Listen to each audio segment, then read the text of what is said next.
The book of Genesis, chapter 1.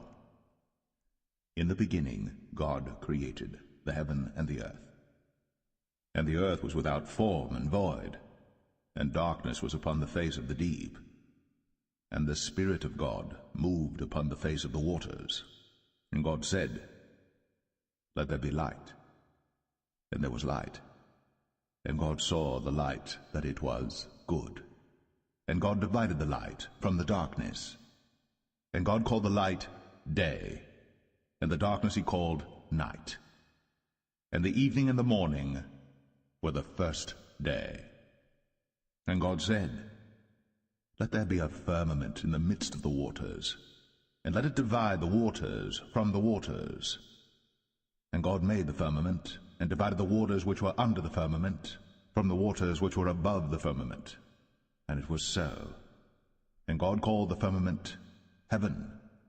And the evening and the morning were the second day. And God said, Let the waters under the heaven be gathered together unto one place, and let the dry land appear. And it was so. And God called the dry land earth, and the gathering together of the waters called he seas. And God saw that it was good. And God said, Let the earth bring forth grass, the herb yielding seed, and the fruit tree yielding fruit after his kind, whose seed is in itself upon the earth. And it was so.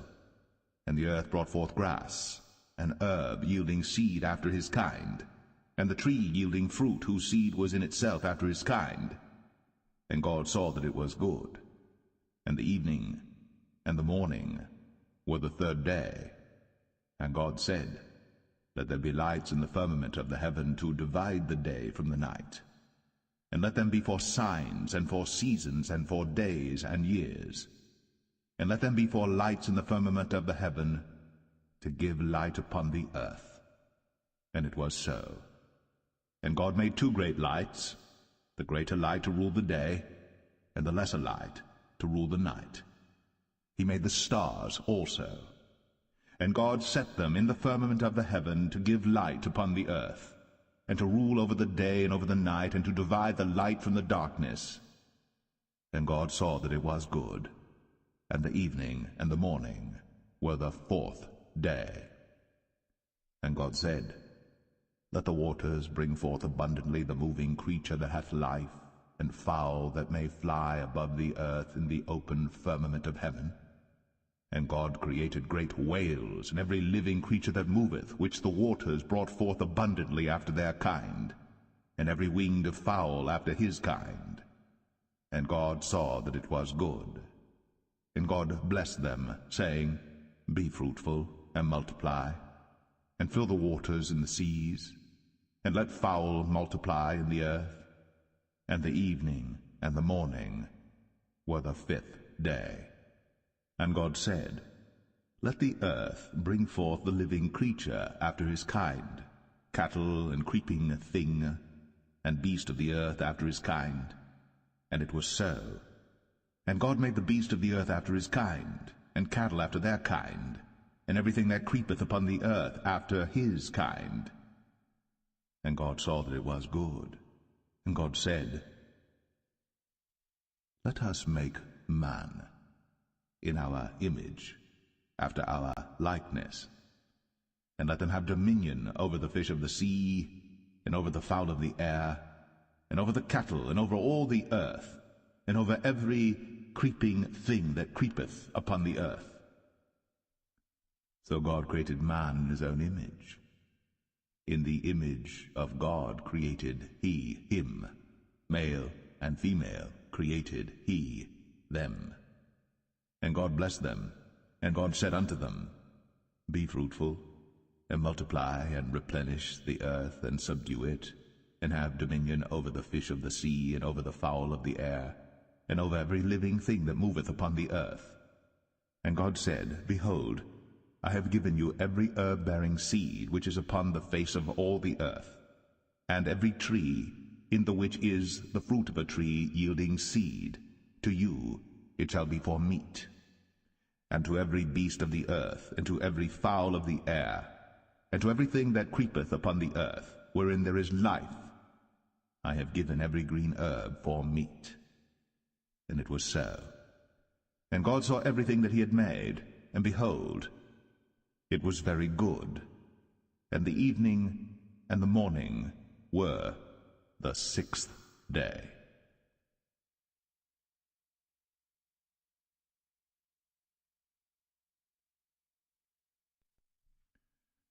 Genesis 2. Thus the heavens and the earth were finished, and all the host of them. And on the 7th day God ended his work which he had made, and he rested on the 7th day from all his work which he had made. And God blessed the 7th day, and sanctified it, because that in it he had rested from all his work which God created and made. These are the generations of the heavens and of the earth when they were created, in the day that the Lord God made the earth and the heavens. And every plant of the field before it was in the earth, and every herb of the field before it grew. For the Lord God had not caused it to rain upon the earth, and there was not a man to till the ground. But there went up a mist from the earth, and watered the whole face of the ground. And the Lord God formed man of the dust of the ground, and breathed into his nostrils the breath of life, and man became a living soul. And the Lord God planted a garden eastward in Eden, and there he put the man whom he had formed. And out of the ground made the Lord God to grow every tree that is pleasant to the sight, and good for food, the tree of life also in the midst of the garden, and the tree of knowledge of good and evil. And a river went out of Eden to water the garden, and from thence it was parted, and became into 4 heads. The name of the first is Pison. That is it which compasseth the whole land of Havilah, where there is gold. And the gold of that land is good. There is bdellium, and the onyx stone.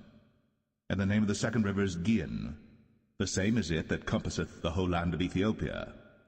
And the name of the third river is Hiddekel. That is it which goeth toward the east of Assyria.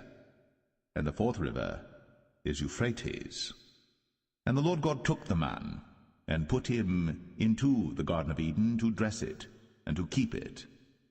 And the Lord God commanded the man, saying, Of every tree of the garden thou mayest freely eat, but of the tree of the knowledge of good and evil thou shalt not eat of it, for in the day that thou eatest thereof thou shalt surely die. And the Lord God said, It is not good that the man should be alone. I will make him an helpmeet for him. And out of the ground the Lord God formed every beast of the field and every fowl of the air, and brought them unto Adam to see what he would call them. And whatsoever Adam called every living creature, that was the name thereof. And Adam gave names to all cattle, and to the fowl of the air, and to every beast of the field. But for Adam there was not found an helpmeet for him. And the Lord God caused a deep sleep to fall upon Adam, and he slept. And he took one of his ribs, and closed up the flesh instead thereof. And the rib which the Lord God had taken from man made he a woman, and brought her unto the man. And Adam said, This is now bone of my bones, and flesh of my flesh. She shall be called woman, because she was taken out of man. Therefore shall a man leave his father and his mother, and shall cleave unto his wife, and they shall be one flesh. And they were both naked, the man and his wife, and were not ashamed.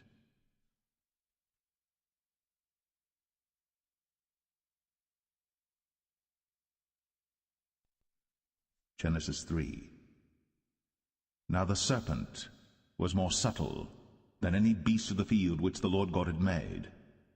And he said unto the woman, Yea, hath God said, Ye shall not eat of every tree of the garden?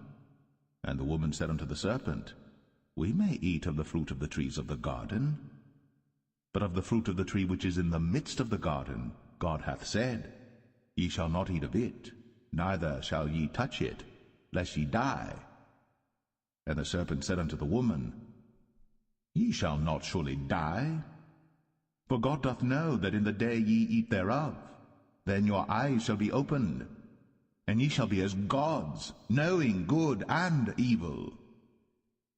And when the woman saw that the tree was good for food, and that it was pleasant to the eyes, and a tree to be desired to make one wise, she took of the fruit thereof, and did eat, and gave also unto her husband with her, and he did eat.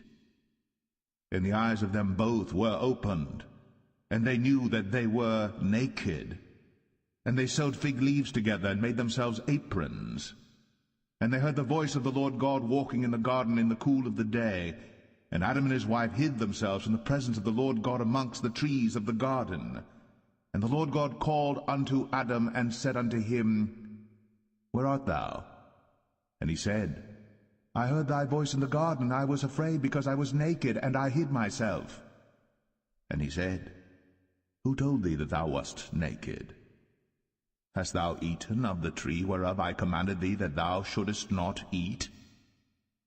And the man said, The woman, whom thou gavest to be with me, she gave me of the tree, and I did eat.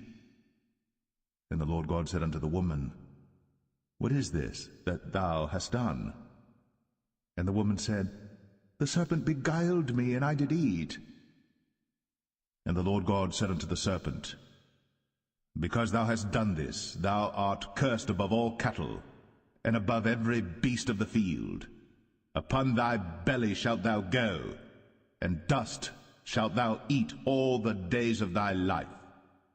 And I will put enmity between thee and the woman, and between thy seed and her seed. It shall bruise thy head, and thou shalt bruise his heel. Unto the woman he said, I will greatly multiply thy sorrow and thy conception. In sorrow thou shalt bring forth children, and thy desire shall be to thy husband, and he shall rule over thee. And unto Adam he said, Because thou hast hearkened unto the voice of thy wife, and hast eaten of the tree of which I commanded thee, saying, Thou shalt not eat of it, cursed is the ground for thy sake. In sorrow shalt thou eat of it all the days of thy life. Thorns also and thistles shall it bring forth to thee, and thou shalt eat the herb of the field. In the sweat of thy face shalt thou eat bread, till thou return unto the ground. For out of it wast thou taken, for dust thou art, and unto dust shalt thou return. And Adam called his wife's name Eve, because she was the mother of all living. Unto Adam also and to his wife did the Lord God make coats of skins, and clothed them.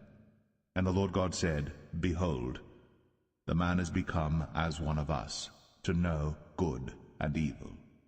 And now, lest he put forth his hand, and take also of the tree of life, and eat, and live forever. Therefore the Lord God sent him forth from the Garden of Eden, to till the ground from whence he was taken. So he drove out the man, and he placed at the east of the Garden of Eden cherubims, and a flaming sword which turned every way, to keep the way of the tree of life.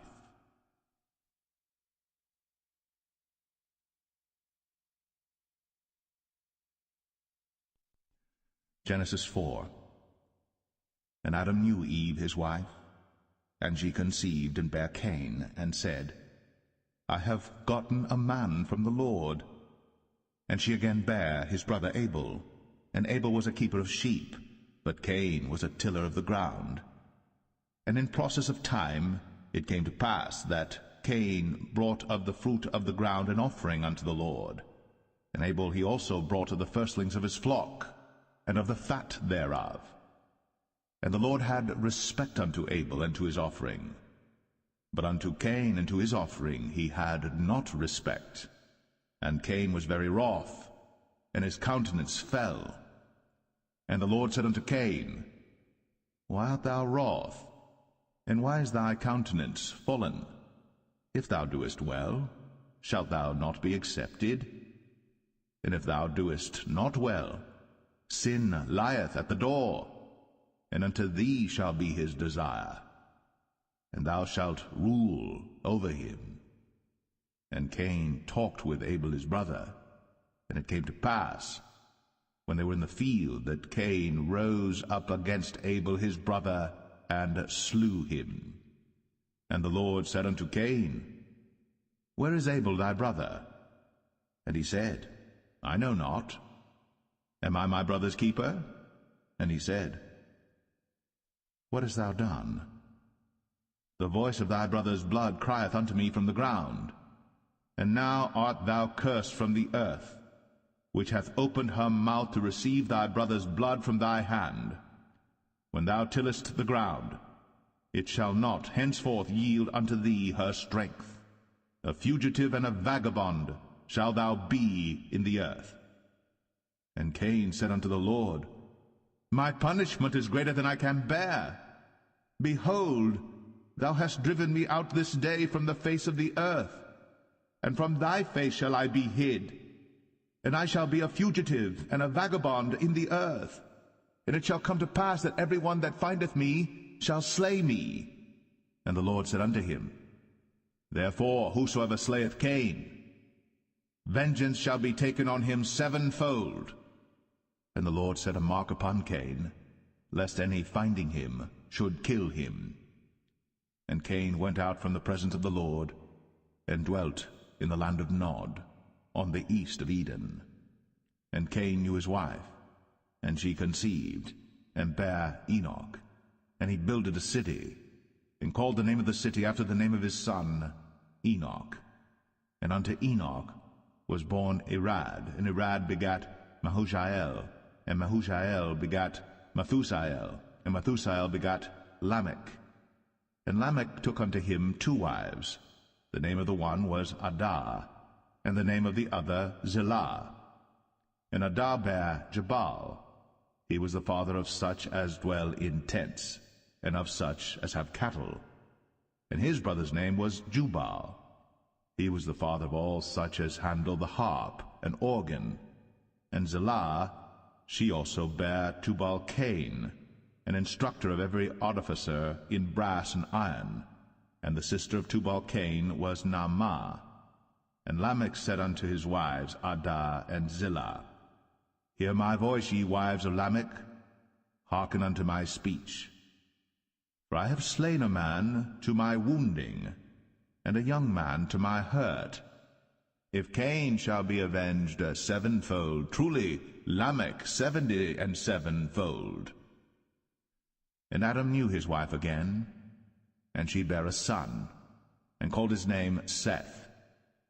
For God, said she, hath appointed me another seed instead of Abel, whom Cain slew.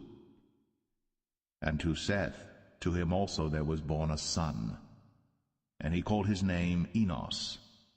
Then began men to call upon the name of the Lord.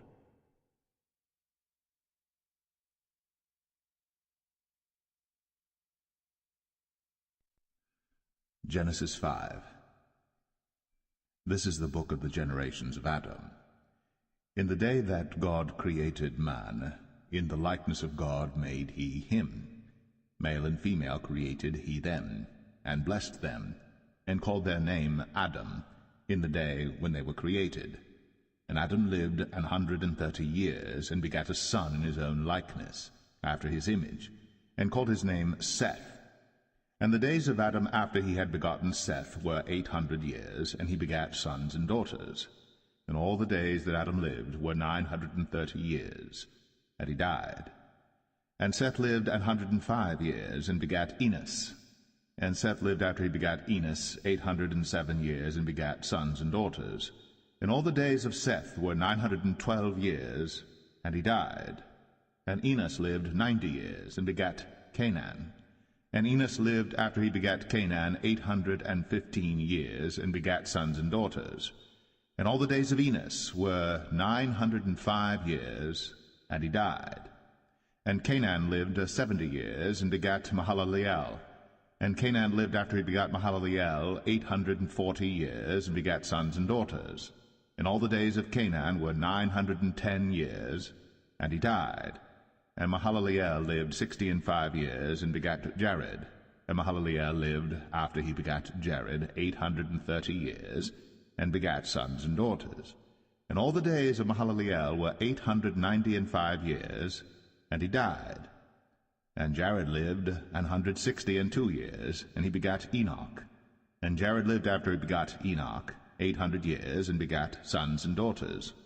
And all the days of Jared were 962 years, and he died. And Enoch lived 65 years, and begat Methuselah. And Enoch walked with God after he begat Methuselah 300 years, and begat sons and daughters. And all the days of Enoch were 365 years. And Enoch walked with God, and he was not, for God took him. And Methuselah lived 187 years, and begat Lamech. And Methuselah lived after he begat Lamech 782 years, and begat sons and daughters. And all the days of Methuselah were 969 years, and he died. And Lamech lived 182 years, and begat a son. And he called his name Noah, saying, This same shall comfort us concerning our work and toil of our hands, because of the ground which the Lord hath cursed. And Lamech lived after he begat Noah 595 years, and begat sons and daughters. And all the days of Lamech were 777 years, and he died. And Noah was 500 years old, and Noah begat Shem, Ham, and Japheth.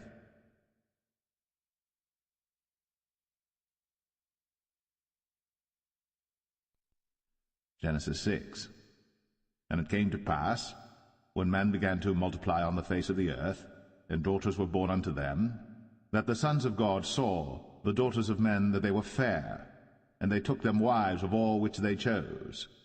And the Lord said, My spirit shall not always strive with man, for that he also is flesh, yet his days shall be 120 years.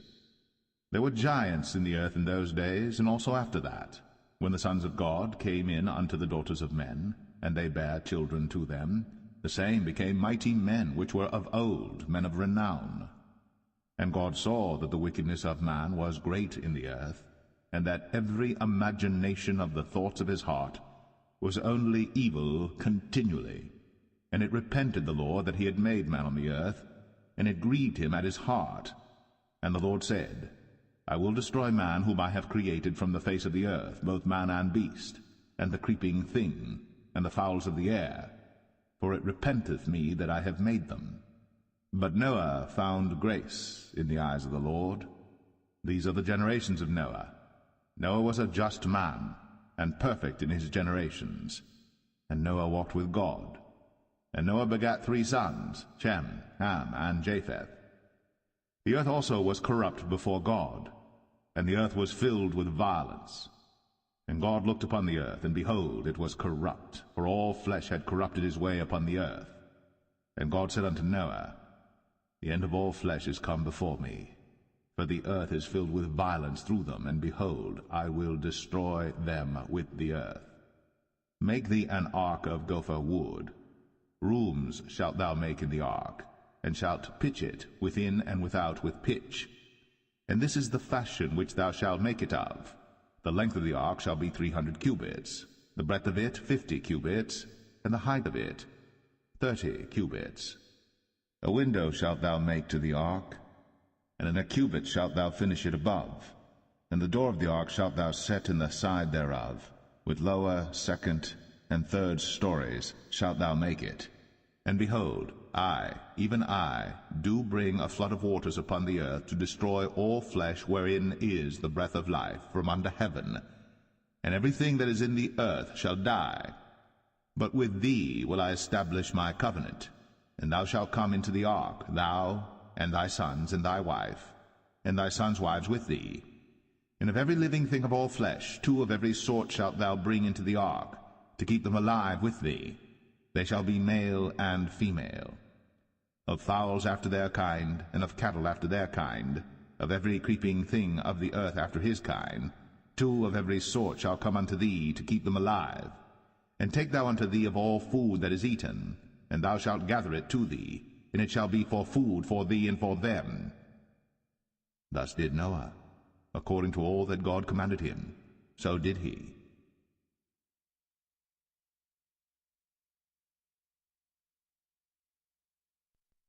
Genesis 7. And the Lord said unto Noah, Come thou and all thy house into the ark, for thee have I seen righteous before me in this generation. Of every clean beast thou shalt take to thee by 7s, the male and his female, and of beasts that are not clean by 2, the male and his female. Of fowls also of the air by 7s, the male and the female, to keep seed alive upon the face of all the earth. For yet 7 days, and I will cause it to rain upon the earth 40 days and 14 nights. And every living substance that I have made will I destroy from off the face of the earth. And Noah did according unto all that the Lord commanded him. And Noah was 600 years old when the flood of waters was upon the earth. And Noah went in, and his sons and his wife, and his sons' wives with him, into the ark because of the waters of the flood, of clean beasts, and of beasts that are not clean, and of fowls, and of everything that creepeth upon the earth. There went in 2 and 2 unto Noah into the ark, the male and the female, as God had commanded Noah. And it came to pass after 7 days, that the waters of the flood were upon the earth. In the 600th year of Noah's life, in the 2nd month, the 17th day of the month, the same day, were all the fountains of the great deep broken up, and the windows of heaven were opened, and the rain was upon the earth 40 days and 40 nights. In the selfsame day entered Noah and Shem and Ham and Japheth, the sons of Noah, and Noah's wife, and the 3 wives of his sons with them, into the ark, they and every beast after his kind, and all the cattle after their kind, and every creeping thing that creepeth upon the earth after his kind, and every fowl after his kind, every bird of every sort. And they went in unto Noah into the ark, 2 and 2 of all flesh, wherein is the breath of life. And they that went in male and female of all flesh, as God had commanded him. And the Lord shut him in. And the flood was 40 days upon the earth, and the waters increased and bare up the ark, and it was lift up above the earth. And the waters prevailed, and were increased greatly upon the earth, and the ark went upon the face of the waters. And the waters prevailed exceedingly upon the earth, and all the high hills that were under the whole heaven were covered. 15 cubits upward did the waters prevail, and the mountains were covered. And all flesh died that moved upon the earth, both of fowl, and of cattle, and of beast, and of every creeping thing that creepeth upon the earth. And every man, all in whose nostrils was the breath of life, of all that was in the dry land, died. And every living substance was destroyed which was upon the face of the ground, both man and cattle, and the creeping things, and the fowl of the heaven, and they were destroyed from the earth. And Noah only remained alive, and they that were with him in the ark. And the waters prevailed upon the earth 150 days.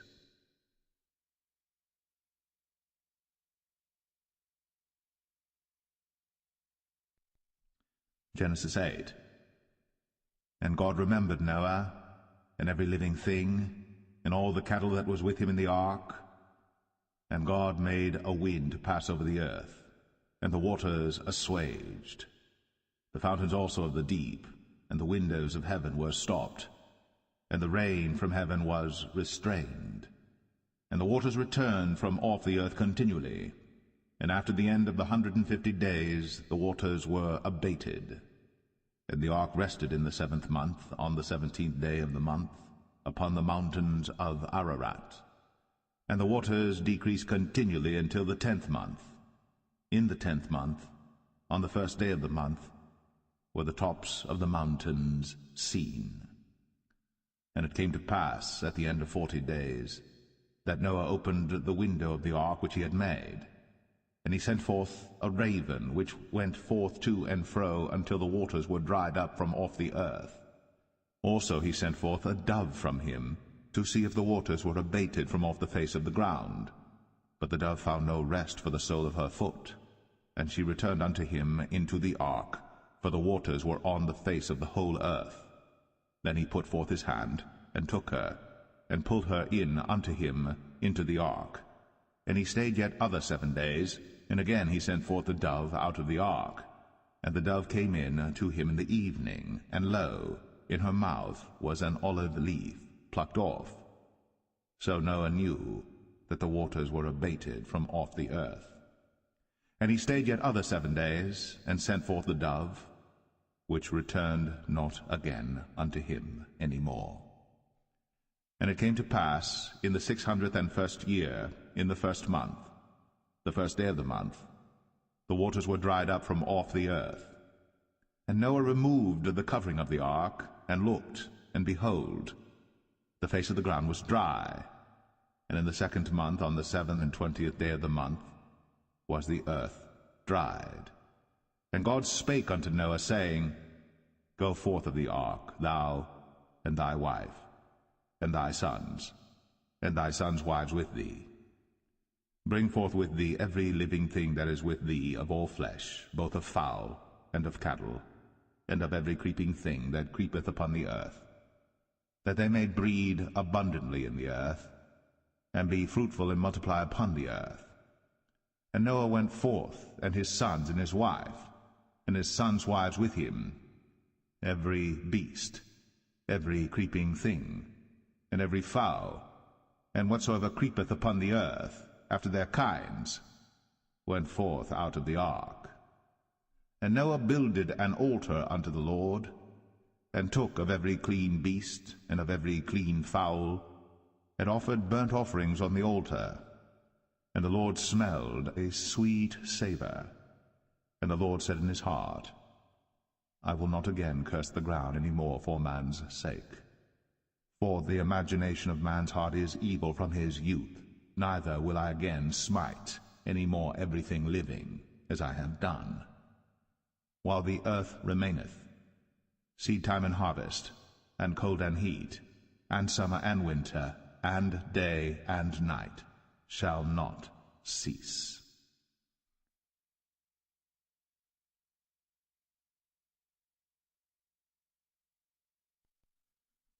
Genesis 9. And God blessed Noah and his sons, and said unto them, Be fruitful, and multiply, and replenish the earth. And the fear of you, and the dread of you shall be upon every beast of the earth, and upon every fowl of the air, upon all that moveth upon the earth, and upon all the fishes of the sea. Into your hand are they delivered. Every moving thing that liveth shall be meat for you, even as the green herb have I given you all things. But flesh, with the life thereof, which is the blood thereof, shall ye not eat. And surely your blood of your lives will I require. At the hand of every beast will I require it, and at the hand of man, at the hand of every man's brother will I require the life of man. Whoso sheddeth man's blood, by man shall his blood be shed. For in the image of God made he man. And you, be ye fruitful, and multiply, bring forth abundantly in the earth, and multiply therein. And God spake unto Noah, and to his sons with him, saying, And I, behold, I establish my covenant with you, and with your seed after you, and with every living creature that is with you, of the fowl, of the cattle, and of every beast of the earth with you, from all that go out of the ark to every beast of the earth. And I will establish my covenant with you. Neither shall all flesh be cut off any more by the waters of a flood, neither shall there any more be a flood to destroy the earth. And God said, This is the token of the covenant which I make between me and you, and every living creature that is with you, for perpetual generations. I do set my bow in the cloud. And it shall be for a token of a covenant between me and the earth. And it shall come to pass, when I bring a cloud over the earth, that the bow shall be seen in the cloud. And I will remember my covenant, which is between me and you and every living creature of all flesh.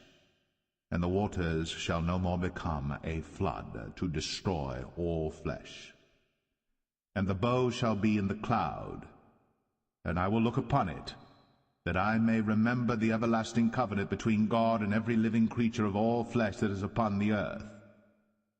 And God said unto Noah, This is the token of the covenant, which I have established between me and all flesh that is upon the earth. And the sons of Noah that went forth of the ark were Shem, and Ham, and Japheth. And Ham is the father of Canaan. These are the 3 sons of Noah, and of them was the whole earth overspread. And Noah began to be an husbandman, and he planted a vineyard. And he drank of the wine, and was drunken, and he was uncovered within his tent. And Ham, the father of Canaan, saw the nakedness of his father, and told his 2 brethren without. And Shem and Japheth took a garment, and laid it upon both their shoulders, and went backward, and covered the nakedness of their father. And their faces were backward, and they saw not their father's nakedness. And Noah awoke from his wine, and knew what his younger son had done unto him. And he said, Cursed be Canaan, a servant of servants shall he be unto his brethren. And he said, Blessed be the Lord God of Shem, and Canaan shall be his servant. God shall enlarge Japheth, and he shall dwell in the tents of Shem, and Canaan shall be his servant. And Noah lived after the flood 350 years. And all the days of Noah were 950 years. And he died.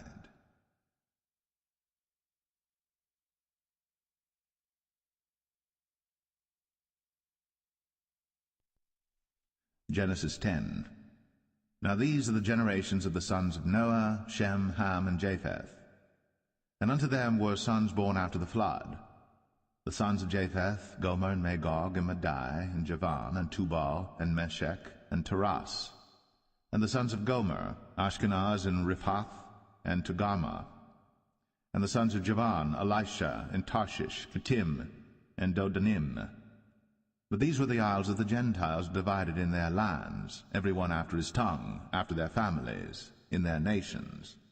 And the sons of Ham, Cush, and Mizraim, and Phut, and Canaan. And the sons of Cush, Seba, and Havilah, and Sabta, and Ramah, and Sabteca. And the sons of Ramah, Sheba, and Dedan. And Cush begat Nimrod.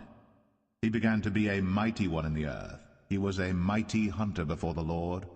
Wherefore it is said, even as Nimrod the mighty hunter before the Lord. And the beginning of his kingdom was Babel, and Erech, and Akkad, and Calneh in the land of Shinar. Out of that land went forth Ashur, and builded Nineveh, and the city Rehoboth, and Calah. And Rezin between Nineveh and Calah, the same is a great city. And Mizraim begat Ludim, and Anamim, and Lehabim, and Naphtuhim, and Pathruzim, and Casluhim, out of whom came Philistim, and Caphtorim. And Canaan begat Sidon his firstborn, and Heth, and the Jebusite, and the Amorite, and the Girgashite, and the Hivite, and the Archite, and the Sinite, and the Arvadite, and the Zemarite, and the Hamathite. And afterward were the families of the Canaanites spread abroad. And the border of the Canaanites was from Sidon, as thou comest to Gerar, unto Gaza, as thou goest unto Sodom and Gomorrah, and Admah, and Zeboim, even unto Lasha. These are the sons of Ham, after their families, after their tongues, in their countries, and in their nations. Unto Shem also, the father of all the children of Eber, the brother of Japheth, the elder, even to him were children born, the children of Shem, Elam, and Ashur, and Arphaxad, and Lud, and Aram. And the children of Aram, Uz, and Hul, and Gether, and Mash. And Arphaxad begat Salah, and Salah begat Eber. And unto Eber were born 2 sons. The name of one was Peleg, For in his days was the earth divided, and his brother's name was Joktan. And Joktan begat Almadad, and Sheleth, and Hazarmaveth, and Jerah, and Hadoram, and Uzal, and Diklah, and Obal, and Abimael, and Sheba, and Ophir, and Havilah, and Jobab. All these were the sons of Joktan. And their dwelling was from Mesha, as thou goest unto Sephar, a mount of the east. These are the sons of Shem, after their families, after their tongues, in their lands, after their nations. These are the families of the sons of Noah, after their generations, in their nations, and by these were the nations divided in the earth after the flood.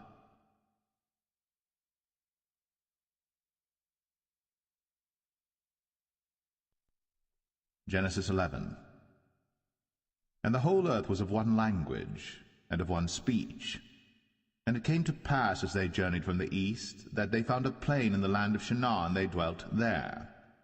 And they said one to another, Go to, let us make brick, and burn them thoroughly. And they had brick for stone, and slime had they for mortar. And they said, Go to, let us build us a city and a tower, whose top may reach unto heaven. And let us make us a name, lest we be scattered abroad upon the face of the whole earth. And the Lord came down to see the city and the tower, which the children of men builded. And the Lord said, Behold, the people is one, and they have all one language, and this they begin to do. And now nothing will be restrained from them, which they have imagined to do. Go to, let us go down, and there confound their language, that they may not understand one another's speech.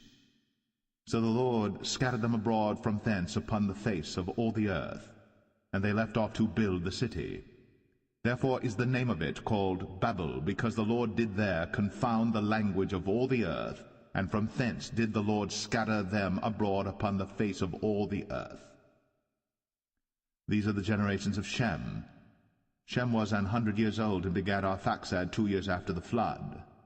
And Shem lived after he begat Arphaxad 500 years, and begat sons and daughters. And Arphaxad lived 35 years, and begat Salah. And Arphaxad lived after he begat Salah 403 years, and begat sons and daughters. And Salah lived 30 years, and begat Eber. And Salah lived after he begat Eber 403 years, and begat sons and daughters. And Eber lived 34 years, and begat Peleg. And Eber lived after he begat Peleg 430 years, and begat sons and daughters. And Peleg lived 30 years, and begat Reu. And Peleg lived after he begat Reu 209 years, and begat sons and daughters. And Reu lived 32 years, and begat Serug. And Reu lived after he begat Serug 207 years, and begat sons and daughters. And Serug lived 30 years, and begat Nahor. And Serug lived after he begat Nahor 200 years, and begat sons and daughters. And Nahor lived 29 years, and begat Terah.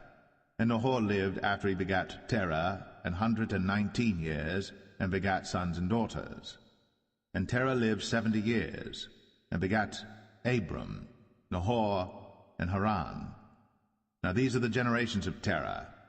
Terah begat Abram, Nahor, and Haran begat Lot. And Haran died before his father Terah in the land of his nativity, in Ur of the Chaldees. And Abram and Nahor took them wives. The name of Abram's wife was Sarai, and the name of Nahor's wife, Milcah, the daughter of Haran, the father of Milcah, and the father of Iscah. But Sarai was barren, she had no child.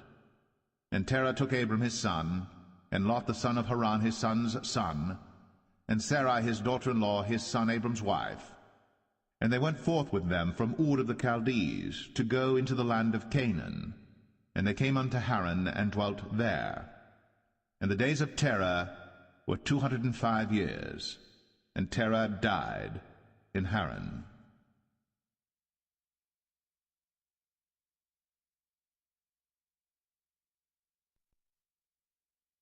Genesis 12. Now the Lord had said unto Abram, Get thee out of thy country, and from thy kindred, and from thy father's house, unto a land that I will show thee. And I will make of thee a great nation, and I will bless thee, and make thy name great, and thou shalt be a blessing. And I will bless them that bless thee, and curse him that curseth thee. And in thee shall all families of the earth be blessed. So Abram departed, as the Lord had spoken unto him, and Lot went with him. And Abram was 75 years old when he departed out of Haran. And Abram took Sarai his wife, and Lot his brother's son, and all their substance that they had gathered, and the souls that they had gotten in Haran. And they went forth to go into the land of Canaan, and into the land of Canaan they came. And Abram passed through the land unto the place of Sichem, unto the plain of Moreh, and the Canaanite was then in the land. And the Lord appeared unto Abram, and said, Unto thy seed will I give this land. And there builded he an altar unto the Lord, who appeared unto him. And he removed from thence unto a mountain on the east of Bethel, and pitched his tent, having Bethel on the west, and Ai on the east. And there he builded an altar unto the Lord, and called upon the name of the Lord. And Abram journeyed, going on still toward the south. And there was a famine in the land, and Abram went down into Egypt to sojourn there, for the famine was grievous in the land. And it came to pass, when he was come near to enter into Egypt, that he said unto Sarai his wife, Behold now, I know that thou art a fair woman to look upon. Therefore it shall come to pass, when the Egyptians shall see thee, that they shall say, This is his wife, and they will kill me, but they will save thee alive. Say, I pray thee, Thou art my sister, that it may be well with me for thy sake, and my soul shall live because of thee. And it came to pass, that when Abram was come into Egypt, the Egyptians beheld the woman that she was very fair. The princes also of Pharaoh saw her, and commended her before Pharaoh. And the woman was taken into Pharaoh's house. And he entreated Abram well for her sake. And he had sheep, and oxen, and he-asses, and men-servants, and maidservants, and she-asses, and camels. And the Lord plagued Pharaoh and his house with great plagues because of Sarai, Abram's wife. And Pharaoh called Abram, and said, What is this that thou hast done unto me? Why didst thou not tell me that she was thy wife? Why saidst thou, She is my sister, so I might have taken her to be my wife? Now therefore behold thy wife, take her, and go thy way. And Pharaoh commanded his men concerning him, and they sent him away, and his wife, and all that he had.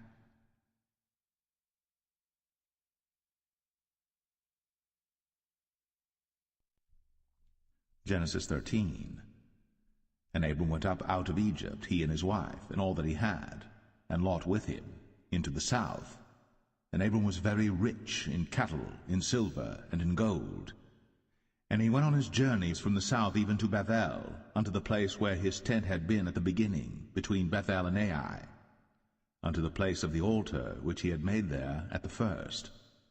And there Abram called on the name of the Lord. And Lot also, which went with Abram, had flocks and herds and tents. And the land was not able to bear them, that they might dwell together, for their substance was great, so that they could not dwell together.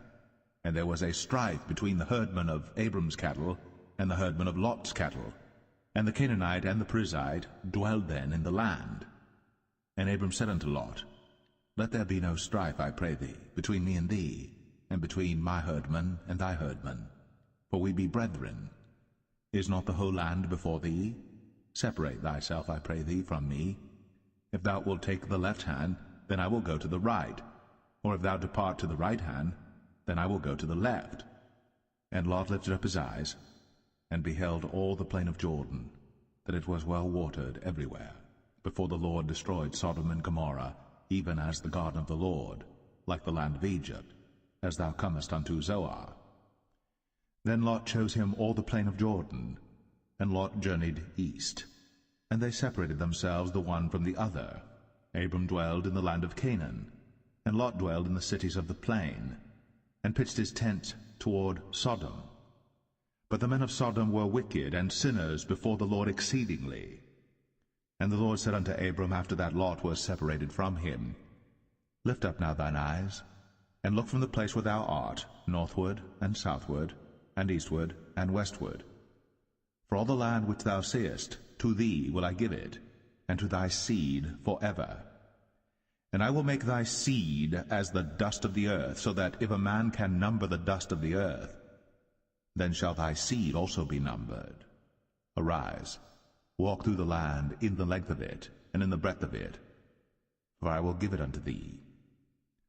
Then Abram removed his tent, and came and dwelt in the plain of Mamre, which is in Hebron, and built there an altar unto the Lord.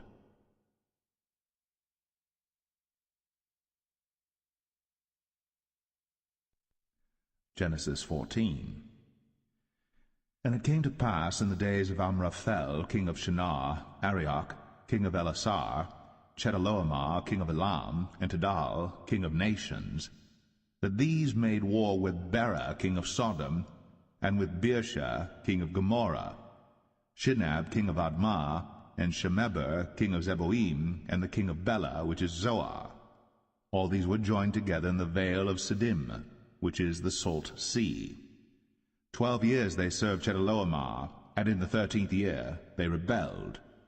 And in the 14th year came Chedorlaomer, and the kings that were with him, and smote the Rephaims in Ashtaroth, Karnaim, and the Zazims in Ham, and the Emims in Shaveh Kerathaim, and the Horites in their Mount Seir unto El Paran, which is by the wilderness. And they returned and came to En Mishpat, which is Kadesh, and smote all the country of the Amalekites, and also the Amorites, that dwelt in Hazazon Tamar.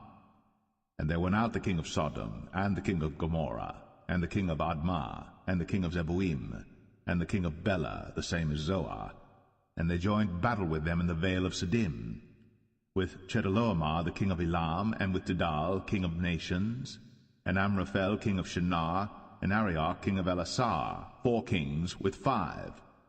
And the vale of Siddim was full of slime pits. And the kings of Sodom and Gomorrah fled, and fell there. And they that remained fled to the mountain. And they took all the goods of Sodom and Gomorrah, and all their victuals, and went their way. And they took Lot, Abram's brother's son, who dwelt in Sodom, and his goods, and departed. And there came one that had escaped, and told Abram the Hebrew, for he dwelt in the plain of Mamre the Amorite, brother of Eshcol, and brother of Aner, and these were confederate with Abram. And when Abram heard that his brother was taken captive, he armed his trained servants, born in his own house, 318, and pursued them unto Dan. And he divided himself against them, he and his servants, by night, and smote them, and pursued them unto Hobah, which is on the left hand of Damascus. And he brought back all the goods, and also brought again his brother Lot, and his goods, and the women also, and the people. And the king of Sodom went out to meet him after his return from the slaughter of Chedorlaomer, and of the kings that were with him at the valley of Shaveh, which is the king's dale. And Melchizedek king of Salem brought forth bread and wine, and he was the priest of the Most High God. And he blessed him, and said, Blessed be Abram of the Most High God, possessor of heaven and earth. And blessed be the Most High God, which hath delivered thine enemies into thy hand. And he gave him tithes of all. And the king of Sodom said unto Abram, Give me the persons, and take the goods to thyself. And Abram said to the king of Sodom, I have lifted up mine hand unto the Lord, the Most High God, the possessor of heaven and earth, that I will not take from a thread, even to a shoe latchet, and that I will not take anything that is thine, lest thou shouldst say, I have made Abram rich. Save only that which the young men have eaten, and the portion of the men which went with me, Aner, Eshcol, and Mamre, let them take their portion.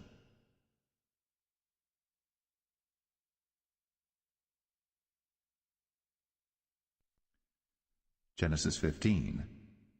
After these things, the word of the Lord came unto Abram in a vision, saying, Fear not, Abram, I am thy shield, and thy exceeding great reward. And Abram said, Lord God, what wilt thou give me, seeing I go childless? and the steward of my house is this Eliezer of Damascus. And Abram said, Behold, to me thou hast given no seed, and lo, one born in my house is mine heir. And behold, the word of the Lord came unto him, saying, This shall not be thine heir, but he that shall come forth out of thine own bowels shall be thine heir. And he brought him forth abroad, and said, Look now toward heaven, and tell the stars, if thou be able to number them. And he said unto him, So shall thy seed be. And he believed in the Lord, and he counted it to him for righteousness. And he said unto him, I am the Lord that brought thee out of Ur of the Chaldees, to give thee this land to inherit it. And he said, Lord God, whereby shall I know that I shall inherit it? And he said unto him, Take me an heifer of 3 years old, and a she-goat of 3 years old, and a ram of 3 years old, and a turtle dove, and a young pigeon. And he took unto him all these, and divided them in the midst, and laid each piece one against another. But the birds divided he not. And when the fowls came down upon the carcasses, Abram drove them away. And when the sun was going down, a deep sleep fell upon Abram, and lo, an horror of great darkness fell upon him. And he said unto Abram, Know of a surety that thy seed shall be a stranger in a land that is not theirs, and shall serve them, and they shall afflict them 400 years. And also that nation whom they shall serve will I judge, and afterward shall they come out with great substance. And thou shalt go to thy fathers in peace. Thou shalt be buried in a good old age. But in the 4th generation they shall come hither again, for the iniquity of the Amorites is not yet full. And it came to pass that when the sun went down, and it was dark, behold, a smoking furnace, and a burning lamp that passed between those pieces. In the same day the Lord made a covenant with Abram, saying, Unto thy seed have I given this land, from the river of Egypt unto the great river, the river Euphrates, the Kenites, and the Kenizzites, and the Cadmonites, and the Hittites, and the Perizzites, and the Rephaims, and the Amorites, and the Canaanites, and the Girgashites, and the Jebusites.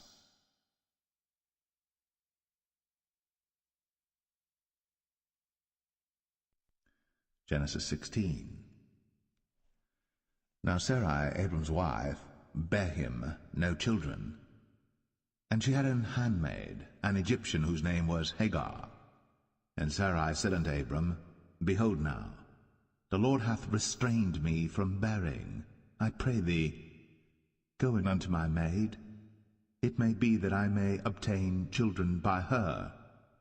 And Abram hearkened to the voice of Sarai.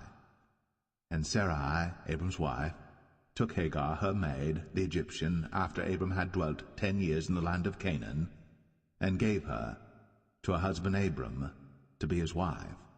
And he went in unto Hagar, and she conceived.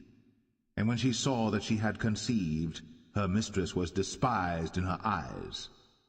And Sarai said unto Abram, My wrong be upon thee. I have given my maid into thy bosom, and when she saw that she had conceived, I was despised in her eyes. The Lord judge between me and thee. But Abram said unto Sarai, Behold, thy maid is in thy hand. Do to her as it pleaseth thee. And when Sarai dealt hardly with her, she fled from her face. And the angel of the Lord found her by a fountain of water in the wilderness, by the fountain in the way to Shur. And he said, Hagar, Sarai's maid, whence camest thou? And whither wilt thou go? And she said, I flee from the face of my mistress Sarai. And the angel of the Lord said unto her, Return to thy mistress, and submit thyself unto her hands. And the angel of the Lord said unto her, I will multiply thy seed exceedingly, that it shall not be numbered for multitude.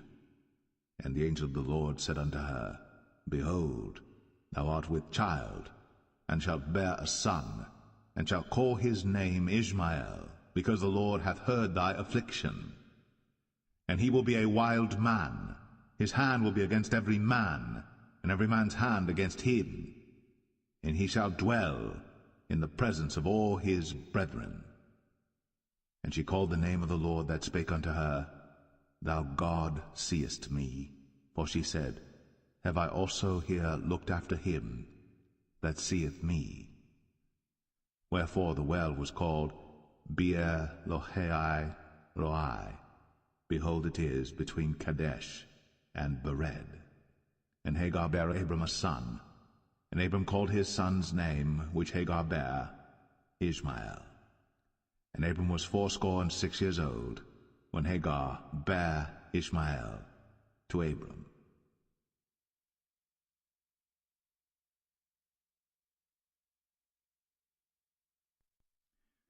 Genesis 17. And when Abram was 90 years old and 9, the Lord appeared to Abram and said unto him, I am the Almighty God. Walk before me, and be thou perfect. And I will make my covenant between me and thee, and will multiply thee exceedingly. And Abram fell on his face. And God talked with him, saying, As for me, behold, my covenant is with thee, and thou shalt be a father of many nations. Neither shall thy name any more be called Abram, but thy name shall be Abraham. For a father of many nations have I made thee. And I will make thee exceeding fruitful, and I will make nations of thee, and kings shall come out of thee. And I will establish my covenant between me and thee and thy seed after thee in their generations for an everlasting covenant, to be a God unto thee, and to thy seed after thee. And I will give unto thee and to thy seed after thee the land wherein thou art a stranger, all the land of Canaan, for an everlasting possession, and I will be their God. And God said unto Abraham, Thou shalt keep my covenant therefore, thou and thy seed after thee in their generations. This is my covenant which ye shall keep between me and you and thy seed after thee. Every man-child among you shall be circumcised, and ye shall circumcise the flesh of your foreskin, and it shall be a token of the covenant betwixt me and you. And he that is 8 days old shall be circumcised among you, every man-child in your generations, he that is born in the house, or bought with money of any stranger, which is not of thy seed. He that is born in thy house, and he that is bought with thy money, must needs be circumcised. And my covenant shall be in your flesh, for an everlasting covenant. And the uncircumcised man-child, whose flesh of his foreskin is not circumcised, that soul shall be cut off from his people. He hath broken my covenant. And God said unto Abraham, As for Sarai thy wife, thou shalt not call her name Sarai, but Sarah shall her name be.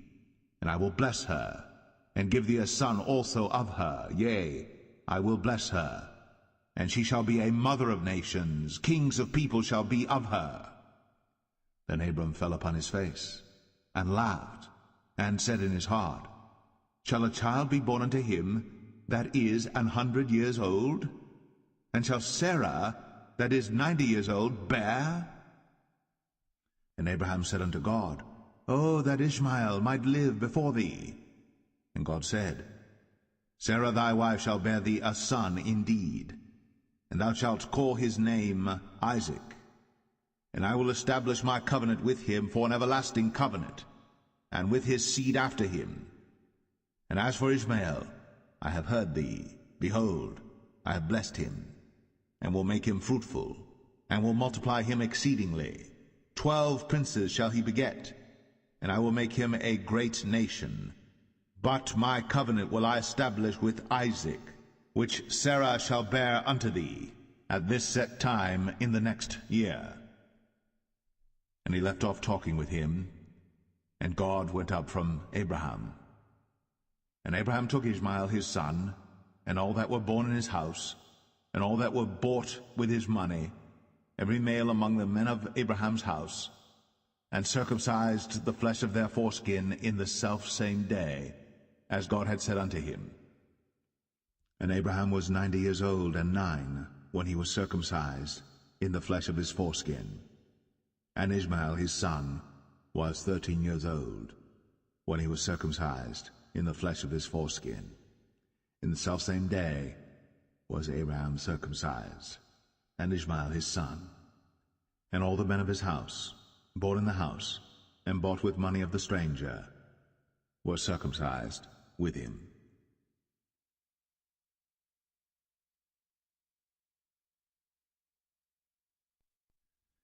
Genesis 18.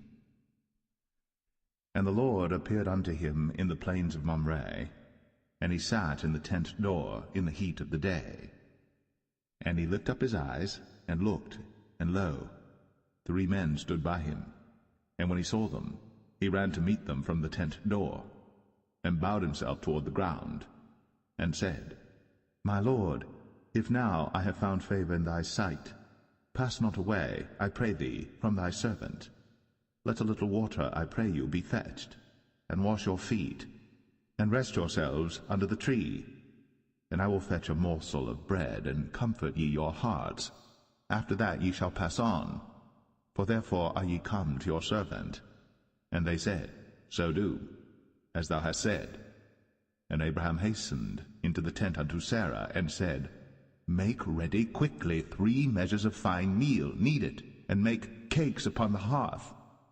And Abraham ran unto the herd, and fetched a calf tender and good, and gave it unto a young man, and he hasted to dress it. And he took butter and milk, and the calf which he had dressed, and set it before them. And he stood by them under the tree, and they did eat. And they said unto him, Where is Sarah thy wife? And he said, Behold, in the tent. And he said, I will certainly return unto thee according to the time of life, and lo, Sarah thy wife shall have a son. And Sarah heard it in the tent door, which was behind him. Now Abraham and Sarah were old, and well stricken in age, and it ceased to be with Sarah after the manner of women.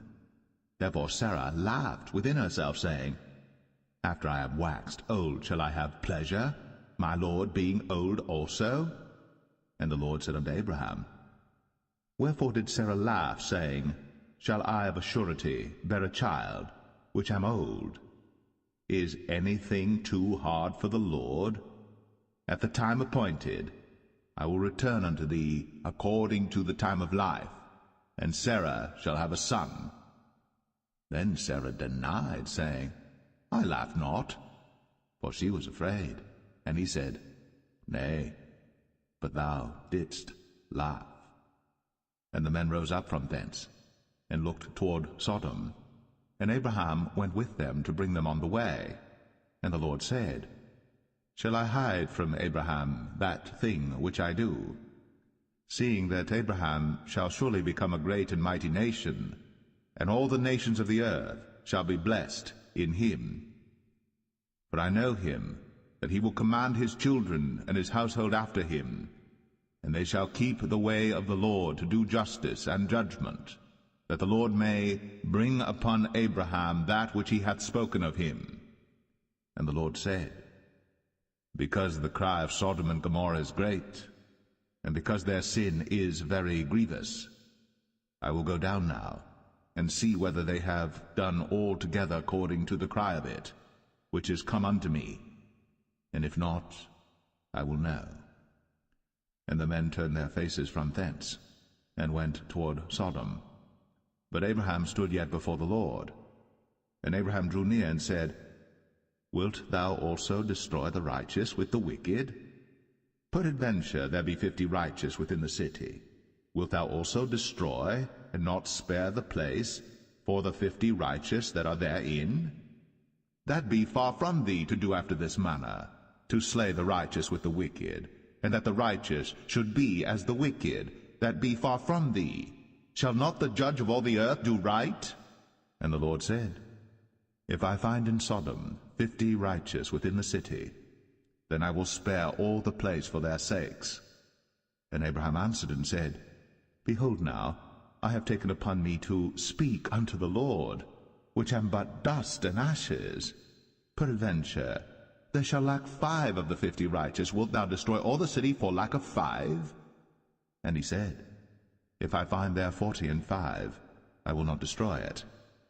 And he spake unto him yet again, and said, Peradventure, there shall be 40 found there. And he said, I will not do it for 40's sake. And he said unto him, O, let not the Lord be angry, and I will speak. Peradventure, there shall 30 be found there. And he said, I will not do it, if I find 30 there. And he said, Behold now, I have taken upon me to speak unto the Lord. Peradventure, there shall be 20 found there.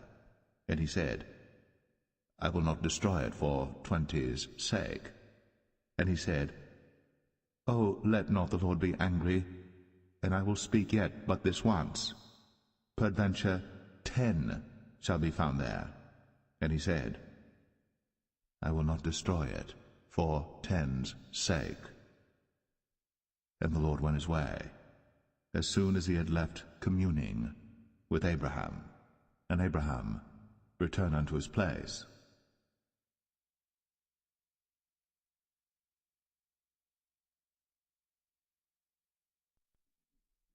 Genesis 19. And there came 2 angels to Sodom at even, and Lot sat in the gate of Sodom. And Lot, seeing them, rose up to meet them, and he bowed himself with his face toward the ground. And he said, Behold now, my lords, turn in, I pray you, into your servant's house, and tarry all night, and wash your feet, and ye shall rise up early and go on your ways.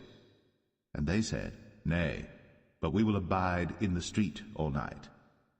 And he pressed upon them greatly, and they turned in unto him, and entered into his house. And he made them a feast, and did bake unleavened bread, and they did eat. But before they lay down, the men of the city, even the men of Sodom, compassed the house round, both old and young, all the people from every quarter. And they called unto Lot, and said unto him, Where are the men which came into thee this night? Bring them out unto us, that we may know them.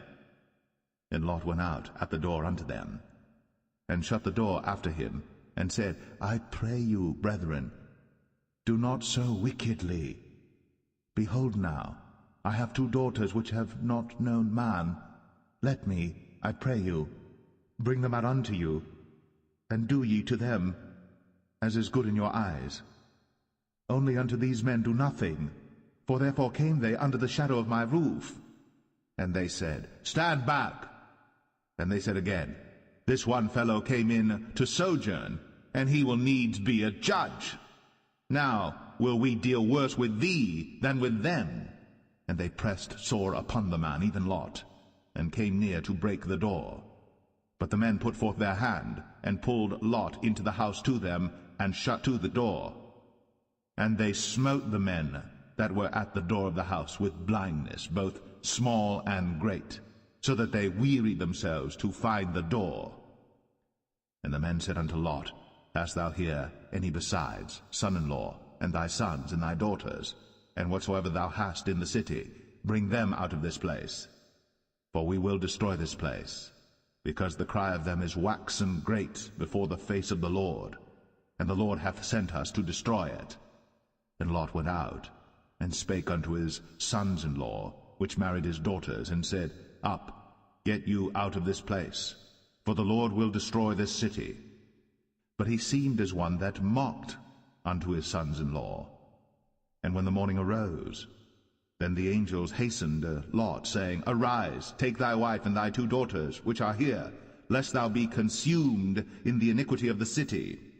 And while he lingered, the man laid hold upon his hand, and upon the hand of his wife, and upon the hand of his 2 daughters, the Lord being merciful unto him. And they brought him forth, and set him without the city. And it came to pass, when they had brought them forth abroad, that he said, Escape for thy life, look not behind thee, neither stay thou in all the plain, escape to the mountain, lest thou be consumed. And Lot said unto them, "O, not so, my lord. Behold now, thy servant hath found grace in thy sight, and thou hast magnified thy mercy which thou hast shown unto me in saving my life. And I cannot escape to the mountain, lest some evil take me and I die. Behold now, this city is near to flee unto, and it is a little one. O, let me escape thither. Is it not a little one? And my soul shall live." And he said unto him, "See, I have accepted thee concerning this thing also, that I will not overthrow this city, for the which thou hast spoken. Haste thee, escape thither, for I cannot do anything till thou be come thither." Therefore the name of the city was called Zoar. The sun was risen upon the earth, when Lot entered into Zoar. Then the Lord rained upon Sodom and upon Gomorrah brimstone and fire from the Lord out of heaven. And he overthrew those cities, and all the plain, and all the inhabitants of the cities, and that which grew upon the ground.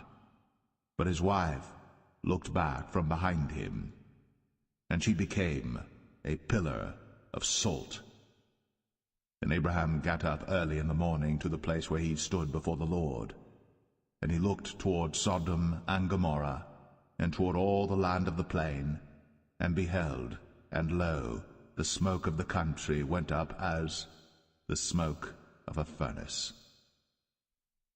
And it came to pass, when God destroyed the cities of the plain, that God remembered Abraham, and sent Lot out of the midst of the overthrow, when he overthrew the cities in the which Lot dwelt. And Lot went up out of Zoar, and dwelt in the mountain, and his 2 daughters with him, for he feared to dwell in Zoar, and he dwelt in a cave, he and his 2 daughters.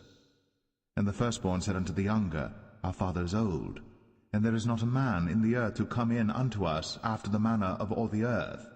Come, let us make our father drink wine, and we will lie with him, that we may preserve seed of our father.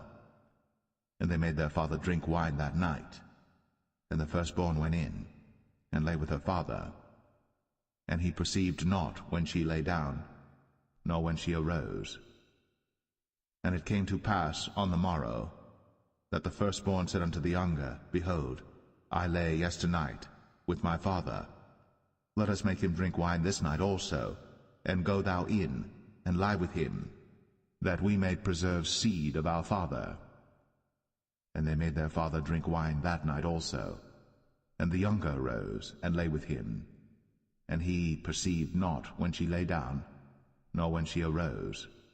Thus were both the daughters of Lot with child by their father. And the firstborn bare a son, and called his name Moab. The same is the father of the Moabites unto this day. And the younger, she also bare a son, and called his name Ben-Ami. The same is the father of the children of Ammon unto this day.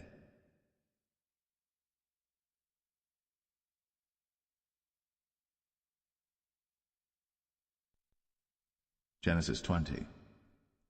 And Abraham journeyed from thence toward the south country, and dwelled between Kadesh and Shur, and sojourned in Gerar. And Abraham said of Sarah his wife, She is my sister. And Abimelech king of Gerar sent and took Sarah. But God came to Abimelech in a dream by night, and said to him, Behold, thou art but a dead man, for the woman which thou hast taken, for she is a man's wife. But Abimelech had not come near her, and he said, Lord, wilt thou slay also a righteous nation? Said he not unto me, She is my sister? And she, even she herself, said, He is my brother. In the integrity of my heart and innocency of my hands have I done this. And God said unto him in a dream, Yea, I know that thou didst this in the integrity of thy heart. For I also withheld thee from sinning against me. Therefore suffered I thee not to touch her. Now therefore restore the man his wife, for he is a prophet, and he shall pray for thee, and thou shalt live. And if thou restore her not, know thou that thou shalt surely die, thou and all that are thine. Therefore Abimelech rose early in the morning, and called all his servants, and told all these things in their ears. And the men were sore afraid. Then Abimelech called Abraham, and said unto him, What hast thou done unto us? And what have I offended thee, that thou hast brought on me and on my kingdom a great sin? Thou hast done deeds unto me that ought not to be done. And Abimelech said unto Abraham, What sawest thou, that thou hast done this thing? And Abraham said, Because I thought, surely the fear of God is not in this place, and they will slay me for my wife's sake. And yet indeed she is my sister. She is the daughter of my father, but not the daughter of my mother, and she became my wife. And it came to pass, when God caused me to wander from my father's house, that I said unto her, This is thy kindness which thou shalt show unto me. At every place whither we shall come, say of me, He is my brother. And Abimelech took sheep and oxen, and men servants, and women servants, and gave them unto Abraham, and restored him Sarah his wife. And Abimelech said, Behold, my land is before thee. Dwell where it pleaseth thee. And unto Sarah he said, Behold, I have given thy brother 1,000 pieces of silver. Behold, he is to thee a covering of the eyes, unto all that are with thee, and with all other. Thus she was reproved. So Abraham prayed unto God, and God healed Abimelech and his wife and his maidservants, and they bare children. For the Lord had fast closed up all the wombs of the house of Abimelech, because of Sarah, Abraham's wife.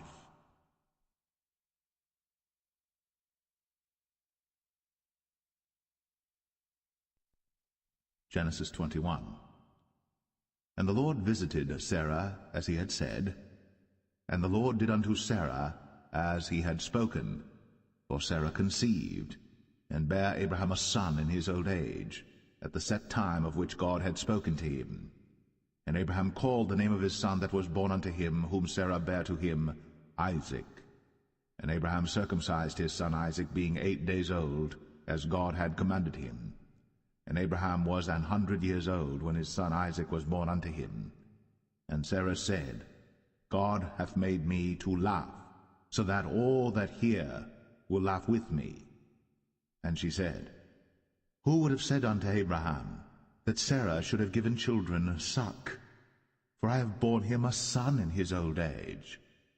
And the child grew, and was weaned. And Abraham made a great feast, the same day that Isaac was weaned.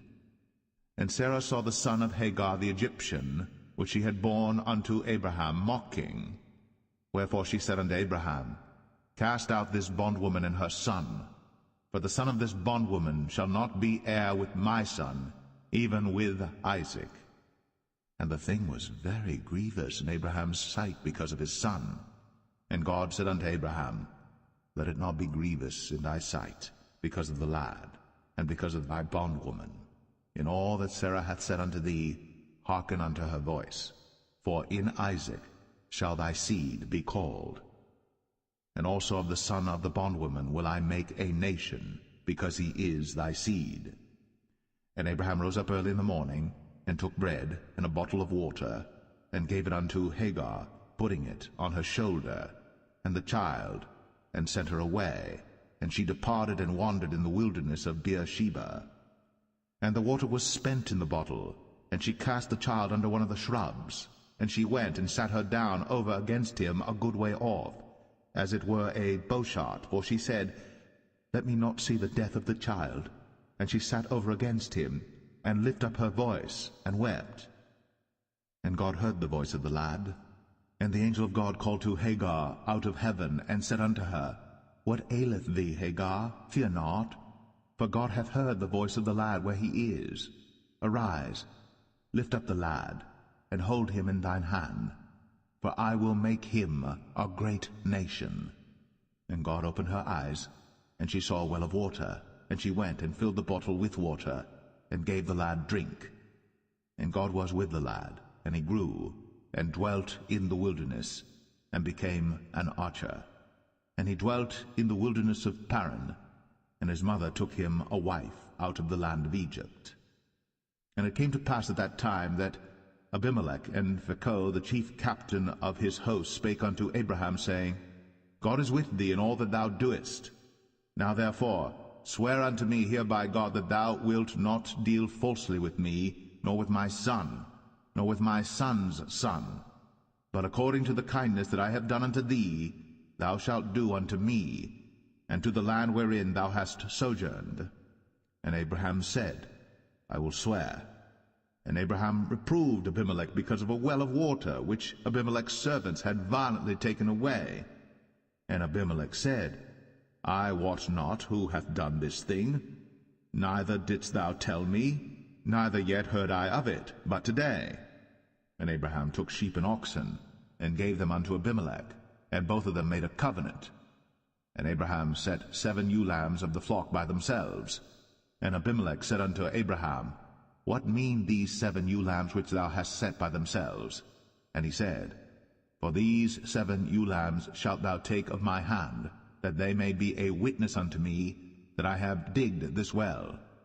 Wherefore he called that place Beersheba, because there they sware both of them. Thus they made a covenant at Beersheba.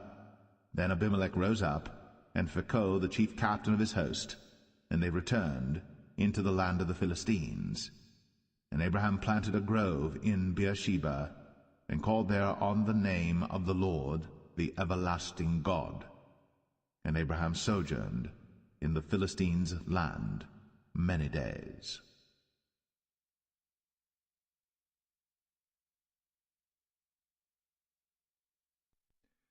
Genesis 22. And it came to pass, after these things, that God did tempt Abraham, and said unto him, Abraham.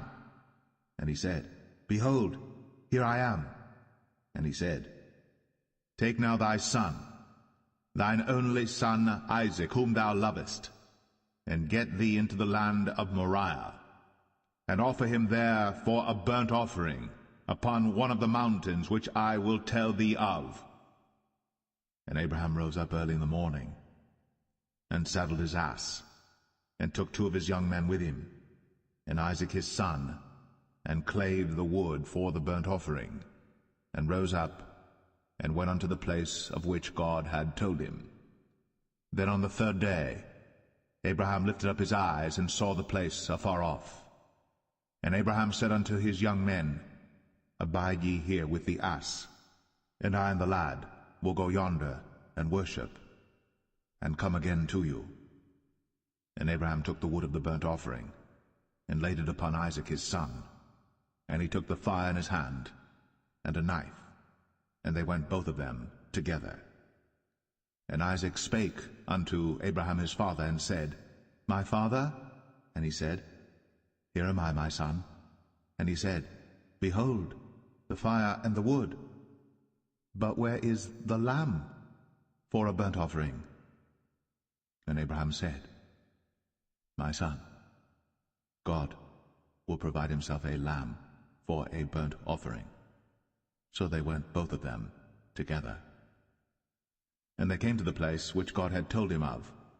And Abraham built an altar there, and laid the wood in order, and bound Isaac his son, and laid him on the altar upon the wood.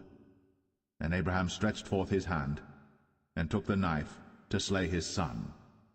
And the angel of the Lord called unto him out of heaven, and said, Abraham, Abraham! And he said, Here am I. And he said, Lay not thine hand upon the lad, neither do thou anything unto him. For now I know that thou fearest God, seeing thou hast not withheld thy son, thine only son, from me. And Abraham lifted up his eyes, and looked, and behold, behind him a ram caught in a thicket by his horns. And Abraham went, and took the ram, and offered him up for a burnt offering in the stead of his son. And Abraham called the name of that place Jehovah-Jireh, as it is said to this day, In the mount of the Lord it shall be seen. And the angel of the Lord called unto Abraham out of heaven the 2nd time, and said, By myself have I sworn, saith the Lord, for because thou hast done this thing, and hast not withheld thy son, thine only son, that in blessing I will bless thee, and in multiplying I will multiply thy seed as the stars of the heaven, and as the sand which is upon the seashore, and thy seed shall possess the gate of his enemies. And in thy seed shall all the nations of the earth be blessed, because thou hast obeyed my voice. So Abraham returned unto his young men, and they rose up, and went together to Beersheba. And Abraham dwelt at Beersheba. And it came to pass after these things, that it was told Abraham, saying, Behold, Milcah, she hath also borne children unto thy brother Nahor, Huz his firstborn, and Buz his brother, and Kemuel the father of Aram, and Chesed, and Hazo, and Pildash, and Jidlaph, and Bethuel. And Bethuel begat Rebekah. These 8 Milcah did bear to Nahor, Abraham's brother. And his concubine, whose name was Rumah, she bare also Tebah, and Gaham, and Thahash, and Maacah.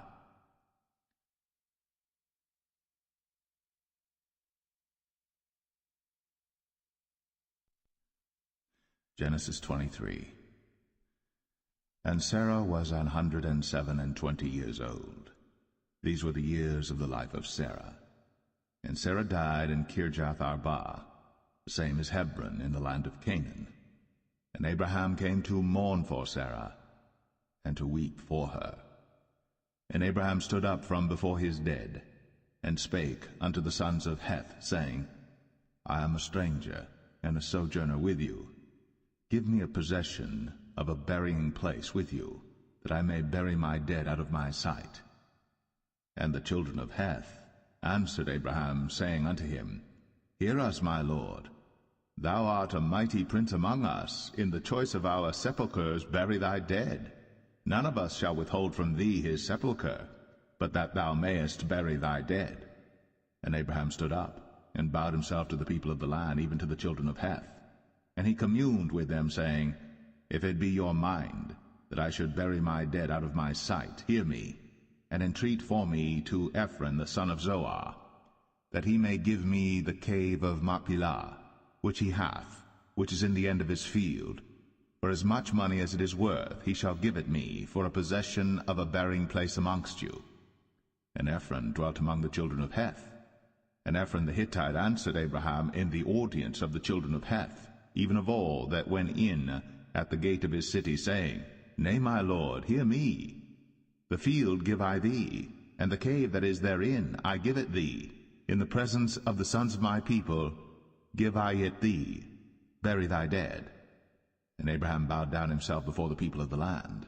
And he spake unto Ephron in the audience of the people of the land, saying, But if thou wilt give it, I pray thee, hear me. I will give thee money for the field. Take it of me, and I will bury my dead there. And Ephron answered Abraham, saying unto him, My lord, hearken unto me. The land is worth 400 shekels of silver. What is that betwixt me and thee? Bury therefore thy dead. And Abraham hearkened unto Ephron, and Abraham weighed to Ephron the silver, which he had named in the audience of the sons of Heth, 400 shekels of silver, current money, with the merchant. And the field of Ephron, which was in Machpelah, which was before Mamre, the field and the cave which was therein, and all the trees that were in the field, that were in all the borders round about, were made sure unto Abraham for a possession in the presence of the children of Heth, before all that went in at the gate of his city. And after this Abraham buried Sarah his wife in the cave of the field of Machpelah before Mamre. The same is Hebron in the land of Canaan. And the field and the cave that is therein were made sure unto Abraham for a possession of a burying place by the sons of Heth.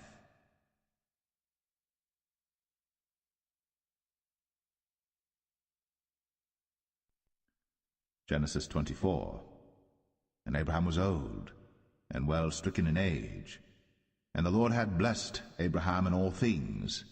And Abraham said unto his eldest servant of his house, that ruled over all that he had, Put, I pray thee, thy hand under my thigh, and I will make thee swear by the Lord, the God of heaven, and the God of the earth, that thou shalt not take a wife unto my son of the daughters of the Canaanites, among whom I dwell, but thou shalt go unto my country, and to my kindred, and take a wife unto my son Isaac.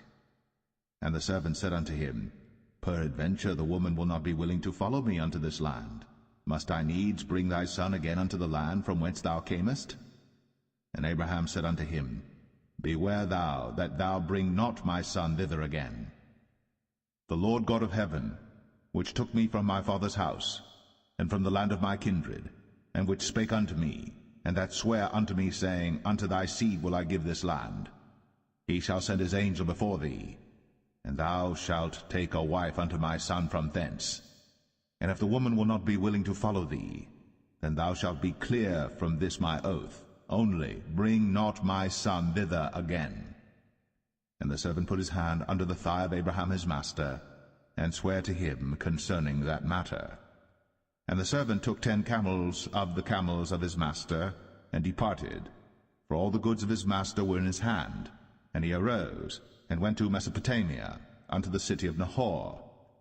And he made his camels to kneel down without the city by a well of water, at the time of the evening, even the time that women go out to draw water. And he said, O Lord God of my master Abraham, I pray thee, send me good speed this day, and show kindness unto my master Abraham. Behold, I stand here by the well of water, and the daughters of the men of the city come out to draw water. And let it come to pass, that the damsel to whom I shall say, Let down thy pitcher, I pray thee, that I may drink. And she shall say, Drink, and I will give thy camels drink also. Let the same be she that thou hast appointed for thy servant Isaac, and thereby shall I know that thou hast shown kindness unto my master. And it came to pass, before he had done speaking, that, behold, Rebekah came out, who was born to Bethuel, son of Milcah, the wife of Nahor, Abraham's brother, with her pitcher upon her shoulder. And the damsel was very fair to look upon, a virgin, neither had any man known her. And she went down to the well, and filled her pitcher, and came up. And the servant ran to meet her, and said, Let me, I pray thee, drink a little water of thy pitcher. And she said, Drink, my lord. And she hasted, and let down her pitcher upon her hand, and gave him drink. And when she had done giving him drink, she said, I will draw water for thy camels also, until they have done drinking. And she hasted, and emptied her pitcher into the trough, and ran again unto the well to draw water, and drew for all his camels. And the man, wondering at her, held his peace, to wit whether the Lord had made his journey prosperous or not. And it came to pass, as the camels had done drinking, that the man took a golden earring of 1/2 shekel weight, and 2 bracelets for her hands of 10 shekels weight of gold, and said, Whose daughter art thou? Tell me, I pray thee, is there room in thy father's house for us to lodge in? And she said unto him, I am the daughter of Bethuel, the son of Milcah, which she bare unto Nahor. She said moreover unto him, We have both straw and provender enough, and room to lodge in. And the man bowed down his head, and worshipped the Lord. And he said, Blessed be the Lord God of my master Abraham, who hath not left destitute my master of his mercy and his truth. I being in the way, the Lord led me to the house of my master's brethren. And the damsel ran, and told them of her mother's house these things. And Rebekah had a brother, and his name was Laban. And Laban ran out unto the man, unto the well. And it came to pass, when he saw the earring and bracelets upon his sister's hands, and when he heard the words of Rebekah his sister, saying, Thus spake the man unto me, that he came unto the man, and behold, he stood by the camels at the well. And he said, Come in, thou blessed of the Lord. Wherefore standest thou without? For I have prepared the house and room for the camels. And the man came into the house, and he ungirded his camels, and gave straw and provender for the camels, and water to wash his feet, and the men's feet that were with him. And there was set meat before him to eat, but he said, I will not eat until I've told mine errand. And he said, Speak on. And he said, I am Abraham's servant. And the Lord hath blessed my master greatly, and he is become great. And he hath given him flocks, and herds, and silver, and gold, and menservants, and maidservants, and camels, and asses. And Sarah my master's wife bare a son to my master when she was old, and unto him hath he given all that he hath. And my master made me swear, saying, Thou shalt not take a wife to my son of the daughters of the Canaanites, in whose land I dwell. But thou shalt go unto my father's house, and to my kindred, and take a wife unto my son. And I said unto my master, Peradventure the woman will not follow me. And he said unto me, The Lord before whom I walk will send his angel with thee, and prosper thy way. And thou shalt take a wife for my son of my kindred, and of my father's house. Then shalt thou be clear from this my oath, when thou comest to my kindred. And if they give not thee one, thou shalt be clear from my oath. And I came this day unto the well, and said, O Lord God of my master Abraham, if now thou do prosper my way which I go, behold, I stand by the well of water. And it shall come to pass that when the virgin cometh forth to draw water, and I say to her, Give me, I pray thee, a little water of thy pitcher to drink, and she say to me, Both drink thou, and I will also draw for thy camels, let the same be the woman whom the Lord hath appointed out for my master's son. And before I had done speaking in mine heart, behold, Rebekah came forth with her pitcher on her shoulder, and she went down unto the well, and drew water. And I said unto her, Let me drink, I pray thee. And she made haste, and let down her pitcher from her shoulder, and said, Drink, and I will give thy camels drink also. So I drank, and she made the camels drink also. And I asked her, and said, Whose daughter art thou?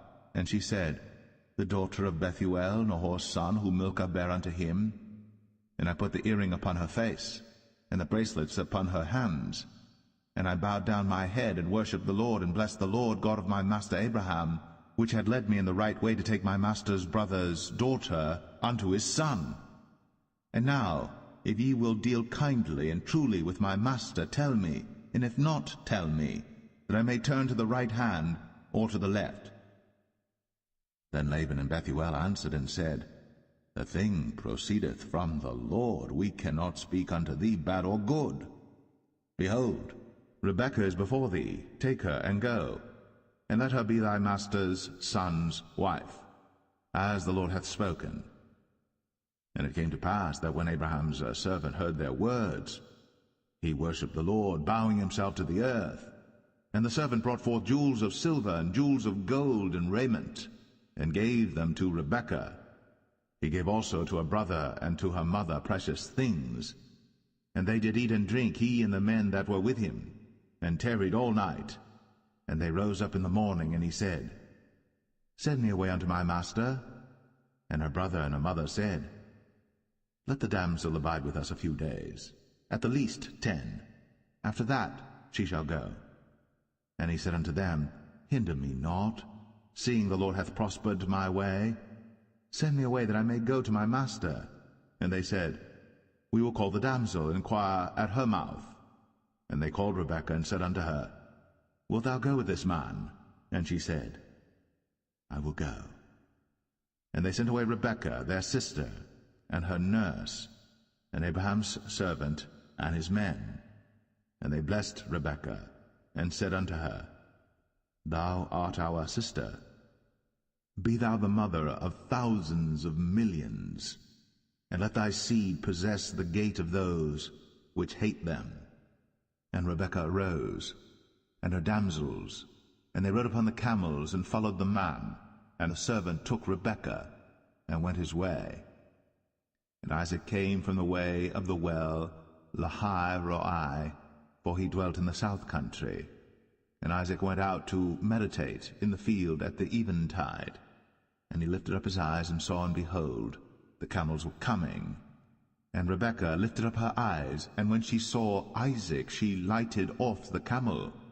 For she had said unto the servant, What man is this that walketh in the field to meet us?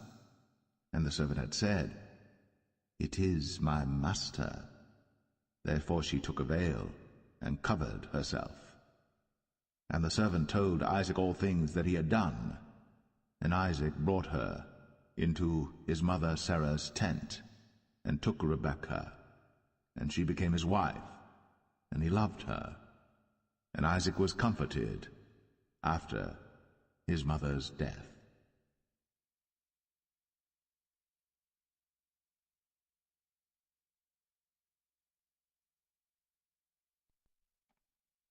Genesis 25. Then again Abraham took a wife, and her name was Keturah. And she bare him Zimran, and Jokshan, and Medan, and Midian, and Ishbak, and Shua. And Jokshan begat Sheba and Dedan. And the sons of Dedan were Ashrim, and Letashim, and Leumim. And the sons of Midian, Ephah, and Epher, and Hanok, and Abidah, and Eldaah. All these were the children of Keturah. And Abraham gave all that he had unto Isaac.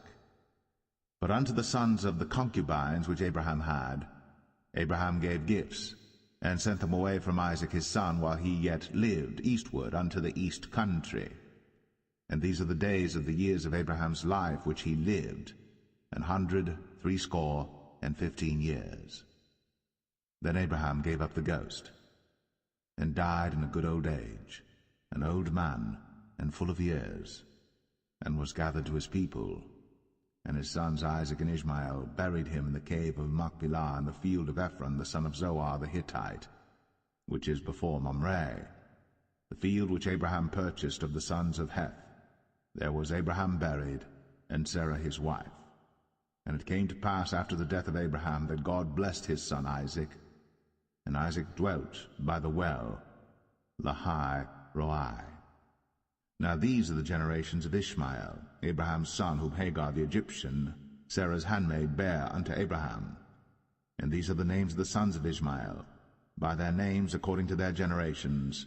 The firstborn of Ishmael, Nebajoth, and Kedar, and Abiel, and Mibsam, and Mishma, and Dumah, and Massa, Hadar, and Tema, Jetur, Naphish, and Kedemah.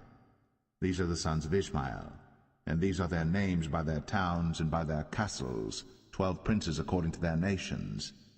And these are the years of the life of Ishmael, 137 years.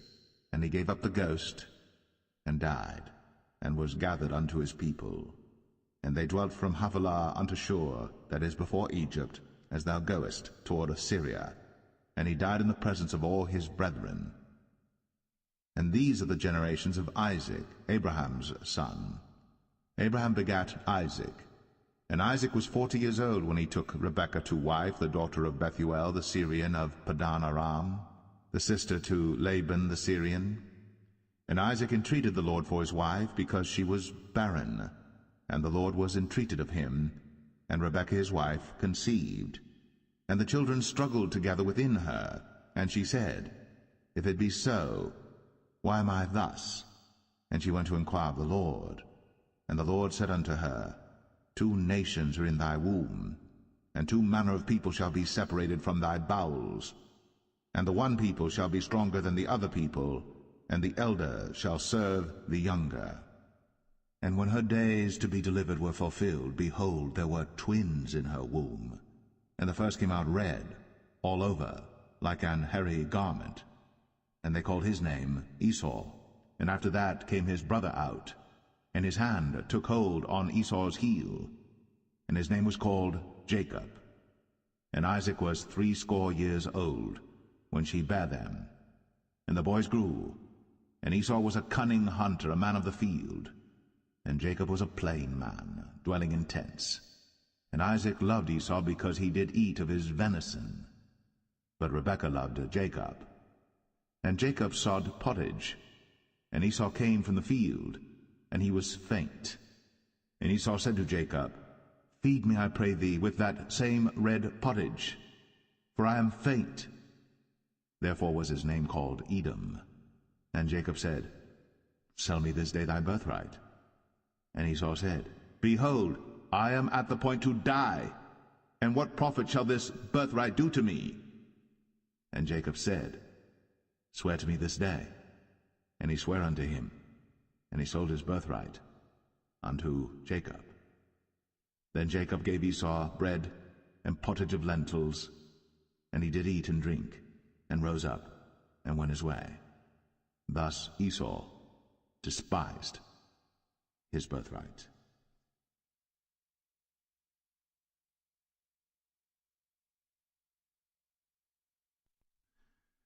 Genesis 26. And there was a famine in the land beside the first famine that was in the days of Abraham. And Isaac went unto Abimelech king of the Philistines unto Gerar. And the Lord appeared unto him, and said, Go not down into Egypt. Dwell in the land which I shall tell thee of. Sojourn in this land, and I will be with thee, and will bless thee.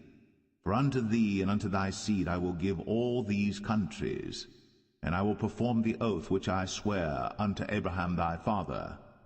And I will make thy seed to multiply as the stars of heaven, and will give unto thy seed all these countries, and in thy seed shall all the nations of the earth be blessed, because that Abraham obeyed my voice, and kept my charge, my commandments, my statutes, and my laws. And Isaac dwelt in Gerar. And the men of the place asked him of his wife, and he said, She is my sister. For he feared to say, She is my wife, lest, said he, the men of the place should kill me for Rebekah, because she was fair to look upon. And it came to pass, when he had been there a long time, that Abimelech king of the Philistines looked out at a window, and saw, and behold, Isaac was sporting with Rebekah his wife. And Abimelech called Isaac, and said, Behold, of a surety she is thy wife. And how saidst thou, She is my sister? And Isaac said unto him, Because I said, Lest I die for her. And Abimelech said, What is this thou hast done unto us? One of the people might lightly have lain with thy wife, and thou shouldest have brought guiltiness upon us. And Abimelech charged all his people, saying, He that toucheth this man or his wife shall surely be put to death. Then Isaac sowed in that land, and received in the same year 100-fold, and the Lord blessed him. And the man waxed great, and went forward, and grew until he became very great. For he had possession of flocks, and possession of herds, and great store of servants. And the Philistines envied him. For all the wells which his father's servants had digged in the days of Abraham his father, the Philistines had stopped them, and filled them with earth. And Abimelech said unto Isaac, Go from us, for thou art much mightier than we. And Isaac departed thence, and pitched his tent in the valley of Gerar, and dwelt there. And Isaac digged again the wells of water, which they had digged in the days of Abraham his father. For the Philistines had stopped them after the death of Abraham, and he called their names after the names by which his father had called them. And Isaac's servants digged in the valley, and found there a well of springing water. And the herdmen of Gerar did strive with Isaac's herdmen, saying, The water is ours. And he called the name of the well Esek, because they strove with him. And they digged another well, and strove for that also. And he called the name of it Sitnah. And he removed from thence, and digged another well, and for that they strove not. And he called the name of it Rehoboth. And he said, For now the Lord hath made room for us, and we shall be fruitful in the land. And he went up from thence to Beersheba. And the Lord appeared unto him the same night, and said, I am the God of Abraham thy father. Fear not, for I am with thee, and will bless thee, and multiply thy seed for my servant Abraham's sake. And he builded an altar there, and called upon the name of the Lord, and pitched his tent there. And there Isaac's servants digged a well. Then Abimelech went to him from Gerar, and Ahuzzath one of his friends, and Phicol the chief captain of his army. And Isaac said unto them, Wherefore come ye to me, seeing ye hate me, and have sent me away from you? And they said, We saw certainly that the Lord was with thee. And we said, Let there be now an oath betwixt us, even betwixt us and thee, and let us make a covenant with thee, that thou wilt do us no hurt, as we have not touched thee, and as we have done unto thee nothing but good, and have sent thee away in peace. Thou art now the blessed of the Lord. And he made them a feast, and they did eat and drink. And they rose up betimes in the morning, and sware one to another. And Isaac sent them away, and they departed from him in peace. And it came to pass the same day that Isaac's servants came, and told him concerning the well which they had digged, and said unto him, We have found water. And he called it Sheba. Therefore the name of the city is Beersheba unto this day. And Esau was 40 years old when he took to wife Judith, the daughter of Beri the Hittite, and Bashemath, the daughter of Elon the Hittite, which were a grief of mind unto Isaac and to Rebekah.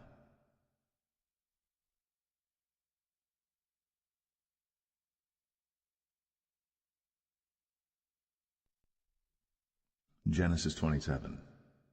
And it came to pass that when Isaac was old, and his eyes were dim, so that he could not see, he called Esau his eldest son, and said unto him, My son. And he said unto him, Behold, here am I. And he said, Behold now, I am old, I know not the day of my death. Now therefore take, I pray thee, thy weapons, thy quiver, and thy bow, and go out to the field, and take me some venison, and make me savory meat, such as I love, and bring it to me, that I may eat, that my soul may bless thee before I die. And Rebekah heard when Isaac spake to Esau his son. And Esau went to the field to hunt for venison, and to bring it. And Rebekah spake unto Jacob her son, saying, Behold, I heard thy father speak unto Esau thy brother, saying, Bring me venison, and make me savory meat, that I may eat, and bless thee before the Lord, before my death. Now therefore, my son, obey my voice according to that which I command thee. Go now to the flock, and fetch me from thence 2 good kids of the goats, and I will make them savory meat for thy father, such as he loveth. And thou shalt bring it to thy father, that he may eat, and that he may bless thee before his death. And Jacob said to Rebekah his mother, Behold, Esau my brother is a hairy man, and I am a smooth man. My father peradventure will feel me, and I shall seem to him as a deceiver, and I shall bring a curse upon me, and not a blessing. And his mother said unto him, Upon me be thy curse, my son, only obey my voice, and go fetch me them. And he went, and fetched, and brought them to his mother. And his mother made savory meat, such as his father loved. And Rebekah took goodly raiment of her eldest son Esau, which were with her in the house, and put them upon Jacob her younger son. And she put the skins of the kids of the goats upon his hands, and upon the smooth of his neck. And she gave the savory meat and the bread, which she had prepared, into the hand of her son Jacob. And he came unto his father, and said, My father. And he said, Here am I. Who art thou, my son? And Jacob said unto his father, I am Esau thy firstborn. I have done according as thou badest me. Arise, I pray thee, sit and eat of my venison, that thy soul may bless me. And Isaac said unto his son, How is it that thou hast found it so quickly, my son? And he said, Because the Lord thy God brought it to me. And Isaac said unto Jacob, Come near, I pray thee, that I may feel thee, my son, whether thou be my very son Esau or not. And Jacob went near unto Isaac his father, and he felt him, and said, The voice is Jacob's voice, but the hands are the hands of Esau. And he discerned him not, because his hands were hairy, as his brother Esau's hands. So he blessed him, and he said, Art thou my very son Esau? And he said, I am. And he said, Bring it near to me, and I will eat of my son's venison, that my soul may bless thee. And he brought it near to him, and he did eat. And he brought him wine, and he drank. And his father Isaac said unto him, Come near now, and kiss me, my son. And he came near, and kissed him. And he smelled the smell of his raiment, and blessed him, and said, See, the smell of my son is as the smell of a field which the Lord hath blessed. Therefore God give thee of the dew of heaven, and the fatness of the earth, and plenty of corn and wine. Let people serve thee, and nations bow down to thee. Be Lord over thy brethren, and let thy mother's sons bow down to thee. Cursed be every one that curseth thee, and blessed be he that blesseth thee. And it came to pass, as soon as Isaac had made an end of blessing Jacob, and Jacob was yet scarce gone out from the presence of Isaac his father, that Esau his brother came in from his hunting. And he also had made savory meat, and brought it unto his father, and said unto his father, Let my father arise, and eat of his son's venison, that thy soul may bless me. And Isaac his father said unto him, Who art thou? And he said, I am thy son, thy firstborn, Esau. And Isaac trembled very exceedingly, and said, Who? Where is he that hath taken venison and brought it me? And I have eaten of all before thou camest, and have blessed him, yea, and he shall be blessed. And when Esau heard the words of his father, he cried with a great and exceeding bitter cry, and said unto his father, Bless me, even me also, O my father. And he said, Thy brother came with subtlety, and hath taken away thy blessing. And he said, Is not he rightly named Jacob? For he hath supplanted me these 2 times. He took away my birthright, and behold, now he hath taken away my blessing. And he said, Hast thou not reserved a blessing for me? And Isaac answered and said unto Esau, Behold, I have made him thy lord, and all his brethren have I given to him for servants, and with corn and wine have I sustained him. And what shall I do now unto thee, my son? And Esau said unto his father, Hast thou but one blessing, my father? Bless me, even me also, O my father. And Esau lifted up his voice and wept. And Isaac his father answered and said unto him, Behold, thy dwelling shall be the fatness of the earth, and of the dew of heaven from above. And by thy sword shalt thou live, and shalt serve thy brother. And it shall come to pass that when thou shalt have the dominion, that thou shalt break his yoke from off thy neck. And Esau hated Jacob, because of the blessing wherewith his father blessed him. And Esau said in his heart, The days of mourning for my father are at hand. Then will I slay my brother Jacob. And these words of Esau her elder son were told to Rebekah, and she sent and called Jacob her younger son, and said unto him, Behold, thy brother Esau, as touching thee, doth comfort himself, purposing to kill thee. Now therefore, my son, obey my voice, and arise. Flee thou to Laban my brother, to Haran, and tarry with him a few days, until thy brother's fury turn away, until thy brother's anger turn away from thee, and he forget that which thou hast done to him. Then I will send and fetch thee from thence.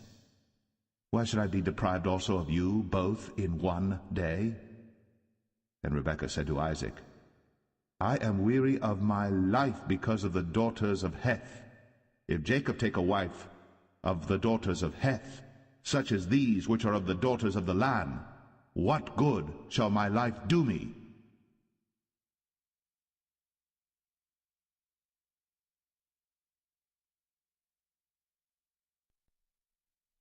Genesis 28.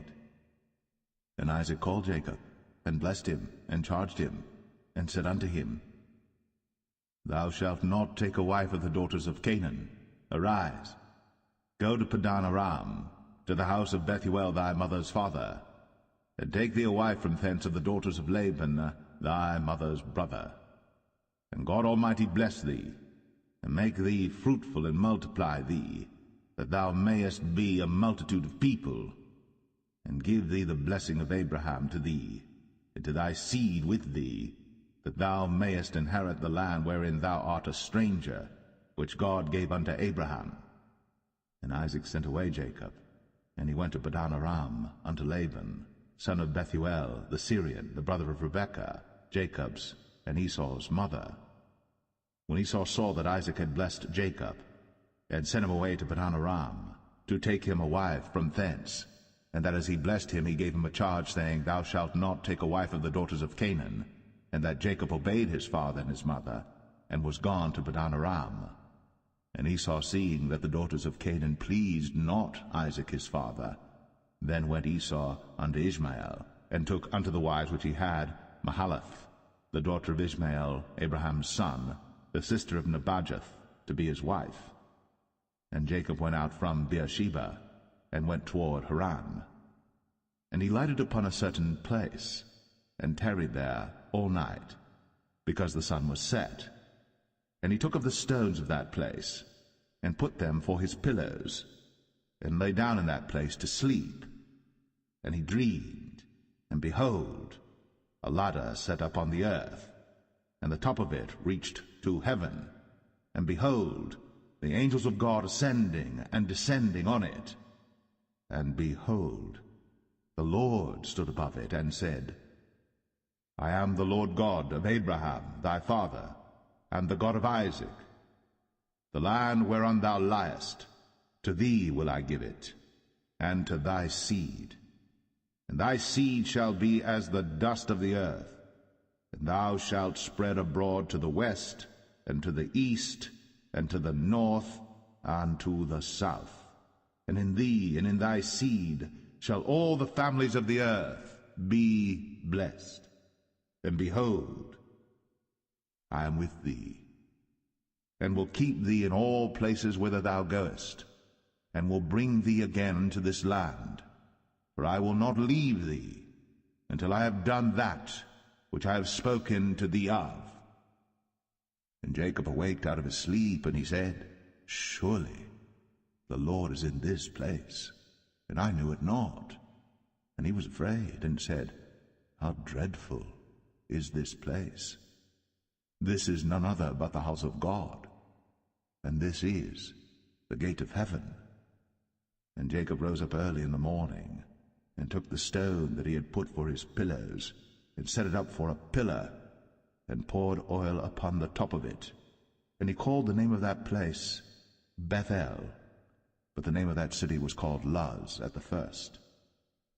And Jacob vowed a vow, saying, If God will be with me, and will keep me in this way that I go, and will give me bread to eat, and raiment to put on, so that I come again to my father's house in peace, then shall the Lord be my God, and this stone which I have set up for a pillar shall be God's house. And of all that thou shalt give me, I will surely give the 10th unto thee.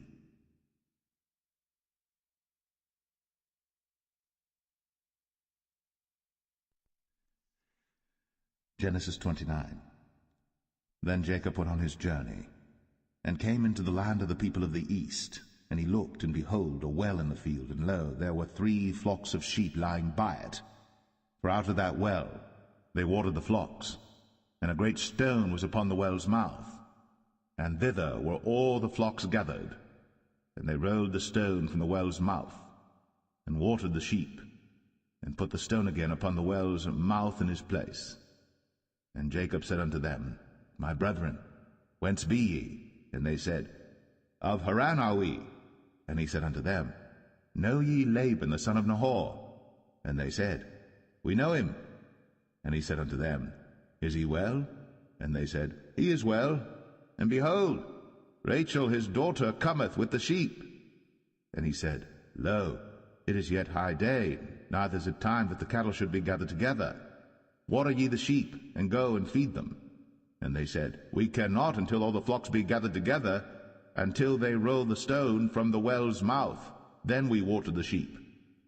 And while he yet spake with them, Rachel came with her father's sheep, for she kept them. And it came to pass, when Jacob saw Rachel the daughter of Laban his mother's brother, and the sheep of Laban his mother's brother, that Jacob went near, and rolled the stone from the well's mouth, and watered the flock of Laban his mother's brother. And Jacob kissed Rachel, and lifted up his voice and wept. And Jacob told Rachel that he was her father's brother, and that he was Rebekah's son. And she ran and told her father. And it came to pass, when Laban heard the tidings of Jacob his sister's son, that he ran to meet him, and embraced him, and kissed him, and brought him to his house. And he told Laban all these things. And Laban said to him, Surely thou art my bone and my flesh. And he abode with him the space of a month. And Laban said unto Jacob, Because thou art my brother, shouldest thou therefore serve me for naught? Tell me, what shall thy wages be? And Laban had 2 daughters. The name of the elder was Leah, and the name of the younger was Rachel. Leah was tender-eyed, but Rachel was beautiful and well-favored. And Jacob loved Rachel, and said, I will serve thee 7 years for Rachel thy younger daughter. And Laban said, It is better that I give her to thee, than that I should give her to another man. Abide with me. And Jacob served 7 years for Rachel. And they seemed unto him but a few days, for the love he had to her. And Jacob said unto Laban, Give me my wife, for my days are fulfilled, that I may go in unto her. And Laban gathered together all the men of the place, and made a feast. And it came to pass in the evening, that he took Leah his daughter, and brought her to him, and he went in unto her. And Laban gave unto his daughter Leah Zilpah his maid for an handmaid. And it came to pass that in the morning, behold, it was Leah. And he said to Laban, What is this thou hast done unto me? Did not I serve with thee for Rachel? Wherefore then hast thou beguiled me? And Laban said, It must not be so done in our country to give the younger before the firstborn. Fulfill her week, and we will give thee this also for the service which thou shalt serve with me yet 7 other years. And Jacob did so, and fulfilled her week, and he gave him Rachel his daughter to wife also. And Laban gave to Rachel his daughter Bilhah his handmaid to be her maid. And he went in also unto Rachel, and he loved also Rachel more than Leah, and served with him yet 7 other years. And when the Lord saw that Leah was hated, he opened her womb. But Rachel was barren, and Leah conceived, and bare a son. And she called his name Reuben, for she said, Surely the Lord hath looked upon my affliction, now therefore my husband will love me. And she conceived again, and bare a son, and said, Because the Lord hath heard that I was hated, he hath therefore given me this son also. And she called his name Simeon. And she conceived again, and bare a son, and said, Now this time will my husband be joined unto me, because I have borne him 3 sons. Therefore was his name called Levi. And she conceived again, and bare a son, and she said, Now will I praise the Lord. Therefore she called his name Judah, and left bearing.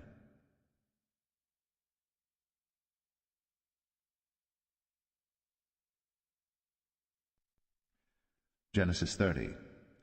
And when Rachel saw that she bare Jacob no children, Rachel envied her sister, and said unto Jacob, Give me children, or else I die. And Jacob's anger was kindled against Rachel, and he said, Am I in God's stead, who hath withheld from thee the fruit of the womb? And she said, Behold my maid Bilhah, go in unto her, and she shall bear upon my knees, that I may also have children by her. And she gave him Bilhah her handmaid to wife, and Jacob went in unto her. And Bilhah conceived, and bare Jacob a son. And Rachel said, God hath judged me, and hath also heard my voice, and hath given me a son. Therefore called she his name Dan. And Bilhah Rachel's maid conceived again, and bare Jacob a second son. And Rachel said, With great wrestlings have I wrestled with my sister, and I have prevailed. And she called his name Naphtali. When Leah saw that she had left bearing, she took Zilpah her maid, and gave her Jacob to wife. And Zilpah, Leah's maid, bare Jacob a son. And Leah said, A troop cometh. And she called his name Gad. And Zilpah, Leah's maid, bare Jacob a second son. And Leah said, Happy am I, for the daughters will call me blessed. And she called his name Asher. And Reuben went in the days of wheat harvest, and found mandrakes in the field, and brought them unto his mother Leah. Then Rachel said to Leah, Give me, I pray thee, of thy son's mandrakes. And she said unto her, Is it a small matter that thou hast taken my husband? And wouldst thou take away my son's mandrakes also? And Rachel said, Therefore he shall lie with thee tonight, for thy son's mandrakes. And Jacob came out of the field in the evening, and Leah went out to meet him, and said, Thou must come in unto me, for surely I have hired thee with my son's mandrakes. And he lay with her that night. And God hearkened unto Leah, and she conceived, and bare Jacob the fifth son. And Leah said, God hath given me my hire, because I have given my maiden to my husband. And she called his name Issachar. And Leah conceived again, and bare Jacob the sixth son. And Leah said, God hath endued me with a good dowry.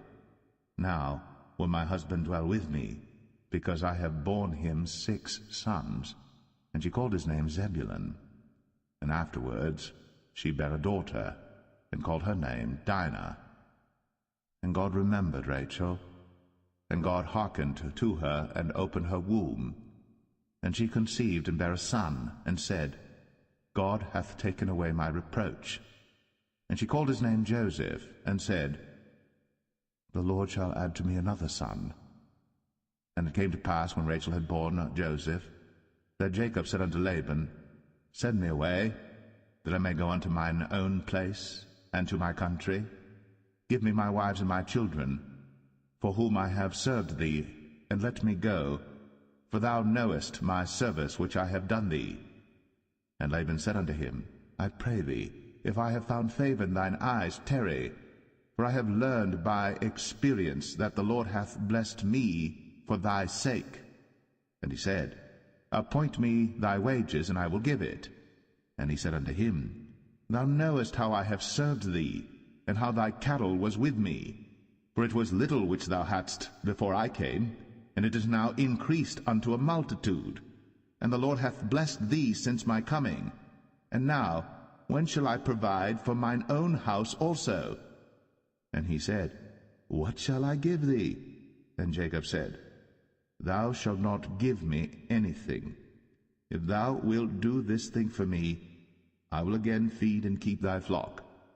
I will pass through all thy flock today, removing from thence all the speckled and spotted cattle, and all the brown cattle among the sheep, and the spotted and speckled among the goats, and of such shall be my hire.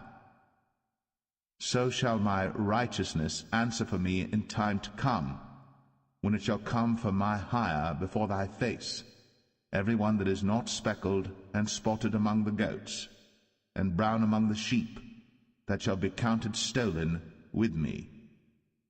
And Laban said, Behold, I would it might be according to thy word.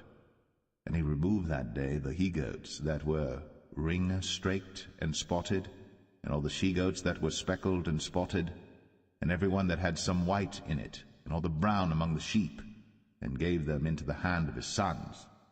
And he set 3 days' journey betwixt himself and Jacob fed the rest of Laban's flocks. And Jacob took him rods of green poplar, and of the hazel and chestnut tree, and pilled white strakes in them, and made the white appear which was in the rods. And he set the rods which he had pilled before the flocks in the gutters, in the watering troughs, when the flocks came to drink, that they should conceive when they came to drink. And the flocks conceived before the rods, and brought forth cattle ring-straked, speckled, and spotted. And Jacob did separate the lambs, and set the faces of the flocks toward the ring-straked, and all the brown in the flock of Laban. And he put his own flocks by themselves, and put them not unto Laban's cattle. And it came to pass, whensoever the stronger cattle did conceive, that Jacob laid the rods before the eyes of the cattle in the gutters, that they might conceive among the rods. But when the cattle were feeble, he put them not in. So the feebler were Laban's, and the stronger Jacob's. And the man increased exceedingly, and had much cattle, and maidservants, and menservants, and camels, and asses.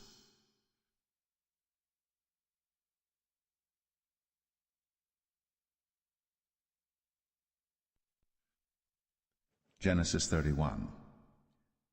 And he heard the words of Laban's sons, saying, Jacob hath taken away all that was our father's, and of that which was our father's hath he gotten all this glory.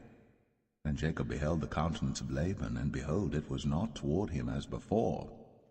And the Lord said unto Jacob, Return unto the land of thy fathers, and to thy kindred, and I will be with thee. And Jacob sent and called Rachel and Leah to the field unto his flock, and said unto them, I see your father's countenance, that it is not toward me as before, but the God of my father hath been with me. And ye know that with all my power I have served your father.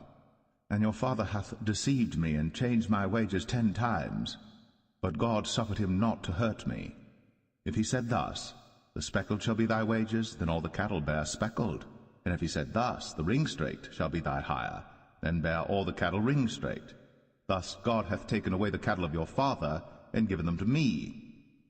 And it came to pass at the time that the cattle conceived, that I lifted up mine eyes, and saw in a dream, and behold, the rams which leaped upon the cattle were ringstraked, speckled, and grizzled. And the angel of God spake unto me in a dream, saying, Jacob. And I said, Here am I. And he said, Lift up now thine eyes, and see all the rams which leap upon the cattle are ringstraked, speckled, and grizzled. For I have seen all that Laban doeth unto thee. I am the God of Bethel, where thou anointest the pillar, and where thou vowest a vow unto me. Now arise, get thee out from this land, and return unto the land of thy kindred. And Rachel and Leah answered and said unto him, Is there yet any portion or inheritance for us in our father's house? Are we not counted of him strangers? For he hath sold us, and hath quite devoured also our money. For all the riches which God hath taken from our father, that is ours and our children's. Now then, whatsoever God hath said unto thee, do. Then Jacob rose up, and set his sons and his wives upon camels. And he carried away all his cattle, and all his goods which he had gotten, the cattle of his getting which he had gotten in Padan Aram, for to go to Isaac his father in the land of Canaan. And Laban went to shear his sheep, and Rachel had stolen the images that were her father's. And Jacob stole away unawares to Laban the Syrian, in that he told him not that he fled. So he fled with all that he had, and he rose up and passed over the river, and set his face toward the Mount Gilead. And it was told Laban on the 3rd day that Jacob was fled. And he took his brethren with him, and pursued after him 7 days' journey. And they overtook him in the Mount Gilead.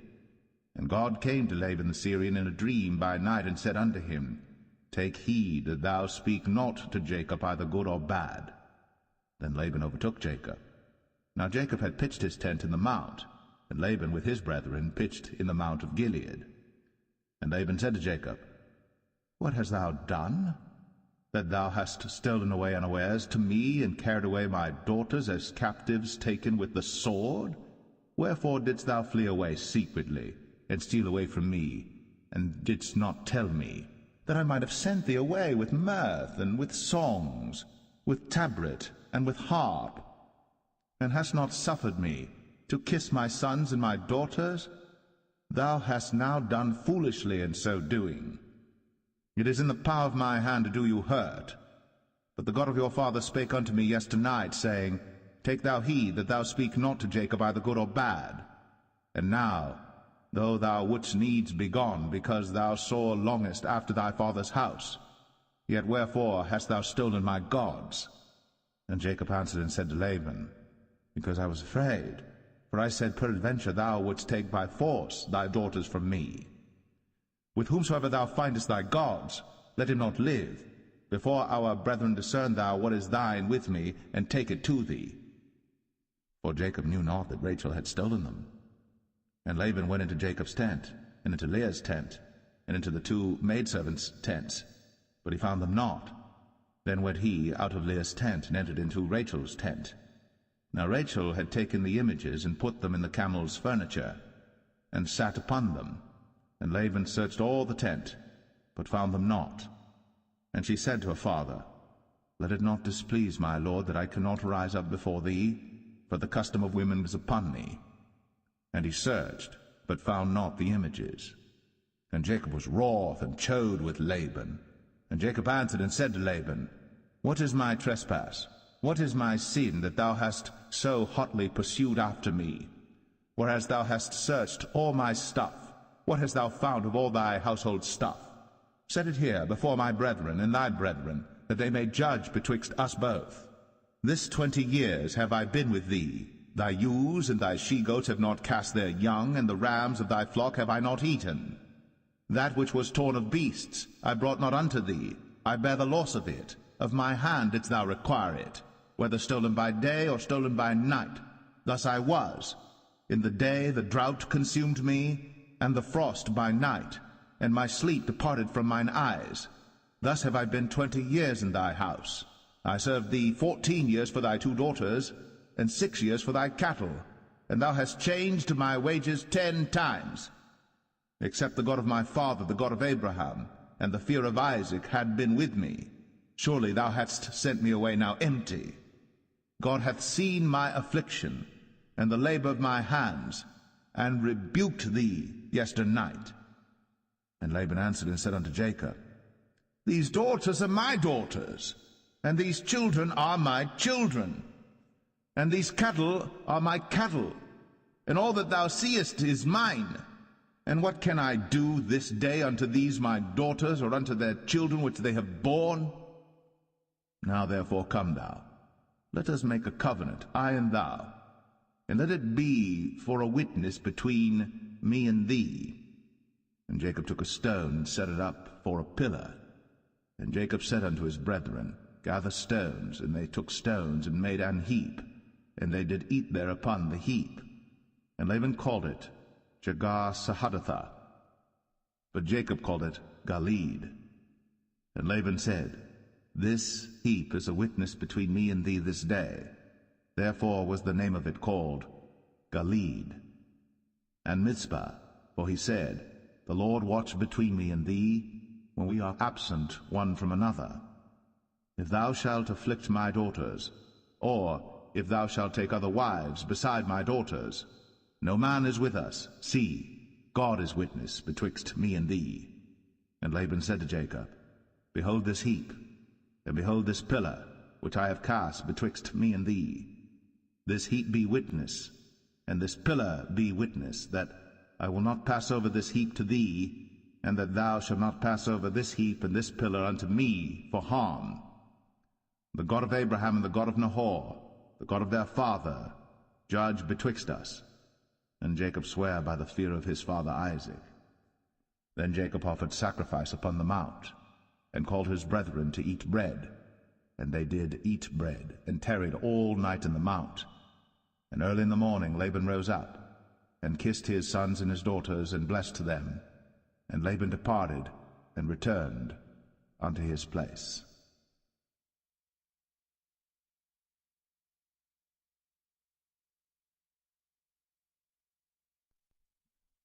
Genesis 32.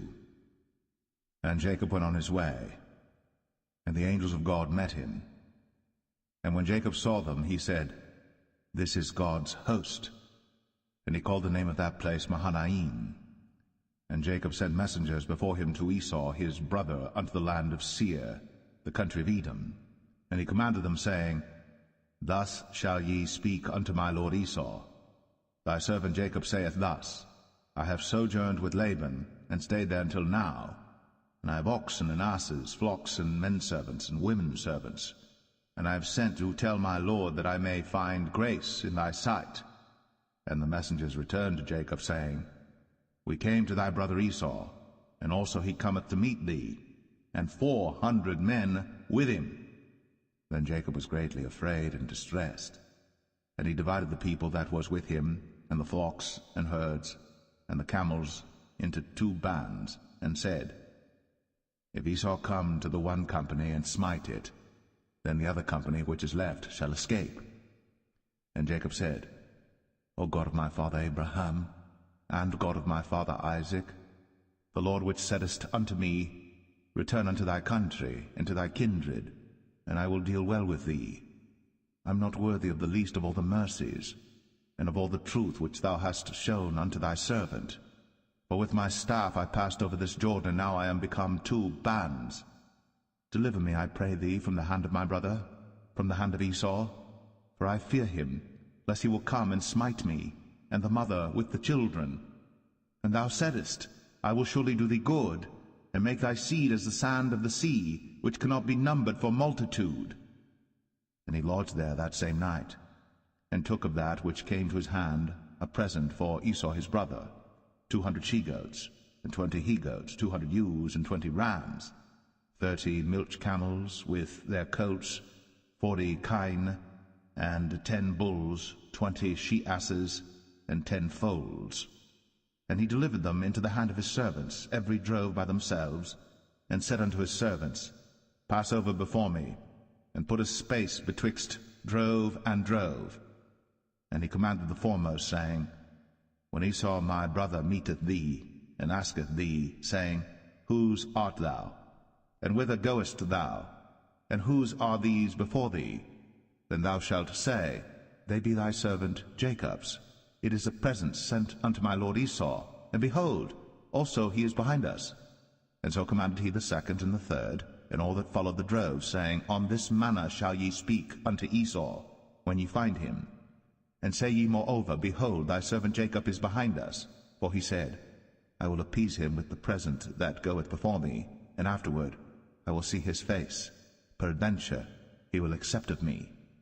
So went the present over before him, and himself lodged that night in the company.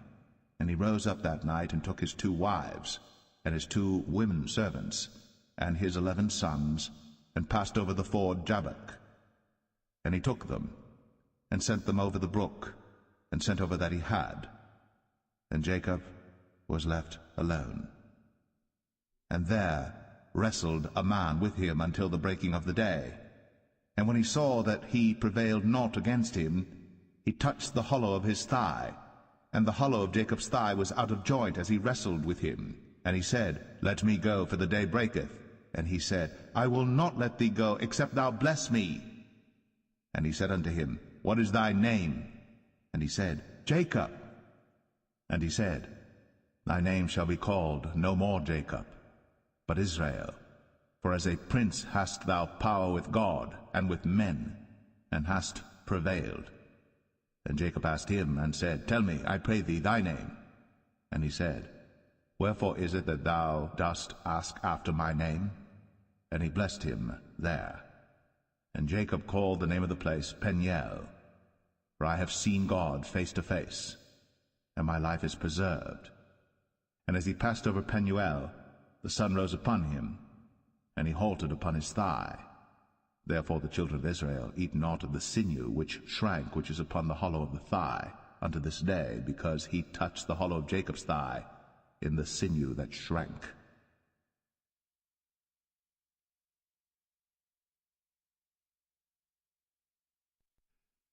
Genesis 33. And Jacob lifted up his eyes, and looked, and behold, Esau came, and with him 400 men. And he divided the children unto Leah, and unto Rachel, and unto the 2 handmaids. And he put the handmaids and their children foremost, and Leah and her children after, and Rachel and Joseph hindermost. And he passed over before them, and bowed himself to the ground 7 times, until he came near to his brother. And Esau ran to meet him, and embraced him, and fell on his neck, and kissed him, and they wept. And he lifted up his eyes, and saw the women and the children, and said, Who are those with thee? And he said, The children which God hath graciously given thy servant. Then the handmaidens came near, they and their children, and they bowed themselves. And Leah also with her children came near, and bowed themselves. And after came Joseph near, and Rachel, and they bowed themselves. And he said, What meanest thou by all this drove which I met? And he said, These are to find grace in the sight of my Lord. And Esau said, I have enough, my brother, keep that thou hast unto thyself. And Jacob said, Nay, I pray thee, if now I have found grace in thy sight, then receive my present at my hand. For therefore I have seen thy face as though I had seen the face of God, and thou wast pleased with me. Take, I pray thee, my blessing that is brought to thee, because God hath dealt graciously with me, and because I have enough. And he urged him, and he took it. And he said, Let us take our journey, and let us go, and I will go before thee. And he said unto him, My Lord knoweth that the children are tender, and the flocks and herds with young are with me. And if men should overdrive them one day, all the flock will die. Let my Lord, I pray thee, pass over before his servant, and I will lead on softly according as the cattle that goeth before me, and the children be able to endure, until I come unto my Lord unto Seir. And Esau said, Let me now leave with thee some of the folk that are with me. And he said, What needeth it? Let me find grace in the sight of my Lord. So Esau returned that day on his way unto Seir. And Jacob journeyed to Succoth, and built him an house, and made booths for his cattle. Therefore the name of the place is called Succoth. And Jacob came to Shalem, a city of Shechem, which is in the land of Canaan, when he came from Padan Aram, and pitched his tent before the city. And he bought a parcel of a field, where he had spread his tent, at the hand of the children of Hamor, Shechem's father, for 100 pieces of money. And he erected there an altar, and called it El Elohe Israel.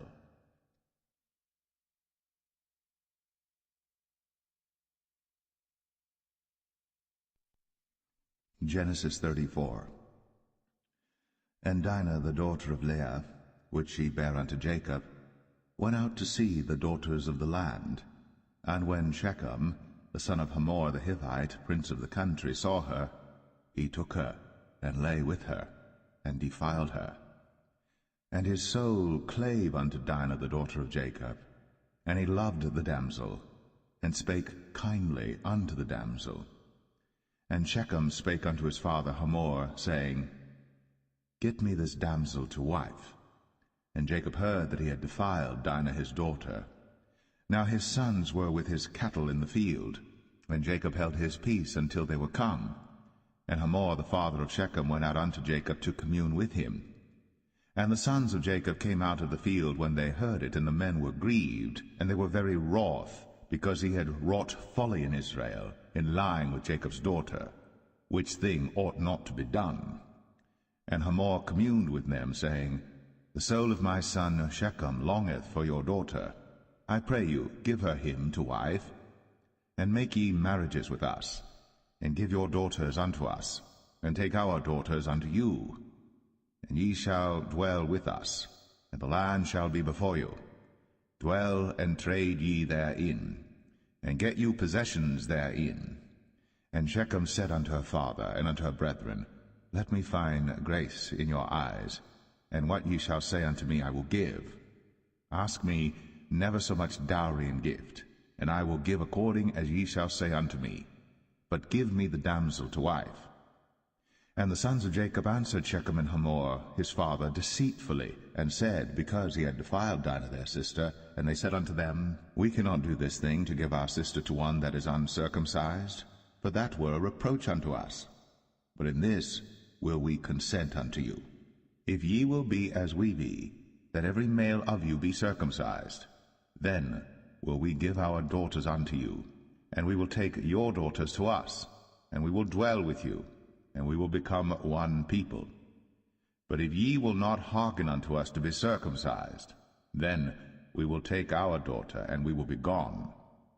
And their words pleased Hamor and Shechem, Hamor's son. And the young man deferred not to do the thing, because he had delight in Jacob's daughter, and he was more honorable than all the house of his father. And Hamor and Shechem his son came unto the gate of their city, and communed with the men of their city, saying, These men are peaceable with us, therefore let them dwell in the land, and trade therein. For the land, behold, it is large enough for them. Let us take their daughters to us for wives, and let us give them our daughters. Only herein will the men consent unto us, for to dwell with us, to be one people, if every male among us be circumcised, as they are circumcised. Shall not their cattle and their substance and every beast of theirs be ours? Only let us consent unto them, and they will dwell with us. And unto Hamor and unto Shechem his son hearken all that went out of the gate of his city, and every male was circumcised, all that went out of the gate of his city. And it came to pass on the third day, when they were sore, that two of the sons of Jacob, Simeon and Levi, Dinah's brethren, took each man his sword, and came upon the city boldly, and slew all the males. And they slew Hamor and Shechem his son with the edge of the sword, and took Dinah out of Shechem's house, and went out. The sons of Jacob came upon the slain, and spoiled the city, because they had defiled their sister. They took their sheep and their oxen, and their asses, and that which was in the city, and that which was in the field, and all their wealth, and all their little ones, and their wives took they captive, and spoiled even all that was in the house. And Jacob said to Simeon and Levi, Ye have troubled me to make me to stink among the inhabitants of the land, among the Canaanites and the Perizzites. And I, being few in number, they shall gather themselves together against me, and slay me, and I shall be destroyed, I and my house.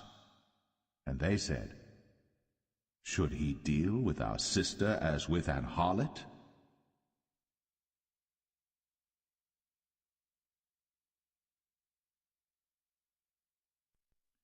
Genesis 35. And God said unto Jacob, Arise, go up to Bethel, and dwell there, and make there an altar unto God, that appeared unto thee when thou fleddest from the face of Esau thy brother. Then Jacob said unto his household, and to all that were with him, Put away the strange gods that are among you, and be clean, and change your garments, and let us arise, and go up to Bethel, and I will make there an altar unto God, who answered me in the day of my distress, and was with me in the way which I went. And they gave unto Jacob all the strange gods which were in their hand, and all their earrings which were in their ears. And Jacob hid them under the oak which was by Shechem. And they journeyed, and the terror of God was upon the cities that were round about them, and they did not pursue after the sons of Jacob. So Jacob came to Luz, which is in the land of Canaan, that is Bethel, he and all the people that were with him.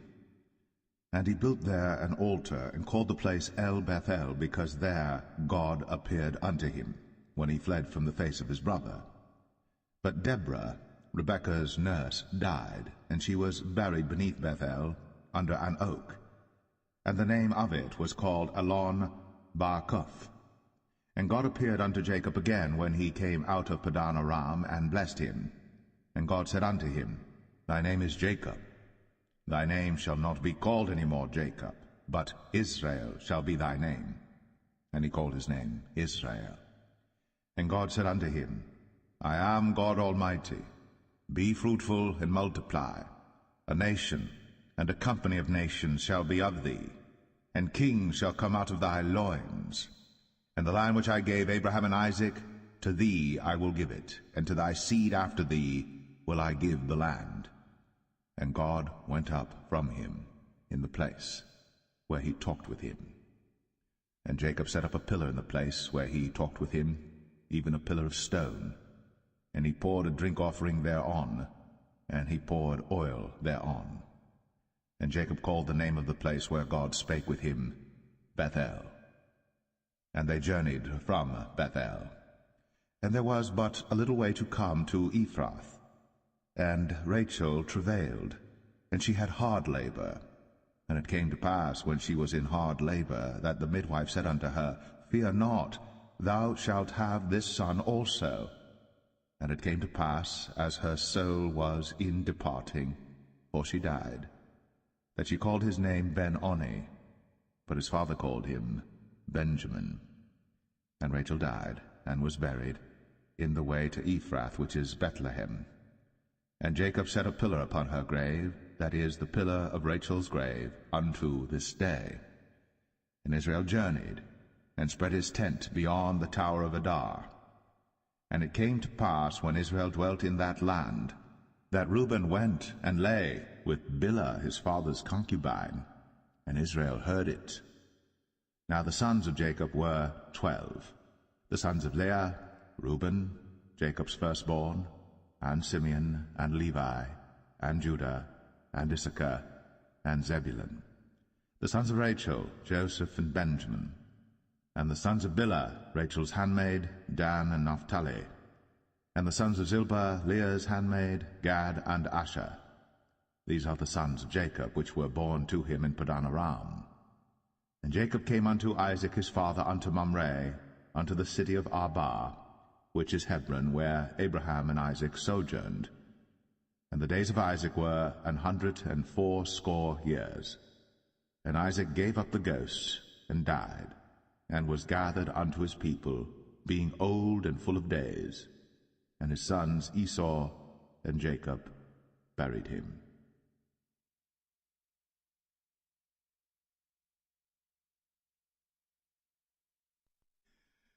Genesis 36. Now these are the generations of Esau, who is Edom. Esau took his wives of the daughters of Canaan, Adah the daughter of Elon the Hittite, and Aholibamah the daughter of Anah the daughter of Zibeon the Hivite, and Bashemath, Ishmael's daughter, sister of Nebajoth. And Adah bare to Esau Eliphaz, and Bashemath bare Ruel. And Aholibamah bare Jeush, and Jalam, and Korah. These are the sons of Esau, which were born unto him in the land of Canaan. And Esau took his wives, and his sons, and his daughters, and all the persons of his house, and his cattle, and all his beasts, and all his substance, which he had got in the land of Canaan, and went into the country from the face of his brother Jacob. For their riches were more than that they might dwell together, and the land wherein they were strangers could not bear them because of their cattle. Thus dwelt Esau in Mount Seir. Esau is Edom. And these are the generations of Esau, the father of the Edomites, in Mount Seir. These are the names of Esau's sons: Eliphaz, the son of Adah, the wife of Esau; Ruel, the son of Bashemath, the wife of Esau. And the sons of Eliphaz were Teman, Omar, Zepho, and Gatam, and Kenaz. And Timnah was concubine to Eliphaz, Esau's son, and she bare to Eliphaz Amalek. These were the sons of Adah, Esau's wife. And these are the sons of Reuel, Nahath, and Zerah, Shammah, and Mizah. These were the sons of Bashemath, Esau's wife. And these were the sons of Aholibamah, the daughter of Anah, the daughter of Zibeon, Esau's wife. And she bare to Esau Jeush, and Jalam, and Korah. These were dukes of the sons of Esau.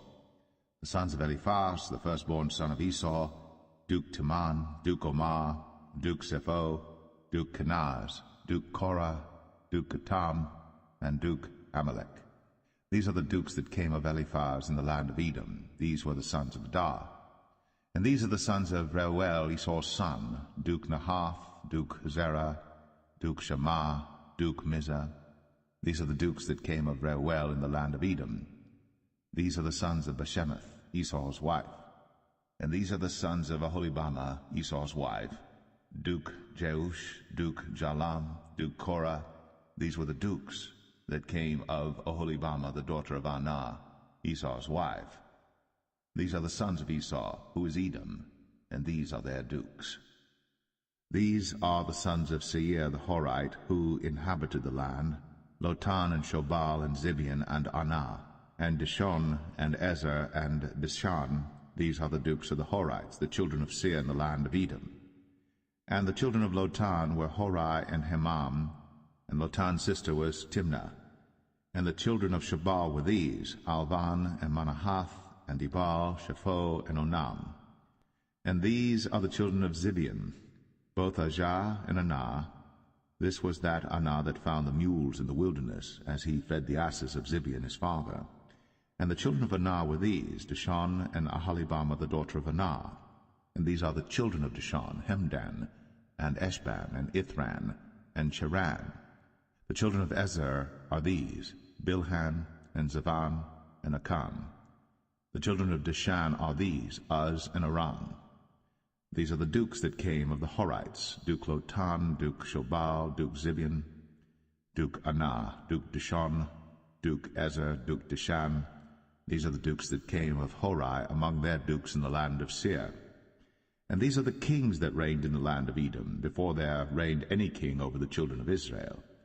And Bela the son of Beor reigned in Edom, and the name of his city was Dinhabah.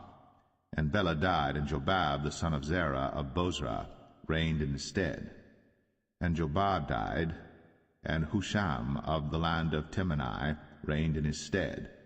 And Husham died, and Hadad the son of Bedad, who smote Midian in the field of Moab, reigned in his stead. And the name of his city was Avith. And Hadad died, and Samlah of Masrekah reigned in his stead. And Samlah died, and Saul of Rehoboth by the river reigned in his stead.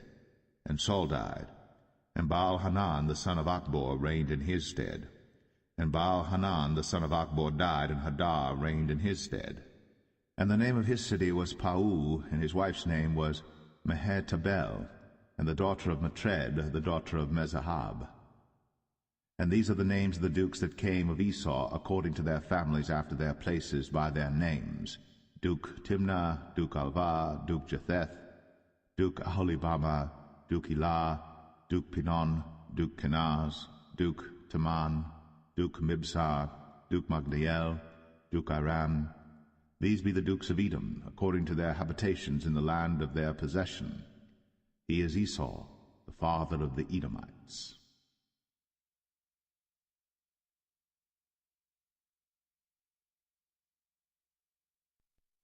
Genesis 37. And Jacob dwelt in the land wherein his father was a stranger, in the land of Canaan. These are the generations of Jacob. Joseph, being 17 years old, was feeding the flock with his brethren, and the lad was with the sons of Bilhah, and with the sons of Zilpah, his father's wives.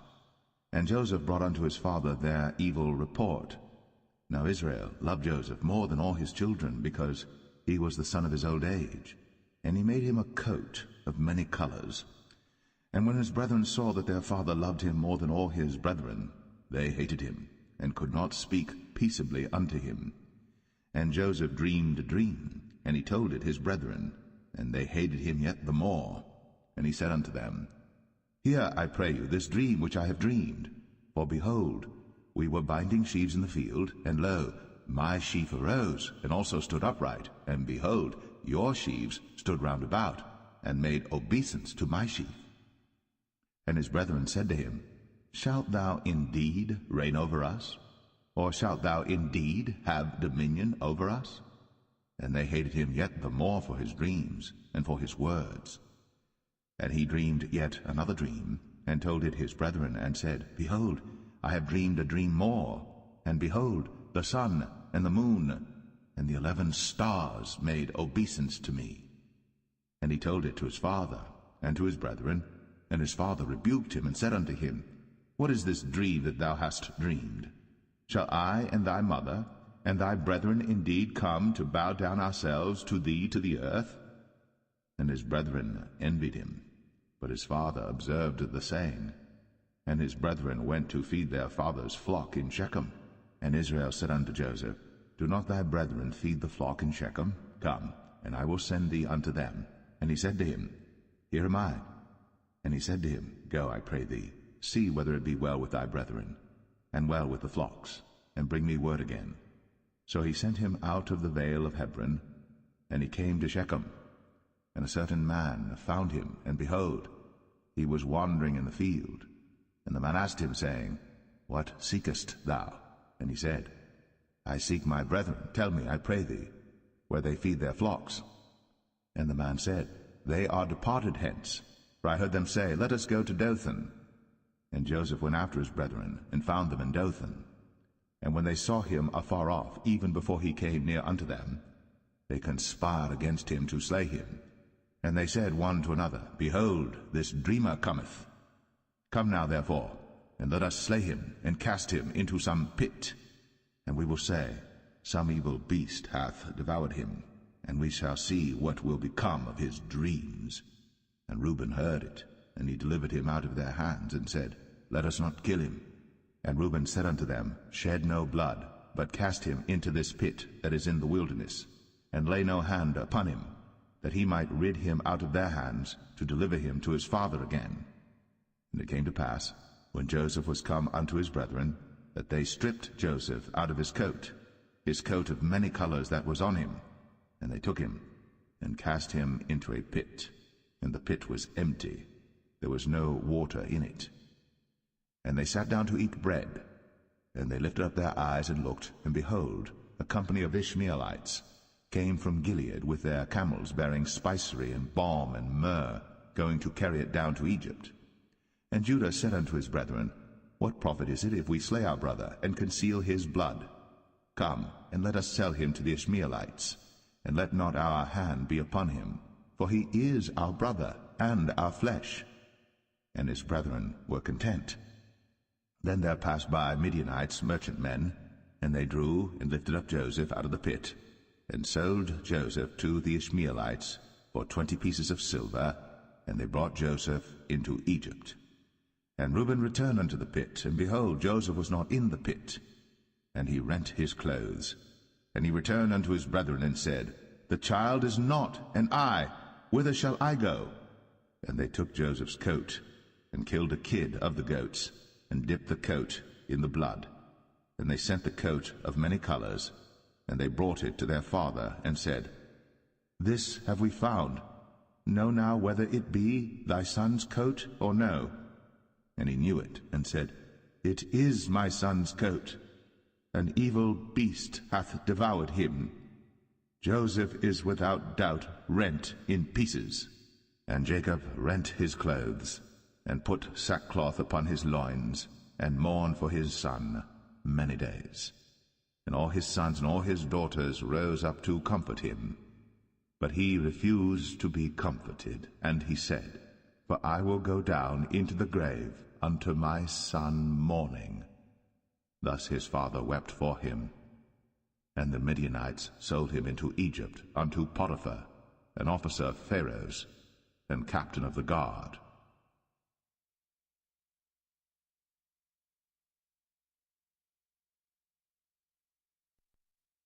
Genesis 38. And it came to pass at that time that Judah went down from his brethren, and turned in to a certain Adulamite, whose name was Hira. And Judah saw there a daughter of a certain Canaanite, whose name was Shua. And he took her, and went in unto her, and she conceived and bare a son.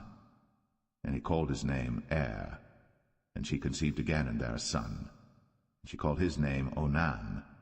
And she yet again conceived and bare a son, and called his name Shelah.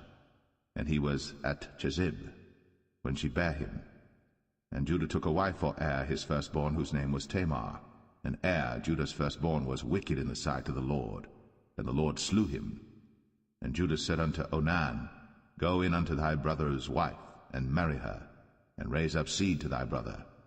And Onan knew that the seed should not be his. And it came to pass, when he went in unto his brother's wife, that he spilled it on the ground, lest that he should give seed to his brother. And the thing which he did displeased the Lord, wherefore he slew him also. Then said Judah to Tamar his daughter-in-law, Remain a widow at thy father's house, till Shelah my son be grown. For he said, Lest peradventure he die also, as his brethren did. And Tamar went and dwelt in her father's house. And in process of time, the daughter of Shua, Judah's wife, died. And Judah was comforted, and went up unto his sheep-shearers to Timnath, he and his friend Hira, the Adulamite. And it was told Tamar, saying, Behold, thy father-in-law goeth up to Timnath to shear his sheep. And she put her widow's garments off from her, and covered her with a veil, and wrapped herself, and sat in an open place, which is by the way to Timnath. For she saw that Shelah was grown, and she was not given unto him to wife. When Judah saw her, he thought her to be an harlot, because she had covered her face. And he turned unto her by the way, and said, Go to, I pray thee, let me come in unto thee. For he knew not that she was his daughter-in-law. And she said, What wilt thou give me, that thou mayest come in unto me? And he said, I will send thee a kid from the flock. And she said, Wilt thou give me a pledge, till thou send it? And he said, What pledge shall I give thee? And she said, Thy signet, and thy bracelets, and thy staff that is in thine hand. And he gave it her, and came in unto her. And she conceived by him. And she arose and went away, and laid by her veil from her, and put on the garments of her widowhood.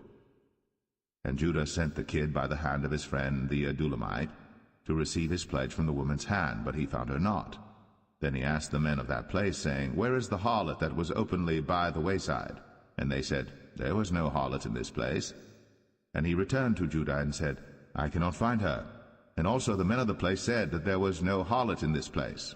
And Judah said, Let her take it to her, lest we be shamed. Behold, I sent this kid, and thou hast not found her. And it came to pass about 3 months after that it was told Judah, saying, Tamar, thy daughter-in-law, hath played the harlot, and also, behold, she is with child by whoredom. And Judah said, Bring her forth, and let her be burnt. When she was brought forth, she sent to her father-in-law, saying, By the man whose these are am I with child. And she said, Discern, I pray thee, whose are these? The signet, and bracelets, and staff. And Judah acknowledged them, and said, She hath been more righteous than I, because that I gave her not to Shelah my son. And he knew her again no more. And it came to pass in the time of her travail, that, behold, twins were in her womb. And it came to pass, when she travailed, that the one put out his hand, and the midwife took and bound upon his hand a scarlet thread, saying, This came out first. And it came to pass, as he drew back his hand, that, behold, his brother came out. And she said, How hast thou broken forth? This breach be upon thee. Therefore his name was called Pharez. And afterward came out his brother, that had the scarlet thread upon his hand, and his name was called Zerah.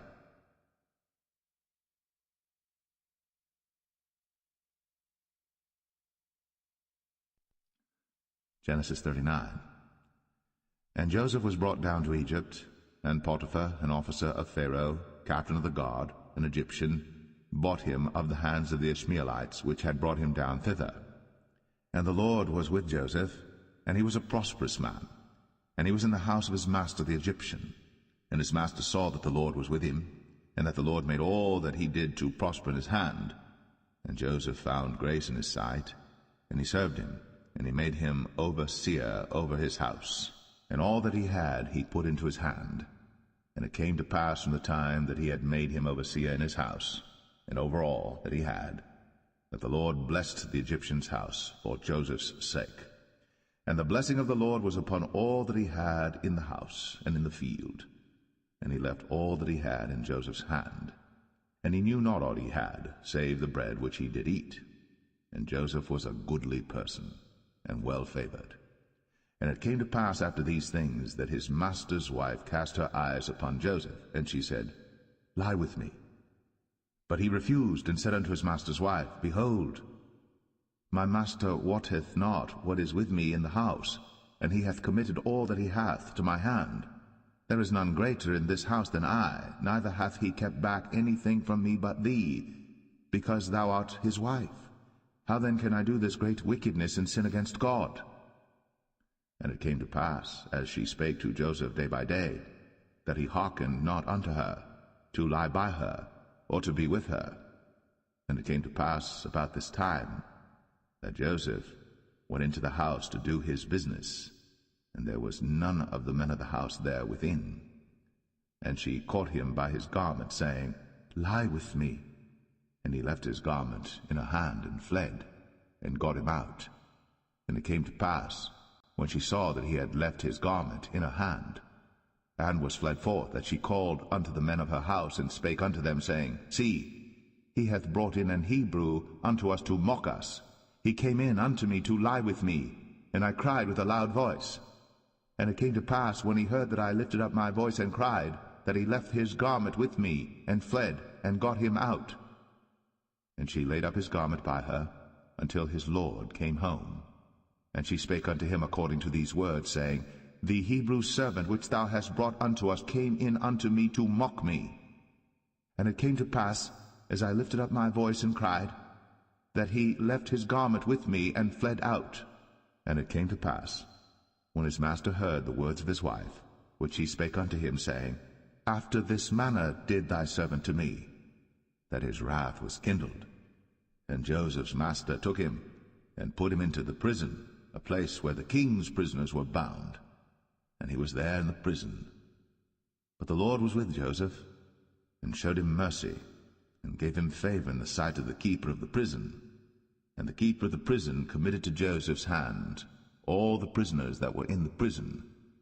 And whatsoever they did there, he was the doer of it.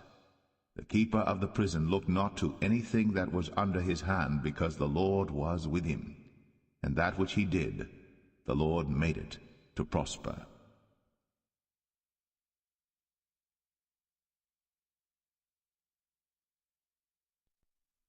Genesis 40. And it came to pass, after these things, that the butler of the king of Egypt and his baker had offended their lord the king of Egypt. And Pharaoh was wroth against two of his officers, against the chief of the butlers and against the chief of the bakers. And he put them in ward in the house of the captain of the guard into the prison, the place where Joseph was bound. And the captain of the guard charged Joseph with them, and he served them. And they continued a season in ward. And they dreamed a dream, both of them, each man his dream in one night, each man according to the interpretation of his dream, the butler and the baker of the king of Egypt, which were bound in the prison. And Joseph came in unto them in the morning, and looked upon them, and behold, they were sad. And he asked Pharaoh's officers that were with him in the ward of his lord's house, saying, Wherefore look ye so sadly today? And they said unto him, We have dreamed a dream, and there is no interpreter of it. And Joseph said unto them, Do not interpretations belong to God? Tell me them, I pray you.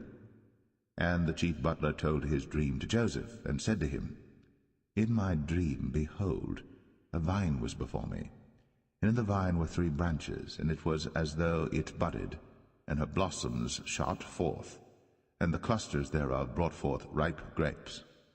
And Pharaoh's cup was in my hand, and I took the grapes, and pressed them into Pharaoh's cup, and I gave the cup into Pharaoh's hand. And Joseph said unto him, This is the interpretation of it. The 3 branches are 3 days. Yet within 3 days shall Pharaoh lift up thine head, and restore thee unto thy place, and thou shalt deliver Pharaoh's cup into his hand, after the former manner when thou wast his butler. But think on me when it shall be well with thee, and show kindness, I pray thee, unto me, and make mention of me unto Pharaoh, and bring me out of this house. For indeed I was stolen away out of the land of the Hebrews, and here also have I done nothing that they should put me into the dungeon. When the chief baker saw that the interpretation was good, he said unto Joseph, I also was in my dream, and behold, I had 3 white baskets on my head, and in the uppermost basket there was of all manner of baked meats for Pharaoh, and the birds did eat them out of the basket upon my head. And Joseph answered and said, This is the interpretation thereof. The 3 baskets are 3 days, yet within 3 days shall Pharaoh lift up thy head from off thee, and shall hang thee on a tree, and the birds shall eat thy flesh from off thee. And it came to pass, the 3rd day, which was Pharaoh's birthday, that he made a feast unto all his servants, and he lifted up the head of the chief butler and of the chief baker among his servants. And he restored the chief butler unto his butlership again, and he gave the cup into Pharaoh's hand. But he hanged the chief baker, as Joseph had interpreted to them. Yet did not the chief butler remember Joseph, but forgat him.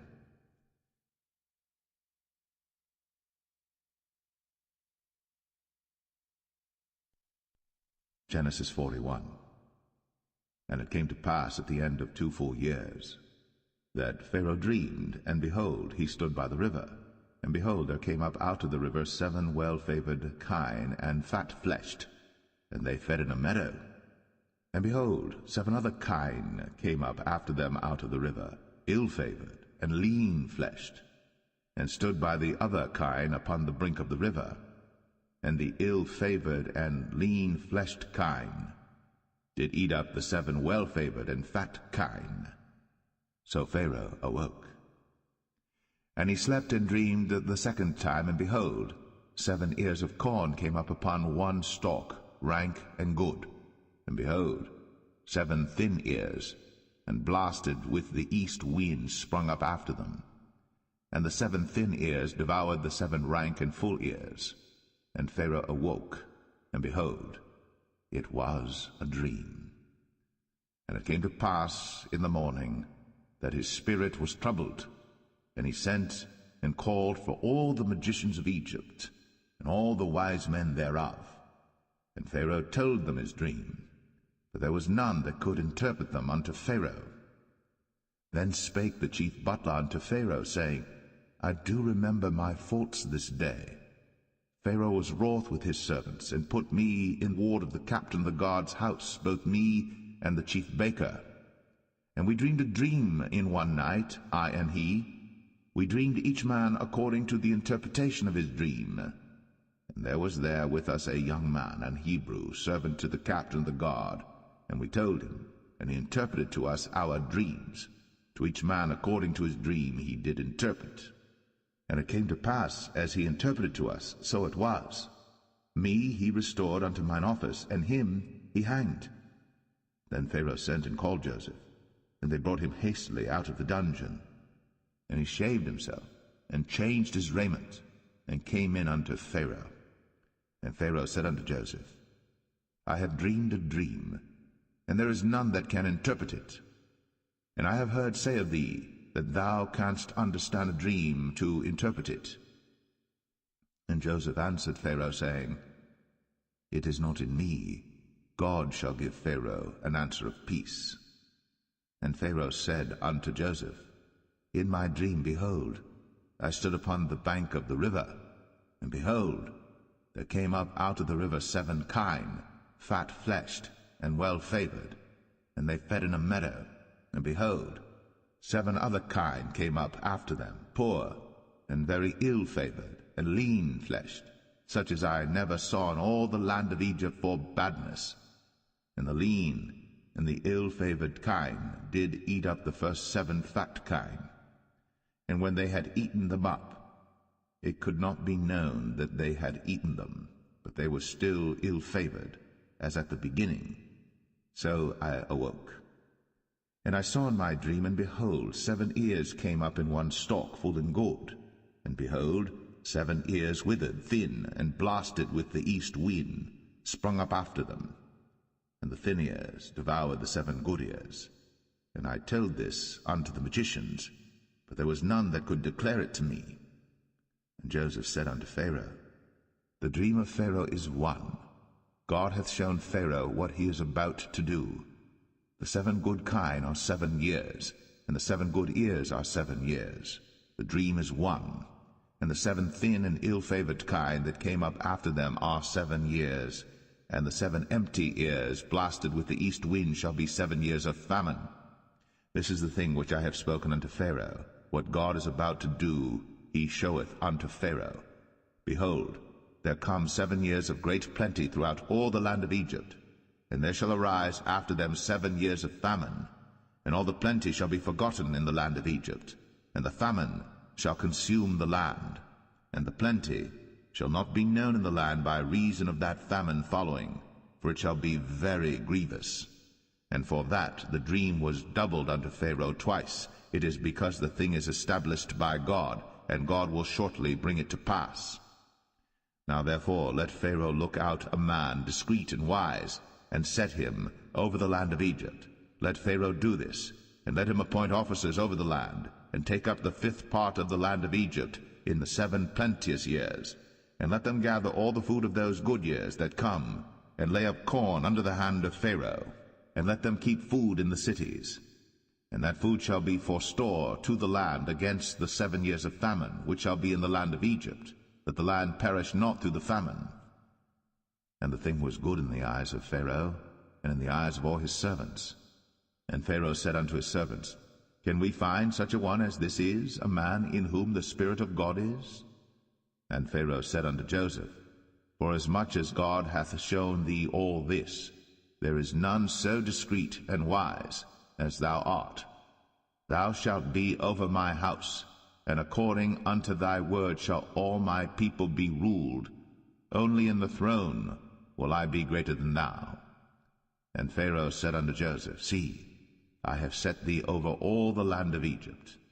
And Pharaoh took off his ring from his hand, and put it upon Joseph's hand, and arrayed him in vestures of fine linen, and put a gold chain about his neck. And he made him to ride in the second chariot which he had. And they cried before him, Bow the knee. And he made him ruler over all the land of Egypt. And Pharaoh said unto Joseph, I am Pharaoh, and without thee shall no man lift up his hand or foot in all the land of Egypt. And Pharaoh called Joseph's name Zaphnath-Paneah, and he gave him to wife Asenath, the daughter of Potiphera, priest of On. And Joseph went out over all the land of Egypt.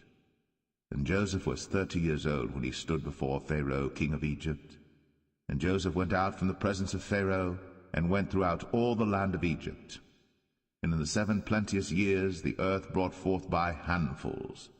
And he gathered up all the food of the 7 years which were in the land of Egypt, and laid up the food in the cities, the food of the field, which was round about every city, laid he up in the same. And Joseph gathered corn, as the sand of the sea, very much, until he left numbering, for it was without number. And unto Joseph were born 2 sons before the years of famine came, which Asenath, the daughter of Potiphera, priest of On, bare unto him. And Joseph called the name of the firstborn Manasseh, for God, said he, hath made me forget all my toil, and all my father's house. And the name of the second called he Ephraim, for God hath caused me to be fruitful in the land of my affliction. And the 7 years of plenteousness that was in the land of Egypt were ended, and the 7 years of dearth began to come, according as Joseph had said. And the dearth was in all lands, but in all the land of Egypt there was bread. And when all the land of Egypt was famished, the people cried to Pharaoh for bread. And Pharaoh said unto all the Egyptians, Go unto Joseph, what he saith to you, do. And the famine was over all the face of the earth. And Joseph opened all the storehouses, and sold unto the Egyptians, and the famine waxed sore in the land of Egypt. And all countries came into Egypt to Joseph for to buy corn, because that the famine was so sore in all lands.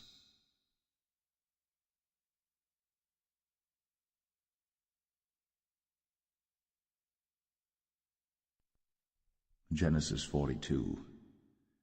Now when Jacob saw that there was corn in Egypt, Jacob said unto his sons, Why do you look one upon another? And he said, Behold, I have heard that there is corn in Egypt.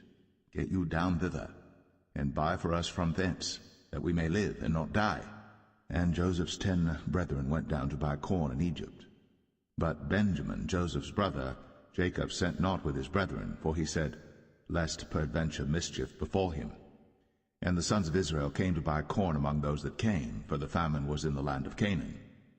And Joseph was the governor over the land, and he it was that sold to all the people of the land. And Joseph's brethren came, and bowed down themselves before him with their faces to the earth. And Joseph saw his brethren, and he knew them, but made himself strange unto them, and spake roughly unto them. And he said unto them, Whence come ye? And they said, From the land of Canaan, to buy food. And Joseph knew his brethren, but they knew not him. And Joseph remembered the dreams which he dreamed of them, and said unto them, Ye are spies, to see the nakedness of the land ye are come. And they said unto him, Nay, my lord, but to buy food are thy servants come. We are all one man's sons, we are true men, thy servants are no spies. And he said unto them, Nay, but to see the nakedness of the land ye are come. And they said, Thy servants are 12 brethren, the sons of one man in the land of Canaan. And behold, The youngest is this day with our father, and one is not. And Joseph said unto them, That is it that I spake unto you, saying, Ye are spies. Hereby ye shall be proved. By the life of Pharaoh ye shall not go forth hence, except your youngest brother come hither. Send one of you, and let him fetch your brother, and ye shall be kept in prison, that your words may be proved, whether there be any truth in you, or else by the life of Pharaoh surely ye are spies. And he put them all together into ward 3 days. And Joseph said unto them the 3rd day, This do and live, for I fear God. If ye be true men, let one of your brethren be bound in the house of your prison. Go ye, carry corn for the famine of your houses. But bring your youngest brother unto me, so shall your words be verified, and ye shall not die. And they did so. And they said one to another, We are verily guilty concerning our brother, in that we saw the anguish of his soul when he besought us, and we would not hear. Therefore is this distress come upon us. And Reuben answered them, saying, Spake I not unto you, saying, Do not sin against the child? And ye would not hear. Therefore, behold, also his blood is required. And they knew not that Joseph understood them, for he spake unto them by an interpreter. And he turned himself about from them, and wept, and returned to them again, and communed with them, and took from them Simeon, and bound him before their eyes. Then Joseph commanded to fill their sacks with corn, and to restore every man's money into his sack, and to give them provision for the way. And thus did he unto them. And they laded their asses with the corn, and departed thence. And as one of them opened his sack, to give his ass provender in the inn, he espied his money, for behold, it was in his sack's mouth. And he said unto his brethren, My money is restored, and lo, it is even in my sack. And their heart failed them, and they were afraid, saying one to another, What is this that God hath done unto us? And they came unto Jacob their father unto the land of Canaan, and told him all that befell unto them, saying, The man who is the Lord of the land spake roughly to us, and took us for spies of the country. And we said unto him, We are true men, we are no spies. We be 12 brethren, sons of our father, one is not, and the youngest is this day with our father in the land of Canaan. And the man, the Lord of the country, said unto us, Hereby shall I know that ye are true men. Leave one of your brethren here with me, and take food for the famine of your households, and be gone. And bring your youngest brother unto me. Then shall I know that ye are no spies, but that ye are true men. So will I deliver you your brother, and ye shall traffic in the land. And it came to pass, as they emptied their sacks, that, behold, every man's bundle of money was in his sack. And when both they and their father saw the bundles of money, they were afraid. And Jacob their father said unto them, Me have ye bereaved my children. Joseph is not, and Simeon is not, and ye will take Benjamin away? All these things are against me. And Reuben spake unto his father, saying, Slay my 2 sons, if I bring him not to thee. Deliver him into my hand, and I will bring him to thee again. And he said, My son shall not go down with you, for his brother is dead, and he is left alone. If mischief befall him by the way, in the which ye go, then shall ye bring down my gray hairs with sorrow to the grave.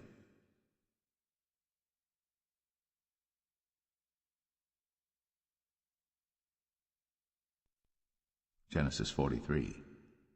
And the famine was sore in the land. And it came to pass, when they had eaten up the corn which they had brought out of Egypt, their father said unto them, Go again, buy us a little food. And Judah spake unto him, saying, The man did solemnly protest unto us, saying, Ye shall not see my face, except your brother be with you. If thou wilt send our brother with us, we will go down and buy thee food. But if thou wilt not send him, we will not go down. For the man said unto us, Ye shall not see my face, except your brother be with you.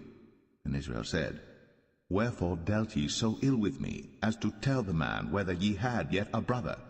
And they said, The man asked us straitly of our state, and of our kindred, saying, Is your father yet alive? Have ye another brother? And we told him according to the tenor of these words. Could we certainly know that he would say, Bring your brother down? And Judah said unto Israel his father, Send the lad with me, and we will arise and go, that we may live and not die, both we and thou, and also our little ones. I will be surety for him. Of my hand shalt thou require him.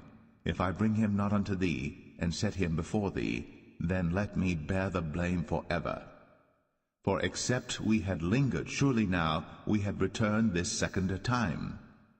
And their father Israel said unto them, If it must be so now, do this. Take of the best fruits in the land in your vessels, and carry down the man a present, a little balm, and a little honey, spices, and myrrh, nuts, and almonds. And take double money in your hand, and the money that was brought again in the mouth of your sacks, carry it again in your hand. Peradventure it was an oversight. Take also your brother, and arise, go again unto the man. And God Almighty give you mercy before the man, that he may send away your other brother and Benjamin. If I be bereaved of my children, I am bereaved. And the men took that present, and they took double money in their hand, and Benjamin, and rose up, and went down to Egypt, and stood before Joseph. And when Joseph saw Benjamin with them, he said to the ruler of his house, Bring these men home, and slay, and make ready, for these men shall dine with me at noon. And the man did as Joseph bade, and the man brought the men into Joseph's house. And the men were afraid, because they were brought into Joseph's house. And they said, Because of the money that was returned in our sacks at the first time are we brought in, that he may seek occasion against us, and fall upon us, and take us for bondmen and our asses.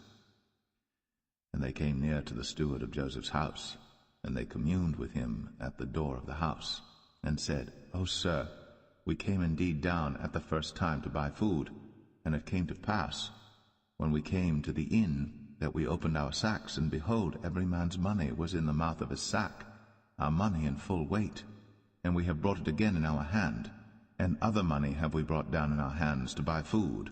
We cannot tell who put our money in our sacks. And he said, Peace be to you, fear not. Your God, and the God of your father, hath given you treasure in your sacks. I had your money. And he brought Simeon out unto them. And the man brought the men into Joseph's house, and gave them water, and they washed their feet, and he gave their asses provender. And they made ready the present against Joseph came at noon, for they heard that they should eat bread there. And when Joseph came home, they brought him the present which was in their hand into the house, and bowed themselves to him to the earth. And he asked them of their welfare, and said, Is your father well? The old man of whom ye spake, is he yet alive? And they answered, Thy servant our father is in good health, he is yet alive. And they bowed down their heads, and made obeisance. And he lifted up his eyes, and saw his brother Benjamin, his mother's son, and said, Is this your younger brother, of whom ye spake unto me? And he said, God be gracious unto thee, my son. And Joseph made haste, for his bowels did yearn upon his brother, and he sought where to weep. And he entered into his chamber, and wept there. And he washed his face, and went out, and refrained himself, and said, Set on bread. And they set on for him by himself, and for them by themselves, and for the Egyptians which did eat with him by themselves, because the Egyptians might not eat bread with the Hebrews, for that is an abomination unto the Egyptians.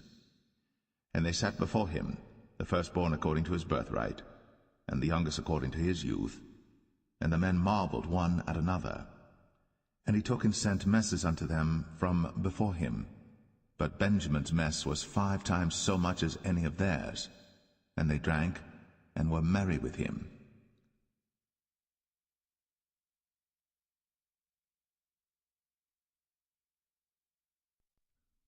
Genesis 44. And he commanded the steward of his house, saying, Fill the men's sacks with food, as much as they can carry, and put every man's money in his sack's mouth. And put my cup, the silver cup, in the sack's mouth of the youngest, and his corn money. And he did according to the word that Joseph had spoken. As soon as the morning was light, the men were sent away, they and their asses. And when they were gone out of the city, and not yet far off, Joseph said unto his steward, Up, follow after the men, and when thou dost overtake them, say unto them, Wherefore have ye rewarded evil for good? Is not this it in which my Lord drinketh, and whereby indeed he divineth? Ye have done evil in so doing. And he overtook them, and he spake unto them these same words. And they said unto him, Wherefore saith my Lord these words? God forbid that thy servants should do according to this thing. Behold, the money which we found in our sacks' mouths, we brought again unto thee out of the land of Canaan. How then should we steal out of thy Lord's house silver or gold? With whomsoever of thy servants it be found, both let him die, and we also will be my Lord's bondmen. And he said, Now also let it be according unto your words. He with whom it is found shall be my servant, and ye shall be blameless. Then they speedily took down every man his sack to the ground, and opened every man his sack. And he searched, and began at the eldest, and left at the youngest, and the cup was found in Benjamin's sack. Then they rent their clothes, and laded every man his ass, and returned to the city. And Judah and his brethren came to Joseph's house, for he was yet there, and they fell before him on the ground. And Joseph said unto them, What deed is this that ye have done? Wot ye not that such a man as I can certainly divine? And Judah said, What shall we say unto my Lord? What shall we speak? Or how shall we clear ourselves? God hath found out the iniquity of thy servants. Behold, we are my Lord's servants, both we, and he also with whom the cup is found. And he said, God forbid that I should do so. But the man in whose hand the cup is found, he shall be my servant. And as for you, get you up in peace unto your father. Then Judah came near unto him and said, O my Lord, let thy servant, I pray thee, speak a word in my Lord's ears, and let not thine anger burn against thy servant, for thou art even as Pharaoh. My Lord asked his servants, saying, Have ye a father or a brother? And we said unto my Lord, We have a father, an old man, and a child of his old age, a little one. And his brother is dead, and he alone is left of his mother, and his father loveth him. And thou saidst unto thy servants, Bring him down unto me, that I may set mine eyes upon him. And we said unto my Lord, The lad cannot leave his father, for if he should leave his father would die. And thou saidst unto thy servants, Except your youngest brother come down with you, ye shall see my face no more. And it came to pass, when we came up unto thy servant my father, we told him the words of my Lord. And our father said, Go again, and buy us a little food. And we said, We cannot go down. If our youngest brother be with us, then we will go down. For we may not see the man's face, except our youngest brother be with us. And thy servant my father said unto us, Ye know that my wife bare me 2 sons, and the one went out from me, and I said, Surely he is torn in pieces, and I saw him not since. And if ye take this also from me, and mischief before him, ye shall bring down my gray hairs with sorrow to the grave. Now therefore, when I come to thy servant my father, and the lad be not with us, seeing that his life is bound up in the lad's life, it shall come to pass, when he seeth that the lad is not with us, that he will die, and thy servants shall bring down the gray hairs of thy servant our father with sorrow to the grave. For thy servant became surety for the lad unto my father, saying, If I bring him not unto thee, then I shall bear the blame to my father forever. Now therefore I pray thee, let thy servant abide instead of the lad, a bondman to my Lord, and let the lad go up with his brethren. For how shall I go up to my father, and the lad be not with me, lest peradventure I see the evil that shall come on my father?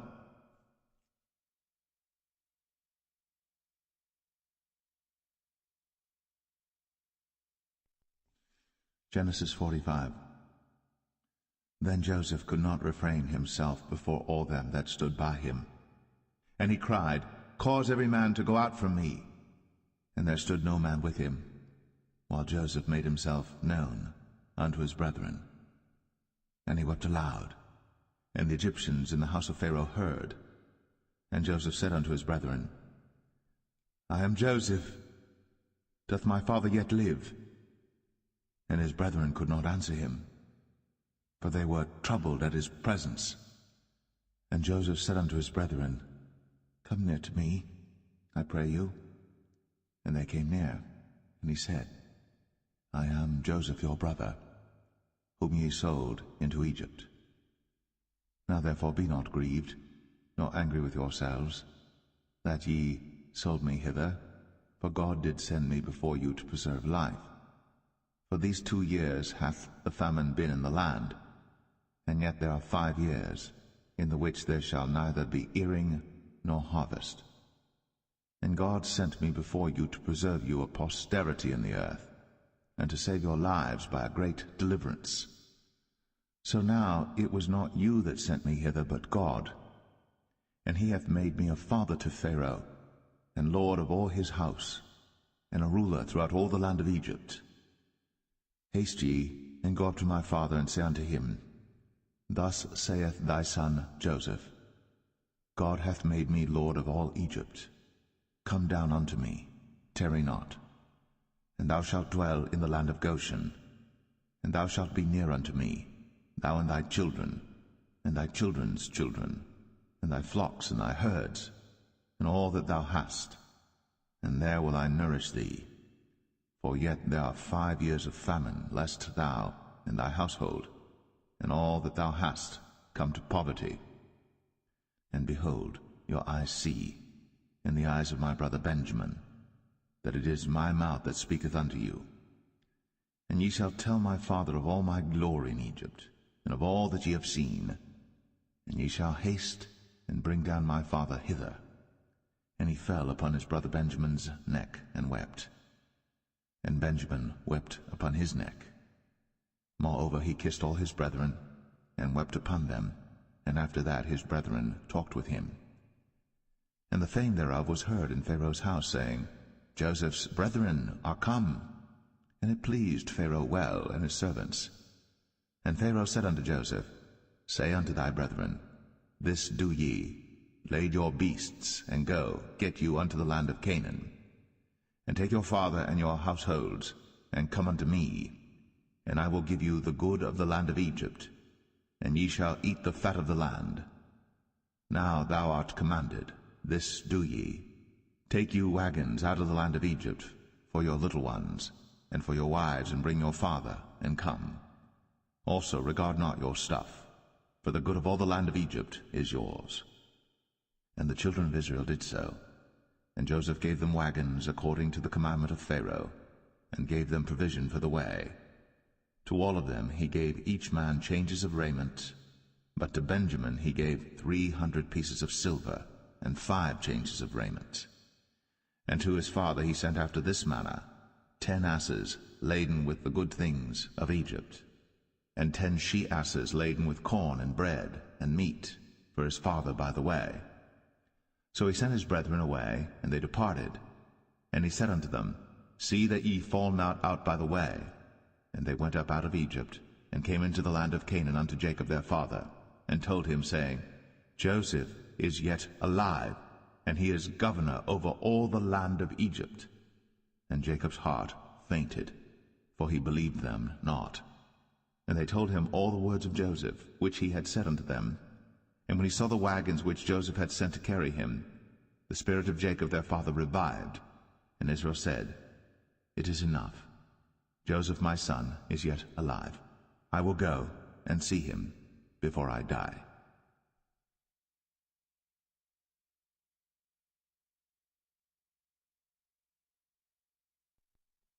Genesis 46. And Israel took his journey with all that he had, and came to Beersheba, and offered sacrifices unto the God of his father Isaac. And God spake unto Israel in the visions of the night, and said, Jacob, Jacob. And he said, Here am I. And he said, I am God, the God of thy father.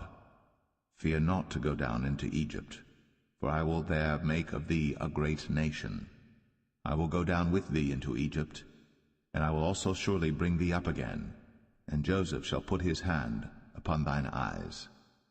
And Jacob rose up from Beersheba, and the sons of Israel carried Jacob their father, and their little ones, and their wives, in the wagons which Pharaoh had sent to carry him. And they took their cattle and their goods which they had gotten in the land of Canaan, and came into Egypt, Jacob and all his seed with him, his sons, and his sons' sons with him, his daughters, and his sons' daughters, and all his seed brought he with him into Egypt. And these are the names of the children of Israel, which came into Egypt, Jacob and his sons, Reuben, Jacob's firstborn, and the sons of Reuben, Hanok and Phalu, and Hezron and Carmi, and the sons of Simeon, Jemuel, and Jamin, and Ohad, and Jachin, and Zohar, and Shaul the son of a Canaanitish woman, and the sons of Levi, Gershon, Kohath, and Merari, and the sons of Judah, Er, and Onan, and Shelah, and Pharez, and Zerah. But Er and Onan died in the land of Canaan. And the sons of Pharez were Hezron and Hamul. And the sons of Issachar, Tola, and Phuvah, and Job, and Shimron. And the sons of Zebulun, Sered, and Elon, and Jaleel. These be the sons of Leah, which he bare unto Jacob in Padan Aram, with his daughter Dinah. All the souls of his sons and his daughters were 33. And the sons of Gad, Ziphion, and Haggai, Shunai, and Esbon, Eri, and Aradai, and Aralai.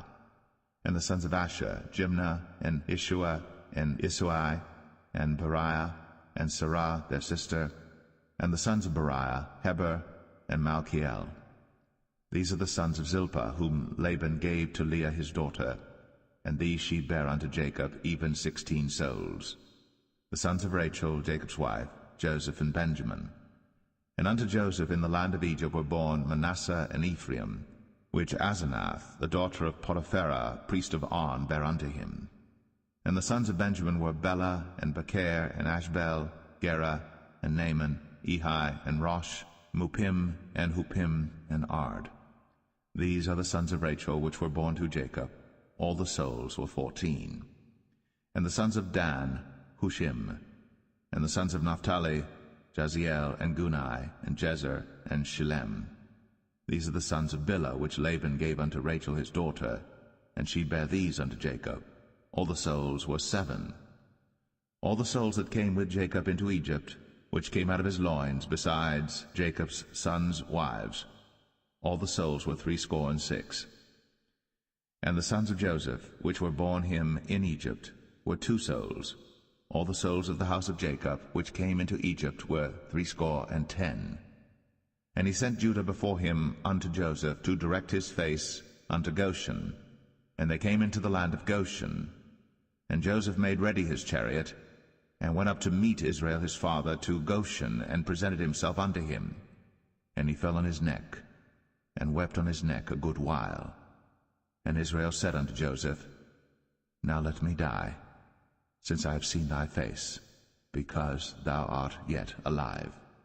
And Joseph said unto his brethren, and unto his father's house, I will go up and show Pharaoh, and say unto him, My brethren, and my father's house, which were in the land of Canaan, are come unto me. And the men are shepherds, for their trade hath been to feed cattle, and they have brought their flocks, and their herds, and all that they have. And it shall come to pass, when Pharaoh shall call you, and shall say, What is your occupation? That ye shall say, Thy servant's trade hath been about cattle from our youth, even until now, both we and also our fathers, that ye may dwell in the land of Goshen. For every shepherd is an abomination unto the Egyptians.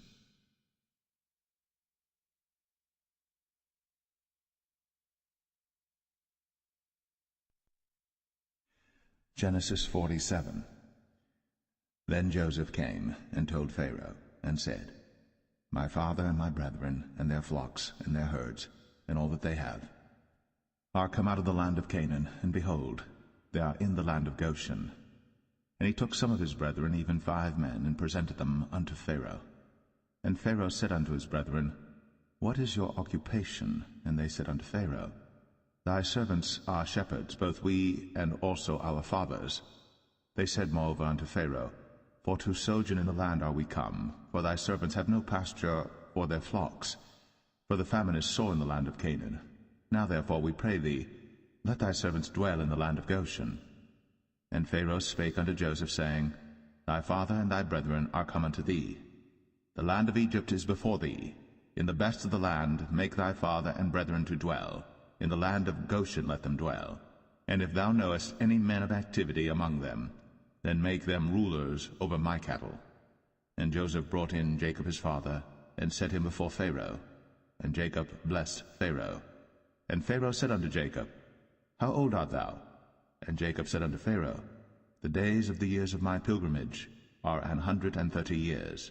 Few and evil have the days of the years of my life been, and have not attained unto the days of the years of the life of my fathers in the days of their pilgrimage. And Jacob blessed Pharaoh, and went out from before Pharaoh. And Joseph placed his father and his brethren, and gave them a possession in the land of Egypt, in the best of the land, in the land of Ramses, as Pharaoh had commanded. And Joseph nourished his father and his brethren, and all his father's household, with bread according to their families. And there was no bread in all the land, for the famine was very sore, so that the land of Egypt and all the land of Canaan fainted by reason of the famine. And Joseph gathered up all the money that was found in the land of Egypt and in the land of Canaan, for the corn which they bought. And Joseph brought the money into Pharaoh's house. And when money failed in the land of Egypt and in the land of Canaan, all the Egyptians came unto Joseph, and said, Give us bread, for why should we die in thy presence? For the money faileth. And Joseph said, Give your cattle, and I will give you for your cattle, if money fail. And they brought their cattle unto Joseph, and Joseph gave them bread in exchange for horses, and for the flocks, and for the cattle of the herds, and for the asses, and he fed them with bread for all their cattle for that year. When that year was ended, they came unto him the 2nd year, and said unto him, We will not hide it from my lord, how that our money is spent. My lord also hath our herds of cattle. There is not aught left in the sight of my lord, but our bodies and our lands. Wherefore shall we die before thine eyes, both we and our land? Buy us and our land for bread, and we and our land will be servants unto Pharaoh, and give us seed, that we may live and not die, that the land be not desolate. And Joseph bought all the land of Egypt for Pharaoh. For the Egyptians sold every man his field, because the famine prevailed over them. So the land became Pharaoh's. And as for the people, he removed them to cities from one end of the borders of Egypt even to the other end thereof. Only the land of the priests bought he not, for the priests had a portion assigned them of Pharaoh, and did eat their portion which Pharaoh gave them, wherefore they sold not their lands. Then Joseph said unto the people, Behold, I have bought you this day and your land for Pharaoh. Lo, here is seed for you, and ye shall sow the land. And it shall come to pass in the increase that ye shall give the 5th part unto Pharaoh, and 4 parts shall be your own, for seed of the field, and for your food, and for them of your households, and for food for your little ones. And they said, Thou hast saved our lives. Let us find grace in the sight of my lord, and we will be Pharaoh's servants. And Joseph made it a law over the land of Egypt unto this day, that Pharaoh should have the 5th part, except the land of the priests only, which became not Pharaoh's. And Israel dwelt in the land of Egypt, in the country of Goshen. And they had possessions therein, and grew and multiplied exceedingly. And Jacob lived in the land of Egypt 17 years. So the whole age of Jacob was 147 years. And the time drew nigh that Israel must die. And he called his son Joseph, and said unto him, If now I have found grace in thy sight, put, I pray thee, thy hand under my thigh, and deal kindly and truly with me. Bury me not, I pray thee, in Egypt, but I will lie with my fathers, and thou shalt carry me out of Egypt, and bury me in their burying place. And he said, I will do as thou hast said. And he said, Swear unto me. And he sware unto him. And Israel bowed himself upon the bed's head.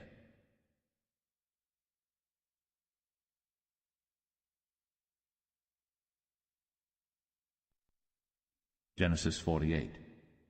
And it came to pass after these things, that one told Joseph, Behold, thy father is sick.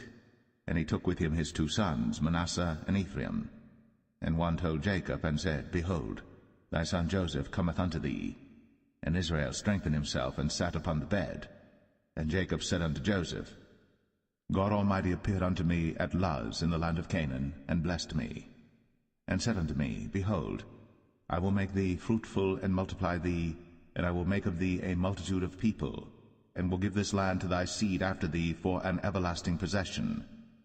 And now thy 2 sons, Ephraim and Manasseh, which were born unto thee in the land of Egypt, before I came unto thee into Egypt, are mine. As Reuben and Simeon they shall be mine. And thy issue which thou begettest after them shall be thine, and shall be called after the name of their brethren in their inheritance. And as for me, when I came from Padan, Rachel died by me in the land of Canaan in the way, when yet there was but a little way to come unto Ephrath. And I buried her there in the way of Ephrath, the same as Bethlehem. And Israel beheld Joseph's sons, and said, Who are these? And Joseph said unto his father, They are my sons, whom God hath given me in this place. And he said, Bring them, I pray thee, unto me, and I will bless them. Now the eyes of Israel were dim for age, so that he could not see.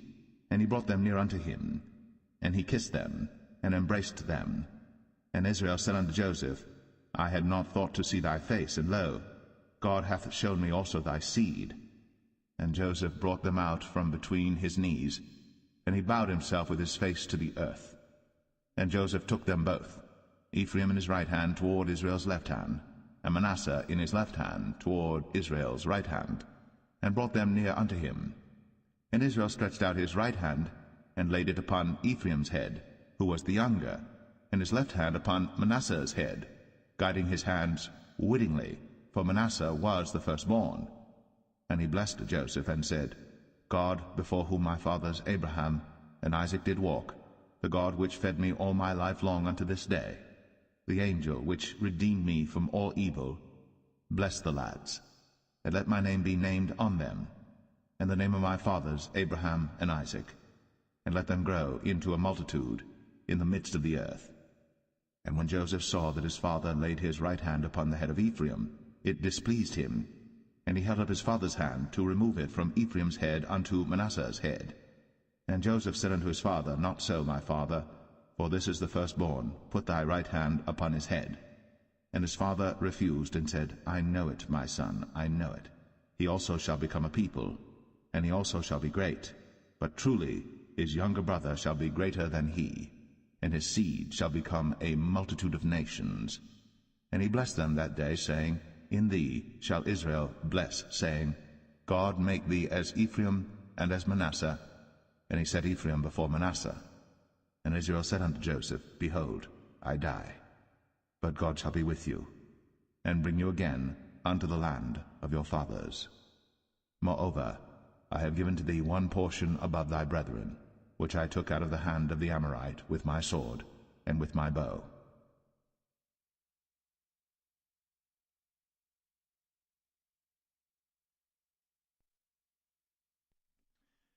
Genesis 49. And Jacob called unto his sons, and said, Gather yourselves together, that I may tell you that which shall befall you in the last days. Gather yourselves together, and hear, ye sons of Jacob, and hearken unto Israel your father. Reuben, thou art my firstborn, my might, and the beginning of my strength, the excellency of dignity, and the excellency of power.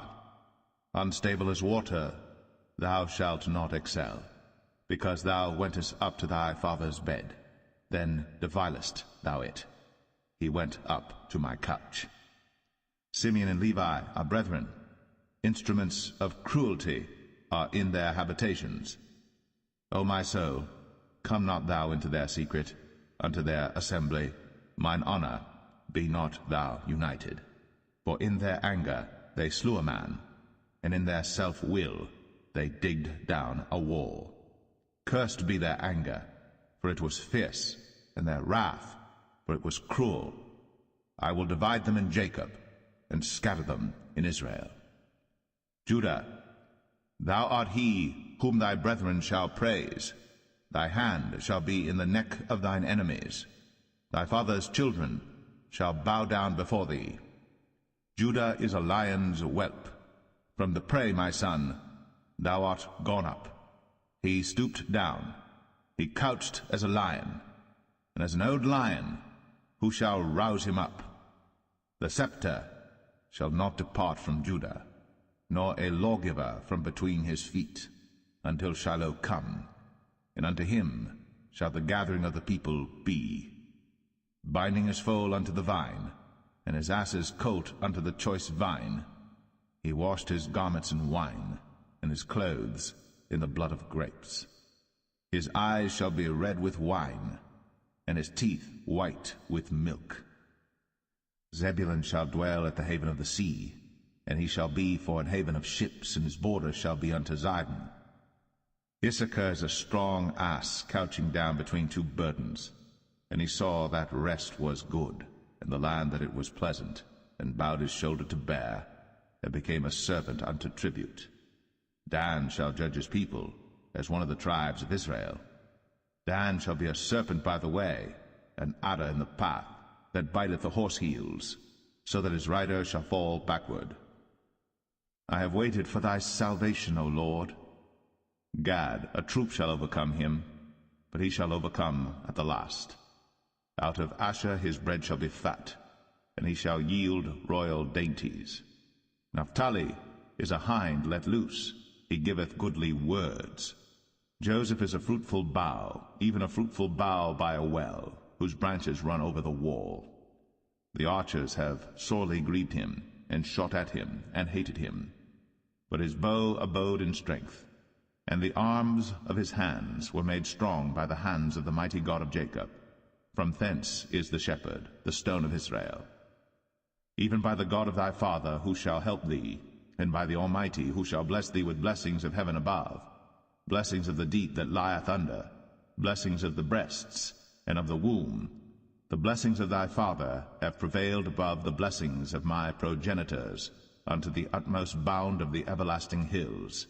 They shall be on the head of Joseph, and on the crown of the head of him that was separate from his brethren. Benjamin shall raven as a wolf. In the morning he shall devour the prey, and at night he shall divide the spoil. All these are the 12 tribes of Israel. And this is it that their father spake unto them, and blessed them, every one according to his blessing he blessed them. And he charged them, and said unto them, I am to be gathered unto my people. Bury me with my fathers in the cave that is in the field of Ephron the Hittite, in the cave that is in the field of Machpelah, which is before Mamre, in the land of Canaan, which Abraham bought with the field of Ephron the Hittite, for a possession of a burying place. There they buried Abraham and Sarah his wife.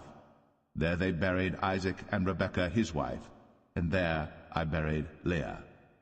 The purchase of the field and of the cave that is therein was from the children of Heth. And when Jacob had made an end of commanding his sons, he gathered up his feet into the bed, and yielded up the ghost, and was gathered unto his people.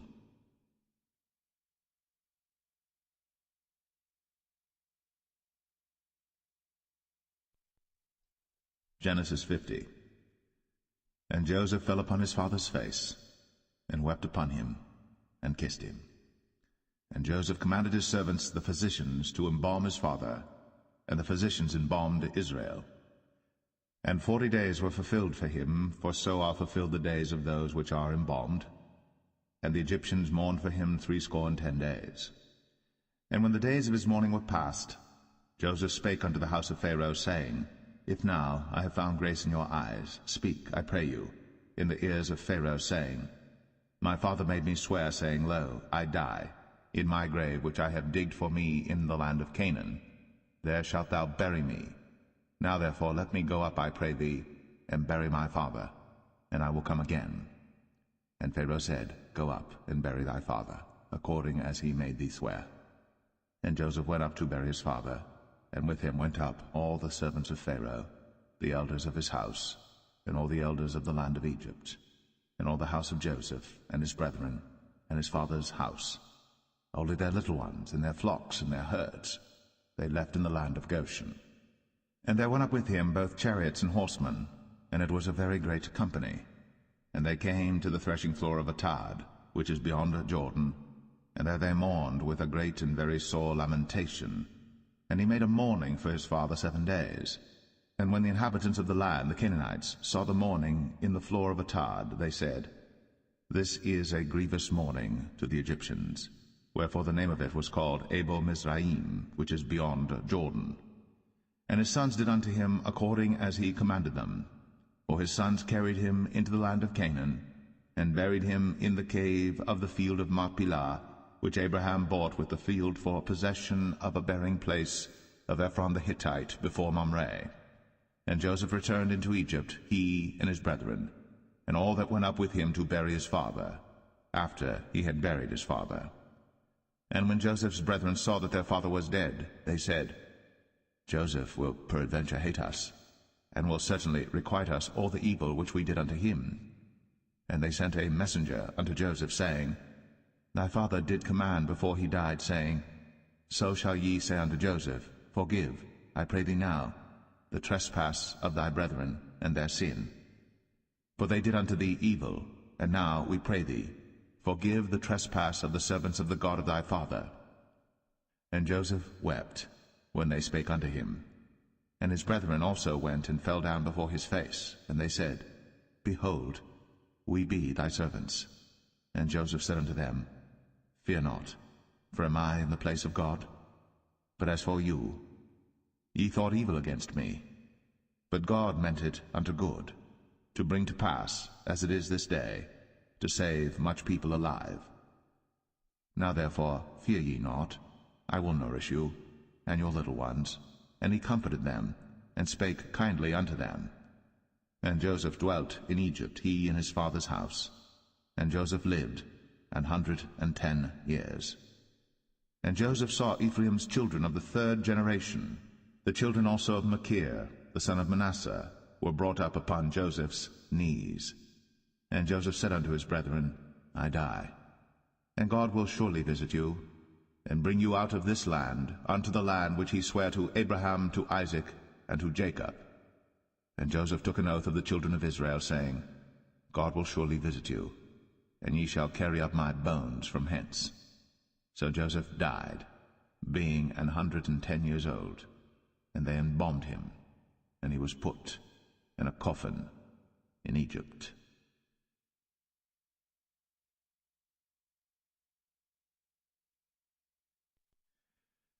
The Book of Exodus, chapter 1. Now these are the names of the children of Israel, which came into Egypt. Every man in his household came with Jacob: Reuben, Simeon, Levi, and Judah, Issachar, Zebulun, and Benjamin, Dan and Naphtali, Gad and Asher. And all the souls that came out of the loins of Jacob were 70 souls, for Joseph was in Egypt already. And Joseph died, and all his brethren, and all that generation. And the children of Israel were fruitful, and increased abundantly, and multiplied, and waxed exceeding mighty, and the land was filled with them. Now there arose up a new king over Egypt, which knew not Joseph. And he said unto his people, Behold, the people of the children of Israel are more and mightier than we. Come on, let us deal wisely with them, lest they multiply. And it come to pass, that when there falleth out any war, they join also unto our enemies, and fight against us, and so get them up out of the land. Therefore they did set over them taskmasters, to afflict them with their burdens. And they built for Pharaoh treasure cities, Pithom and Ramses. But the more they afflicted them, the more they multiplied and grew, and they were grieved because of the children of Israel. And the Egyptians made the children of Israel to serve with rigor, and they made their lives bitter with hard bondage, in mortar, and in brick, and in all manner of service in the field. All their service wherein they made them serve was with rigor. And the king of Egypt spake to the Hebrew midwives, of which the name of the one was Shiphrah, and the name of the other Puah. And he said, When ye do the office of a midwife to the Hebrew women, and see them upon the stools, if it be a son, then ye shall kill him. But if it be a daughter, then she shall live. But the midwives feared God, and did not as the king of Egypt commanded them, but saved the men-children alive. And the king of Egypt called for the midwives, and said unto them, Why have ye done this thing, and have saved the men-children alive? And the midwives said unto Pharaoh, Because the Hebrew women are not as the Egyptian women, for they are lively, and are delivered ere the midwives come in unto them. Therefore God dealt well with the midwives, and the people multiplied, and waxed very mighty. And it came to pass, because the midwives feared God, that he made them houses. And Pharaoh charged all his people, saying, Every son that is born ye shall cast into the river, and every daughter ye shall save alive.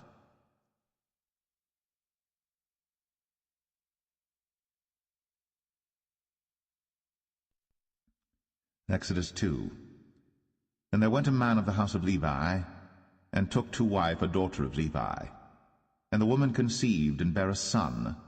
And when she saw him that he was a goodly child, she hid him 3 months. And when she could not longer hide him, she took for him an ark of bulrushes, and daubed it with slime, and with pitch, and put the child therein. And she laid it in the flags by the river's brink. And his sister stood afar off, to wit what would be done to him. And the daughter of Pharaoh came down to wash herself at the river, and her maidens walked along by the river's side.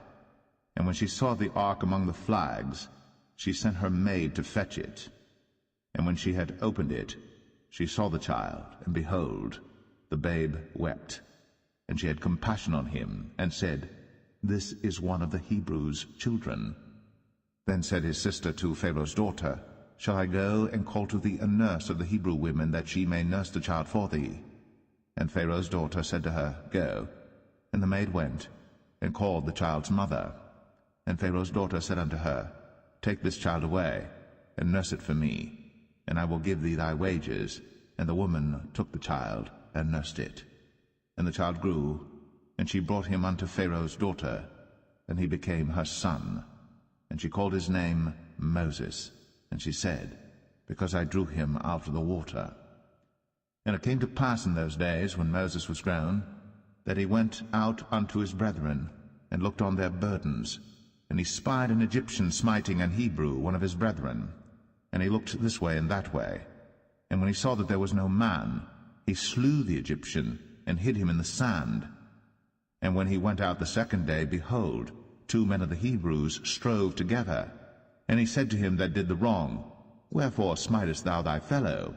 And he said, Who made thee a prince and a judge over us? Intendest thou to kill me, as thou killedst the Egyptian? And Moses feared, and said, Surely this thing is known. Now when Pharaoh heard this thing, he sought to slay Moses. But Moses fled from the face of Pharaoh, and dwelt in the land of Midian, and he sat down by a well. Now the priest of Midian had 7 daughters, and they came and drew water, and filled the troughs to water their father's flock. And the shepherds came and drove them away. But Moses stood up and helped them, and watered their flock. And when they came to Reuel their father, he said, How is it that ye are come so soon today? And they said, An Egyptian delivered us out of the hand of the shepherds, and also drew water enough for us, and watered the flock. And he said unto his daughters, And where is he? Why is it that ye have left the man? Call him, that he may eat bread. And Moses was content to dwell with the man. And he gave Moses Zipporah his daughter, and she bare him a son. And he called his name Gershom, for he said, I have been a stranger in a strange land. And it came to pass, in process of time, that the king of Egypt died, and the children of Israel sighed by reason of the bondage, and they cried, and their cry came up unto God by reason of the bondage. And God heard their groaning, and God remembered his covenant with Abraham, with Isaac, and with Jacob. And God looked upon the children of Israel, and God had respect unto them.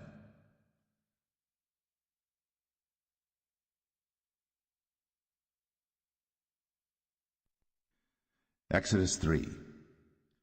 Now Moses kept the flock of Jethro his father-in-law, the priest of Midian.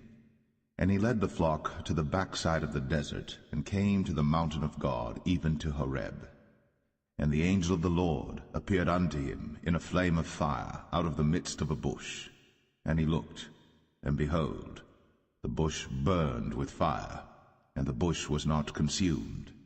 And Moses said, I will now turn aside and see this great sight, why the bush is not burnt. And when the Lord saw that he turned aside to see, God called unto him out of the midst of the bush, and said, Moses, Moses. And he said, Here am I. And he said, Draw not nigh hither. Put off thy shoes from off thy feet, for the place whereon thou standest is holy ground. Moreover, he said, I am the God of thy father, the God of Abraham, the God of Isaac, and the God of Jacob. And Moses hid his face, for he was afraid to look upon God. And the Lord said, I have surely seen the affliction of my people which are in Egypt, and have heard their cry by reason of their taskmasters. For I know their sorrows, and I am come down to deliver them out of the hand of the Egyptians, and to bring them up out of that land unto a good land, and a large, unto a land flowing with milk and honey, unto the place of the Canaanites, and the Hittites, and the Amorites, and the Perizzites, and the Hivites, and the Jebusites. Now therefore, behold, the cry of the children of Israel is come unto me, and I have also seen the oppression wherewith the Egyptians oppress them. Come now therefore, and I will send thee unto Pharaoh, that thou mayest bring forth my people, the children of Israel, out of Egypt. And Moses said unto God, Who am I, that I should go unto Pharaoh, and that I should bring forth the children of Israel out of Egypt? And he said, Certainly I will be with thee, and this shall be a token unto thee, that I have sent thee. When thou hast brought forth the people out of Egypt, ye shall serve God upon this mountain. And Moses said unto God, Behold, when I come unto the children of Israel, and shall say unto them, The God of your fathers has sent me unto you, and they shall say to me, What is his name? What shall I say unto them? And God said unto Moses, I am that I am. And he said, Thus shalt thou say unto the children of Israel, I am hath sent me unto you. And God said moreover unto Moses, Thus shalt thou say unto the children of Israel, The Lord God of your fathers, the God of Abraham, the God of Isaac, and the God of Jacob, hath sent me unto you. This is my name forever, and this is my memorial unto all generations. Go and gather the elders of Israel together, and say unto them, The Lord God of your fathers, the God of Abraham, of Isaac, and of Jacob, appeared unto me, saying, I have surely visited you, and seen that which is done to you in Egypt. And I have said, I will bring you up out of the affliction of Egypt, unto the land of the Canaanites, and the Hittites, and the Amorites, and the Perizzites, and the Hivites, and the Jebusites, unto a land flowing with milk and honey. And they shall hearken to thy voice, and thou shalt come, thou and the elders of Israel, unto the king of Egypt, and ye shall say unto him, The Lord God of the Hebrews hath met with us. And now let us go, we beseech thee, 3 days' journey into the wilderness, that we may sacrifice to the Lord our God. And I am sure that the king of Egypt will not let you go, no, not by a mighty hand. And I will stretch out my hand, and smite Egypt with all my wonders which I will do in the midst thereof. And after that he will let you go. And I will give this people favor in the sight of the Egyptians, and it shall come to pass that, when ye go, ye shall not go empty. But every woman shall borrow of her neighbor, and of her that sojourneth in her house, jewels of silver, and jewels of gold, and raiment. And ye shall put them upon your sons, and upon your daughters, and ye shall spoil the Egyptians.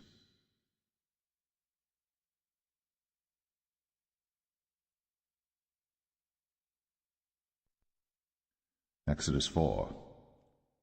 And Moses answered and said, But behold, they will not believe me, nor hearken unto my voice, for they will say, The Lord hath not appeared unto thee.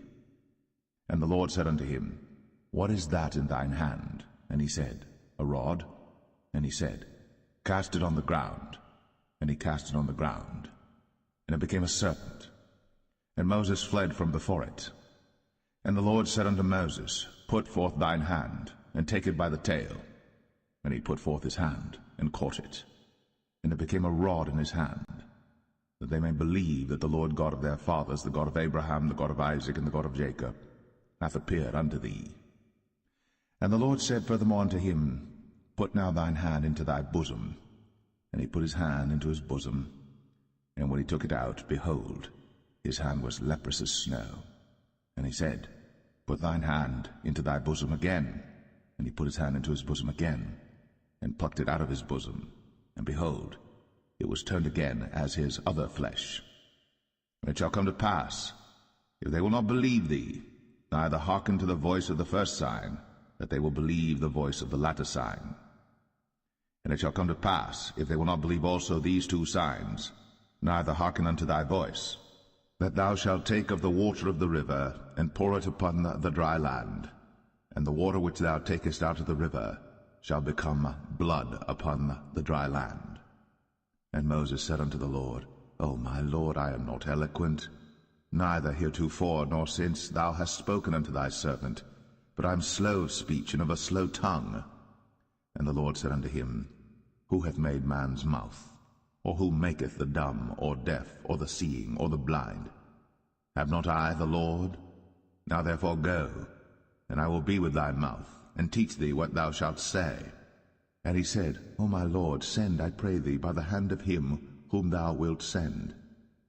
And the anger of the Lord was kindled against Moses, and he said, Is not Aaron the Levite thy brother? I know that he can speak well, and also, behold, he cometh forth to meet thee.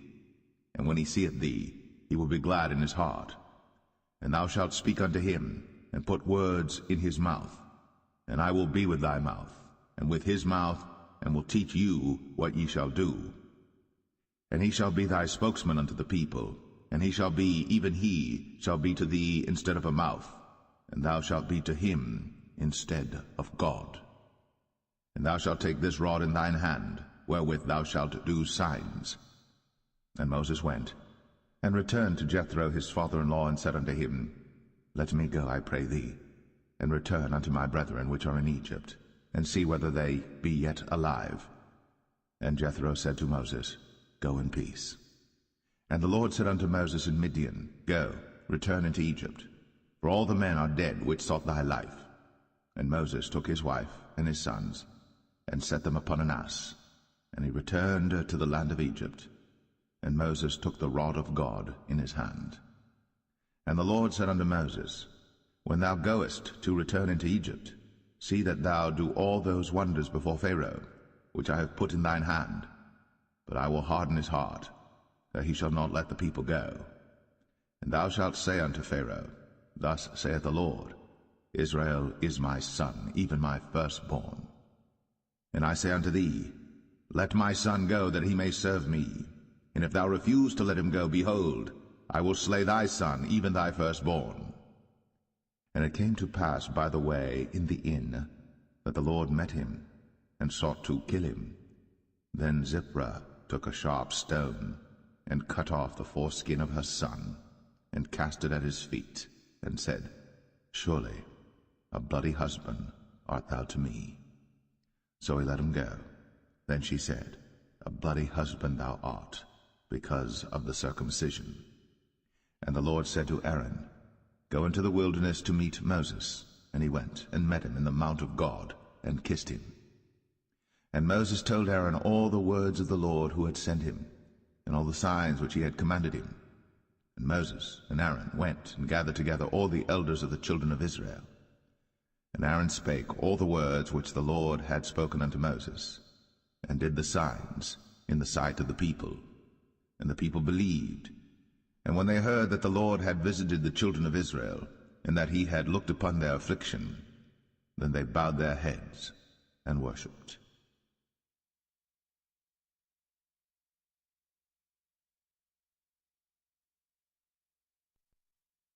Exodus 5. And afterward Moses and Aaron went in, and told Pharaoh, Thus saith the Lord God of Israel, Let my people go, that they may hold a feast unto me in the wilderness. And Pharaoh said, Who is the Lord that I should obey his voice to let Israel go? I know not the Lord, neither will I let Israel go.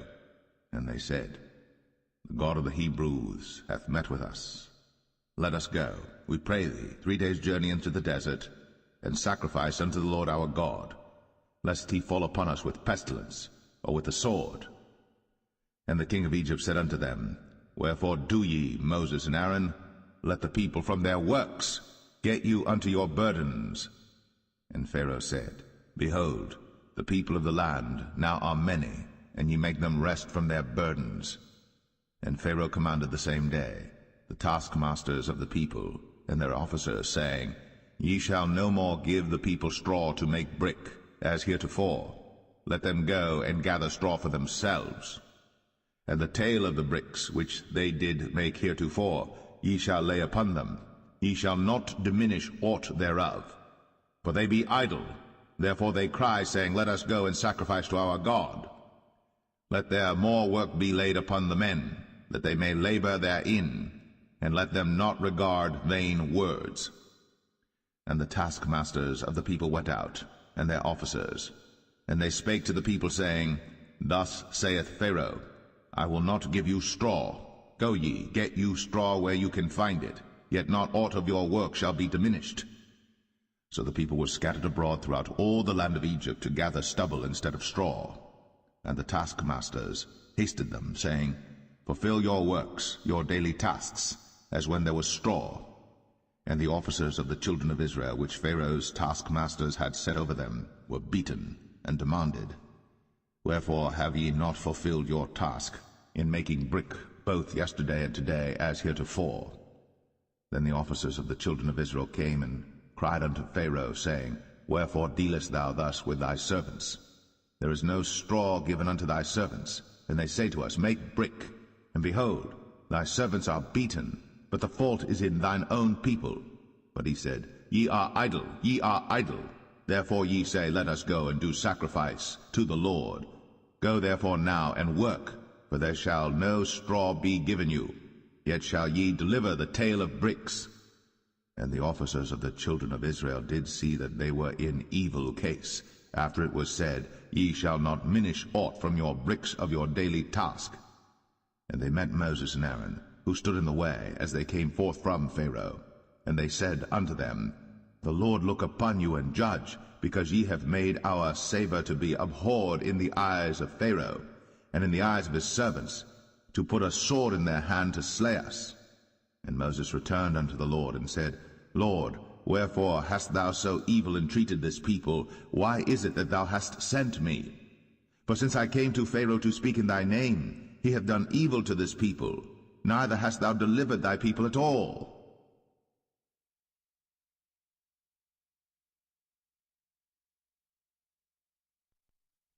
Exodus 6.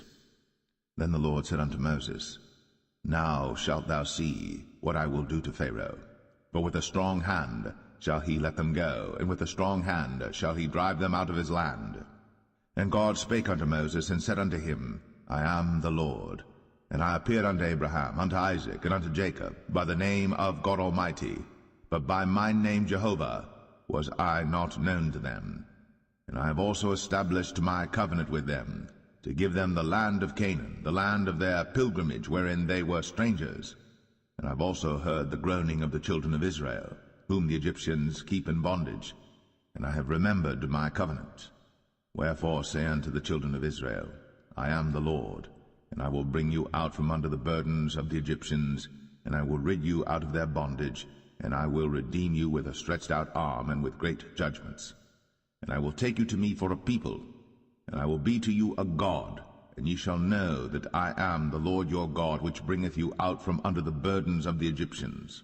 And I will bring you in unto the land, concerning the which I did swear to give it to Abraham, to Isaac, and to Jacob, and I will give it you for an heritage. I am the Lord. And Moses spake so unto the children of Israel, but they hearkened not unto Moses for anguish of spirit, and for cruel bondage. And the Lord spake unto Moses, saying, Go in, speak unto Pharaoh king of Egypt, that he let the children of Israel go out of his land.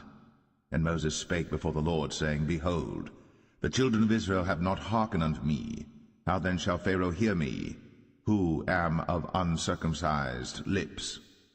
And the Lord spake unto Moses and unto Aaron, and gave them a charge unto the children of Israel, and unto Pharaoh king of Egypt, to bring the children of Israel out of the land of Egypt.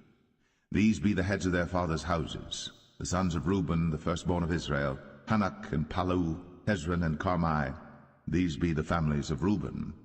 And the sons of Simeon, Jemuel and Jamin, and Ohad and Jachin, and Zohar and Shaul the son of a Canaanitish woman. These are the families of Simeon. And these are the names of the sons of Levi according to their generations, Gershon and Kohath and Merari. And the years of the life of Levi were 137 years. The sons of Gershon, Libni and Shimei, according to their families. And the sons of Kohath, Amram and Izhar, and Hebron and Uzziel. And the years of the life of Kohath were 133 years. And the sons of Merari, Mahalai and Mushai. These are the families of Levi according to their generations. And Amram took him Jochebed, his father's sister, to wife, and she bare him, Aaron and Moses. And the years of the life of Amram were 137 years. And the sons of Izhar, Korah and Nepheg and Zichri. And the sons of Uzziel, Mishael and Elzaphan and Zithri. And Aaron took him Elisheba, daughter of Aminadab, sister of Nahshon, to wife, and she bare him Nadab and Abihu, Eleazar and Ithamar. And the sons of Korah, Asir and Elkanah and Abiasaph. These are the families of the Korhites. And Eleazar, Aaron's son, took him one of the daughters of Putiel to wife, and she bare him Phinehas. These are the heads of the fathers of the Levites according to their families. These are that Aaron and Moses, to whom the Lord said, Bring out the children of Israel from the land of Egypt, according to their armies. These are they which spake to Pharaoh king of Egypt, to bring out the children of Israel from Egypt. These are that Moses and Aaron. And it came to pass on the day when the Lord spake unto Moses in the land of Egypt, that the Lord spake unto Moses, saying, I am the Lord. Speak thou unto Pharaoh king of Egypt all that I say unto thee. And Moses said before the Lord, Behold, I am of uncircumcised lips, and how shall Pharaoh hearken unto me?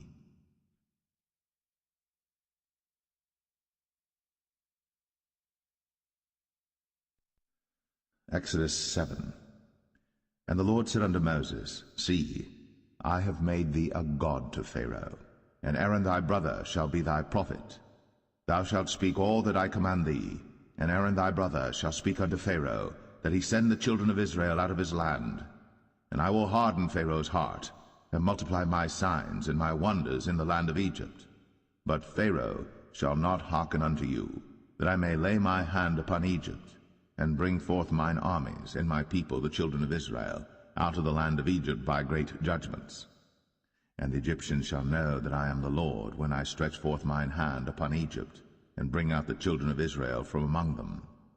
And Moses and Aaron did as the Lord commanded them, so did they. And Moses was 80 years old, and Aaron 83 years old, when they spake unto Pharaoh. And the Lord spake unto Moses and unto Aaron, saying, When Pharaoh shall speak unto you, saying, Show a miracle for you, then thou shalt say unto Aaron, Take thy rod, and cast it before Pharaoh, and it shall become a serpent. And Moses and Aaron went in unto Pharaoh, and they did so as the Lord had commanded. And Aaron cast down his rod before Pharaoh, and before his servants, and it became a serpent. Then Pharaoh also called the wise men and the sorcerers. Now the magicians of Egypt they also did in like manner with their enchantments. For they cast down every man his rod, and they became serpents. But Aaron's rod swallowed up their rods. And he hardened Pharaoh's heart, that he hearkened not unto them, as the Lord had said.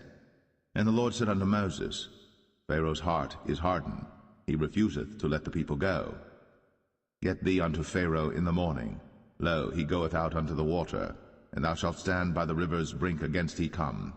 And the rod which was turned to a serpent shalt thou take in thine hand. And thou shalt say unto him, The Lord God of the Hebrews hath sent me unto thee, saying, Let my people go, that they may serve me in the wilderness. And behold, hitherto thou wouldest not hear. Thus saith the Lord, In this thou shalt know that I am the Lord. Behold, I will smite with the rod that is in mine hand upon the waters which are in the river, and they shall be turned to blood. And the fish that is in the river shall die, and the river shall stink, and the Egyptians shall loathe to drink of the water of the river. And the Lord spake unto Moses, Say unto Aaron, Take thy rod, and stretch out thine hand upon the waters of Egypt, upon their streams, upon their rivers, and upon their ponds, and upon all their pools of water, that they may become blood, and that there may be blood throughout all the land of Egypt, both in vessels of wood and in vessels of stone. And Moses and Aaron did so, as the Lord commanded. And he lifted up the rod, and smote the waters that were in the river, in the sight of Pharaoh, and in the sight of his servants, and all the waters that were in the river were turned to blood. And the fish that was in the river died, and the river stank, and the Egyptians could not drink of the water of the river, and there was blood throughout all the land of Egypt. And the magicians of Egypt did so with their enchantments, and Pharaoh's heart was hardened, neither did he hearken unto them, as the Lord had said. And Pharaoh turned and went into his house, neither did he set his heart to this also. And all the Egyptians digged around about the river for water to drink, but they could not drink of the water of the river. And 7 days were fulfilled. After that the Lord had smitten the river.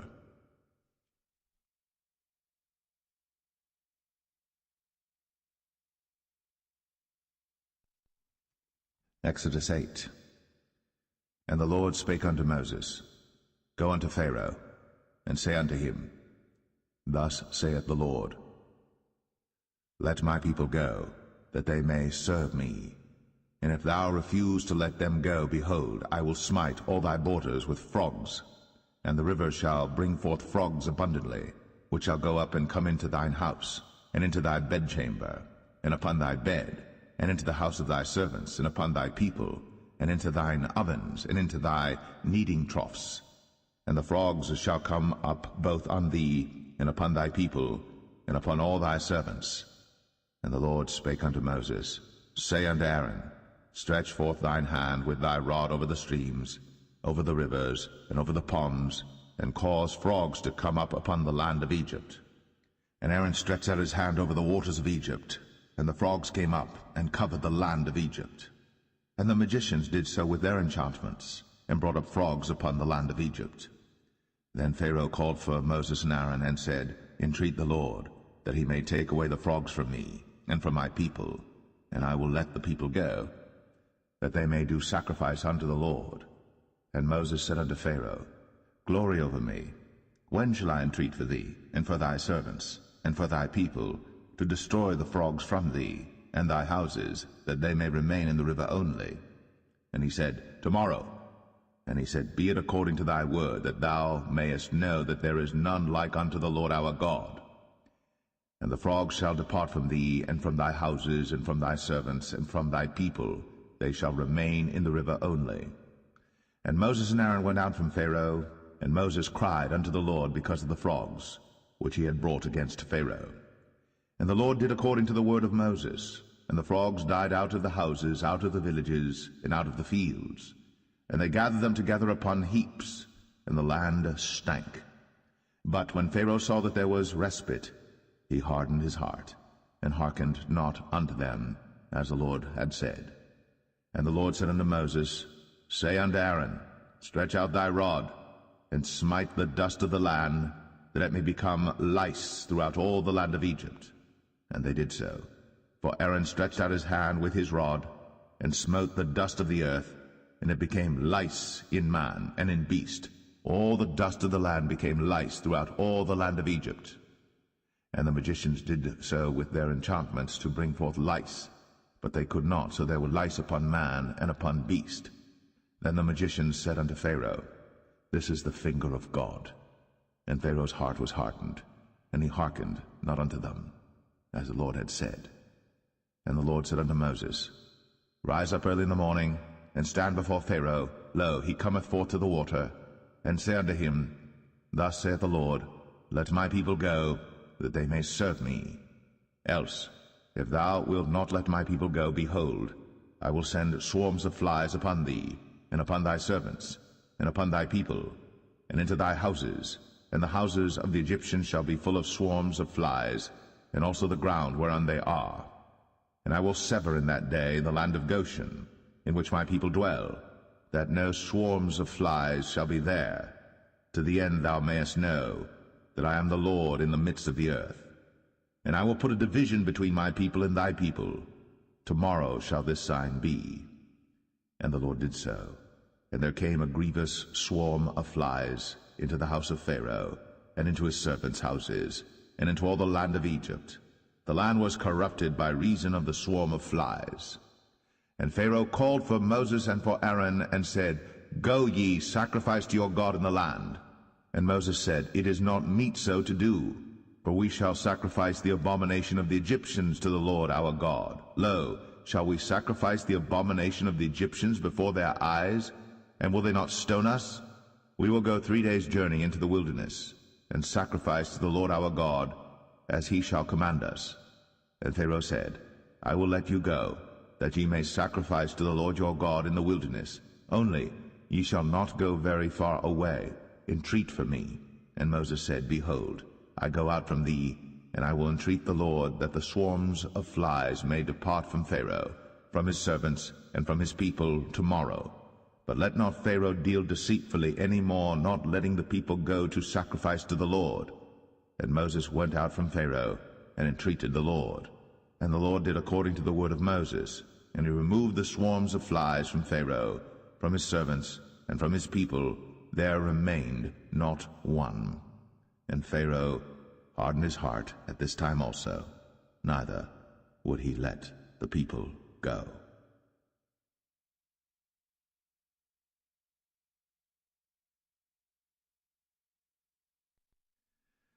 Exodus 9. Then the Lord said unto Moses, Go in unto Pharaoh, and tell him, Thus saith the Lord God of the Hebrews, Let my people go, that they may serve me. For if thou refuse to let them go, and wilt hold them still, behold, the hand of the Lord is upon thy cattle which is in the field, upon the horses, upon the asses, upon the camels, upon the oxen, and upon the sheep. There shall be a very grievous murrain. And the Lord shall sever between the cattle of Israel and the cattle of Egypt, and there shall nothing die of all that is the children's of Israel.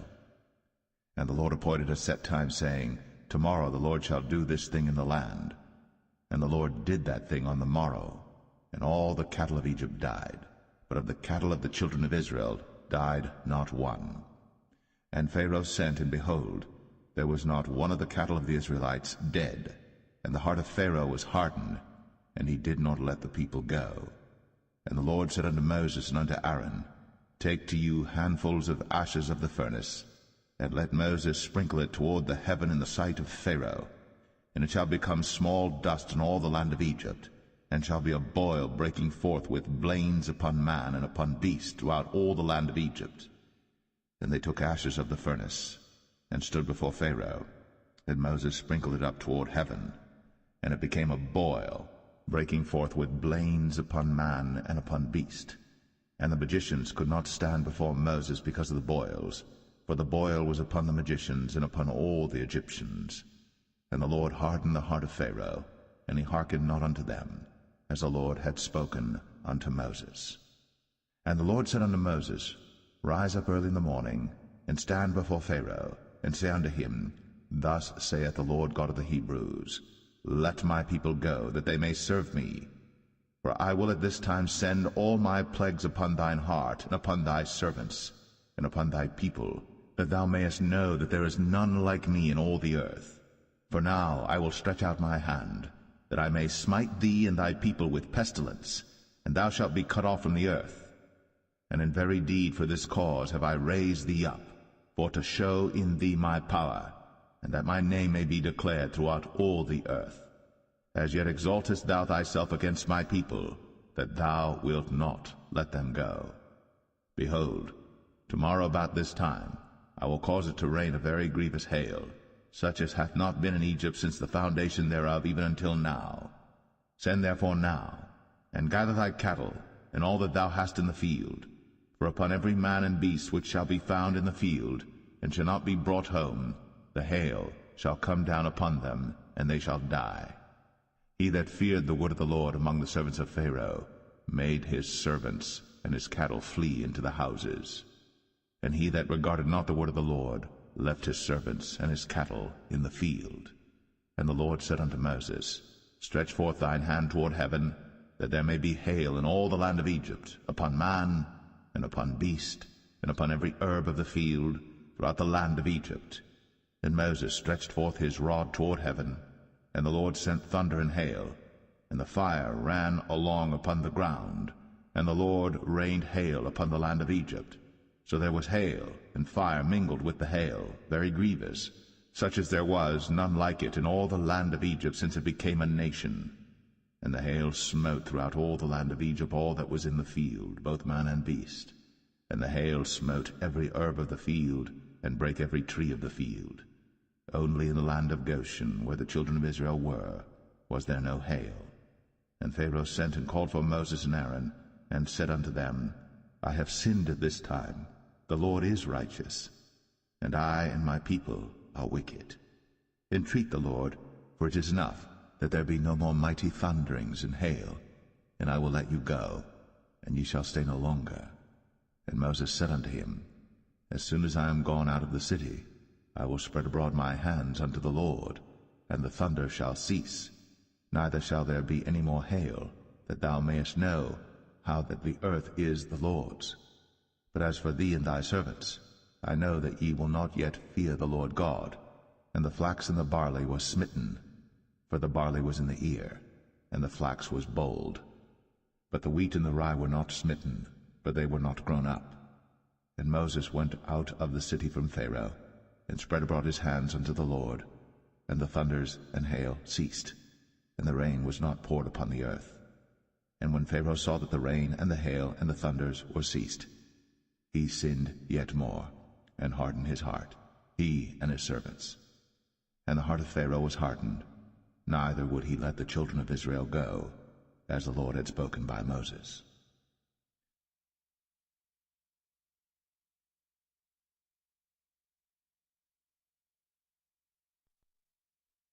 Exodus 10. And the Lord said unto Moses, Go in unto Pharaoh, for I have hardened his heart, and the heart of his servants, that I might show these my signs before him, and that thou mayest tell in the ears of thy son, and of thy son's son, what things I have wrought in Egypt, and my signs which I have done among them, that ye may know how that I am the Lord. And Moses and Aaron came in unto Pharaoh, and said unto him, Thus saith the Lord God of the Hebrews, How long wilt thou refuse to humble thyself before me? Let my people go, that they may serve me. Else, if thou refuse to let my people go, behold, tomorrow will I bring the locusts into thy coast. And they shall cover the face of the earth, that one cannot be able to see the earth. And they shall eat the residue of that which is escaped, which remaineth unto you from the hail, and shall eat every tree which groweth for you out of the field. And they shall fill thy houses, and the houses of all thy servants, and the houses of all the Egyptians, which neither thy fathers nor thy fathers' fathers have seen, since the day that they were upon the earth unto this day. And he turned himself, and went out from Pharaoh. And Pharaoh's servants said unto him, How long shall this man be a snare unto us? Let the men go, that they may serve the Lord their God. Knowest thou not yet that Egypt is destroyed? And Moses and Aaron were brought again unto Pharaoh, and he said unto them, Go, serve the Lord your God. But who are they that shall go? And Moses said, We will go with our young and with our old, with our sons and with our daughters, with our flocks and with our herds will we go, for we must hold a feast unto the Lord. And he said unto them, Let the Lord be so with you, as I will let you go, and your little ones. Look to it, for evil is before you. Not so. Go now, ye that are men, and serve the Lord, for that ye did desire. And they were driven out from Pharaoh's presence. And the Lord said unto Moses, Stretch out thine hand over the land of Egypt for the locusts, that they may come up upon the land of Egypt, and eat every herb of the land, even all that the hail hath left. And Moses stretched forth his rod over the land of Egypt.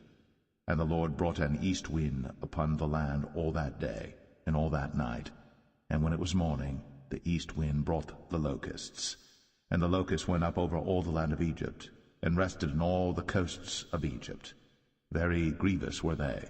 Before them there were no such locusts as they, neither after them shall be such.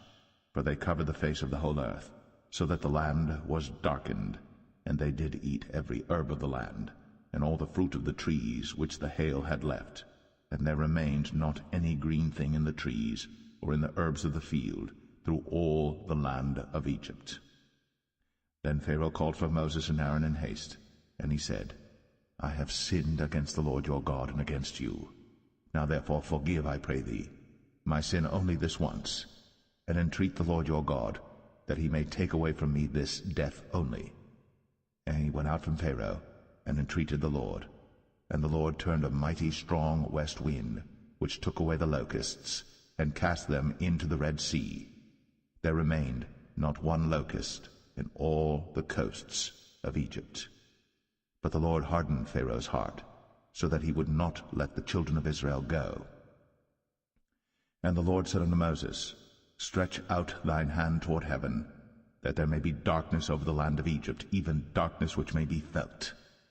And Moses stretched forth his hand toward heaven, and there was a thick darkness in all the land of Egypt 3 days. They saw not one another, neither rose any from his place for 3 days. But all the children of Israel had light in their dwellings. And Pharaoh called unto Moses and said, Go ye, serve the Lord. Only let your flocks and your herds be stayed. Let your little ones also go with you. And Moses said, Thou must give us also sacrifices and burnt offerings, that we may sacrifice unto the Lord our God. Our cattle also shall go with us. There shall not an hoof be left behind, for thereof must we take to serve the Lord our God, and we know not with what we must serve the Lord until we come thither. But the Lord hardened Pharaoh's heart, and he would not let them go. And Pharaoh said unto him, Get thee from me, take heed to thyself, see my face no more, for in that day thou seest my face, thou shalt die. And Moses said, Thou hast spoken well. I will see thy face again no more.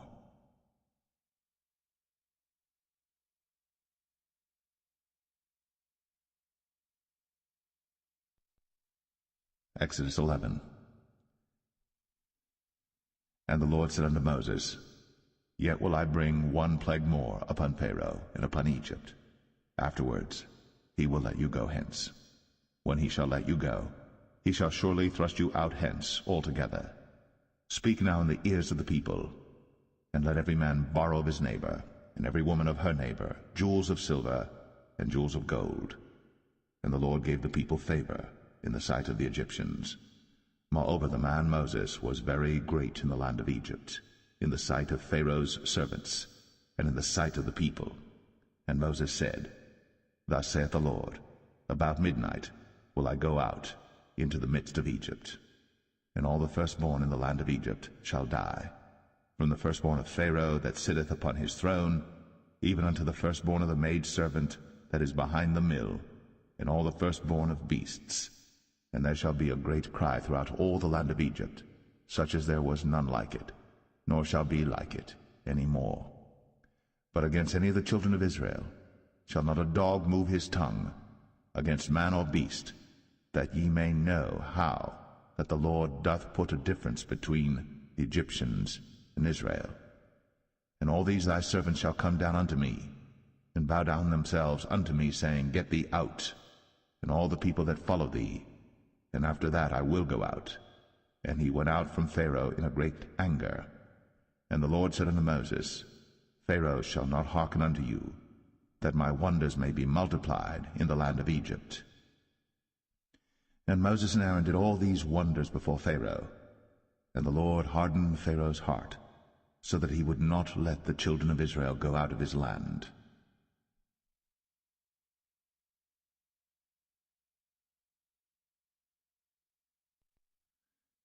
Exodus 12. And the Lord spake unto Moses and Aaron in the land of Egypt, saying, This month shall be unto you the beginning of months. It shall be the first month of the year to you. Speak ye unto all the congregation of Israel, saying, In the 10th day of this month they shall take to them every man a lamb, according to the house of their fathers, a lamb for an house. And if the household be too little for the lamb, let him and his neighbor next unto his house take it according to the number of the souls. Every man according to his eating shall make your count for the lamb. Your lamb shall be without blemish, a male of the first year. Ye shall take it out from the sheep or from the goats. And ye shall keep it up until the 14th day of the same month. And the whole assembly of the congregation of Israel shall kill it in the evening. And they shall take of the blood, and strike it on the 2 side posts, and on the upper door post of the houses wherein they shall eat it. And they shall eat the flesh in that night, roast with fire, and unleavened bread, and with bitter herbs they shall eat it. Eat not of it raw, nor sodden it all with water, but roast with fire, his head with his legs, and with the purtenance thereof. And ye shall let nothing of it remain until the morning, and that which remaineth of it until the morning ye shall burn with fire. And thus shall ye eat it, with your loins girded, your shoes on your feet, and your staff in your hand, and ye shall eat it in haste. It is the Lord's Passover. For I will pass through the land of Egypt this night, and will smite all the firstborn in the land of Egypt, both man and beast, and against all the gods of Egypt I will execute judgment. I am the Lord. And the blood shall be to you for a token upon the houses where ye are. And when I see the blood, I will pass over you, and the plague shall not be upon you to destroy you, when I smite the land of Egypt. And this day shall be unto you for a memorial, and ye shall keep it a feast to the Lord throughout your generations. Ye shall keep it a feast by an ordinance forever. 7 days shall ye eat unleavened bread. Even the first day ye shall put away leaven out of your houses. For whosoever eateth leavened bread from the first day until the 7th day, that soul shall be cut off from Israel. And in the first day there shall be an holy convocation, and in the 7th day there shall be an holy convocation to you. No manner of work shall be done in them, save that which every man must eat. That only may be done of you. And ye shall observe the feast of unleavened bread. For in this selfsame day have I brought your armies out of the land of Egypt. Therefore shall ye observe this day in your generations by an ordinance forever. In the 1st month, on the 14th day of the month at even, ye shall eat unleavened bread, until the 21st day of the month at even. 7 days shall there be no leaven found in your houses. For whosoever eateth that which is leavened, even that soul shall be cut off from the congregation of Israel, whether he be a stranger or born in the land. Ye shall eat nothing leavened. In all your habitations shall ye eat unleavened bread. Then Moses called for all the elders of Israel, and said unto them, Draw out, and take you a lamb according to your families, and kill the Passover. And ye shall take a bunch of hyssop, and dip it in the blood that is in the basin, and strike the lintel and the 2 side posts with the blood that is in the basin, and none of you shall go out at the door of his house until the morning. For the Lord will pass through to smite the Egyptians. And when he seeth the blood upon the lintel, and on the 2 side posts, the Lord will pass over the door, and will not suffer the destroyer to come in unto your houses to smite you. And ye shall observe this thing for an ordinance to thee, and to thy sons, forever. And it shall come to pass, when ye be come to the land which the Lord will give you, according as he hath promised, that ye shall keep this service. And it shall come to pass, when your children shall say unto you, What mean ye by this service? That ye shall say, It is the sacrifice of the Lord's Passover, who passed over the houses of the children of Israel in Egypt, when he smote the Egyptians, and delivered our houses. And the people bowed the head, and worshipped.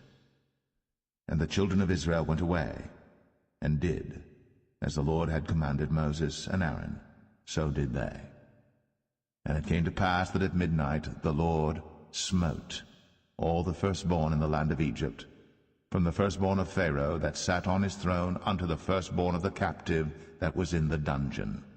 and all the firstborn of cattle. And Pharaoh rose up in the night, he and all his servants and all the Egyptians. And there was a great cry in Egypt, but there was not a house where there was not one dead. And he called for Moses and Aaron by night, and said, Rise up, and get you forth from among my people, both ye and the children of Israel, and go, serve the Lord, as ye have said. Also take your flocks and your herds, as ye have said, and be gone, and bless me also. And the Egyptians were urgent upon the people, that they might send them out of the land in haste. For they said, We be all dead men. And the people took their dough before it was leavened, their kneading troughs being bound up in their clothes upon their shoulders. And the children of Israel did according to the word of Moses. And they borrowed of the Egyptians jewels of silver, and jewels of gold, and raiment. And the Lord gave the people favor in the sight of the Egyptians, so that they lent unto them such things as they required, and they spoiled the Egyptians. And the children of Israel journeyed from Ramses to Succoth, about 600,000 on foot, that were men, beside children. And a mixed multitude went up also with them, and flocks and herds, even very much cattle. And they baked unleavened cakes of the dough which they brought forth out of Egypt, for it was not leavened, because they were thrust out of Egypt, and could not tarry, neither had they prepared for themselves any victual. Now the sojourning of the children of Israel, who dwelt in Egypt, was 430 years. And it came to pass at the end of the 430 years, even the selfsame day it came to pass, that all the hosts of the Lord went out from the land of Egypt. It is a night to be much observed unto the Lord for bringing them out from the land of Egypt. This is that night of the Lord to be observed of all the children of Israel in their generations. And the Lord said unto Moses and Aaron, This is the ordinance of the Passover. There shall no stranger eat thereof. But every man's servant that is bought for money, when thou hast circumcised him, then shall he eat thereof. A foreigner and an hired servant shall not eat thereof. In one house shall it be eaten. Thou shalt not carry forth aught of the flesh abroad out of the house, neither shall ye break a bone thereof. All the congregation of Israel shall keep it. And when a stranger shall sojourn with thee, and will keep the Passover to the Lord, let all his males be circumcised, and then let him come near and keep it.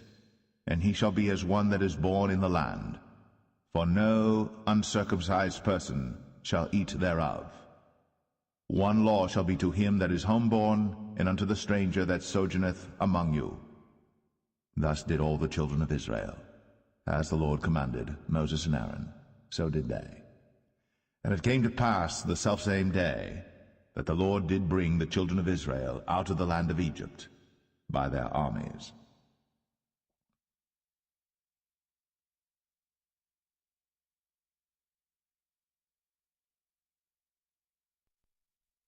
Exodus 13. And the Lord spake unto Moses, saying, Sanctify unto me all the firstborn, whatsoever openeth the womb among the children of Israel, both of man and of beast, it is mine. And Moses said unto the people, Remember this day in which ye came out from Egypt, out of the house of bondage. For by strength of hand the Lord brought you out from this place. There shall no leavened bread be eaten. This day came ye out in the month Abib. And it shall be, when the Lord shall bring thee into the land of the Canaanites, and the Hittites, and the Amorites, and the Hivites, and the Jebusites, which he sware unto thy fathers to give thee, a land flowing with milk and honey, that thou shalt keep this service in this month. 7 days thou shalt eat unleavened bread, and in the 7th day shall be a feast to the Lord. Unleavened bread shall be eaten 7 days, and there shall no leavened bread be seen with thee, neither shall there be leaven seen with thee in all thy quarters. And thou shalt show thy son in that day, saying, This is done because of that which the Lord did unto me, when I came forth out of Egypt. And it shall be for a sign unto thee upon thine hand, and for a memorial between thine eyes, that the Lord's law may be in thy mouth. For with a strong hand hath the Lord brought thee out of Egypt. Thou shalt therefore keep this ordinance in his season, from year to year. And it shall be, when the Lord shall bring thee into the land of the Canaanites, as he sware unto thee and to thy fathers, and shall give it thee, that thou shalt set apart unto the Lord all that openeth the matrix, and every firstling that cometh of a beast which thou hast, the males shall be the Lord's. And every firstling of an ass thou shalt redeem with a lamb, and if thou wilt not redeem it, then thou shalt break his neck. And all the firstborn of man among thy children shalt thou redeem. And it shall be, when thy son asketh thee in time to come, saying, What is this? That thou shalt say unto him, By strength of hand the Lord brought us out from Egypt, from the house of bondage. And it came to pass, when Pharaoh would hardly let us go, that the Lord slew all the firstborn in the land of Egypt, both the firstborn of man and the firstborn of beast.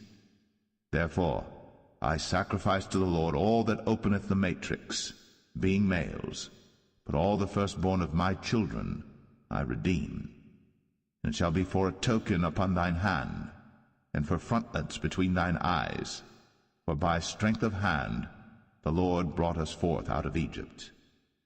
And it came to pass, when Pharaoh had let the people go, that God led them not through the way of the land of the Philistines, although that was near, for God said, Lest peradventure the people repent when they see war, and they return to Egypt. But God led the people about through the way of the wilderness of the Red Sea. And the children of Israel went up harnessed out of the land of Egypt. And Moses took the bones of Joseph with him, for he had straitly sworn the children of Israel, saying, God will surely visit you, and ye shall carry up my bones away hence with you. And they took their journey from Succoth, and encamped in Etham, in the edge of the wilderness.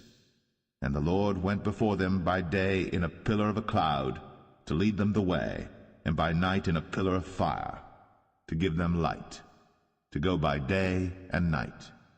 He took not away the pillar of the cloud by day, nor the pillar of fire by night, from before the people.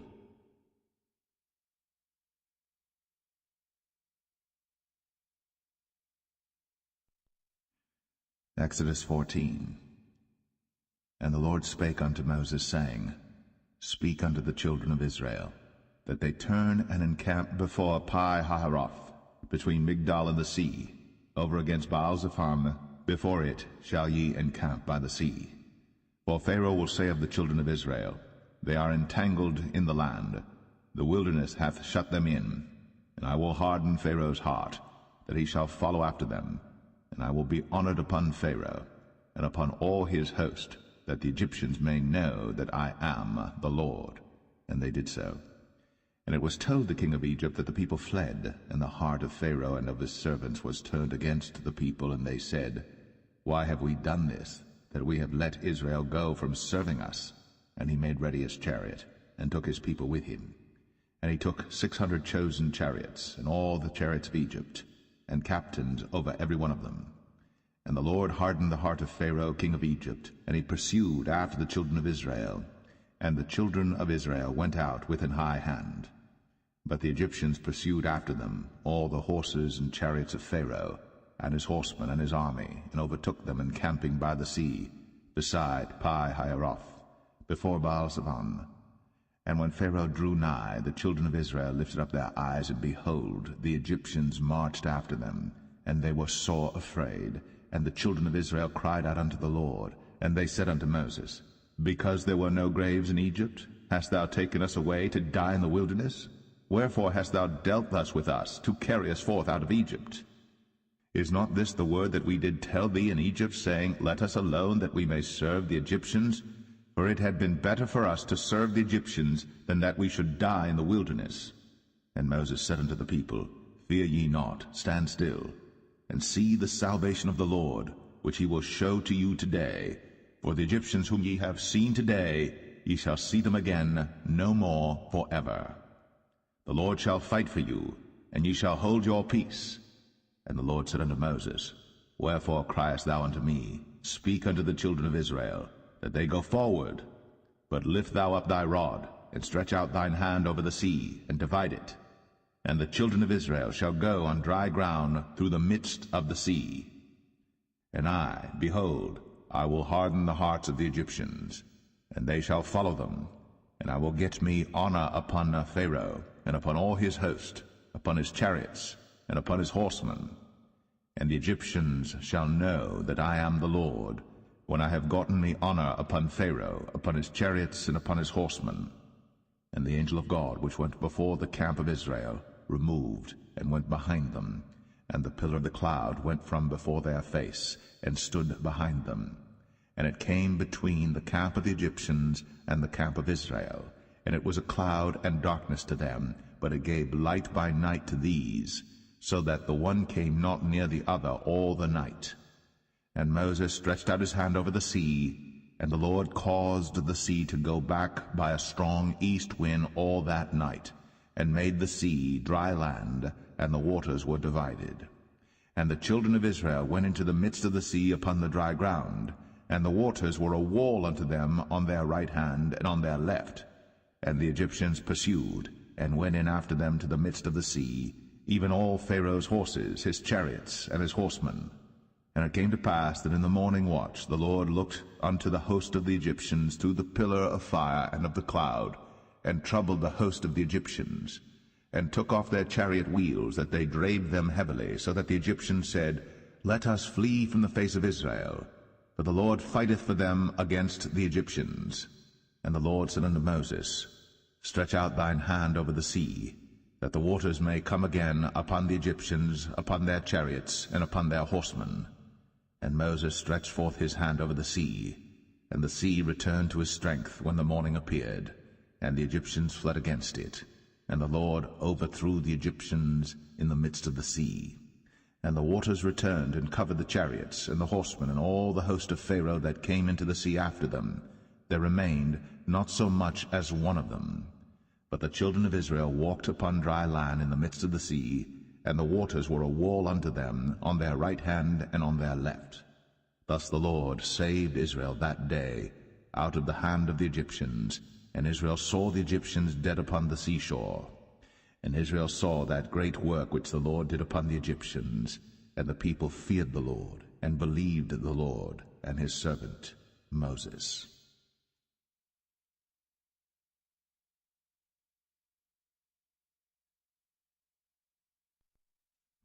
Exodus 15. Then sang Moses and the children of Israel this song unto the Lord, and spake, saying, I will sing unto the Lord, for he hath triumphed gloriously. The horse and his rider hath he thrown into the sea. The Lord is my strength and song, and he is become my salvation. He is my God, and I will prepare him an habitation, my father's God, and I will exalt him. The Lord is a man of war, the Lord is his name.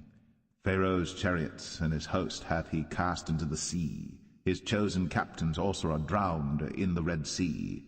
The depths have covered them, they sank into the bottom as a stone. Thy right hand, O Lord, is become glorious in power. Thy right hand, O Lord, hath dashed in pieces the enemy. And in the greatness of thine excellency thou hast overthrown them that rose up against thee. Thou sentest forth thy wrath, which consumed them as stubble. And with the blast of thy nostrils the waters were gathered together. The floods stood upright as an heap, and the depths were congealed in the heart of the sea. The enemy said, I will pursue, I will overtake, I will divide the spoil. My lust shall be satisfied upon them. I will draw my sword, my hand shall destroy them.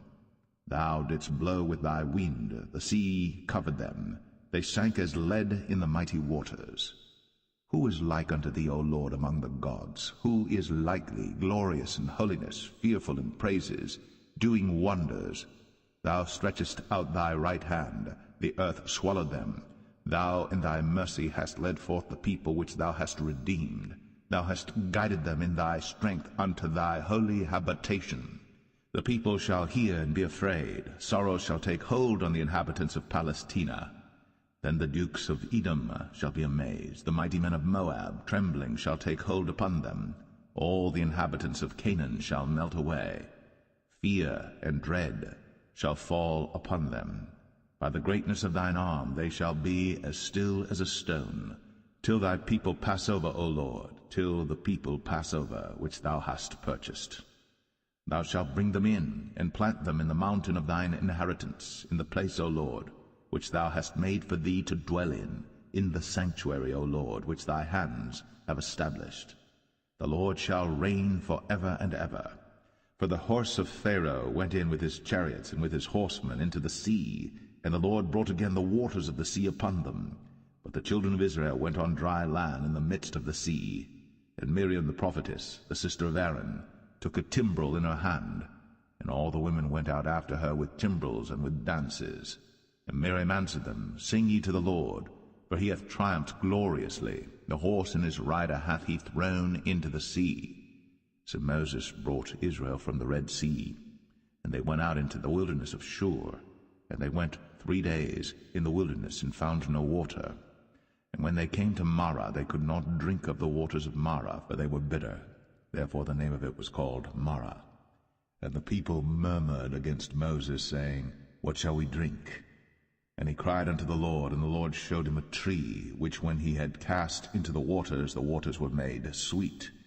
There he made for them a statute and an ordinance, and there he proved them, and said, If thou wilt diligently hearken to the voice of the Lord thy God, and wilt do that which is right in his sight, and wilt give ear to his commandments, and keep all his statutes, I will put none of these diseases upon thee, which I have brought upon the Egyptians, for I am the Lord that healeth thee. And they came to Elim, where were 12 wells of water, and 70 palm trees, and they encamped there by the waters.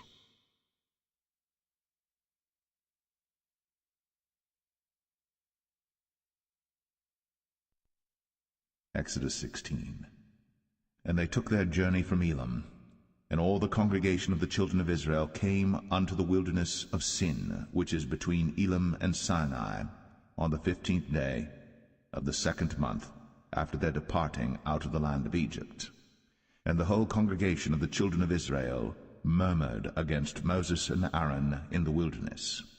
And the children of Israel said unto them, Would to God we had died by the hand of the Lord in the land of Egypt, when we sat by the flesh pots, and when we did eat bread to the full.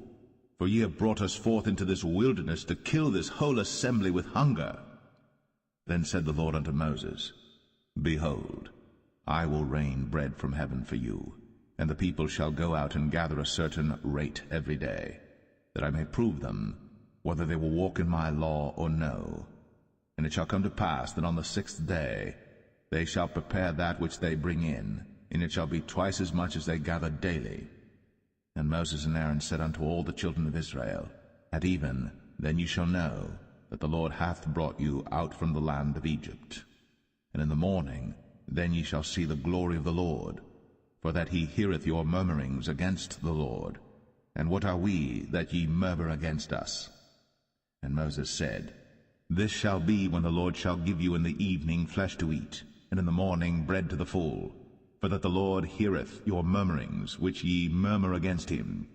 And what are we? Your murmurings are not against us, but against the Lord.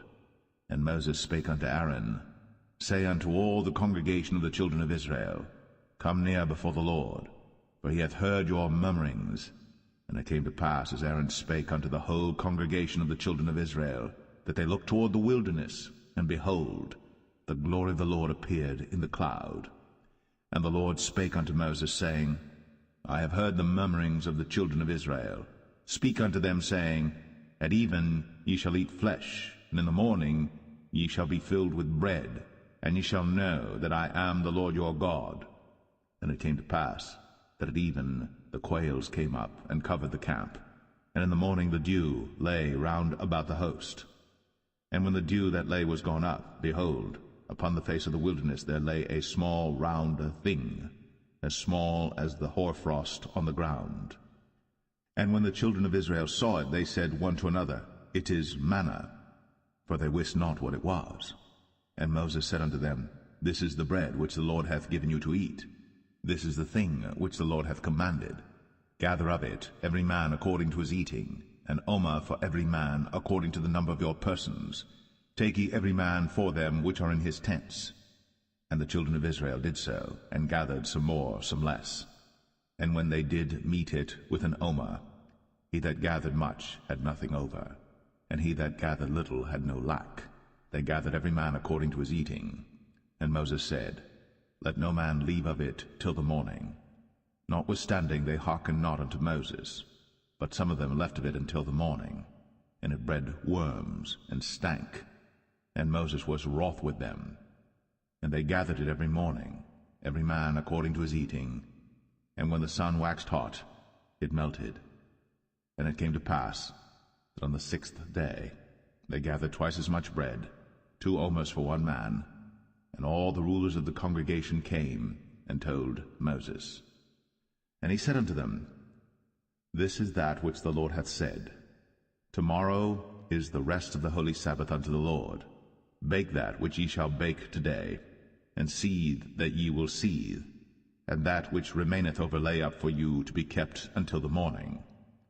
And they laid it up till the morning, as Moses bade, and it did not stink, neither was there any worm therein. And Moses said, Eat that today, for today is a Sabbath unto the Lord. Today ye shall not find it in the field. 6 days ye shall gather it, but on the 7th day, which is the Sabbath, in it there shall be none. And it came to pass that there went out some of the people on the 7th day for to gather, and they found none. And the Lord said unto Moses, How long refuse ye to keep my commandments and my laws? See, for that the Lord hath given you the Sabbath. Therefore he giveth you on the 6th day the bread of 2 days. Abide ye every man in his place. Let no man go out of his place on the 7th day. So the people rested on the 7th day. And the house of Israel called the name thereof Manna. And it was like coriander seed, white, and the taste of it was like wafers made with honey. And Moses said, This is the thing which the Lord commandeth.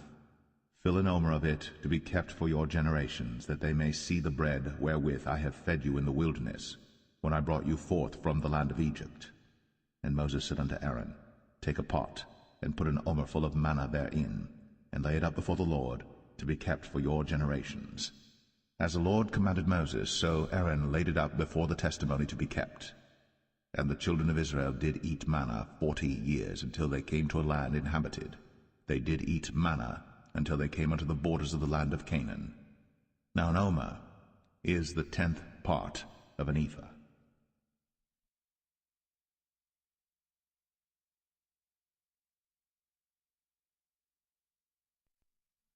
Exodus 17. And all the congregation of the children of Israel journeyed from the wilderness of Sin after their journeys, according to the commandment of the Lord, and pitched in Rephidim. And there was no water for the people to drink. Wherefore the people did chide with Moses, and said, Give us water that we may drink. And Moses said unto them, Why chide ye with me? Wherefore do ye tempt the Lord? And the people thirsted there for water. And the people murmured against Moses, and said, Wherefore is this that thou hast brought us up out of Egypt, to kill us, and our children, and our cattle with thirst? And Moses cried unto the Lord, saying, What shall I do unto this people? They be almost ready to stone me. And the Lord said unto Moses, Go on before the people, and take with thee of the elders of Israel, and thy rod wherewith thou smotest the river, take in thine hand, and go. Behold, I will stand before thee there upon the rock in Horeb, and thou shalt smite the rock. And there shall come water out of it, that the people may drink. And Moses did so in the sight of the elders of Israel. And he called the name of the place Massah and Meribah, because of the chiding of the children of Israel, and because they tempted the Lord, saying, Is the Lord among us or not? Then came Amalek and fought with Israel in Rephidim. And Moses said unto Joshua, Choose us out men, and go out, fight with Amalek. Tomorrow I will stand on the top of the hill with the rod of God in mine hand. So Joshua did as Moses had said to him, and fought with Amalek. And Moses, Aaron, and Hur went up to the top of the hill. And it came to pass, when Moses held up his hand, that Israel prevailed. And when he let down his hand, Amalek prevailed. But Moses' hands were heavy, and they took a stone and put it under him, and he sat thereon, and Aaron and Hur stayed up his hands, the one on the one side, and the other on the other side, and his hands were steady until the going down of the sun. And Joshua discomfited Amalek and his people with the edge of the sword. And the Lord said unto Moses, Write this for a memorial in a book, and rehearse it in the ears of Joshua, for I will utterly put out the remembrance of Amalek from under heaven. And Moses built an altar, and called the name of it Jehovah Nissi. For he said, Because the Lord has sworn that the Lord will have war with Amalek from generation to generation.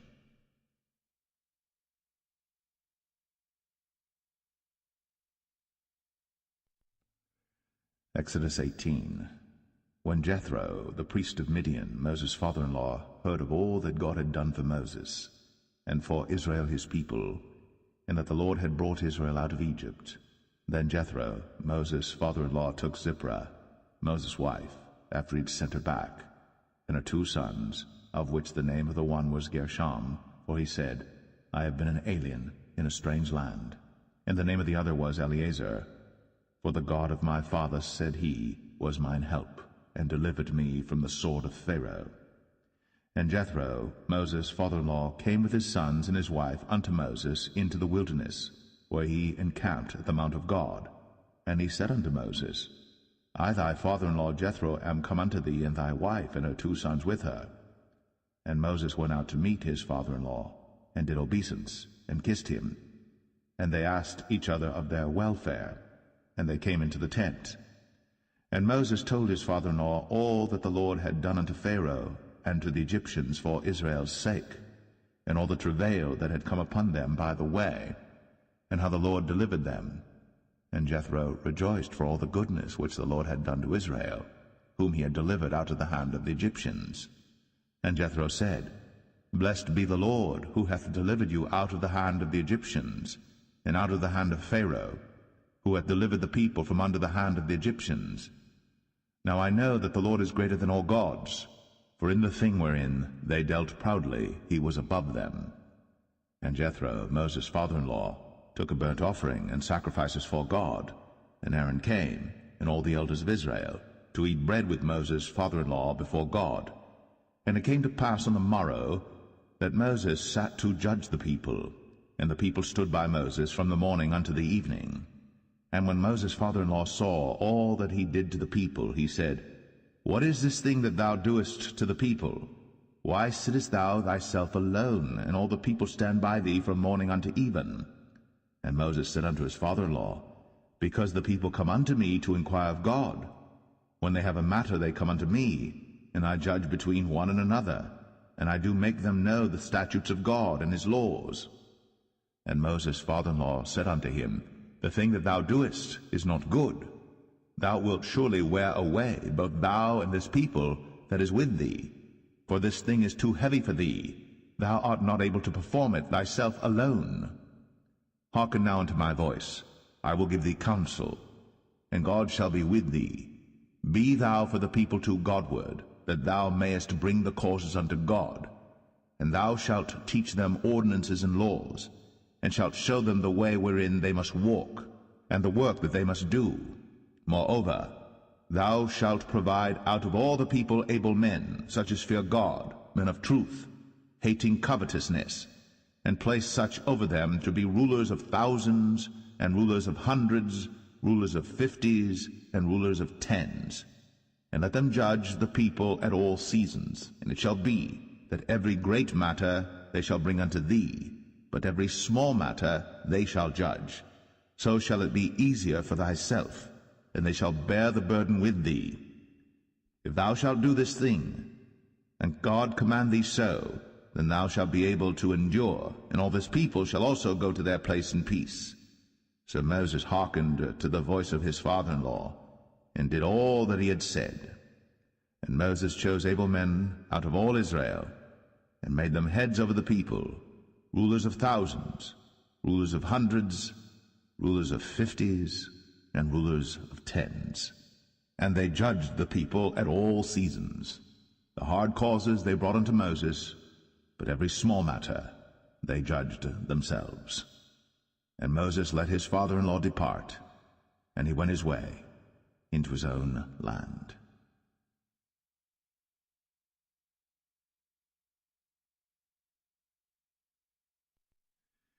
Exodus 19. In the 3rd month, when the children of Israel were gone forth out of the land of Egypt, the same day came they into the wilderness of Sinai, but they were departed from Rephidim, and were come to the desert of Sinai, and had pitched in the wilderness, and there Israel camped before the mount. And Moses went up unto God, and the Lord called unto him out of the mountain, saying, Thus shalt thou say to the house of Jacob, and tell the children of Israel, Ye have seen what I did unto the Egyptians, and how I bare you on eagle's wings, and brought you unto myself.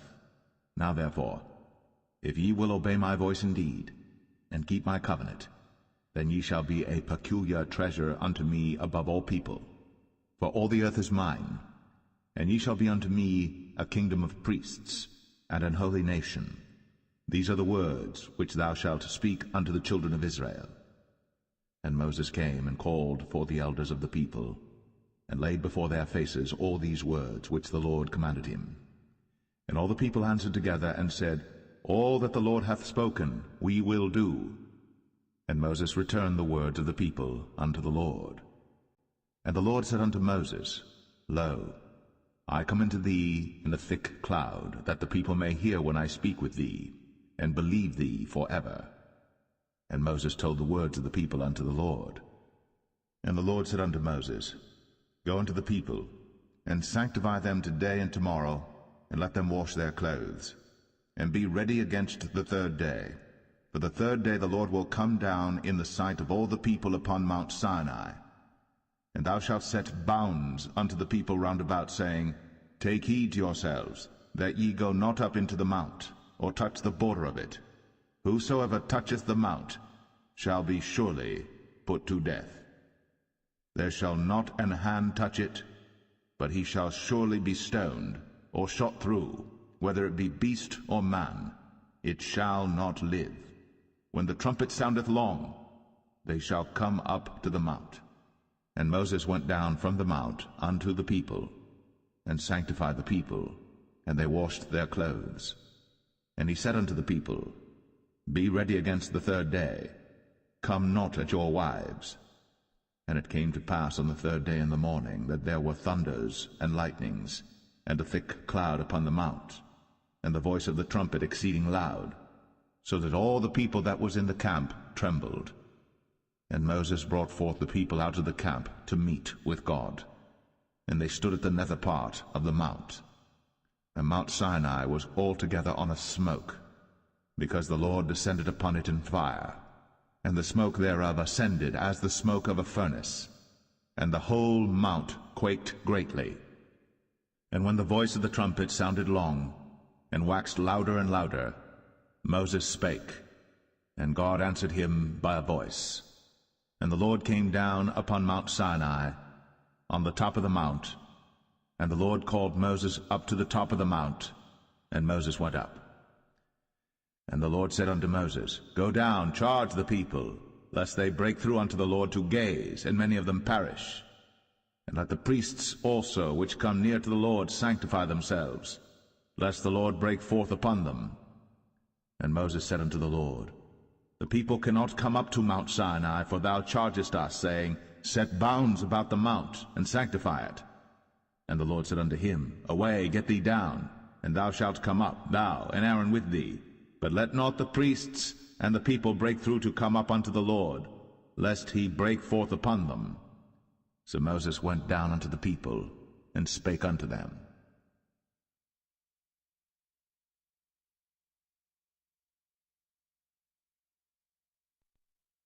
Exodus 20.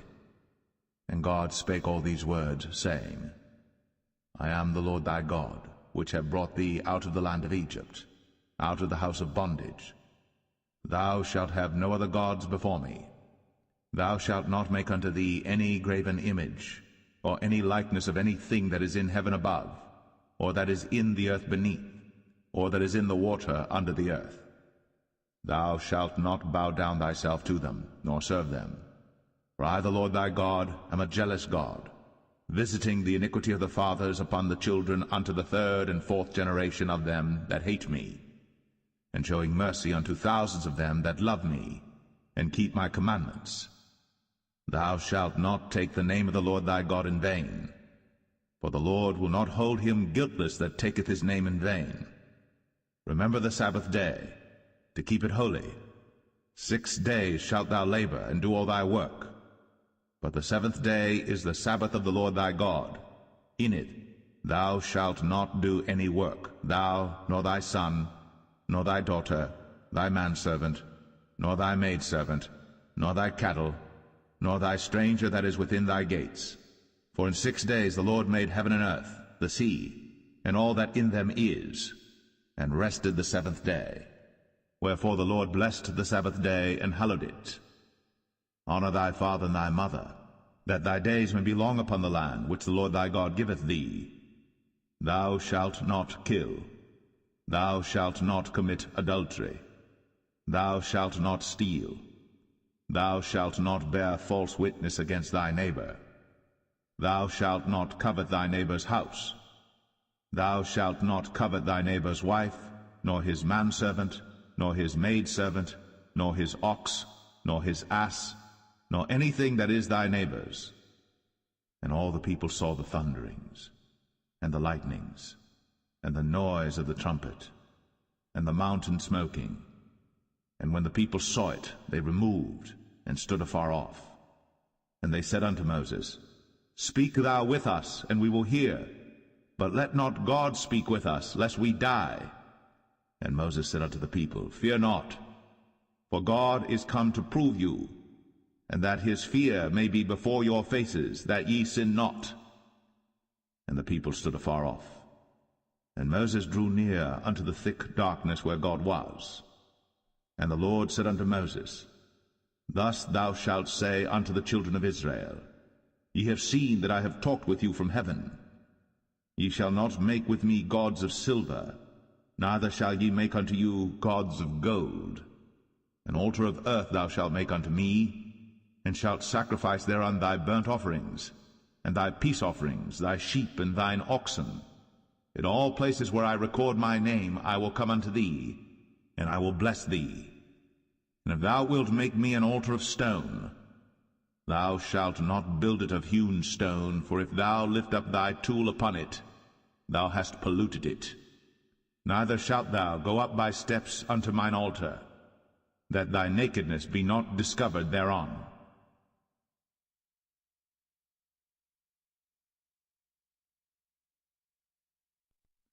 Exodus 21. Now these are the judgments which thou shalt set before them. If thou buy an Hebrew servant, 6 years he shall serve, and in the 7th he shall go out free for nothing. If he came in by himself, he shall go out by himself. If he were married, then his wife shall go out with him. If his master have given him a wife, and she have borne him sons or daughters, the wife and her children shall be her master's, and he shall go out by himself. And if the servant shall plainly say, I love my master, my wife, and my children, I will not go out free, then his master shall bring him unto the judges. He shall also bring him to the door, or unto the doorpost, and his master shall bore his ear through with an awl, and he shall serve him forever. And if a man sell his daughter to be a maidservant, she shall not go out as the men servants do. If she please not her master, who hath betrothed her to himself, then shall he let her be redeemed. To sell her unto a strange nation, he shall have no power, seeing he hath dealt deceitfully with her. And if he have betrothed her unto his son, he shall deal with her after the manner of daughters.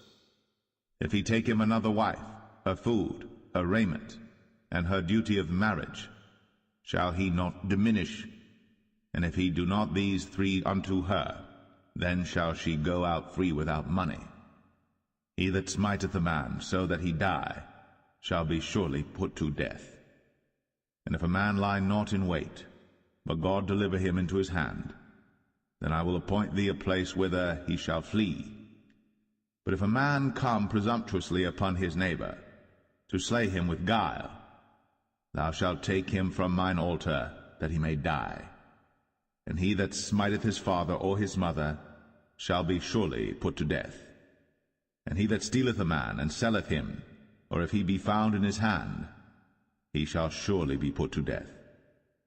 And he that curseth his father or his mother shall surely be put to death. And if men strive together, and one smite another with a stone, or with his fist, and he die not, but keepeth his bed, if he rise again and walk abroad upon his staff, then shall he that smote him be quit, only he shall pay for the loss of his time, and shall cause him to be thoroughly healed. And if a man smite his servant or his maid with a rod, and he die under his hand, he shall be surely punished. Notwithstanding, if he continue a day or two, he shall not be punished, for he is his money. If men strive and hurt a woman with child, so that her fruit depart from her, and yet no mischief follow, he shall be surely punished, according as the woman's husband will lay upon him, and he shall pay as the judges determine. And if any mischief follow, then thou shalt give life for life, eye for eye, tooth for tooth, hand for hand, foot for foot, burning for burning, wound for wound, stripe for stripe. And if a man smite the eye of his servant, or the eye of his maid, that it perish, he shall let him go free for his eye's sake. And if he smite out his manservant's tooth, or his maidservant's tooth, he shall let him go free for his tooth's sake. If an ox gore a man or a woman, that they die, then the ox shall be surely stoned, and his flesh shall not be eaten, but the owner of the ox shall be quit. But if the ox were wont to push with his horn in time past, and hath been testified to his owner, and he hath not kept him in, but that he hath killed a man or a woman, the ox shall be stoned, and his owner also shall be put to death. If there be laid on him a sum of money, then he shall give for the ransom of his life whatsoever is laid upon him. Whether he have gored a son, or have gored a daughter, according to this judgment shall it be done unto him. If the ox shall push a manservant or a maidservant, he shall give unto their master 30 shekels of silver, and the ox shall be stoned. And if a man shall open a pit, or if a man shall dig a pit, and not cover it, and an ox or an ass fall therein, the owner of the pit shall make it good, and give money unto the owner of them, and the dead beast shall be his. And if one man's ox hurt another's, that he die, then they shall sell the live ox, and divide the money of it, and the dead ox also they shall divide. For if it be known that the ox hath used to push in time past, and his owner hath not kept him in, he shall surely pay ox for ox, and the dead shall be his own.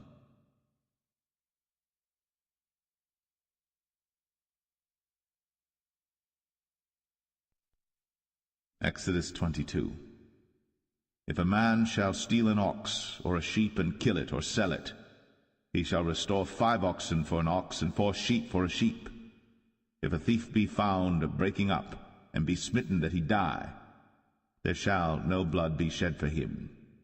If the sun be risen upon him, there shall be blood shed for him, for he should make full restitution. If he have nothing, then he shall be sold for his theft.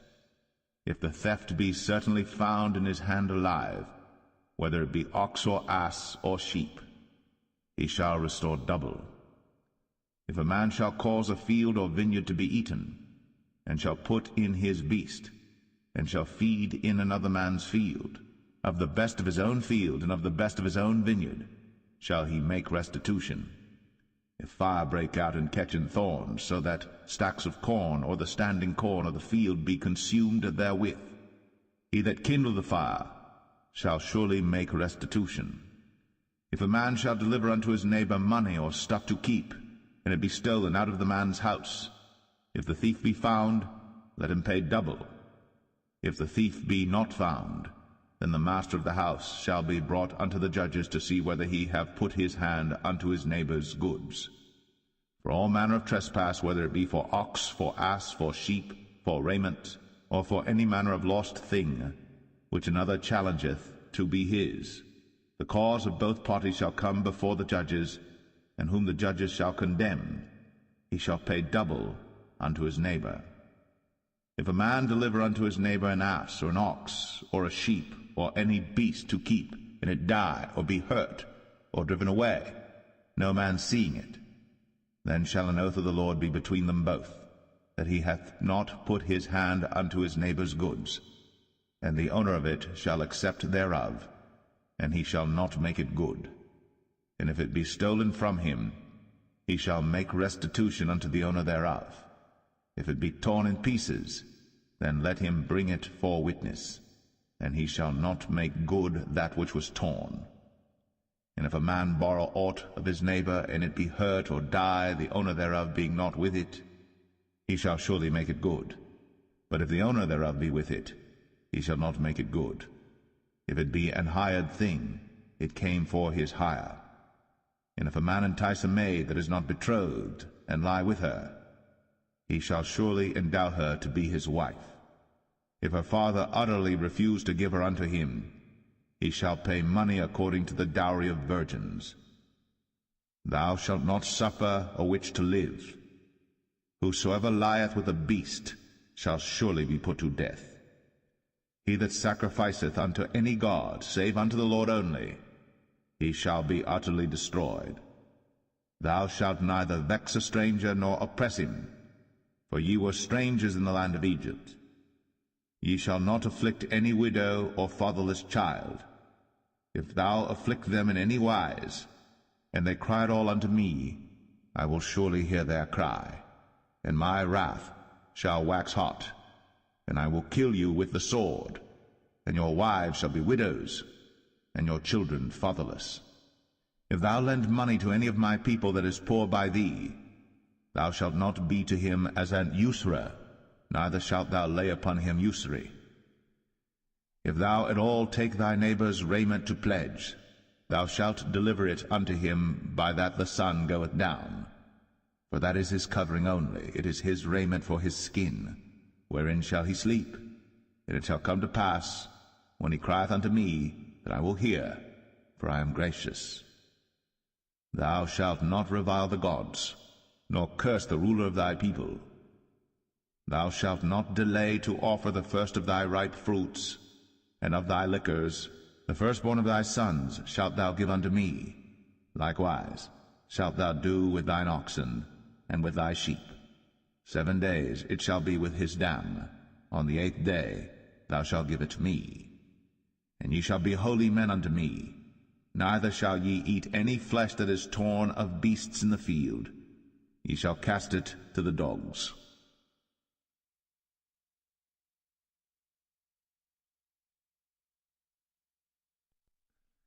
Exodus 23.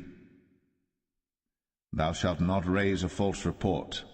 Put not thine hand with the wicked to be an unrighteous witness. Thou shalt not follow a multitude to do evil. Neither shalt thou speak in a cause to decline after many to wrest judgment. Neither shalt thou countenance a poor man in his cause. If thou meet thine enemy's ox or his ass going astray, thou shalt surely bring it back to him again. If thou see the ass of him that hateth thee lying under his burden, and wouldest forbear to help him, thou shalt surely help with him. Thou shalt not wrest the judgment of thy poor in his cause. Keep thee far from a false matter, and the innocent and righteous slay thou not, for I will not justify the wicked. And thou shalt take no gift, for the gift blindeth the wise, and perverteth the words of the righteous. Also, thou shalt not oppress a stranger, for ye know the heart of a stranger, seeing ye were strangers in the land of Egypt. And 6 years thou shalt sow thy land, and shalt gather in the fruits thereof. But the 7th year thou shalt let it rest and lie still, that the poor of thy people may eat, and what they leave the beasts of the field shall eat. In like manner thou shalt deal with thy vineyard, and with thy oliveyard. 6 days thou shalt do thy work, and on the 7th day thou shalt rest, that thine ox and thine ass may rest, and the son of thy handmaid, and the stranger may be refreshed.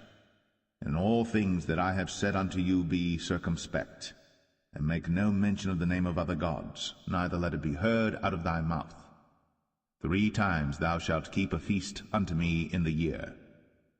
Thou shalt keep the feast of unleavened bread. Thou shalt eat unleavened bread 7 days, as I commanded thee, in the time appointed of the month Abib. For in it thou camest out from Egypt, and none shall appear before me empty.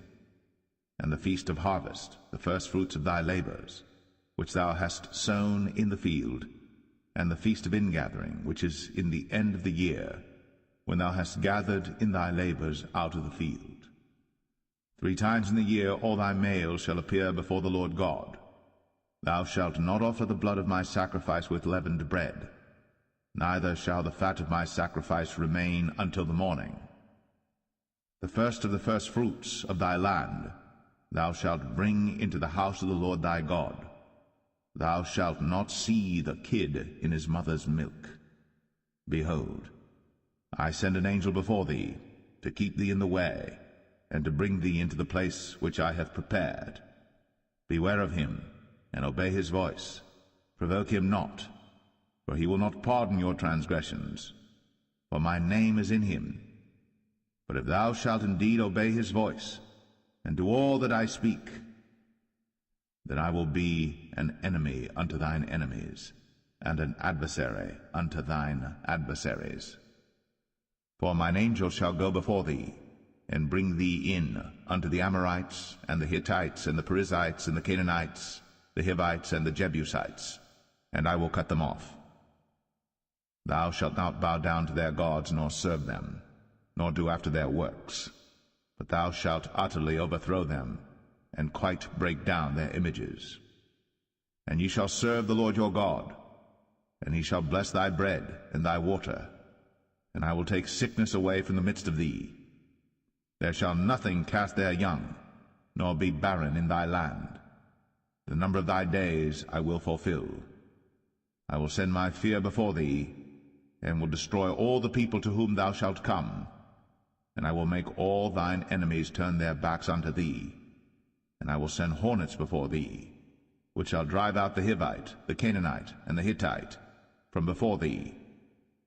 I will not drive them out from before thee in 1 year, lest the land become desolate, and the beasts of the field multiply against thee. By little and little I will drive them out from before thee, until thou be increased and inherit the land.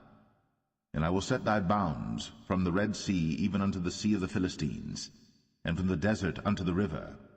For I will deliver the inhabitants of the land into your hand, and thou shalt drive them out before thee. Thou shalt make no covenant with them, nor with their gods. They shall not dwell in thy land, lest they make thee sin against me. For if thou serve their gods, it will surely be a snare unto thee.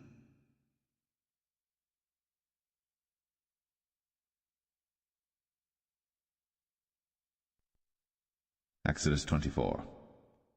And he said unto Moses, Come up unto the Lord, thou and Aaron, Nadab and Abihu, and 70 of the elders of Israel, and worship ye afar off. And Moses alone shall come near the Lord, but they shall not come nigh, neither shall the people go up with him. And Moses came, and told the people all the words of the Lord, and all the judgments, and all the people answered with one voice, and said, All the words which the Lord hath said will we do. And Moses wrote all the words of the Lord, and rose up early in the morning, and builded an altar under the hill, and 12 pillars according to the 12 tribes of Israel. And he sent young men of the children of Israel, which offered burnt offerings, and sacrificed peace offerings of oxen unto the Lord. And Moses took half of the blood, and put it in basins, and half of the blood he sprinkled on the altar. And he took the book of the covenant, and read in the audience of the people, and they said, All that the Lord hath said will we do, and be obedient. And Moses took the blood, and sprinkled it on the people, and said, Behold, the blood of the covenant which the Lord hath made with you concerning all these words. Then went up Moses, and Aaron, Nadab and Abihu, and 70 of the elders of Israel. And they saw the God of Israel. And there was under his feet, as it were, a paved work of a sapphire stone, and as it were the body of heaven in his clearness. And upon the nobles of the children of Israel he laid not his hand. Also they saw God, and did eat and drink. And the Lord said unto Moses, Come up to me into the mount, and be there. And I will give thee tables of stone, and a law and commandments which I have written, that thou mayest teach them. And Moses rose up, and his minister Joshua. And Moses went up into the mount of God. And he said unto the elders, Tarry ye here for us, until we come again unto you. And behold, Aaron and Hur are with you. If any man have any matters to do, let him come unto them. And Moses went up into the mount, and a cloud covered the mount. And the glory of the Lord abode upon Mount Sinai, and the cloud covered it 6 days. And the 7th day he called unto Moses out of the midst of the cloud. And the sight of the glory of the Lord was like devouring fire on the top of the mount in the eyes of the children of Israel. And Moses went into the midst of the cloud, and gat him up into the mount. And Moses was in the mount 40 days and 40 nights.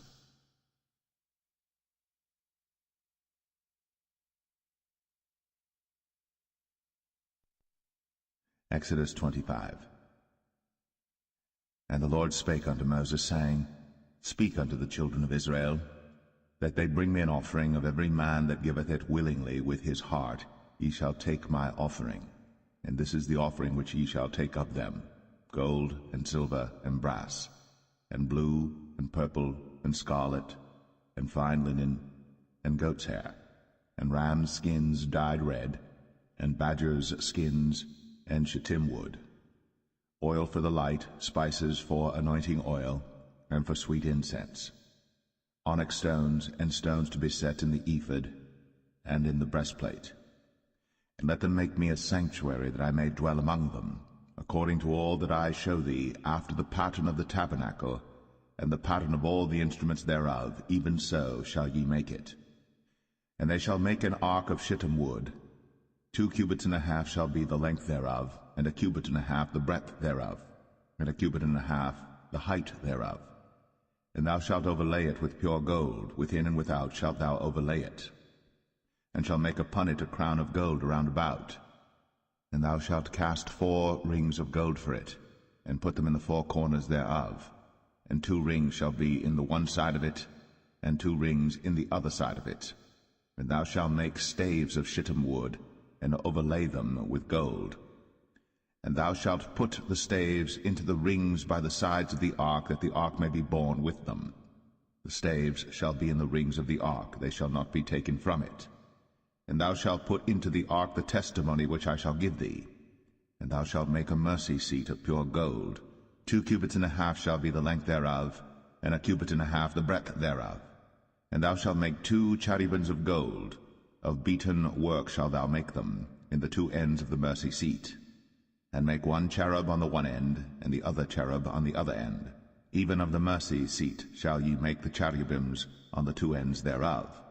And the cherubims shall stretch forth their wings on high, covering the mercy seat with their wings, and their faces shall look one to another. Toward the mercy seat shall the faces of the cherubims be.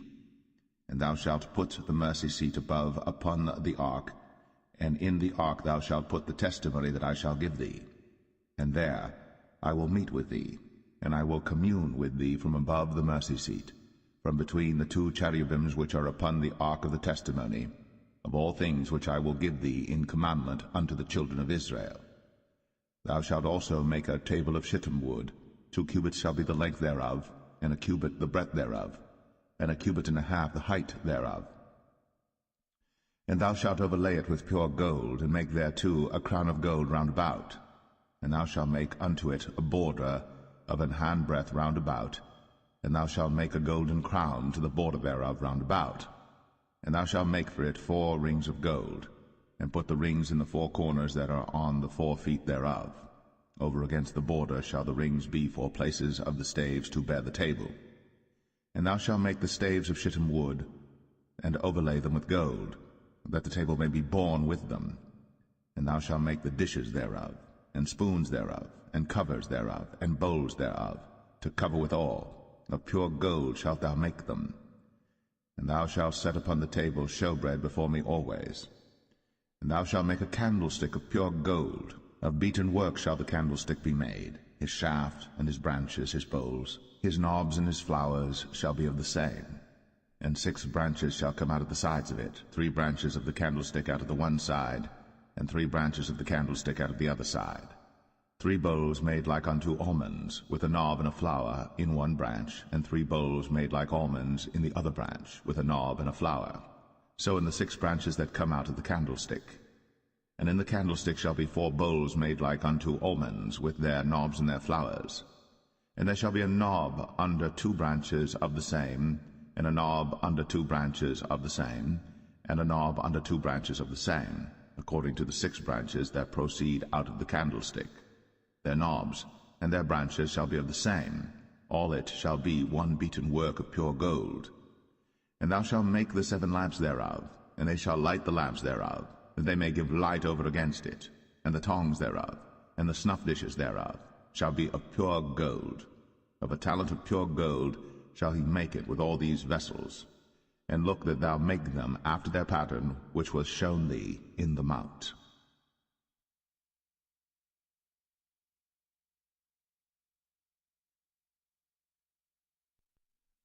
Exodus 26. Moreover, thou shalt make the tabernacle with 10 curtains of fine twined linen, and blue, and purple, and scarlet. With cherubims of cunning work shalt thou make them.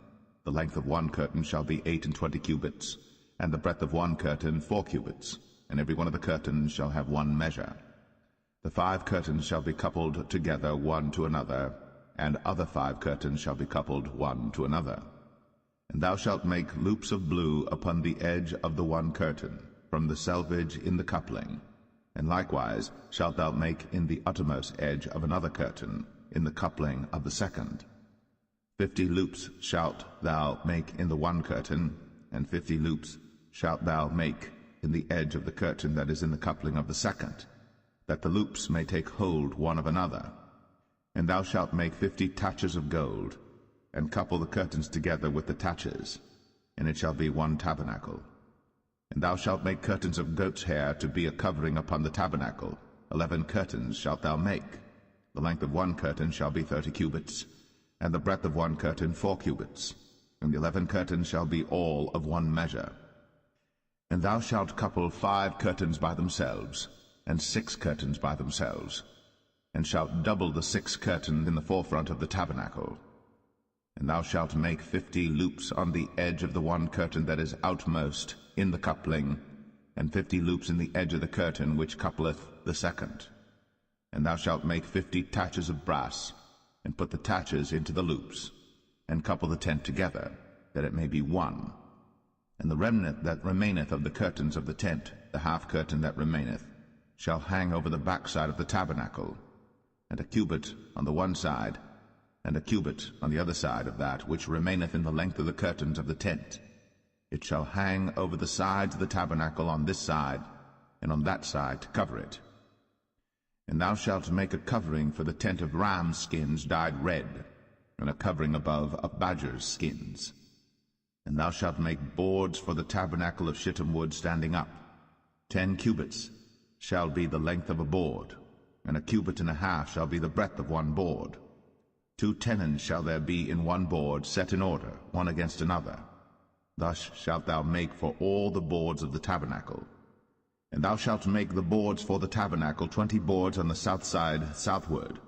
And thou shalt make 40 sockets of silver under the 20 boards, 2 sockets under one board for his 2 tenons, and 2 sockets under another board for his 2 tenons. And for the second side of the tabernacle on the north side there shall be 20 boards, and there 40 sockets of silver, 2 sockets under one board, and 2 sockets under another board. And for the sides of the tabernacle westward thou shalt make 6 boards, and 2 boards shalt thou make for the corners of the tabernacle in the 2 sides. And they shall be coupled together beneath, and they shall be coupled together above the head of it unto one ring. Thus shall it be for them both. They shall be for the 2 corners. And they shall be 8 boards, and their sockets of silver 16 sockets, 2 sockets under one board, and 2 sockets under another board. And thou shalt make bars of shittim wood, 5 for the boards of the one side of the tabernacle, and 5 bars for the boards of the other side of the tabernacle, and 5 bars for the boards of the side of the tabernacle for the 2 sides westward. And the middle bar in the midst of the boards shall reach from end to end, and thou shalt overlay the boards with gold, and make their rings of gold, for places for the bars, and thou shalt overlay the bars with gold. And thou shalt rear up the tabernacle according to the fashion thereof which was shown thee in the mount. And thou shalt make a veil of blue and purple and scarlet and fine twined linen of cunning work. With cherubims shall it be made. And thou shalt hang it upon 4 pillars of shittim wood overlaid with gold. Their hooks shall be of gold, upon the 4 sockets of silver. And thou shalt hang up the veil under the taches, that thou mayest bring in thither within the veil the ark of the testimony. And the veil shall divide unto you between the holy place and the most holy. And thou shalt put the mercy seat upon the ark of the testimony in the most holy place. And thou shalt set the table without the veil, and the candlestick over against the table on the side of the tabernacle toward the south. And thou shalt put the table on the north side. And thou shalt make an hanging for the door of the tent, of blue and purple and scarlet, and fine twined linen wrought with needlework. And thou shalt make for the hanging 5 pillars of shittim wood, and overlay them with gold, and their hooks shall be of gold, and thou shalt cast 5 sockets of brass for them.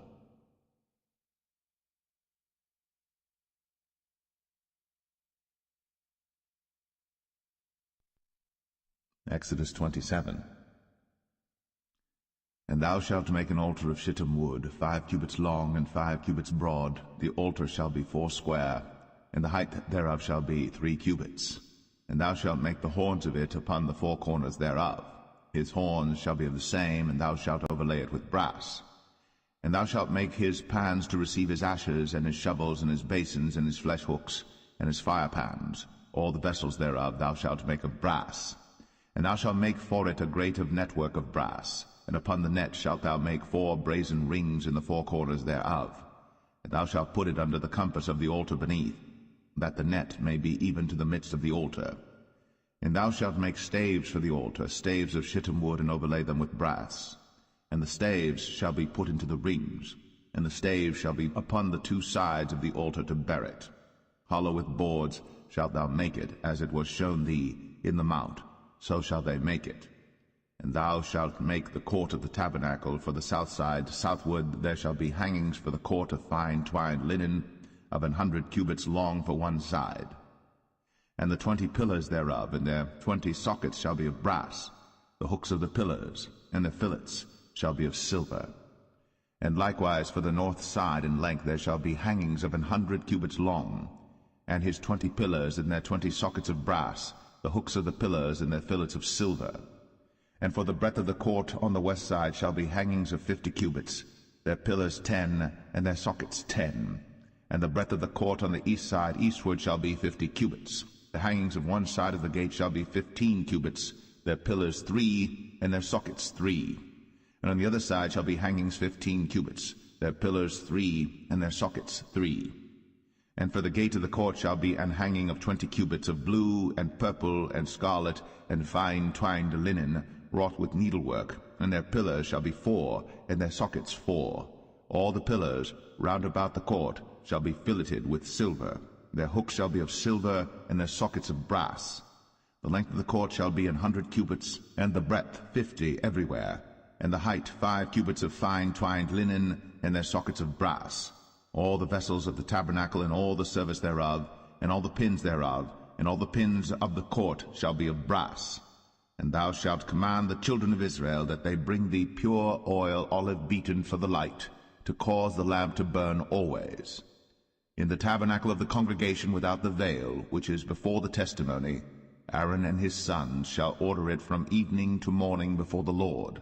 It shall be a statute forever unto their generations on the behalf of the children of Israel.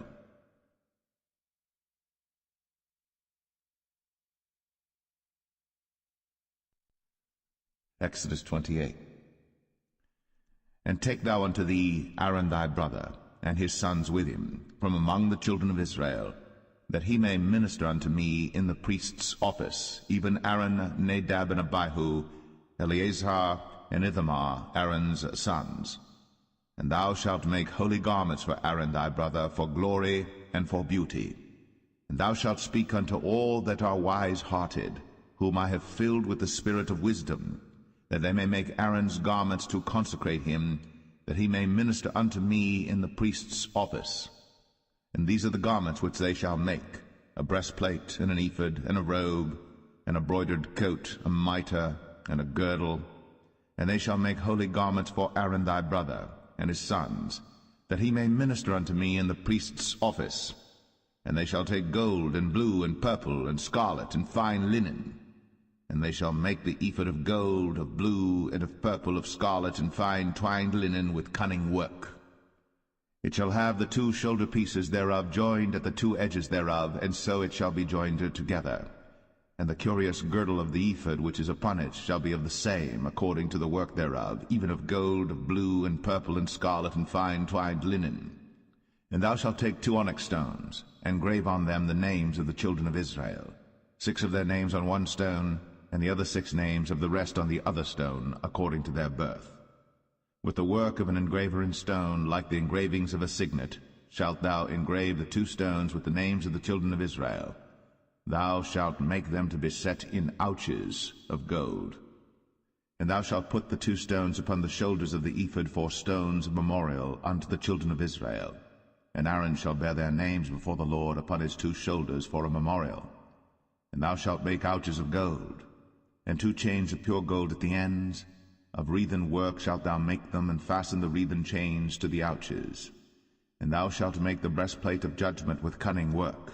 After the work of the ephod thou shalt make it, of gold, of blue, and of purple, and of scarlet, and of fine twined linen shalt thou make it. 4 square it shall be, being doubled. A span shall be the length thereof, and a span shall be the breadth thereof. And thou shalt set in it settings of stones, even 4 rows of stones. The first row shall be a sardius, a topaz, and a carbuncle. This shall be the first row. And the second row shall be an emerald, a sapphire, and a diamond. And the third row a ligure, an agate, and an amethyst. And the 4th row a beryl, and an onyx, and a jasper. They shall be set in gold in their enclosings. And the stone shall be with the names of the children of Israel, 12 according to their names, like the engravings of a signet. Every one with his name shall they be according to the 12 tribes. And thou shalt make upon the breastplate chains at the ends of wreathen work of pure gold. And thou shalt make upon the breastplate 2 rings of gold, and shalt put the 2 rings on the 2 ends of the breastplate. And thou shalt put the 2 wreathen chains of gold in the 2 rings which are on the ends of the breastplate. And the other 2 ends of the 2 wreathen chains thou shalt fasten in the 2 ouches, and put them on the shoulder pieces of the ephod before it. And thou shalt make 2 rings of gold, and thou shalt put them upon the 2 ends of the breastplate, in the border thereof, which is in the side of the ephod inward. And 2 other rings of gold thou shalt make, and shalt put them on the 2 sides of the ephod underneath, toward the forepart thereof, over against the other coupling thereof, above the curious girdle of the ephod. And they shall bind the breastplate by the rings thereof unto the rings of the ephod with a lace of blue, that it may be above the curious girdle of the ephod, and that the breastplate be not loosed from the ephod. And Aaron shall bear the names of the children of Israel in the breastplate of judgment upon his heart, when he goeth in unto the holy place for a memorial before the Lord continually. And thou shalt put in the breastplate of judgment the Urim and the Thummim, and they shall be upon Aaron's heart, when he goeth in before the Lord. And Aaron shall bear the judgment of the children of Israel upon his heart before the Lord continually. And thou shalt make the robe of the ephod all of blue. And there shall be an hole in the top of it, in the midst thereof. It shall have a binding of woven work round about the whole of it, as it were the whole of an habergeon, that it be not rent. And beneath upon the hem of it thou shalt make pomegranates of blue, and of purple, and of scarlet round about the hem thereof, and bells of gold between them round about, a golden bell and a pomegranate, a golden bell and a pomegranate, upon the hem of the robe round about. and it shall be upon Aaron to minister. And his sound shall be heard when he goeth in unto the holy place before the Lord, and when he cometh out, that he die not. And thou shalt make a plate of pure gold, and grave upon it, like the engravings of a signet, holiness to the Lord. And thou shalt put it on a blue lace, that it may be upon the mitre, upon the forefront of the mitre it shall be. And it shall be upon Aaron's forehead, that Aaron may bear the iniquity of the holy things, which the children of Israel shall hallow in all their holy gifts. And it shall be always upon his forehead, that they may be accepted before the Lord. And thou shalt embroider the coat of fine linen, and thou shalt make the mitre of fine linen, and thou shalt make the girdle of needlework. And for Aaron's sons thou shalt make coats, and thou shalt make for them girdles, and bonnets shalt thou make for them for glory and for beauty. And thou shalt put them upon Aaron thy brother, and his sons with him, and shalt anoint them, and consecrate them, and sanctify them, that they may minister unto me in the priest's office. And thou shalt make them linen breeches to cover their nakedness, from the loins even unto the thighs they shall reach. And they shall be upon Aaron and upon his sons when they come in unto the tabernacle of the congregation, or when they come near unto the altar to minister in the holy place, that they bear not iniquity and die. It shall be a statute for ever unto him and his seed after him.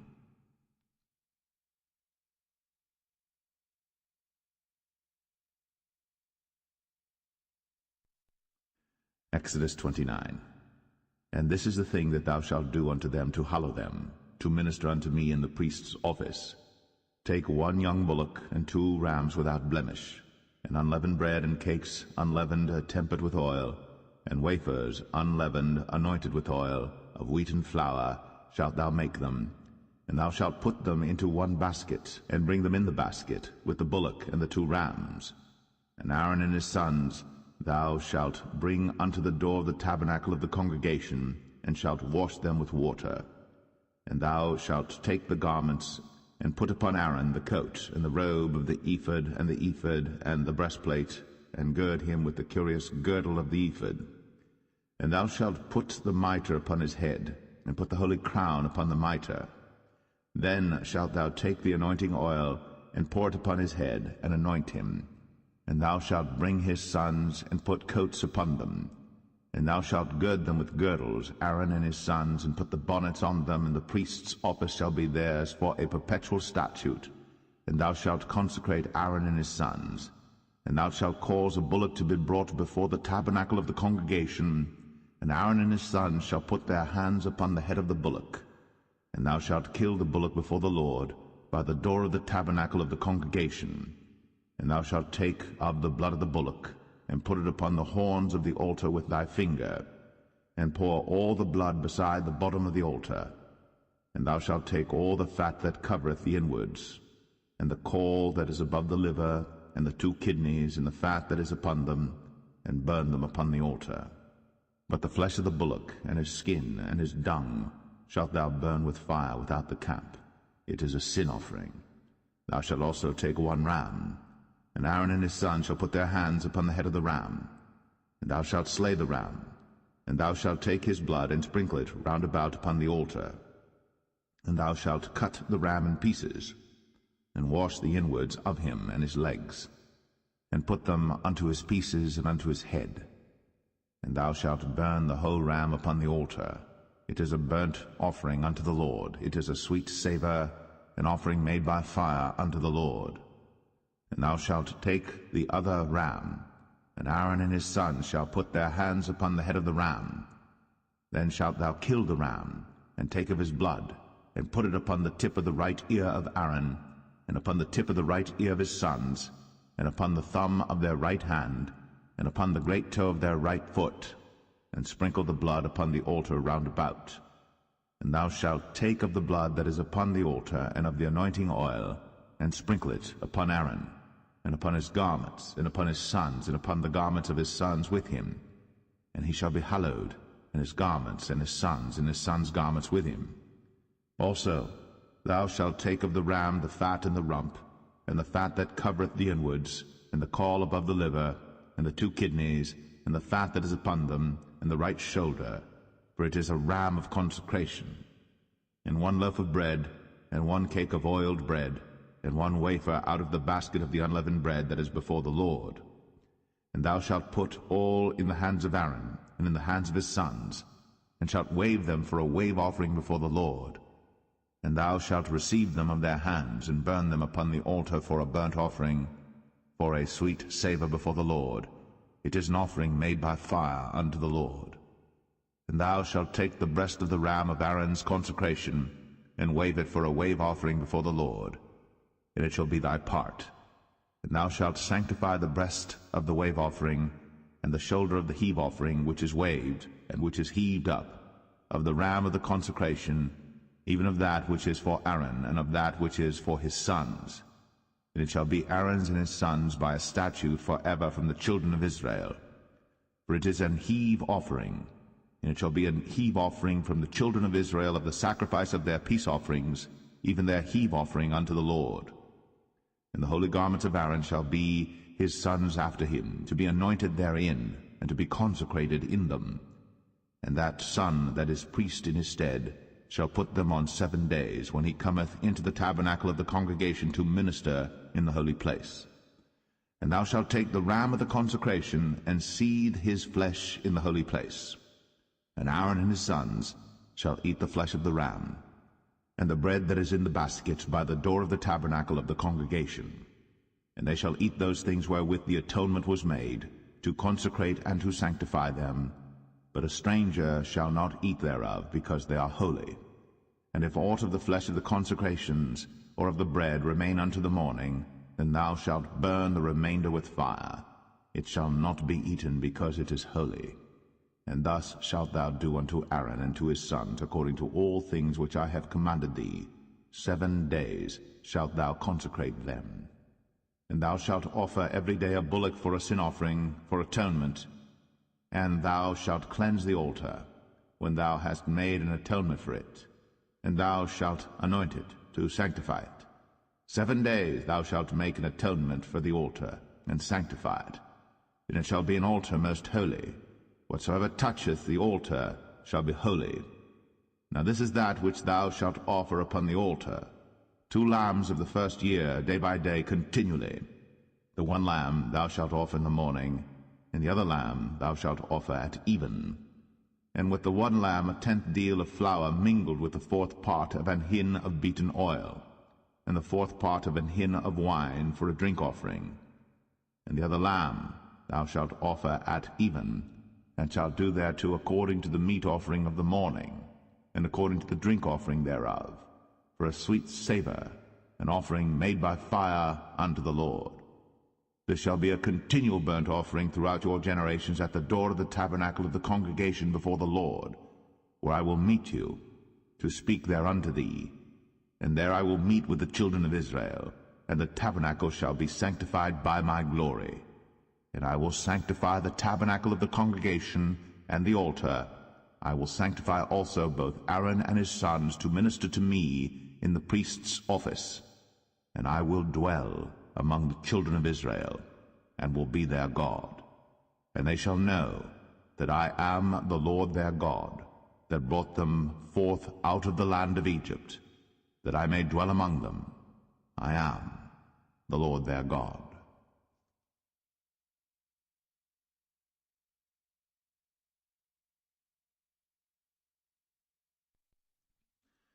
Exodus 30. And thou shalt make an altar to burn incense upon. Of shittim wood shalt thou make it. A cubit shall be the length thereof, and a cubit the breadth thereof. 4 square shall it be. And 2 cubits shall be the height thereof. The horns thereof shall be of the same. And thou shalt overlay it with pure gold, the top thereof and the sides thereof round about, and the horns thereof. And thou shalt make unto it a crown of gold round about. And 2 golden rings shalt thou make to it under the crown of it. By the 2 corners thereof upon the 2 sides of it shalt thou make it. And they shall be for places for the staves to bear it withal. And thou shalt make the staves of shittim wood, and overlay them with gold. And thou shalt put it before the veil that is by the ark of the testimony, before the mercy seat that is over the testimony, where I will meet with thee. And Aaron shall burn thereon sweet incense every morning. When he dresseth the lamps, he shall burn incense upon it. And when Aaron lighteth the lamps at even, he shall burn incense upon it, a perpetual incense before the Lord throughout your generations. Ye shall offer no strange incense thereon, nor burnt sacrifice, nor meat offering, neither shall ye pour drink offering thereon. And Aaron shall make an atonement upon the horns of it once in a year with the blood of the sin offering of atonements. Once in the year shall he make atonement upon it throughout your generations. It is most holy unto the Lord. And the Lord spake unto Moses, saying, When thou takest the sum of the children of Israel after their number, then shall they give every man a ransom for his soul unto the Lord, when thou numberest them, that there be no plague among them, when thou numberest them. This they shall give every one that passeth among them that are numbered, half a shekel after the shekel of the sanctuary. A shekel is 20 gerahs, and half shekel shall be the offering of the Lord. Every one that passeth among them that are numbered, from 20 years old and above, shall give an offering unto the Lord. The rich shall not give more, and the poor shall not give less than half a shekel, when they give an offering unto the Lord, to make an atonement for your souls. And thou shalt take the atonement money of the children of Israel, and shalt appoint it for the service of the tabernacle of the congregation, that it may be a memorial unto the children of Israel before the Lord, to make an atonement for your souls. And the Lord spake unto Moses, saying, Thou shalt also make a laver of brass, and his foot also of brass, to wash withal. And thou shalt put it between the tabernacle of the congregation and the altar, and thou shalt put water therein. For Aaron and his sons shall wash their hands and their feet thereat. When they go into the tabernacle of the congregation, they shall wash with water, that they die not, or when they come near to the altar to minister, to burn offering made by fire unto the Lord. So they shall wash their hands and their feet, that they die not. And it shall be a statute forever to them, even to him and to his seed throughout their generations. Moreover the Lord spake unto Moses, saying, Take thou also unto thee principal spices, of pure myrrh 500 shekels, and of sweet cinnamon half so much, even 250 shekels, and of sweet calamus 250 shekels, and of cassia 500 shekels after the shekel of the sanctuary, and of oil olive and hin. And thou shalt make it an oil of holy ointment, an ointment compound after the art of the apothecary. It shall be an holy anointing oil. And thou shalt anoint the tabernacle of the congregation therewith, and the ark of the testimony, and the table and all his vessels, and the candlestick and his vessels, and the altar of incense, and the altar of burnt offering with all his vessels, and the laver and his foot. And thou shalt sanctify them, that they may be most holy. Whatsoever touches them shall be holy. And thou shalt anoint Aaron and his sons, and consecrate them, that they may minister unto me in the priest's office. And thou shalt speak unto the children of Israel, saying, This shall be an holy anointing oil unto me throughout your generations. Upon man's flesh shall it not be poured, neither shall ye make any other like it, after the composition of it. It is holy, and it shall be holy unto you. Whosoever compoundeth any like it, or whosoever putteth any of it upon a stranger, shall even be cut off from his people. And the Lord said unto Moses, Take unto thee sweet spices, stacte, and onycha, and galbanum, these sweet spices with pure frankincense, of each shall there be a like weight. And thou shalt make it a perfume, a confection after the art of the apothecary, tempered together pure and holy. And thou shalt beat some of it very small, and put of it before the testimony in the tabernacle of the congregation, where I will meet with thee. It shall be unto you most holy. And as for the perfume which thou shalt make, ye shall not make to yourselves according to the composition thereof. It shall be unto thee holy for the Lord. Whosoever shall make like unto that, to smell thereto, shall even be cut off from his people.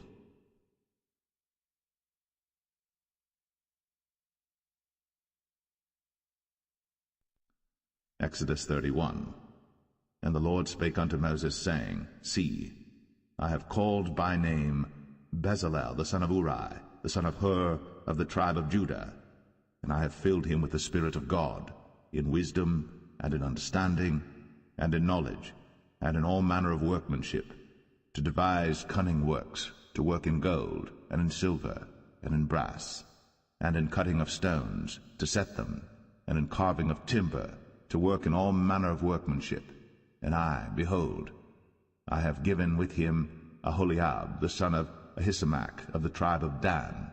And in the hearts of all that are wise-hearted I have put wisdom, that they may make all that I have commanded thee: the tabernacle of the congregation, and the ark of the testimony, and the mercy seat that is thereupon, and all the furniture of the tabernacle, and the table and his furniture, and the pure candlestick with all his furniture, and the altar of incense, and the altar of burnt offering with all his furniture, and the laver and his foot, and the cloths of service, and the holy garments for Aaron the priest, and the garments of his sons to minister in the priest's office, and the anointing oil, and sweet incense for the holy place, according to all that I have commanded thee shall they do. And the Lord spake unto Moses, saying, Speak thou also unto the children of Israel, saying, Verily, my Sabbaths ye shall keep, for it is a sign between me and you throughout your generations, that ye may know that I am the Lord that doth sanctify you. Ye shall keep the Sabbath therefore, for it is holy unto you. Every one that defileth it shall surely be put to death. For whosoever doeth any work therein, that soul shall be cut off from among his people. 6 days may work be done, but in the 7th is the Sabbath of rest, holy to the Lord. Whosoever doeth any work in the Sabbath day, he shall surely be put to death. Wherefore the children of Israel shall keep the Sabbath, to observe the Sabbath throughout their generations, for a perpetual covenant. It is a sign between me and the children of Israel forever. For in 6 days the Lord made heaven and earth, and on the 7th day he rested and was refreshed. And he gave unto Moses, when he had made an end of communing with him upon Mount Sinai, 2 tables of testimony, tables of stone, written with the finger of God.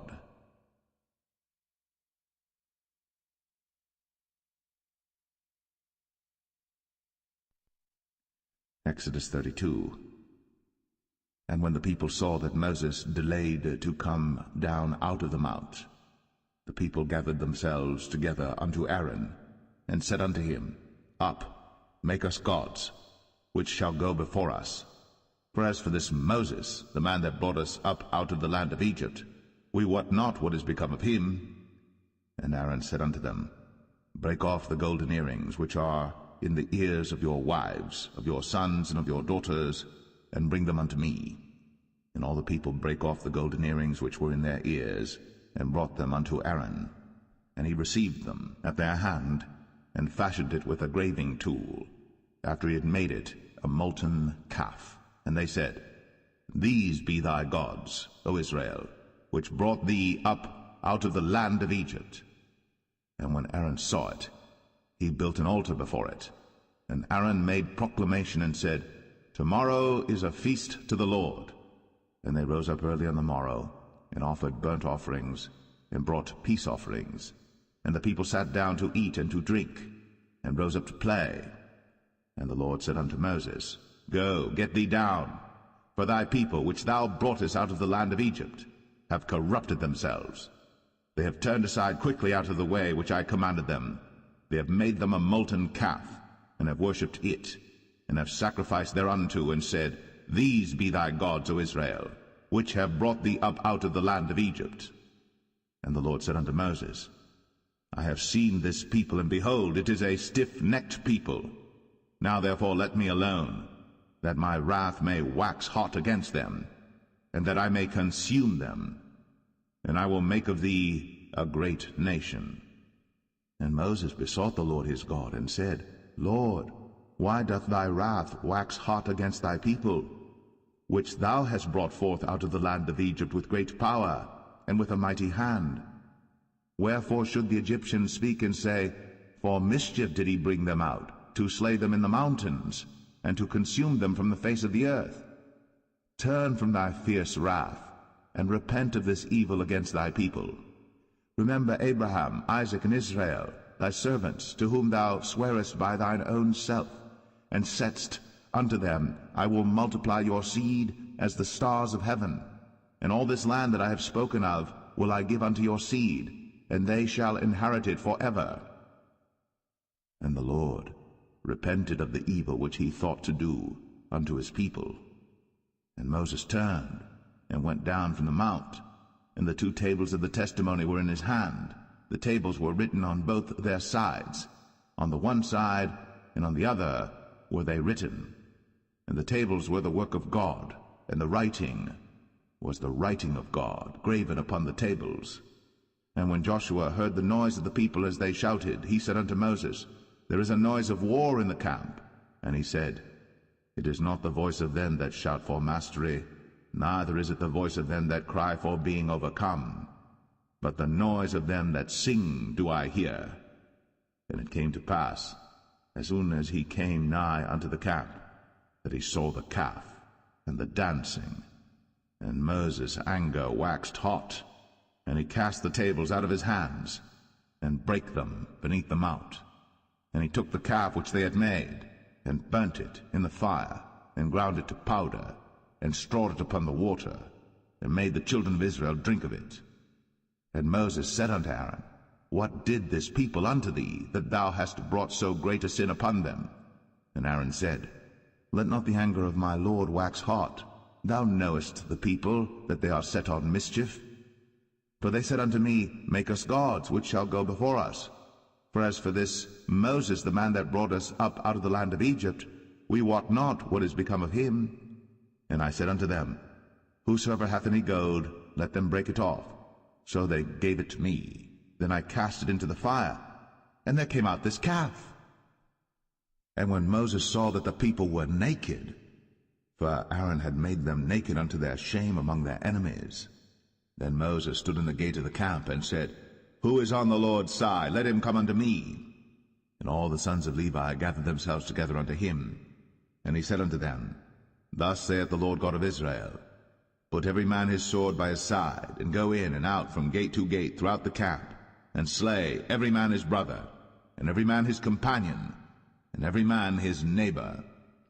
And the children of Levi did according to the word of Moses. And there fell of the people that day about 3,000 men. For Moses had said, Consecrate yourselves today to the Lord, even every man upon his son, and upon his brother, that he may bestow upon you a blessing this day.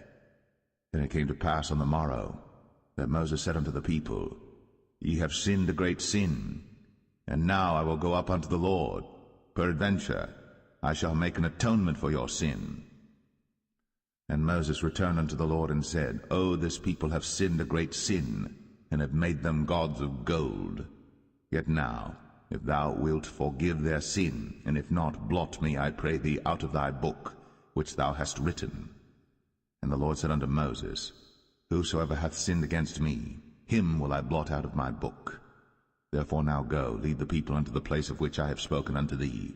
Behold, mine angel shall go before thee. Nevertheless, in the day when I visit, I will visit their sin upon them. And the Lord plagued the people, because they made the calf which Aaron made.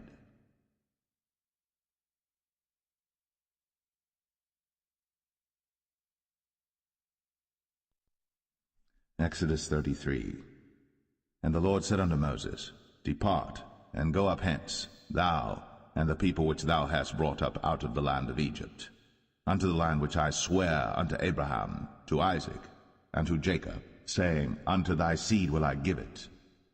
And I will send an angel before thee, and I will drive out the Canaanite, the Amorite, and the Hittite, and the Perizzite, the Hivite, and the Jebusite, unto a land flowing with milk and honey. For I will not go up in the midst of thee, for thou art a stiff-necked people, lest I consume thee in the way. And when the people heard these evil tidings, they mourned, and no man did put on him his ornaments. For the Lord had said unto Moses, Say unto the children of Israel, Ye are a stiff-necked people. I will come up into the midst of thee in a moment, and consume thee. Therefore now put off thy ornaments from thee, that I may know what to do unto thee. And the children of Israel stripped themselves of their ornaments by the mount Horeb. And Moses took the tabernacle, and pitched it without the camp, afar off from the camp, and called it the tabernacle of the congregation. And it came to pass that every one which sought the Lord went out unto the tabernacle of the congregation, which was without the camp. And it came to pass, when Moses went out unto the tabernacle, that all the people rose up, and stood every man at his tent door, and looked after Moses, until he was gone into the tabernacle. And it came to pass, as Moses entered into the tabernacle, the cloudy pillar descended, and stood at the door of the tabernacle, and the Lord talked with Moses. And all the people saw the cloudy pillar stand at the tabernacle door. And all the people rose up and worshipped, every man in his tent door. And the Lord spake unto Moses face to face, as a man speaketh unto his friend. And he turned again into the camp. But his servant Joshua the son of Nun, a young man, departed not out of the tabernacle. And Moses said unto the Lord, See, thou sayest unto me, Bring up this people, and thou hast not let me know whom thou wilt send with me. Yet thou hast said, I know thee by name, and thou hast also found grace in my sight. Now therefore, I pray thee, if I have found grace in thy sight, show me now thy way, that I may know thee, that I may find grace in thy sight, and consider that this nation is thy people. And he said, My presence shall go with thee, and I will give thee rest. And he said unto him, If thy presence go not with me, carry us not up hence. For wherein shall it be known here that I and thy people have found grace in thy sight? Is it not in that thou goest with us? So shall we be separated, I and thy people, from all the people that are upon the face of the earth. And the Lord said unto Moses, I will do this thing also that thou hast spoken, for thou hast found grace in my sight, and I know thee by name. And he said, I beseech thee, show me thy glory. And he said, I will make all my goodness pass before thee, and I will proclaim the name of the Lord before thee, and will be gracious to whom I will be gracious, and will show mercy on whom I will show mercy. And he said, Thou canst not see my face, for there shall no man see me and live. And the Lord said, Behold, there is a place by me, and thou shalt stand upon a rock. And it shall come to pass, while my glory passeth by, that I will put thee in a cleft of the rock, and will cover thee with my hand while I pass by. And I will take away mine hand, and thou shalt see my back parts, but my face shall not be seen.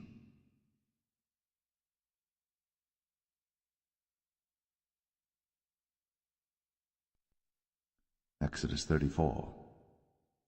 And the Lord said unto Moses, Hew thee 2 tables of stone like unto the first. And I will write upon these tables the words that were in the first tables which thou breakest. And be ready in the morning, and come up in the morning unto Mount Sinai, and present thyself there to me in the top of the mount. And no man shall come up with thee, neither let any man be seen throughout all the mount. Neither let the flocks nor herds feed before that mount. And he hewed 2 tables of stone like unto the first.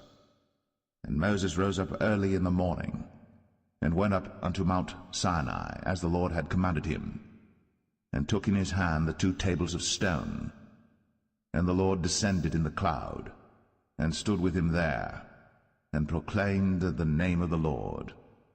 And the Lord passed by before him, and proclaimed, the Lord God, merciful and gracious, long-suffering, and abundant in goodness and truth, keeping mercy for thousands, forgiving iniquity, and transgression and sin, and that will by no means clear the guilty, visiting the iniquity of the fathers upon the children, and upon the children's children, unto the 3rd and to the 4th generation. And Moses made haste, and bowed his head toward the earth, and worshipped. And he said, If now I have found grace in thy sight, O Lord, let my Lord, I pray thee, go among us. For it is a stiff-necked people, and pardon our iniquity and our sin, and take us for thine inheritance. And he said, Behold, I make a covenant. Before all thy people I will do marvels, such as have not been done in all the earth, nor in any nation. And all the people among which thou art shall see the work of the Lord, for it is a terrible thing that I will do with thee. Observe thou that which I command thee this day. Behold, I drive out before thee the Amorite, and the Canaanite, and the Hittite, and the Perizzite, and the Hivite, and the Jebusite. Take heed to thyself, lest thou make a covenant with the inhabitants of the land whither thou goest, lest it be for a snare in the midst of thee. But ye shall destroy their altars, break their images, and cut down their groves. For thou shalt worship no other god, for the Lord whose name is a jealous God. Lest thou make a covenant with the inhabitants of the land, and they go a-whoring after their gods, and do sacrifice unto their gods, and one call thee, and thou eat of his sacrifice. And thou take of their daughters unto thy sons, and their daughters go a-whoring after their gods, and make thy sons go a-whoring after their gods. Thou shalt make thee no molten gods. The feast of unleavened bread shalt thou keep. 7 days thou shalt eat unleavened bread, as I commanded thee, in the time of the month Abib. For in the month Abib thou camest out from Egypt. All that openeth the matrix is mine, and every firstling among thy cattle, whether ox or sheep that is male. But the firstling of an ass thou shalt redeem with a lamb. And if thou redeem him not, then shalt thou break his neck. All the firstborn of thy sons thou shalt redeem, and none shall appear before me empty. 6 days thou shalt work, but on the 7th day thou shalt rest. In earing time and in harvest thou shalt rest. And thou shalt observe the feast of weeks, of the firstfruits of wheat harvest, and the feast of ingathering at the year's end. Thrice in the year shall all your men children appear before the Lord God, the God of Israel. For I will cast out the nations before thee, and enlarge thy borders. Neither shall any man desire thy land, when thou shalt go up to appear before the Lord thy God thrice in the year. Thou shalt not offer the blood of my sacrifice with leaven, neither shall the sacrifice of the feast of the Passover be left unto the morning. The first of the firstfruits of thy land thou shalt bring unto the house of the Lord thy God. Thou shalt not see the kid in his mother's milk. And the Lord said unto Moses, Write thou these words, for after the tenor of these words I have made a covenant with thee and with Israel. And he was there with the Lord 40 days and 40 nights. He did neither eat bread nor drink water. And he wrote upon the tables the words of the covenant, the 10 commandments. And it came to pass, when Moses came down from Mount Sinai, with the 2 tables of testimony in Moses' hand, when he came down from the mount, that Moses wist not that the skin of his face shone, while he talked with them. And when Aaron and all the children of Israel saw Moses, behold, the skin of his face shone, and they were afraid to come nigh him. And Moses called unto them, and Aaron and all the rulers of the congregation returned unto him. And Moses talked with them, and afterward all the children of Israel came nigh, and he gave them in commandment all that the Lord had spoken with him in Mount Sinai. Until Moses had done speaking with them, he put a veil on his face. But when Moses went in before the Lord to speak with him, he took the veil off until he came out. And he came out, and spake unto the children of Israel that which he was commanded. And the children of Israel saw the face of Moses, that the skin of Moses' face shone. And Moses put the veil upon his face again, until he went in to speak with him.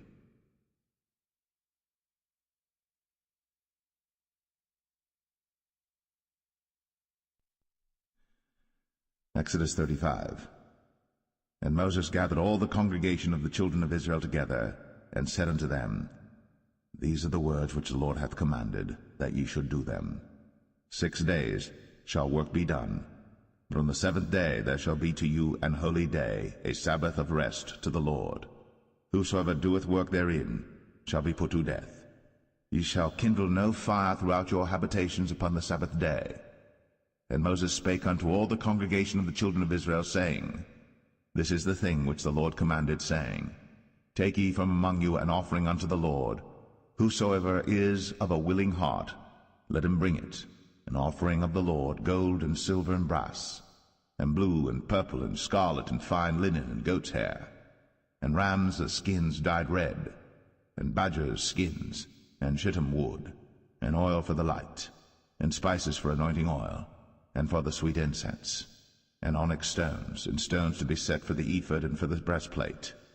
And every wise-hearted among you shall come, and make all that the Lord hath commanded, the tabernacle, his tent, and his covering, his taches, and his boards, his bars, his pillars, and his sockets, the ark and the staves thereof, with the mercy seat and the veil of the covering, the table and his staves, and all his vessels, and the showbread, the candlestick also for the light, and his furniture, and his lamps, with the oil for the light, and the incense altar, and his staves, and the anointing oil, and the sweet incense, and the hanging for the door at the entering in of the tabernacle, the altar of burnt offering, with his brazen grate, his staves, and all his vessels, the laver and his foot, the hangings of the court, his pillars and their sockets, and the hanging for the door of the court, the pins of the tabernacle, and the pins of the court, and their cords, the cloths of service, to do service in the holy place, the holy garments for Aaron the priest, and the garments of his sons to minister in the priest's office. And all the congregation of the children of Israel departed from the presence of Moses. And they came, every one whose heart stirred him up, and every one whom his spirit made willing. And they brought the Lord's offering to the work of the tabernacle of the congregation, and for all his service, and for the holy garments. And they came, both men and women, as many as were willing-hearted, and brought bracelets and earrings and rings and tablets, all jewels of gold. And every man that offered an offering of gold unto the Lord. And every man with whom was found blue and purple and scarlet and fine linen and goat's hair, and red skins of rams and badgers' skins brought them. Every one that did offer an offering of silver and brass brought the Lord's offering, and every man with whom was found shittim wood for any work of the service brought it. And all the women that were wise-hearted did spin with their hands, and brought that which they had spun, both of blue and of purple and of scarlet and of fine linen. And all the women whose heart stirred them up in wisdom spun goat's hair. And the rulers brought onyx stones, and stones to be set for the ephod and for the breastplate, and spice, and oil for the light, and for the anointing oil, and for the sweet incense. The children of Israel brought a willing offering unto the Lord, every man and woman whose heart made them willing to bring for all manner of work, which the Lord had commanded to be made by the hand of Moses.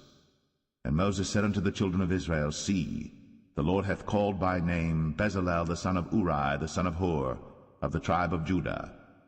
And he hath filled him with the Spirit of God in wisdom, in understanding, and in knowledge, and in all manner of workmanship, and to devise curious works, to work in gold, and in silver, and in brass, and in the cutting of stones, to set them, and in carving of wood, to make any manner of cunning work. And he hath put in his heart that he may teach, both he and Aholiab, the son of Ahisamach, of the tribe of Dan. Them hath he filled with wisdom of heart, to work all manner of work, of the engraver, and of the cunning workman, and of the embroiderer, in blue, and in purple, and scarlet, and in fine linen, and of the weaver, even of them that do any work, and of those that devise cunning work.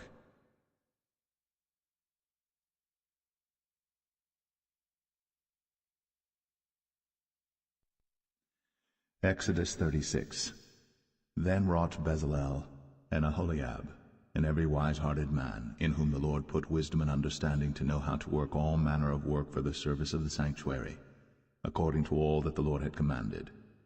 And Moses called Bezalel and Aholiab, and every wise-hearted man, in whose heart the Lord had put wisdom, even every one whose heart stirred him up to come unto the work to do it. And they received of Moses all the offering, which the children of Israel had brought for the work of the service of the sanctuary, to make it withal. And they brought yet unto him free offerings every morning. And all the wise men that wrought all the work of the sanctuary came every man from his work which they made. And they spake unto Moses, saying, The people bring much more than enough for the service of the work, which the Lord commanded to make. And Moses gave commandment, and they caused it to be proclaimed throughout the camp, saying, Let neither man nor woman make any more work for the offering of the sanctuary. So the people were restrained from bringing. But the stuff they had was sufficient for all the work to make it, and too much. And every wise-hearted man among them that wrought the work of the tabernacle made 10 curtains of fine twined linen and blue and purple and scarlet.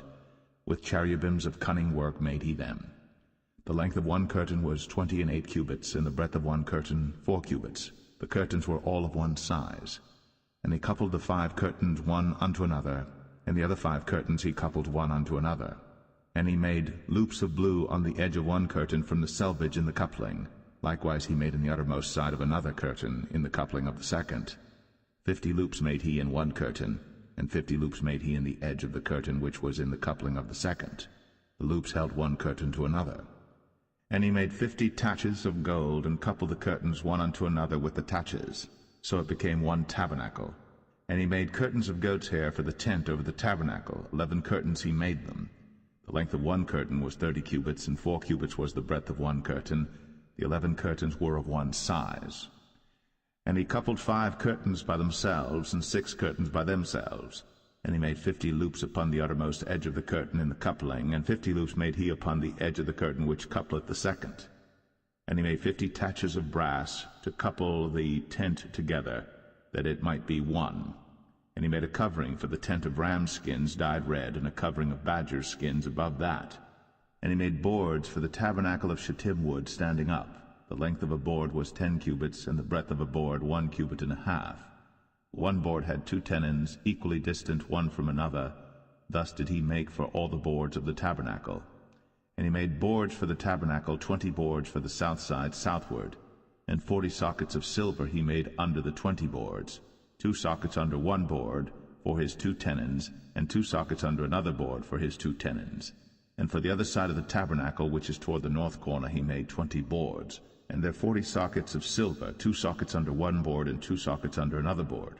And for the sides of the tabernacle westward he made 6 boards, and 2 boards made he for the corners of the tabernacle in the 2 sides, and they were coupled beneath and coupled together at the head thereof to one ring.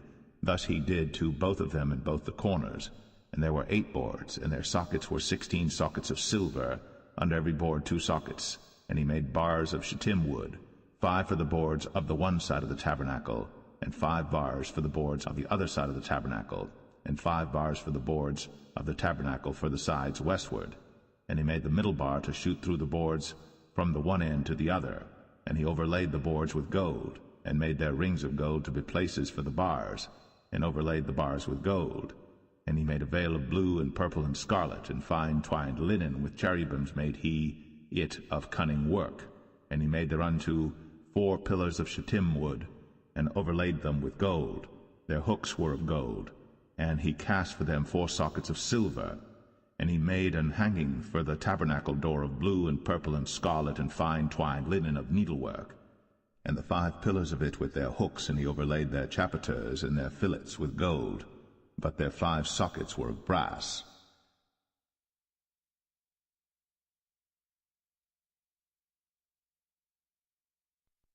Exodus 37. And Bezalel made the ark of shittim wood. 2 cubits and a half was the length of it, and 1 cubit and a half the breadth of it, and 1 cubit and a half the height of it. And he overlaid it with pure gold within and without, and made a crown of gold to it round about. And he cast for it 4 rings of gold, to be set by the 4 corners of it, even 2 rings upon the one side of it, and 2 rings upon the other side of it. And he made staves of shittim wood, and overlaid them with gold. And he put the staves into the rings by the sides of the ark to bear the ark. And he made the mercy seat of pure gold. 2 cubits and a half was the length thereof, and 1 cubit and a half the breadth thereof. And he made 2 cherubims of gold, beaten out of one piece made he them, on the 2 ends of the mercy seat. 1 cherub on the end on this side, and another cherub on the other end on that side. Out of the mercy seat made he the cherubims on the 2 ends thereof. And the cherubims spread out their wings on high, and covered with their wings over the mercy seat, with their faces one to another. Even to the mercy seatward were the faces of the cherubims. And he made the table of shittim wood. 2 cubits was the length thereof, and 1 cubit the breadth thereof, and 1 cubit and a half the height thereof. And he overlaid it with pure gold, and made thereunto a crown of gold round about. Also he made thereunto a border of an handbreadth round about, and made a crown of gold for the border thereof round about. And he cast for it 4 rings of gold. and put the rings upon the 4 corners that were in the 4 feet thereof. Over against the border were the rings, the places for the staves to bear the table. And he made the staves of shittim wood, and overlaid them with gold to bear the table. And he made the vessels which were upon the table, his dishes, and his spoons, and his bowls, and his covers, to cover withal of pure gold. And he made the candlestick of pure gold. Of beaten work made he the candlestick. His shaft and his branch, his bowls, his knobs, and his flowers were of the same. And 6 branches going out of the sides thereof, 3 branches of the candlestick out of the one side thereof, and 3 branches of the candlestick out of the other side thereof. 3 bowls made after the fashion of almonds in one branch, a knob and a flower, and 3 bowls made like almonds in another branch, a knob and a flower. So throughout the 6 branches going out of the candlestick. And in the candlestick were 4 bowls made like almonds, his knobs and his flowers, and a knob under 2 branches of the same, and a knob under 2 branches of the same, and a knob under 2 branches of the same, according to the 6 branches going out of it. Their knobs and their branches were of the same. All of it was one beaten work of pure gold. And he made his 7 lamps, and his snuffers, and his snuff dishes of pure gold. Of a talent of pure gold made he it, and all the vessels thereof. And he made the incense altar of shittim wood. The length of it was a cubit, the breadth of it a cubit. It was 4 square, and 2 cubits was the height of it. The horns thereof were of the same. And he overlaid it with pure gold, both the top of it and the sides thereof round about. And the horns of it also he made unto it a crown of gold round about. And he made 2 rings of gold for it under the crown thereof, by the 2 corners of it upon the 2 sides thereof, to be places for the staves to bear it withal. And he made the staves of shittim wood, and overlaid them with gold. And he made the holy anointing oil, and the pure incense of sweet spices, according to the work of the apothecary.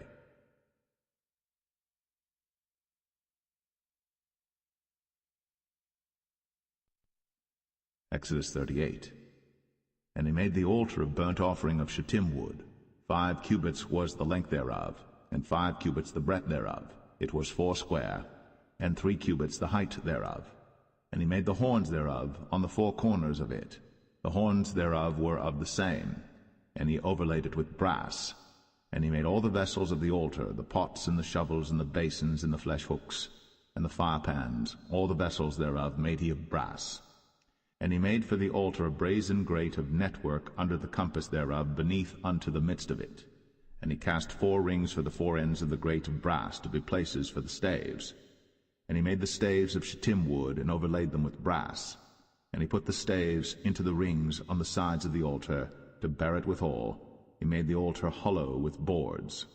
And he made the laver of brass, and the foot of it of brass, of the looking glasses of the women assembling, which assembled at the door of the tabernacle of the congregation.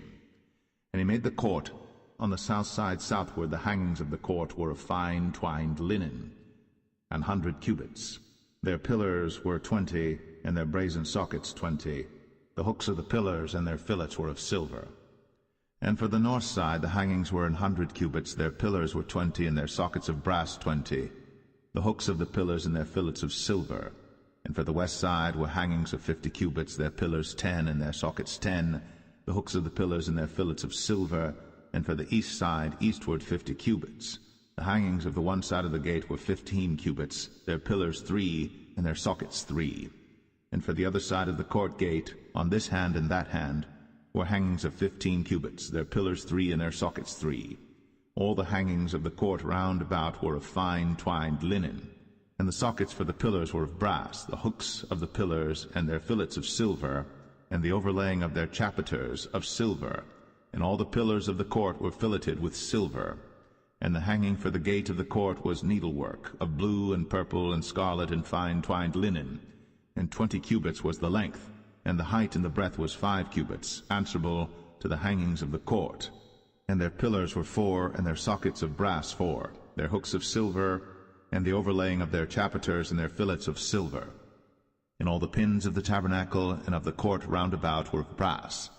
This is the sum of the tabernacle, even of the tabernacle of testimony, as it was counted, according to the commandment of Moses, for the service of the Levites, by the hand of Ithamar, son to Aaron the priest.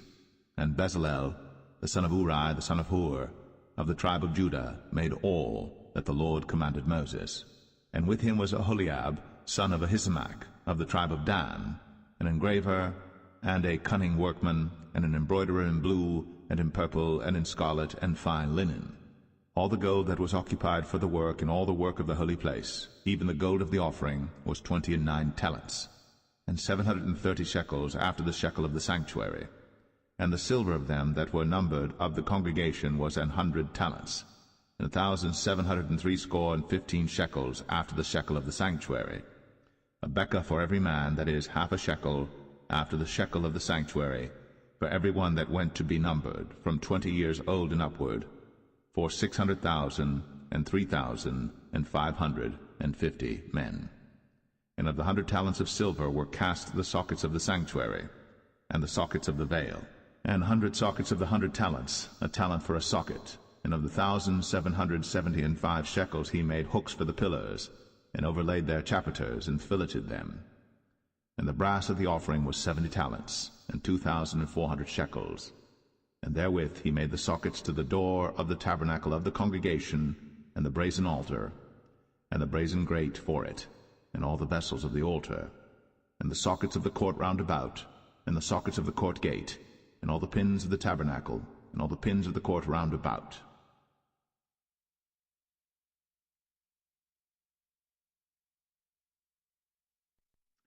Exodus 39.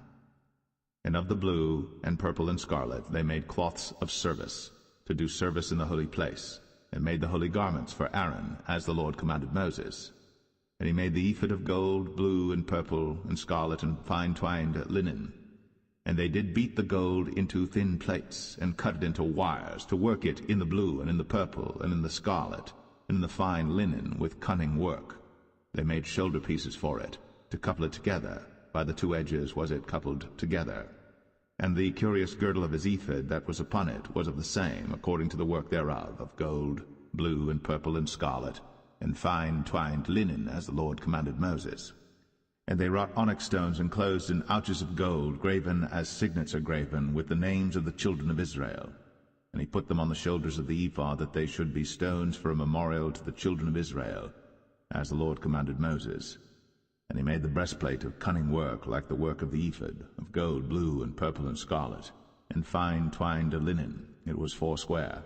They made the breastplate double. A span was the length thereof, and a span the breadth thereof, being doubled. And they set in it 4 rows of stones. The first row was a sardius, a topaz, and a carbuncle. This was the first row. And the second row an emerald, a sapphire, and a diamond. And the third row a ligure, an agate, and an amethyst. And the fourth row a beryl, an onyx, and a jasper. They were enclosed in ouches of gold in their enclosings. And the stones were according to the names of the children of Israel, 12 according to their names, like the engravings of a signet, every one with his name, according to the 12 tribes. And they made upon the breastplate chains at the ends of wreathen work of pure gold. And they made 2 ouches of gold, and 2 gold rings, and put the 2 rings in the 2 ends of the breastplate. And they put the 2 wreathen chains of gold in the 2 rings on the ends of the breastplate. And the 2 ends of the 2 wreathen chains they fastened in the 2 ouches, and put them on the shoulder pieces of the ephod before it. And they made 2 rings of gold, and put them on the 2 ends of the breastplate, upon the border of it, which was on the side of the ephod inward. And they made 2 other golden rings, and put them on the 2 sides of the ephod underneath, toward the forepart of it, over against the other coupling thereof, above the curious girdle of the ephod. And they did bind the breastplate by his rings unto the rings of the ephod with a lace of blue, that it might be above the curious girdle of the ephod, and that the breastplate might not be loosed from the ephod, as the Lord commanded Moses. And he made the robe of the ephod of woven work, all of blue. And there was an hole in the midst of the robe, as the hole of an habergeon, with a band round about the hole, that it should not rend. And they made upon the hems of the robe pomegranates of blue, and purple, and scarlet, and twined linen. And they made bells of pure gold, and put the bells between the pomegranates upon the hem of the robe, round about between the pomegranates. A bell and a pomegranate, a bell and a pomegranate, round about the hem of the robe to minister in, as the Lord commanded Moses.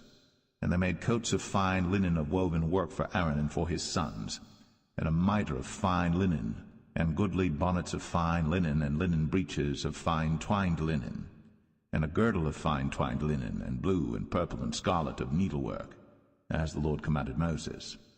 And they made the plate of the holy crown of pure gold, and wrote upon it a writing like to the engravings of a signet, Holiness to the Lord. And they tied unto it a lace of blue, to fasten it on high upon the mitre, as the Lord commanded Moses. Thus was all the work of the tabernacle of the tent of the congregation finished.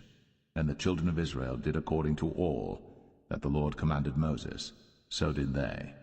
And they brought the tabernacle unto Moses, the tent, and all his furniture, his taches, his boards, his bars, and his pillars, and his sockets, and the covering of ram skins dyed red, and the covering of badger skins, and the veil of the covering, the ark of the testimony, and the staves thereof, and the mercy seat, the table and all the vessels thereof, and the showbread, the pure candlestick, with the lamps thereof, even with the lamps to be set in order, and all the vessels thereof, and the oil for light, and the golden altar, and the anointing oil, and the sweet incense, and the hanging for the tabernacle door, the brazen altar, and his grate of brass, his staves and all his vessels, the laver and his foot, the hangings of the court, his pillars and his sockets, and the hanging for the court gate, his cords, and his pins, and all the vessels of the service of the tabernacle for the tent of the congregation, the cloths of service to do service in the holy place, and the holy garments for Aaron the priest, and his sons' garments, to minister in the priest's office. According to all that the Lord commanded Moses, so the children of Israel made all the work. And Moses did look upon all the work, and behold, they had done it, as the Lord had commanded, even so had they done it. And Moses blessed them.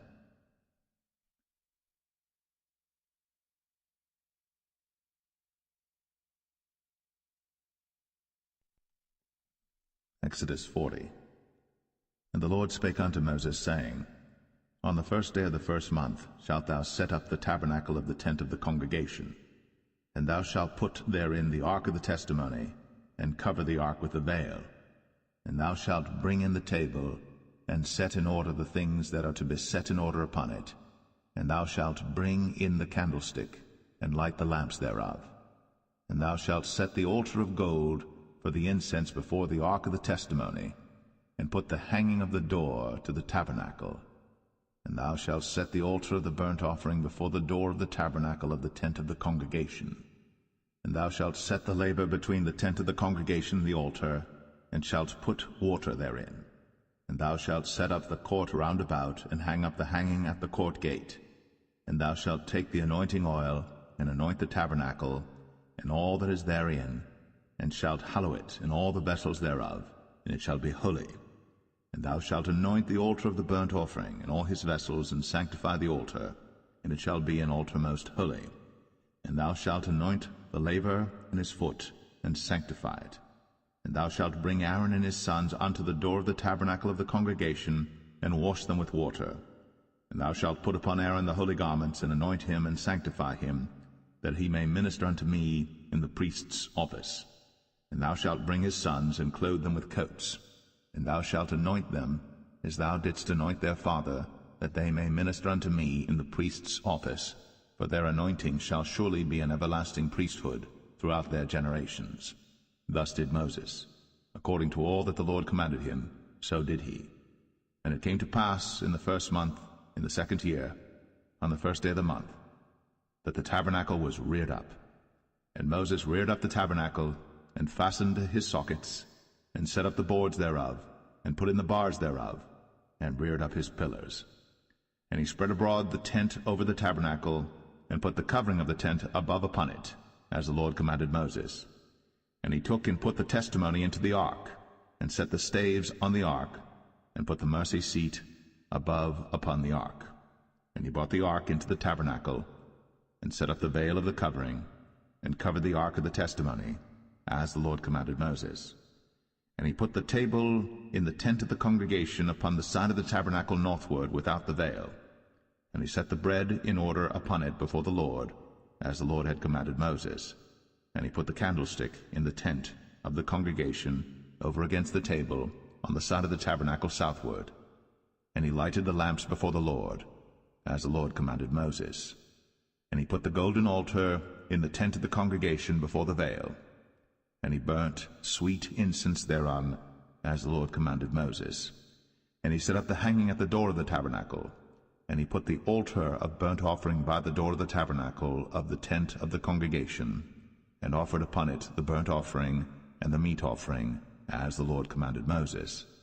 And he set the laver between the tent of the congregation and the altar, and put water there to wash withal. And Moses and Aaron and his sons washed their hands and their feet thereat, when they went into the tent of the congregation, and when they came near unto the altar, they washed, as the Lord commanded Moses. And he reared up the court round about the tabernacle and the altar, and set up the hanging of the court gate. So Moses finished the work. Then a cloud covered the tent of the congregation, and the glory of the Lord filled the tabernacle. And Moses was not able to enter into the tent of the congregation, because the cloud abode thereon, and the glory of the Lord filled the tabernacle. And when the cloud was taken up from over the tabernacle, the children of Israel went onward in all their journeys. But if the cloud were not taken up, then they journeyed not till the day that it was taken up. For the cloud of the Lord was upon the tabernacle by day, and fire was on it by night, in the sight of all the house of Israel, throughout all their journeys.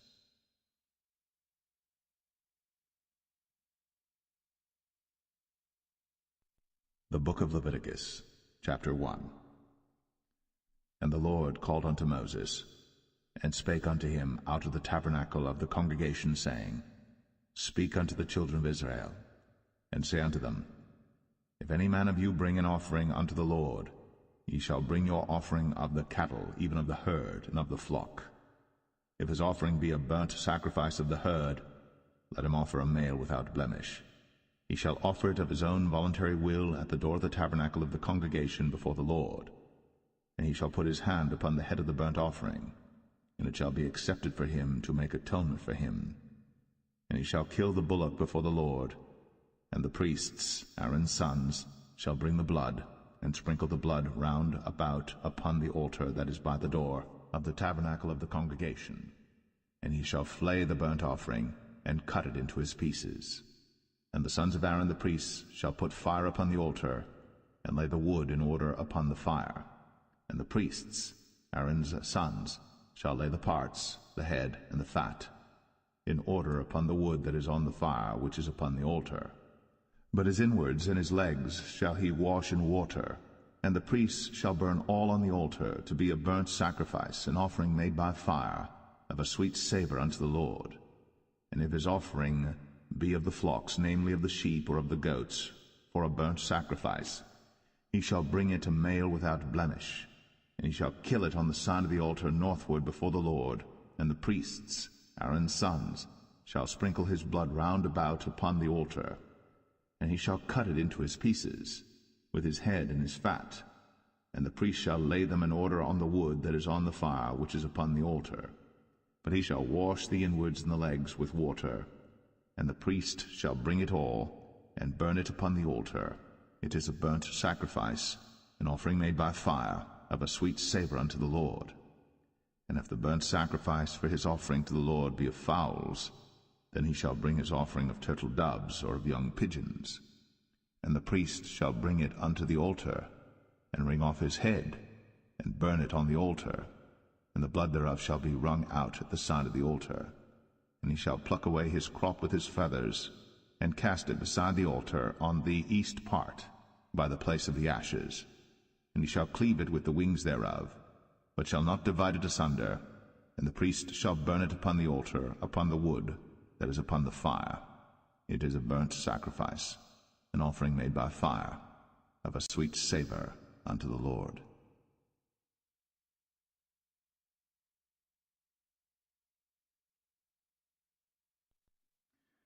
Leviticus 2. And when any will offer a meat offering unto the Lord, his offering shall be of fine flour, and he shall pour oil upon it, and put frankincense thereon, and he shall bring it to Aaron's sons the priests. And he shall take thereout his handful of the flour thereof, and of the oil thereof, with all the frankincense thereof. And the priests shall burn the memorial of it upon the altar, to be an offering made by fire, of a sweet savour unto the Lord. And the remnant of the meat offering shall be Aaron's and his sons'. It is a thing most holy of the offerings of the Lord made by fire. And if thou bring an oblation of a meat offering baked in the oven, it shall be unleavened cakes of fine flour mingled with oil, or unleavened wafers anointed with oil. And if thy oblation be a meat offering baked in a pan, it shall be of fine flour, unleavened, mingled with oil. Thou shalt part it in pieces, and pour oil thereon. It is a meat offering. And if thy oblation be a meat offering baked in the frying pan, it shall be made of fine flour with oil. And thou shalt bring the meat offering that is made of these things unto the Lord, and when it is presented unto the priest, he shall bring it unto the altar. And the priest shall take from the meat offering a memorial thereof, and shall burn it upon the altar. It is an offering made by fire, of a sweet savour unto the Lord. And that which is left of the meat offering shall be Aaron's and his sons'. It is a thing most holy of the offerings of the Lord made by fire. No meat offering which ye shall bring unto the Lord shall be made with leaven, for ye shall burn no leaven, nor any honey, in any offering of the Lord made by fire. As for the oblation of the firstfruits, ye shall offer them unto the Lord, but they shall not be burnt on the altar for a sweet savour. And every oblation of thy meat offering shalt thou season with salt, neither shalt thou suffer the salt of the covenant of thy God to be lacking from thy meat offering. With all thine offerings thou shalt offer salt. And if thou offer a meat offering of thy firstfruits unto the Lord, thou shalt offer for the meat offering of thy firstfruits green ears of corn dried by the fire, even corn beaten out of full ears. And thou shalt put oil upon it, and lay frankincense thereon. It is a meat offering. And the priest shall burn the memorial of it, part of the beaten corn thereof, and part of the oil thereof, with all the frankincense thereof. It is an offering made by fire unto the Lord.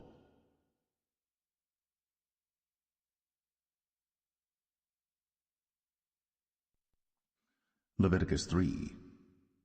And if his oblation be a sacrifice of peace offering, if he offer it of the herd, whether it be a male or female, he shall offer it without blemish before the Lord. And he shall lay his hand upon the head of his offering, and kill it at the door of the tabernacle of the congregation. And Aaron's sons, the priests, shall sprinkle the blood upon the altar round about. And he shall offer of the sacrifice of the peace offering an offering made by fire unto the Lord, the fat that covereth the inwards, and all the fat that is upon the inwards, and the 2 kidneys, and the fat that is on them, which is by the flanks, and the caul above the liver, with the kidneys, it shall he take away. And Aaron's sons shall burn it on the altar upon the burnt sacrifice which is upon the wood that is on the fire. It is an offering made by fire, of a sweet savour unto the Lord. And if his offering for a sacrifice of peace offering unto the Lord be of the flock, male or female, he shall offer it without blemish. If he offer a lamb for his offering, then shall he offer it before the Lord. And he shall lay his hand upon the head of his offering, and kill it before the tabernacle of the congregation. And Aaron's sons shall sprinkle the blood thereof round about upon the altar.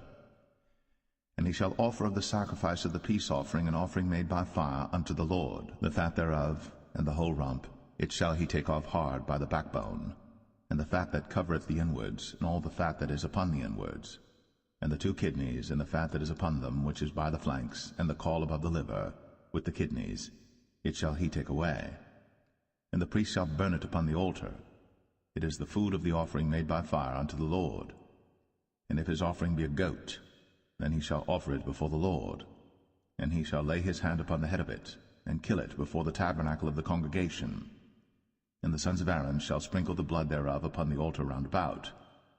And he shall offer thereof his offering, even an offering made by fire unto the Lord, the fat that covereth the inwards, and all the fat that is upon the inwards, and the 2 kidneys, and the fat that is upon them, which is by the flanks, and the caul above the liver, with the kidneys, it shall he take away. And the priest shall burn them upon the altar. It is the food of the offering made by fire for a sweet savour. All the fat is the Lord's. It shall be a perpetual statute for your generations throughout all your dwellings, that ye eat neither fat nor blood.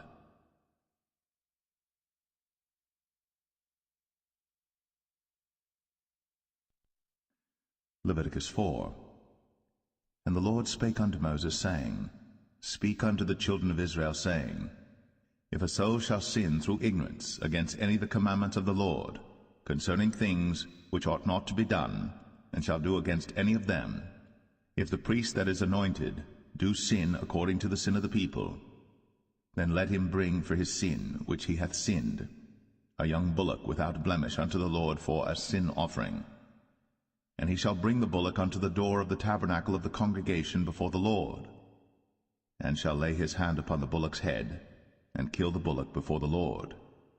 And the priest that is anointed shall take of the bullock's blood, and bring it to the tabernacle of the congregation. And the priest shall dip his finger in the blood, and sprinkle of the blood 7 times before the Lord, before the veil of the sanctuary. And the priest shall put some of the blood upon the horns of the altar of sweet incense before the Lord, which is in the tabernacle of the congregation, and shall pour all the blood of the bullock at the bottom of the altar of the burnt offering, which is at the door of the tabernacle of the congregation. And he shall take off from it all the fat of the bullock for the sin offering, the fat that covereth the inwards, and all the fat that is upon the inwards, and the 2 kidneys, and the fat that is upon them, which is by the flanks, and the caul above the liver, with the kidneys, it shall he take away, as it was taken off from the bullock of the sacrifice of peace offerings. And the priest shall burn them upon the altar of the burnt offering. And the skin of the bullock, and all his flesh, with his head, and with his legs, and his inwards, and his dung, even the whole bullock shall he carry forth without the camp unto a clean place, where the ashes are poured out, and burn him on the wood with fire. Where the ashes are poured out shall he be burnt. And if the whole congregation of Israel sin through ignorance, and the thing be hid from the eyes of the assembly, and they have done somewhat against any of the commandments of the Lord concerning things which should not be done, and are guilty, when the sin which they have sinned against it is known, then the congregation shall offer a young bullock for the sin, and bring him before the tabernacle of the congregation.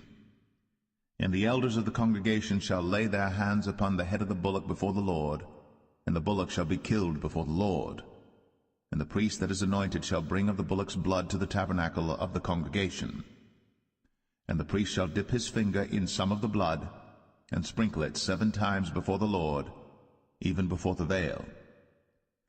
And he shall put some of the blood upon the horns of the altar which is before the Lord, that is, in the tabernacle of the congregation, and shall pour out all the blood at the bottom of the altar of the burnt offering, which is at the door of the tabernacle of the congregation.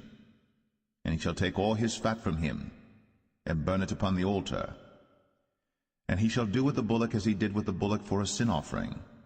So shall he do with this, and the priest shall make an atonement for them, and it shall be forgiven them. And he shall carry forth the bullock without the camp, and burn him as he burned the first bullock. It is a sin offering for the congregation.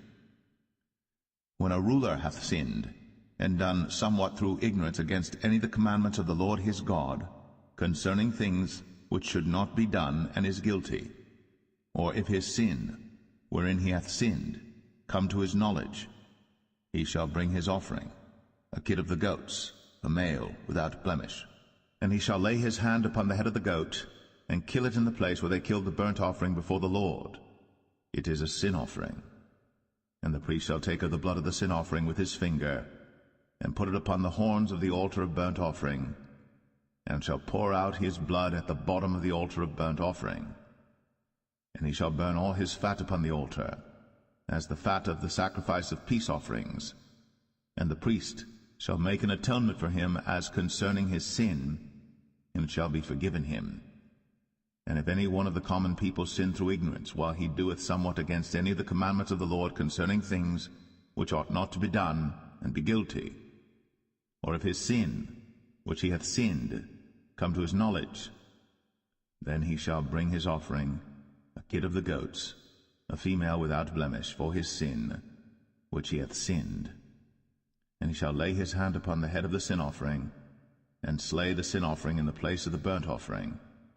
And the priest shall take of the blood thereof with his finger, and put it upon the horns of the altar of burnt offering, and shall pour out all the blood thereof at the bottom of the altar. And he shall take away all the fat thereof, as the fat is taken away from off the sacrifice of peace offerings. And the priest shall burn it upon the altar for a sweet savour unto the Lord. And the priest shall make an atonement for him, and it shall be forgiven him. And if he bring a lamb for a sin offering, he shall bring it a female without blemish. And he shall lay his hand upon the head of the sin offering, and slay it for a sin offering in the place where they kill the burnt offering. And the priest shall take of the blood of the sin offering with his finger, and put it upon the horns of the altar of burnt offering, and shall pour out all the blood thereof at the bottom of the altar. And he shall take away all the fat thereof, as the fat of the lamb is taken away from the sacrifice of the peace offerings. And the priest shall burn them upon the altar according to the offerings made by fire unto the Lord. And the priest shall make an atonement for his sin that he hath committed, and it shall be forgiven him.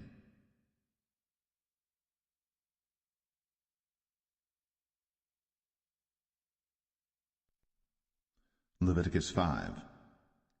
And if a soul sin, and hear the voice of swearing, and is a witness, whether he hath seen or known of it, if he do not utter it, then he shall bear his iniquity.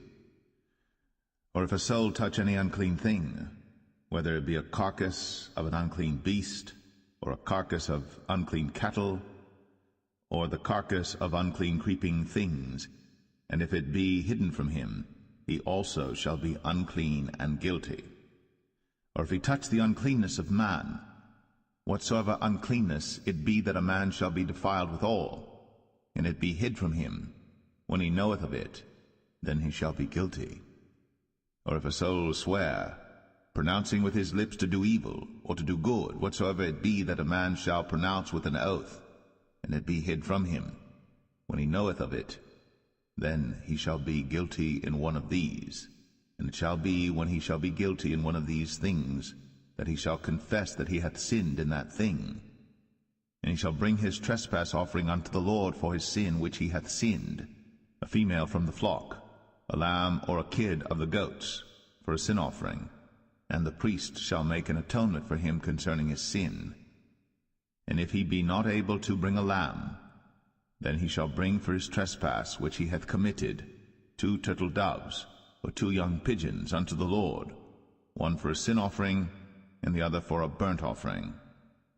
And he shall bring them unto the priest, who shall offer that which is for the sin offering first, and wring off his head from his neck, but shall not divide it asunder. And he shall sprinkle of the blood of the sin offering upon the side of the altar, and the rest of the blood shall be wrung out at the bottom of the altar. It is a sin offering. And he shall offer the second for a burnt offering according to the manner, and the priest shall make an atonement for him for his sin which he hath sinned, and it shall be forgiven him. But if he be not able to bring 2 turtle doves or 2 young pigeons, then he that sinned shall bring for his offering the 10th part of an ephah of fine flour for a sin offering. He shall put no oil upon it, neither shall he put any frankincense thereon, for it is a sin offering. Then shall he bring it to the priest, and the priest shall take his handful of it, even a memorial thereof, and burn it on the altar, according to the offerings made by fire unto the Lord. It is a sin offering. And the priest shall make an atonement for him as touching his sin that he hath sinned in one of these, and it shall be forgiven him. And the remnant shall be the priest's, as a meat offering. And the Lord spake unto Moses, saying, If a soul commit a trespass, and sin through ignorance in the holy things of the Lord, then he shall bring for his trespass unto the Lord a ram without blemish out of the flocks, with thy estimation by shekels of silver, after the shekel of the sanctuary, for a trespass offering. And he shall make amends for the harm that he hath done in the holy thing, and shall add the 5th part thereto, and give it unto the priest. And the priest shall make an atonement for him with the ram of the trespass offering, and it shall be forgiven him. And if a soul sin, and commit any of these things which are forbidden to be done by the commandments of the Lord, though he wist it not, yet is he guilty, and shall bear his iniquity. And he shall bring a ram without blemish out of the flock, with thy estimation, for a trespass offering unto the priest. And the priest shall make an atonement for him concerning his ignorance, wherein he erred and wist it not, and it shall be forgiven him. It is a trespass offering. He hath certainly trespassed against the Lord.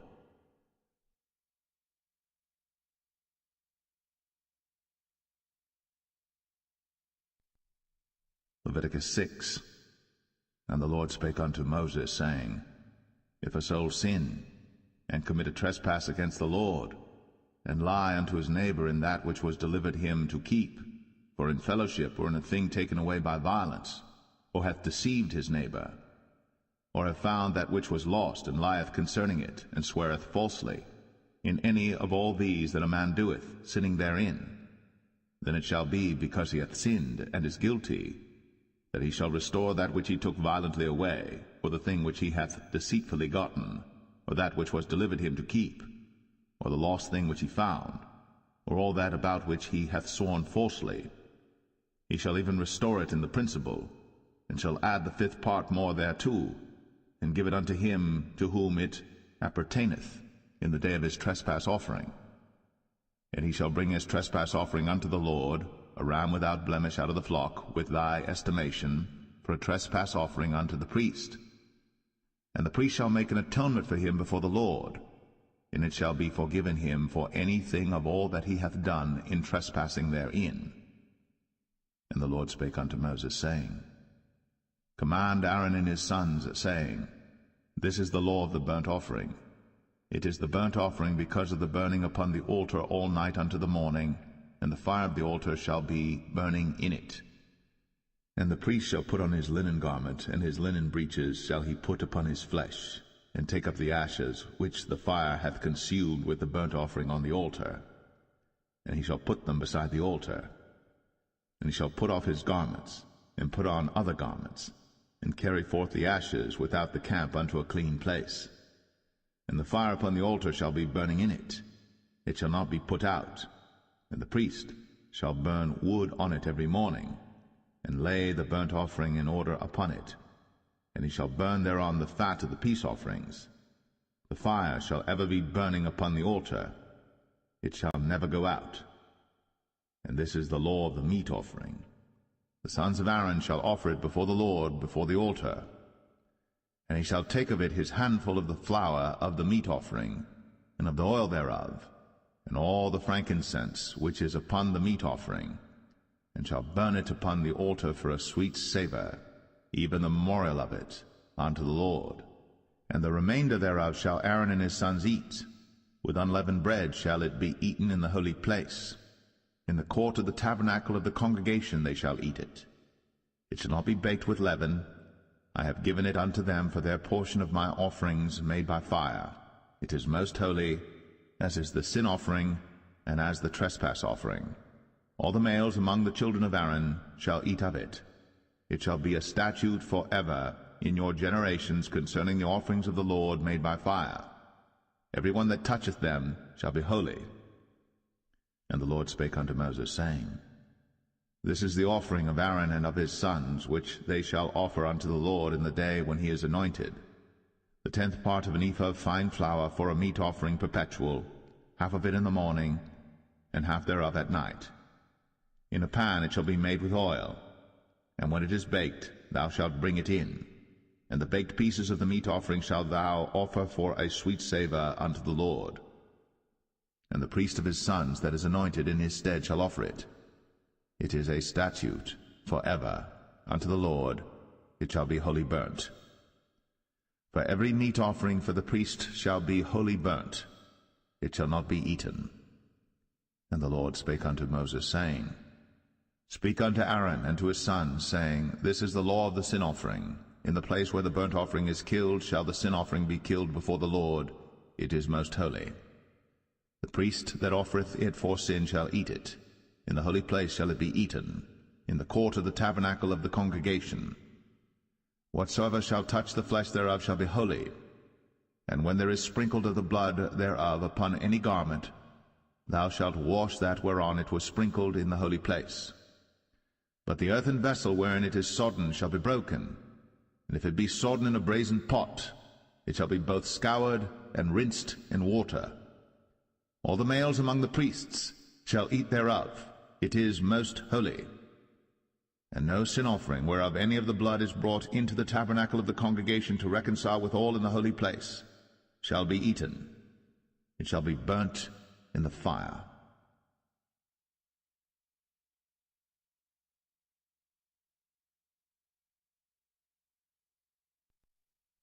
Leviticus 7. Likewise, this is the law of the trespass offering. It is most holy. In the place where they kill the burnt offering shall they kill the trespass offering, and the blood thereof shall he sprinkle round about upon the altar. And he shall offer of it all the fat thereof, the rump, and the fat that covereth the inwards, and the 2 kidneys, and the fat that is on them, which is by the flanks, and the caul that is above the liver, with the kidneys, it shall he take away. And the priest shall burn them upon the altar for an offering made by fire unto the Lord. It is a trespass offering. Every male among the priests shall eat thereof. It shall be eaten in the holy place. It is most holy. As the sin offering is, so is the trespass offering. There is one law for them. The priest that maketh atonement therewith shall have it. And the priest that offereth any man's burnt offering, even the priest, shall have to himself the skin of the burnt offering which he hath offered. And all the meat offering that is baked in the oven, and all that is dressed in the frying pan, and in the pan, shall be the priest's that offereth it. And every meat offering mingled with oil and dry shall all the sons of Aaron have, one as much as another. And this is the law of the sacrifice of peace offerings which he shall offer unto the Lord. If he offer it for a thanksgiving, then he shall offer with the sacrifice of thanksgiving unleavened cakes mingled with oil, and unleavened wafers anointed with oil, and cakes mingled with oil of fine flour fried. Besides the cakes, he shall offer for his offering leavened bread with the sacrifice of thanksgiving of his peace offerings, and of it he shall offer one out of the whole oblation for an heave offering unto the Lord, and it shall be the priest's that sprinkleth the blood of the peace offerings. And the flesh of the sacrifice of his peace offerings for thanksgiving shall be eaten the same day that it is offered. He shall not leave any of it until the morning. But if the sacrifice of his offering be a vow or a voluntary offering, it shall be eaten the same day that he offereth his sacrifice, and on the morrow also the remainder of it shall be eaten. But the remainder of the flesh of the sacrifice on the 3rd day shall be burnt with fire. And if any of the flesh of the sacrifice of his peace offerings be eaten at all on the 3rd day, it shall not be accepted, neither shall it be imputed unto him that offereth it. It shall be an abomination, and the soul that eateth of it shall bear his iniquity. And the flesh that toucheth any unclean thing shall not be eaten. It shall be burnt with fire. And as for the flesh, all that be clean shall eat thereof. But the soul that eateth of the flesh of the sacrifice of peace offerings that pertain unto the Lord, having his uncleanness upon him, even that soul shall be cut off from his people. Moreover, the soul that shall touch any unclean thing, as the uncleanness of man, or any unclean beast, or any abominable unclean thing, and eat of the flesh of the sacrifice of peace offerings, which pertain unto the Lord, even that soul shall be cut off from his people.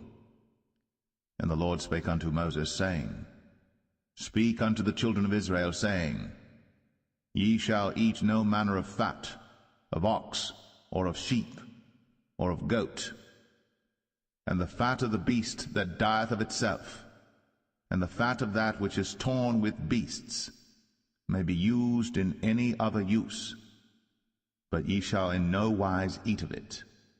For whosoever eateth the fat of the beast, of which men offer an offering made by fire unto the Lord, even the soul that eateth it shall be cut off from his people. Moreover, ye shall eat no manner of blood, whether it be of fowl or of beast, in any of your dwellings. Whatsoever soul it be that eateth any manner of blood, even that soul shall be cut off from his people. And the Lord spake unto Moses, saying, Speak unto the children of Israel, saying, He that offereth the sacrifice of his peace offerings unto the Lord shall bring his oblation unto the Lord the sacrifice of his peace offerings. His own hands shall bring the offerings of the Lord made by fire, the fat with the breast. It shall he bring, that the breast may be waved for a wave offering before the Lord. And the priest shall burn the fat upon the altar, but the breast shall be Aaron's and his sons'. And the right shoulder shall ye give unto the priest for an heave offering of the sacrifices of your peace offerings.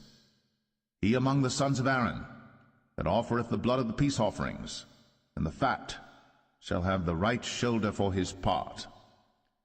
For the wave breast and the heave shoulder have I taken of the children of Israel from off the sacrifices of their peace offerings, and have given them unto Aaron the priest, and unto his sons by a statute forever from among the children of Israel.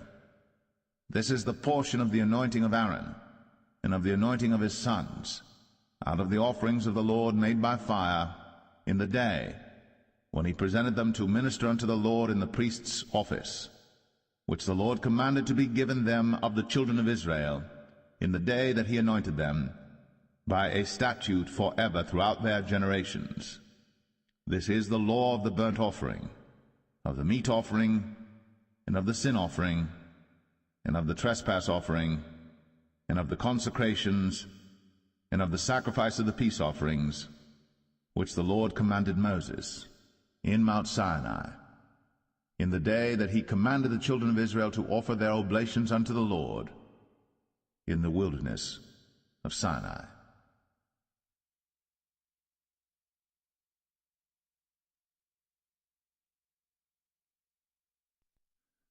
Leviticus 8. And the Lord spake unto Moses, saying, Take Aaron and his sons with him, and the garments and the anointing oil, and a bullock for the sin offering, and 2 rams, and a basket of unleavened bread.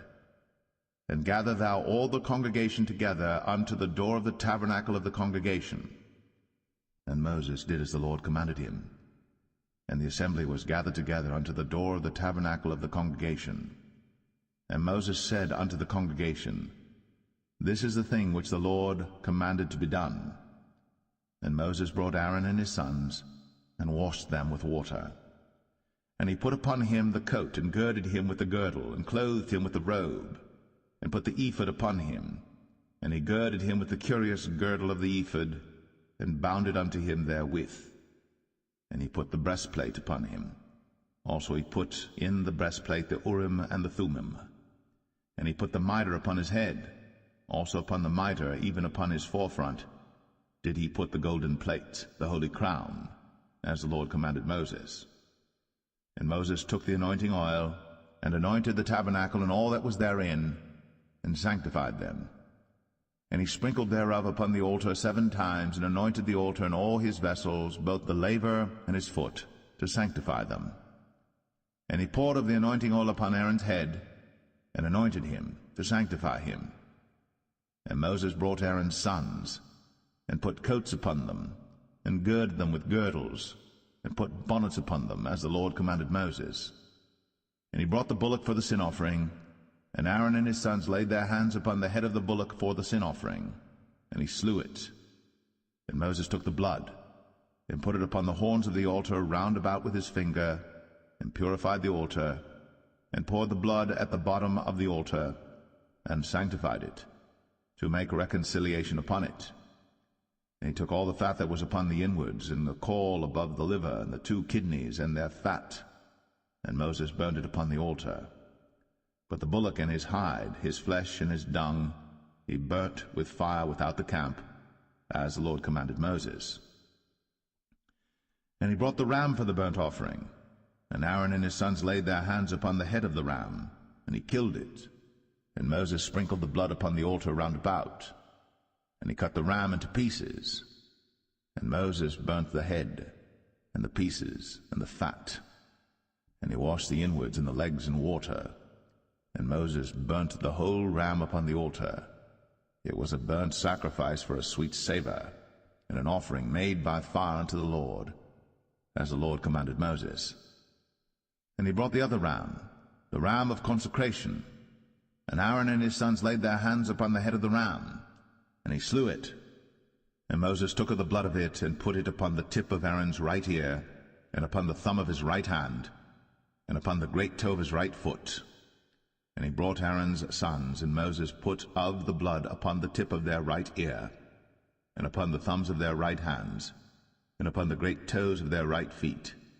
And Moses sprinkled the blood upon the altar round about.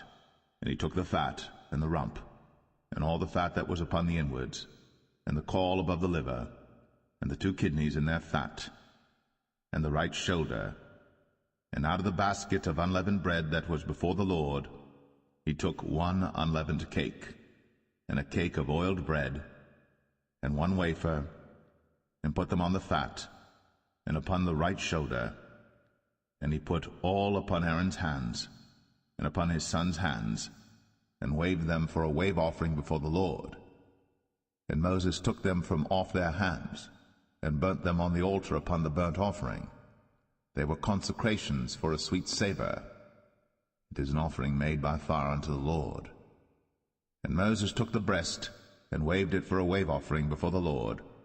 For of the ram of consecration it was Moses' part, as the Lord commanded Moses. And Moses took of the anointing oil, and of the blood which was upon the altar, and sprinkled it upon Aaron, and upon his garments, and upon his sons, and upon his sons' garments with him, and sanctified Aaron, and his garments, and his sons' garments with him.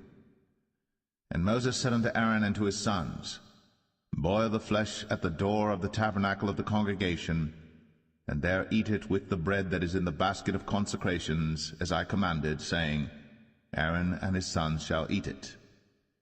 And that which remaineth of the flesh and of the bread shall ye burn with fire. And ye shall not go out of the door of the tabernacle of the congregation in 7 days, until the days of your consecration be at an end. For 7 days shall he consecrate you. As he hath done this day, so the Lord hath commanded to do, to make an atonement for you.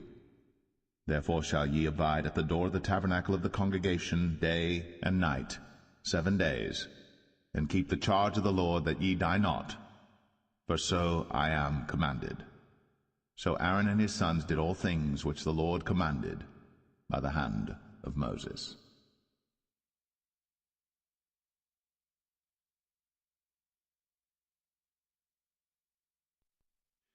Leviticus 9.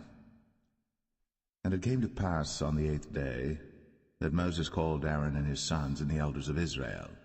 And he said unto Aaron, Take thee a young calf for a sin offering, and a ram for a burnt offering without blemish, and offer them before the Lord.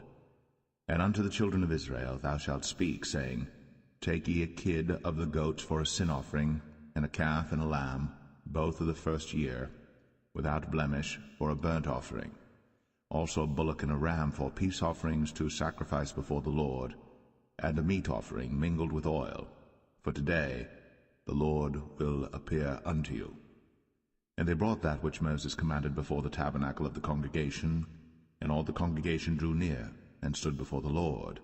And Moses said, This is the thing which the Lord commanded that ye should do, and the glory of the Lord shall appear unto you.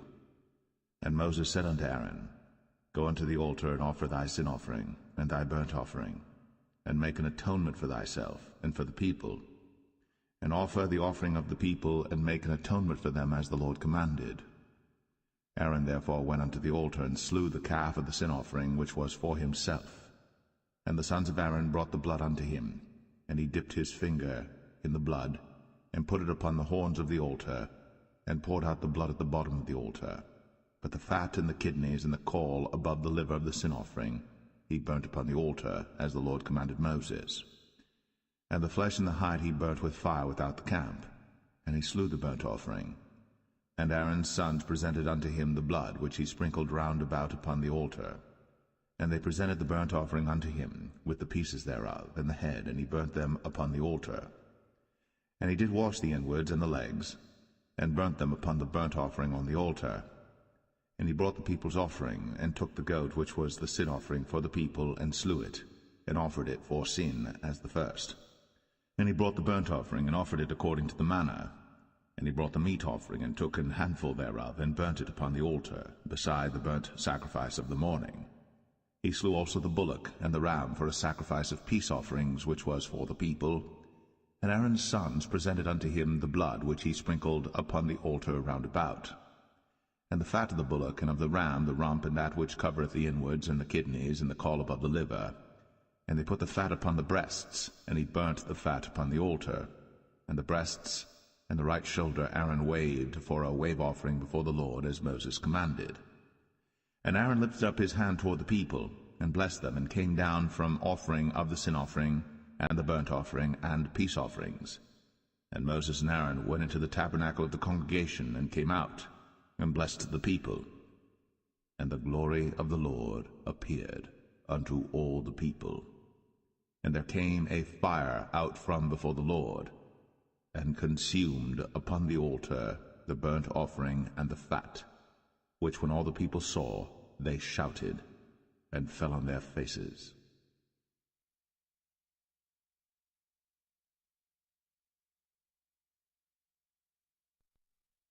Leviticus 10.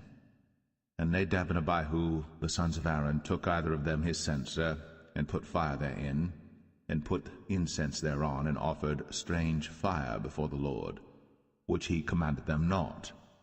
And there went out fire from the Lord, and devoured them, and they died before the Lord.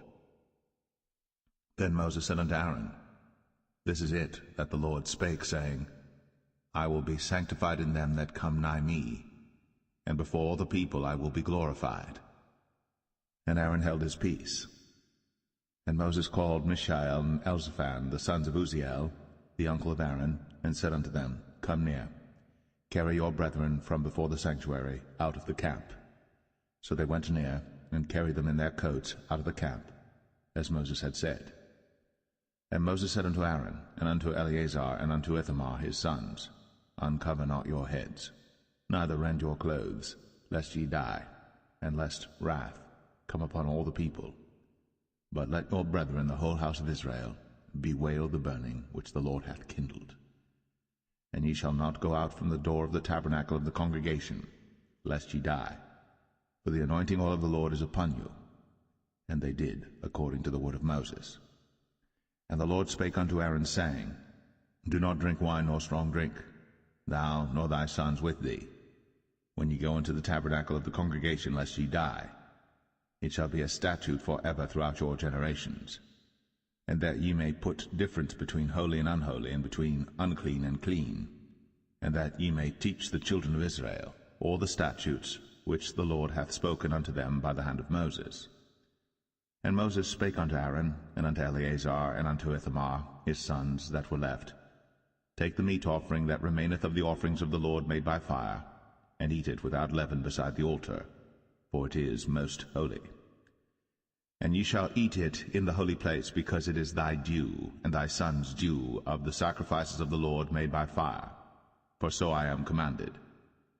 And the wave breast and heave shoulder shall ye eat in a clean place, thou and thy sons, and thy daughters with thee, for they be thy due, and thy son's due, which are given out of the sacrifices of peace offerings of the children of Israel. The heave shoulder and the wave breast shall they bring with the offerings made by fire of the fat, to wave it for a wave offering before the Lord, and it shall be thine, and thy sons with thee, by a statute for ever, as the Lord hath commanded. And Moses diligently sought the goat of the sin offering, and behold, it was burnt. And he was angry with Eleazar and Ithamar, the sons of Aaron, which were left alive, saying, Wherefore have ye not eaten the sin offering in the holy place, seeing it is most holy? And God hath given it you to bear the iniquity of the congregation, to make atonement for them before the Lord. Behold, the blood of it was not brought in within the holy place. Ye should indeed have eaten it in the holy place, as I commanded. And Aaron said unto Moses, Behold, this day have they offered their sin offering and their burnt offering before the Lord.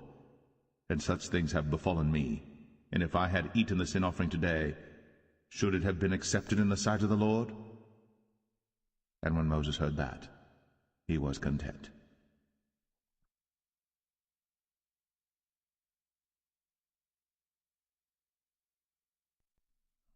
Leviticus 11.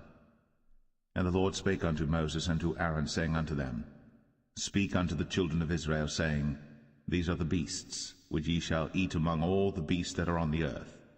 Whatsoever parteth the hoof, and is cloven-footed, and cheweth the cud, among the beasts, that shall ye eat.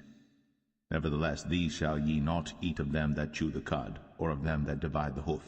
As the camel, because he cheweth the cud, but divideth not the hoof, he is unclean unto you. And the coney, because he cheweth the cud, but divideth not the hoof, he is unclean unto you. And the hare, because he cheweth the cud, but divideth not the hoof, he is unclean unto you. And the swine, though he divide the hoof, and be cloven-footed, yet he cheweth not the cud, he is unclean to you. Of their flesh shall ye not eat, and their carcass shall ye not touch, they are unclean to you. These shall ye eat of all that are in the waters. Whatsoever hath fins and scales in the waters, in the seas, and in the rivers, them shall ye eat. And all that have not fins and scales in the seas, and in the rivers, of all that move in the waters, and of any living thing which is in the waters, they shall be an abomination unto you. They shall be even an abomination unto you. Ye shall not eat of their flesh, but ye shall have their carcasses in abomination. Whatsoever hath no fins nor scales in the waters, that shall be an abomination unto you. And these are they which ye shall have in abomination among the fowls. They shall not be eaten. They are an abomination, the eagle, and the ossifrage, and the osprey, and the vulture, and the kite after his kind, every raven after his kind, and the owl, and the nighthawk, and the cuckoo, and the hawk after his kind, and the little owl, and the cormorant, and the great owl, and the swan, and the pelican, and the gyre eagle, and the stork, the heron after her kind, and the lapwing, and the bat. All fowls that creep, going upon all four, shall be an abomination unto you. Yet these may ye eat of every flying creeping thing that goeth upon all four, which have legs above their feet, to leap withal upon the earth. Even these of them ye may eat, the locust after his kind, and the bald locust after his kind, and the beetle after his kind, and the grasshopper after his kind. But all other flying creeping things which have 4 feet shall be an abomination unto you, and for these ye shall be unclean. Whosoever toucheth the carcass of them shall be unclean until the even. And whosoever beareth aught of the carcass of them shall wash his clothes, and be unclean until the even. The carcasses of every beast which divideth the hoof, and is not cloven-footed, nor cheweth the cud, are unclean unto you. Every one that toucheth them shall be unclean. And whatsoever goeth upon his paws among all manner of beasts that go on all four, those are unclean unto you. Whoso toucheth their carcass shall be unclean until the even. And he that beareth the carcass of them shall wash his clothes, and be unclean until the even. They are unclean unto you. These also shall be unclean unto you among the creeping things that creep upon the earth, the weasel, and the mouse, and the tortoise after his kind, and the ferret, and the chameleon, and the lizard, and the snail, and the mole. These are unclean to you among all that creep. Whosoever doth touch them, when they be dead, shall be unclean until the even. And upon whatsoever any of them, when they are dead, doth fall, it shall be unclean, whether it be any vessel of wood, or raiment, or skin, or sack, whatsoever vessel it be, wherein any work is done, it must be put into water, and it shall be unclean until the even. So it shall be cleansed. And every earthen vessel, whereinto any of them falleth, whatsoever is in it shall be unclean, and ye shall break it. Of all meat which may be eaten, that on which such water cometh shall be unclean, and all drink that may be drunk in every such vessel shall be unclean. And everything whereupon any part of their carcass falleth shall be unclean, whether it be oven, or ranges, or pots, they shall be broken down, for they are unclean, and shall be unclean unto you. Nevertheless a fountain or pit wherein there is plenty of water shall be clean, but that which toucheth their carcass shall be unclean. And if any part of their carcass fall upon any sowing seed which is to be sown, it shall be clean. But if any water be put upon the seed, and any part of their carcass fall thereon, it shall be unclean unto you. And if any beast of which ye may eat die, he that toucheth the carcass thereof shall be unclean until the even. And he that eateth of the carcass of it shall wash his clothes, and be unclean until the even. He also that beareth the carcass of it shall wash his clothes, and be unclean until the even. And every creeping thing that creepeth upon the earth shall be an abomination, it shall not be eaten. Whatsoever goeth upon the belly, and whatsoever goeth upon all four, or whatsoever hath more feet among all creeping things that creep upon the earth, them ye shall not eat, for they are an abomination. Ye shall not make yourselves abominable with any creeping thing that creepeth, neither shall ye make yourselves unclean with them, that ye should be defiled thereby. For I am the Lord your God. Ye shall therefore sanctify yourselves, and ye shall be holy, for I am holy. Neither shall ye defile yourselves with any manner of creeping thing that creepeth upon the earth. For I am the Lord that bringeth you up out of the land of Egypt, to be your God. Ye shall therefore be holy, for I am holy. This is the law of the beasts, and of the fowl, and of every living creature that moveth in the waters, and of every creature that creepeth upon the earth, to make a difference between the unclean and the clean, and between the beast that may be eaten, and the beast that may not be eaten.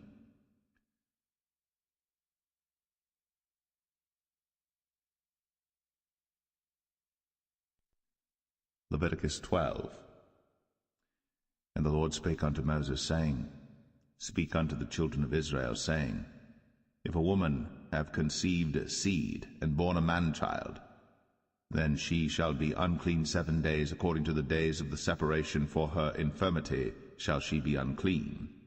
And in the 8th day the flesh of his foreskin shall be circumcised, and she shall then continue in the blood of her purifying 33 days. She shall touch no hallowed thing, nor come into the sanctuary until the days of her purifying be fulfilled. And if she bear a maid child, then she shall be unclean 2 weeks, as in her separation, and she shall continue in the blood of her purifying 66 days. And when the days of her purifying are fulfilled, for a son or for a daughter, she shall bring a lamb of the first year for a burnt offering, and a young pigeon, or a turtle dove, for a sin offering, unto the door of the tabernacle of the congregation, unto the priest, who shall offer it before the Lord, and make an atonement for her, and she shall be cleansed from the issue of her blood. This is the law for her that hath borne a male or a female. And if she be not able to bring a lamb, then she shall bring 2 turtles or 2 young pigeons, the one for the burnt offering and the other for a sin offering, and the priest shall make an atonement for her, and she shall be clean.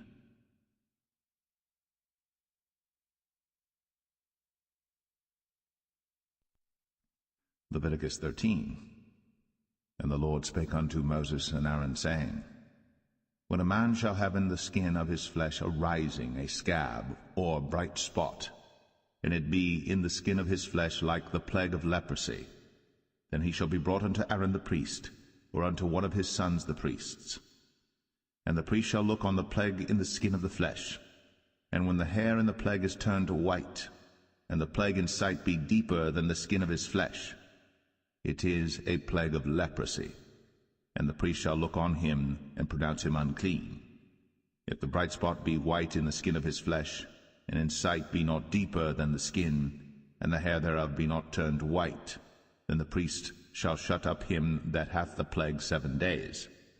And the priest shall look on him the 7th day, and behold, if the plague in his sight be at a stay, and the plague spread not in the skin, then the priest shall shut him up 7 days more.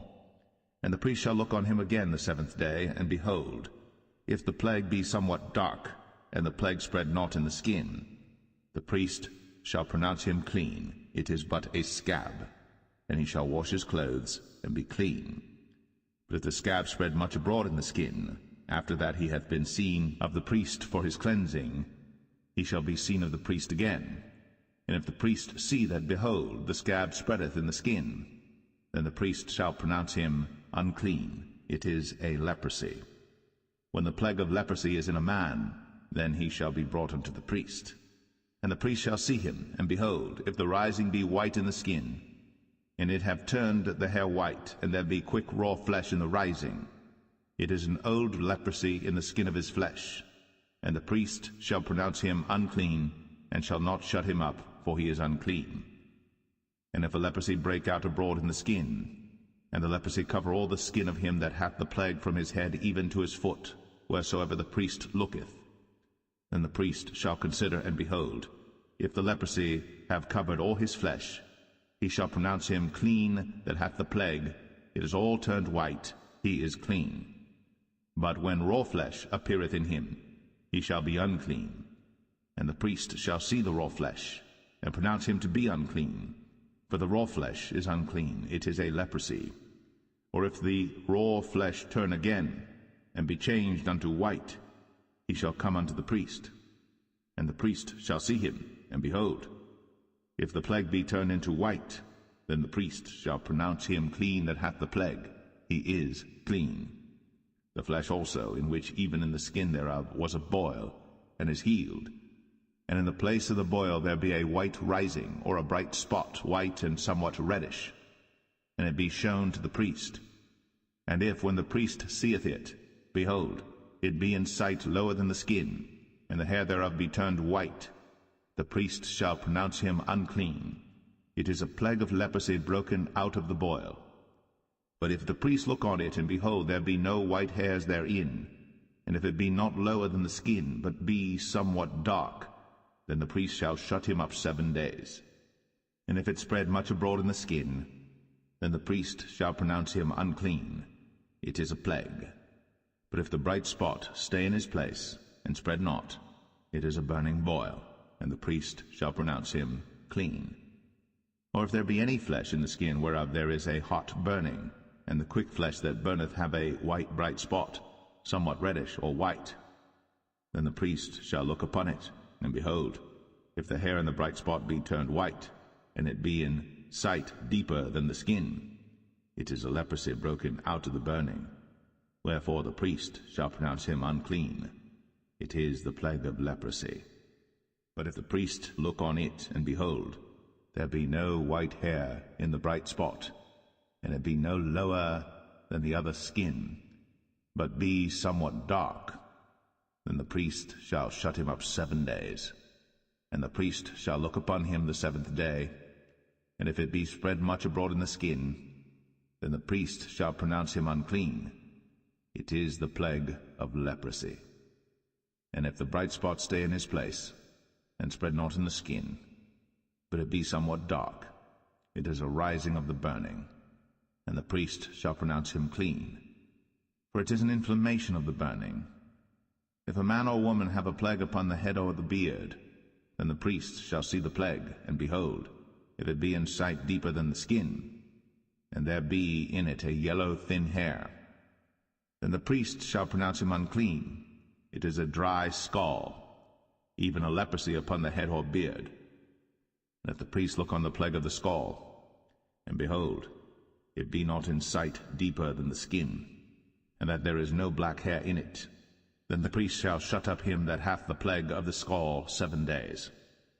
And in the 7th day the priest shall look on the plague, and behold, if the scall spread not, and there be in it no yellow hair, and the scall be not in sight deeper than the skin, he shall be shaven, but the scall shall he not shave, and the priest shall shut up him that hath the scall 7 days more. And in the 7th day the priest shall look on the scall, and behold, if the scall be not spread in the skin, nor be in sight deeper than the skin, then the priest shall pronounce him clean, and he shall wash his clothes, and be clean. But if the scall spread much in the skin after his cleansing, then the priest shall look on him, and behold, if the scall be spread in the skin, the priest shall not seek for yellow hair, he is unclean. But if the scall be in his sight at a stay, and that there is black hair grown up therein, the scall is healed, he is clean, and the priest shall pronounce him clean. If a man also or a woman have in the skin of their flesh bright spots, even white bright spots, then the priest shall look, and behold, if the bright spots in the skin of their flesh be darkish white, it is a freckled spot that groweth in the skin, he is clean. And the man whose hair is fallen off his head, he is bald, yet is he clean. And he that hath his hair fallen off from the part of his head toward his face, he is forehead bald, yet is he clean. And if there be in the bald head or bald forehead a white reddish sore, it is a leprosy sprung up in his bald head, or his bald forehead. Then the priest shall look upon it, and behold, if the rising of the sore be white, reddish in his bald head, or in his bald forehead, as leprosy appeareth in the skin of the flesh, he is a leprous man. He is unclean. The priest shall pronounce him utterly unclean. His plague is in his head. And the leper in whom the plague is, his clothes shall be rent, and his head bare, and he shall put a covering upon his upper lip, and shall cry, Unclean, unclean.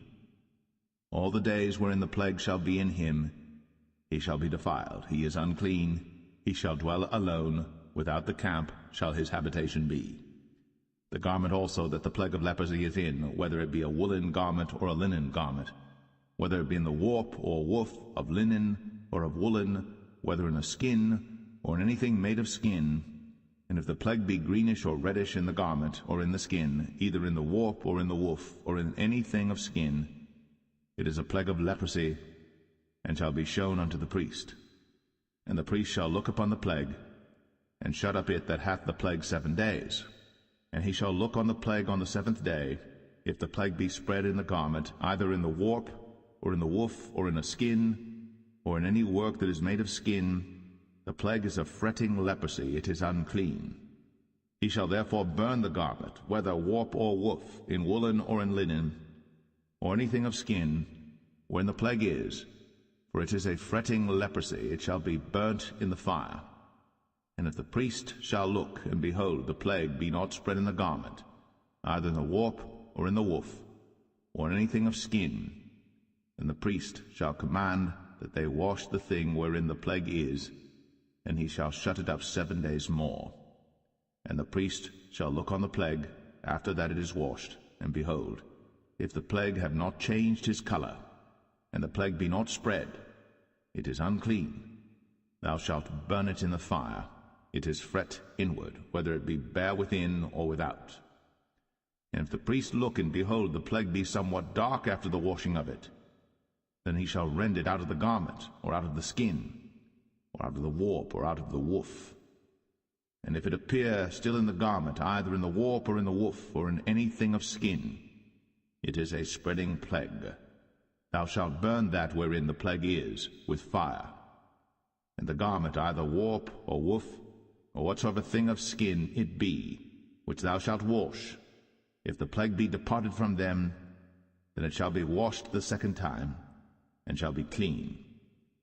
This is the law of the plague of leprosy in a garment of woolen or linen, either in the warp or woof, or anything of skins, to pronounce it clean, or to pronounce it unclean.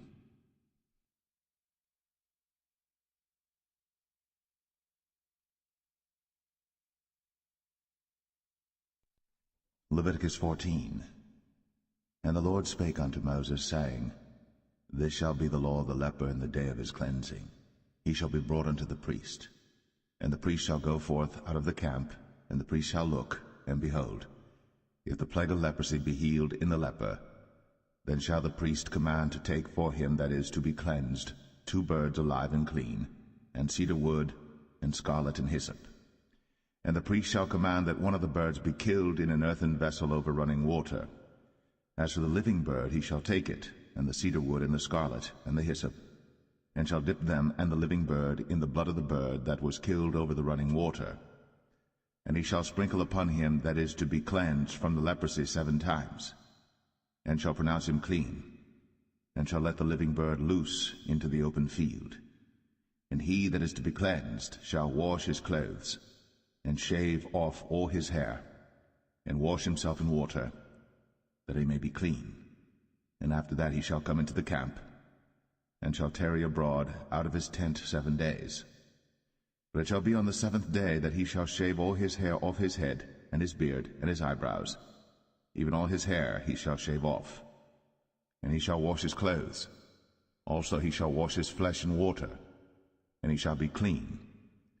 And on the 8th day he shall take 2 he-lambs without blemish, and 1 ewe lamb of the 1st year without blemish, and 3/10 deals of fine flour for a meat offering, mingled with oil, and 1 log of oil. And the priest that maketh him clean shall present the man that is to be made clean, and those things before the Lord, at the door of the tabernacle of the congregation. And the priest shall take 1 he-lamb, and offer him for a trespass offering, and the log of oil, and wave them for a wave offering before the Lord. And he shall slay the lamb in the place where he shall kill the sin offering and the burnt offering in the holy place. For as the sin offering is the priest's, so is the trespass offering. It is most holy. And the priest shall take some of the blood of the trespass offering, and the priest shall put it upon the tip of the right ear of him that is to be cleansed, and upon the thumb of his right hand, and upon the great toe of his right foot. And the priest shall take some of the log of oil, and pour it into the palm of his own left hand. And the priest shall dip his right finger in the oil that is in his left hand, and shall sprinkle of the oil with his finger 7 times before the Lord. And of the rest of the oil that is in his hand shall the priest put upon the tip of the right ear of him that is to be cleansed, and upon the thumb of his right hand, and upon the great toe of his right foot, upon the blood of the trespass offering. And the remnant of the oil that is in the priest's hand he shall pour upon the head of him that is to be cleansed, and the priest shall make an atonement for him before the Lord. And the priest shall offer the sin offering, and make an atonement for him that is to be cleansed from his uncleanness, and afterward he shall kill the burnt offering. And the priest shall offer the burnt offering and the meat offering upon the altar. And the priest shall make an atonement for him, and he shall be clean. And if he be poor, and cannot get so much, then he shall take 1 lamb for a trespass offering to be waved, to make an atonement for him, and 1/10 deal of fine flour mingled with oil for a meat offering, and a log of oil, and 2 turtle doves, or 2 young pigeons, such as he is able to get, and the one shall be a sin offering, and the other a burnt offering. And he shall bring them on the 8th day for his cleansing unto the priest, unto the door of the tabernacle of the congregation before the Lord. And the priest shall take the lamb of the trespass offering, and the log of oil, and the priest shall wave them for a wave offering before the Lord. And he shall kill the lamb of the trespass offering, and the priest shall take some of the blood of the trespass offering, and put it upon the tip of the right ear of him that is to be cleansed, and upon the thumb of his right hand, and upon the great toe of his right foot.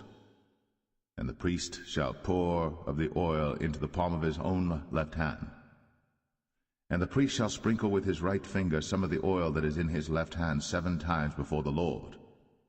And the priest shall put of the oil that is in his hand upon the tip of the right ear of him that is to be cleansed, and upon the thumb of his right hand, and upon the great toe of his right foot, upon the place of the blood of the trespass offering. And the rest of the oil that is in the priest's hand he shall put upon the head of him that is to be cleansed, to make an atonement for him before the Lord. And he shall offer the one of the turtle doves, or of the young pigeons, such as he can get, even such as he is able to get, the one for a sin offering, and the other for a burnt offering with the meat offering. And the priest shall make an atonement for him that is to be cleansed before the Lord. This is the law of him in whom is the plague of leprosy, whose hand is not able to get that which pertaineth to his cleansing. And the Lord spake unto Moses and unto Aaron, saying, When ye be come into the land of Canaan, which I give to you for a possession, and I put the plague of leprosy in a house of the land of your possession, and he that owneth the house shall come and tell the priest, saying, It seemeth to me there is as it were a plague in the house. Then the priest shall command that they empty the house before the priests go into it to see the plague, that all that is in the house be not made unclean. And afterward the priest shall go in to see the house. And he shall look on the plague, and behold, if the plague be in the walls of the house with hollow strakes, greenish or reddish, which in sight are lower than the wall, then the priest shall go out of the house to the door of the house, and shut up the house 7 days. And the priest shall come again the 7th day, and shall look, and behold, if the plague be spread in the walls of the house, then the priest shall command that they take away the stones in which the plague is, and they shall cast them into an unclean place without the city. And he shall cause the house to be scraped within round about, and they shall pour out the dust that they scrape off without the city into an unclean place. And they shall take other stones, and put them in the place of those stones. And he shall take other mortar, and shall plaster the house. And if the plague come again and break out in the house, after that he hath taken away the stones, and after he hath scraped the house, and after it is plastered, Then the priest shall come and look, and behold, if the plague be spread in the house, it is a fretting leprosy in the house, it is unclean. And he shall break down the house, the stones of it, and the timber thereof, and all the mortar of the house, and he shall carry them forth out of the city into an unclean place. Moreover, he that goeth into the house all the while that it is shut up shall be unclean until the even. And he that lieth in the house shall wash his clothes, and he that eateth in the house shall wash his clothes. And if the priest shall come in and look upon it, and behold, the plague hath not spread in the house, after the house was plastered, then the priest shall pronounce the house clean, because the plague is healed. And he shall take to cleanse the house 2 birds, and cedar wood, and scarlet, and hyssop. And he shall kill the one of the birds in an earthen vessel over running water. And he shall take the cedar wood, and the hyssop, and the scarlet, and the living bird, and dip them in the blood of the slain bird, and in the running water, and sprinkle the house 7 times. And he shall cleanse the house with the blood of the bird, and with the running water, and with the living bird, and with the cedar wood, and with the hyssop, and with the scarlet. But he shall let go the living bird out of the city into the open fields, and make an atonement for the house, and it shall be clean. This is the law for all manner of plague of leprosy and scald, and for the leprosy of a garment and of a house, and for a rising, and for a scab, and for a bright spot, to teach when it is unclean, and when it is clean. This is the law of leprosy.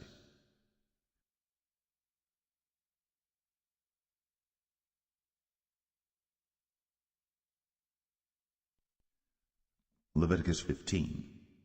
And the Lord spake unto Moses and to Aaron, saying, Speak unto the children of Israel, and say unto them, When any man hath a running issue out of his flesh, because of his issue he is unclean. And this shall be his uncleanness in his issue, whether his flesh run with his issue, or his flesh be stopped from his issue, it is his uncleanness.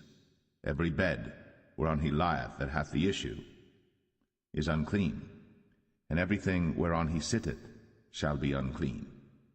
And whosoever toucheth his bed shall wash his clothes, and bathe himself in water, and be unclean until the even. And he that sitteth on anything whereon he sat that hath the issue shall wash his clothes, and bathe himself in water, and be unclean until the even. And he that toucheth the flesh of him that hath the issue shall wash his clothes, and bathe himself in water, and be unclean until the even. And if he that hath the issue spit upon him that is clean, then he shall wash his clothes, and bathe himself in water, and be unclean until the even. And what saddle soever he rideth upon that hath the issue shall be unclean. And whosoever toucheth anything that was under him shall be unclean until the even. And he that beareth any of those things shall wash his clothes, and bathe himself in water, and be unclean until the even. And whomsoever he toucheth that hath the issue, and hath not rinsed his hands in water, he shall wash his clothes, and bathe himself in water, and be unclean until the even. And the vessel of earth that he toucheth, which hath the issue, shall be broken, and every vessel of wood shall be rinsed in water. And when he that hath an issue is cleansed of his issue, then he shall number to himself 7 days for his cleansing, and wash his clothes, and bathe his flesh in running water, and shall be clean.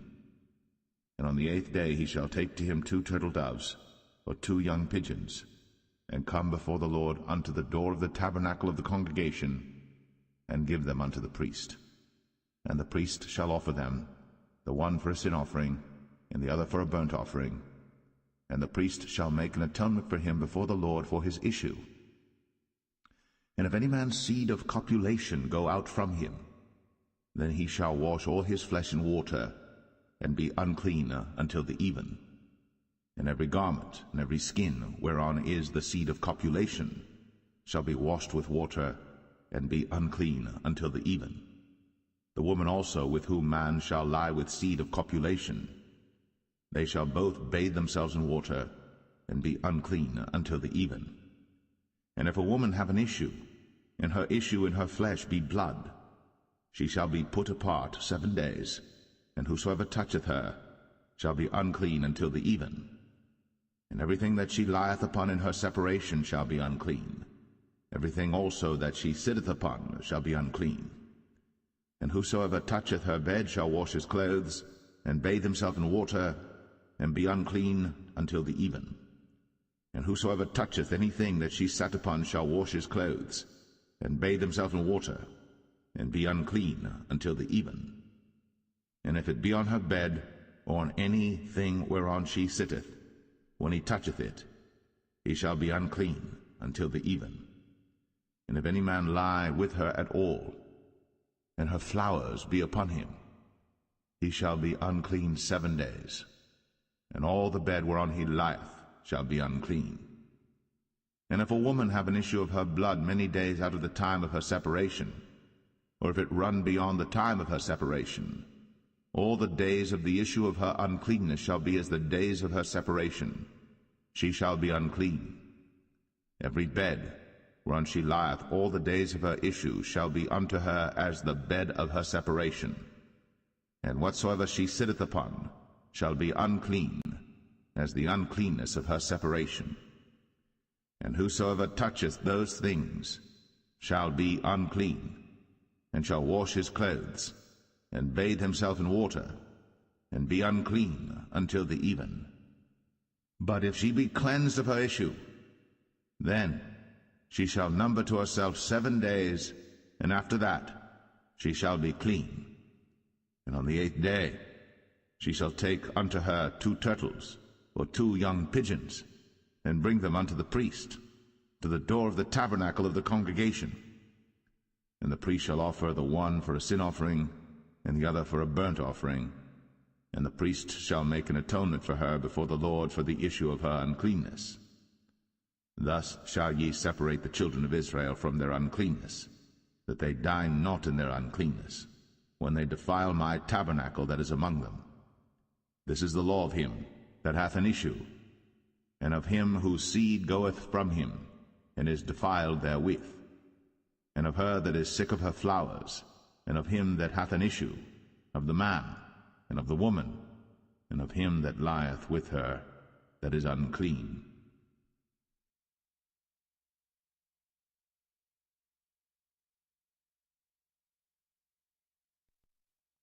Leviticus 16. And the Lord spake unto Moses after the death of the 2 sons of Aaron, when they offered before the Lord and died.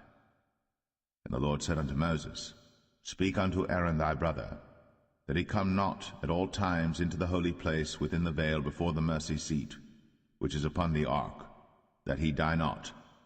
For I will appear in the cloud upon the mercy seat. Thus shall Aaron come into the holy place with a young bullock for a sin offering, and a ram for a burnt offering. He shall put on the holy linen coat, and he shall have the linen breeches upon his flesh, and shall be girded with a linen girdle, and with the linen mitre shall he be attired. These are holy garments. Therefore shall he wash his flesh in water, and so put them on. And he shall take of the congregation of the children of Israel 2 kids of the goats for a sin offering, and 1 ram for a burnt offering. And Aaron shall offer his bullock of the sin offering which is for himself, and make an atonement for himself and for his house. And he shall take the 2 goats and present them before the Lord at the door of the tabernacle of the congregation. And Aaron shall cast lots upon the 2 goats, 1 lot for the Lord, and the other lot for the scapegoat. And Aaron shall bring the goat upon which the Lord's lot fell, and offer him for a sin offering. But the goat on which the lot fell to be the scapegoat shall be presented alive before the Lord, to make an atonement with him, and to let him go for a scapegoat into the wilderness. And Aaron shall bring the bullock of the sin offering which is for himself, and shall make an atonement for himself and for his house, and shall kill the bullock of the sin offering which is for himself.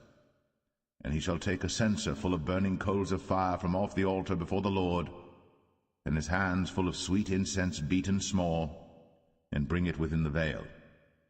And he shall put the incense upon the fire before the Lord, that the cloud of the incense may cover the mercy seat that is upon the testimony, that he die not. And he shall take of the blood of the bullock, and sprinkle it with his finger upon the mercy seat eastward, and before the mercy seat shall he sprinkle of the blood with his finger 7 times.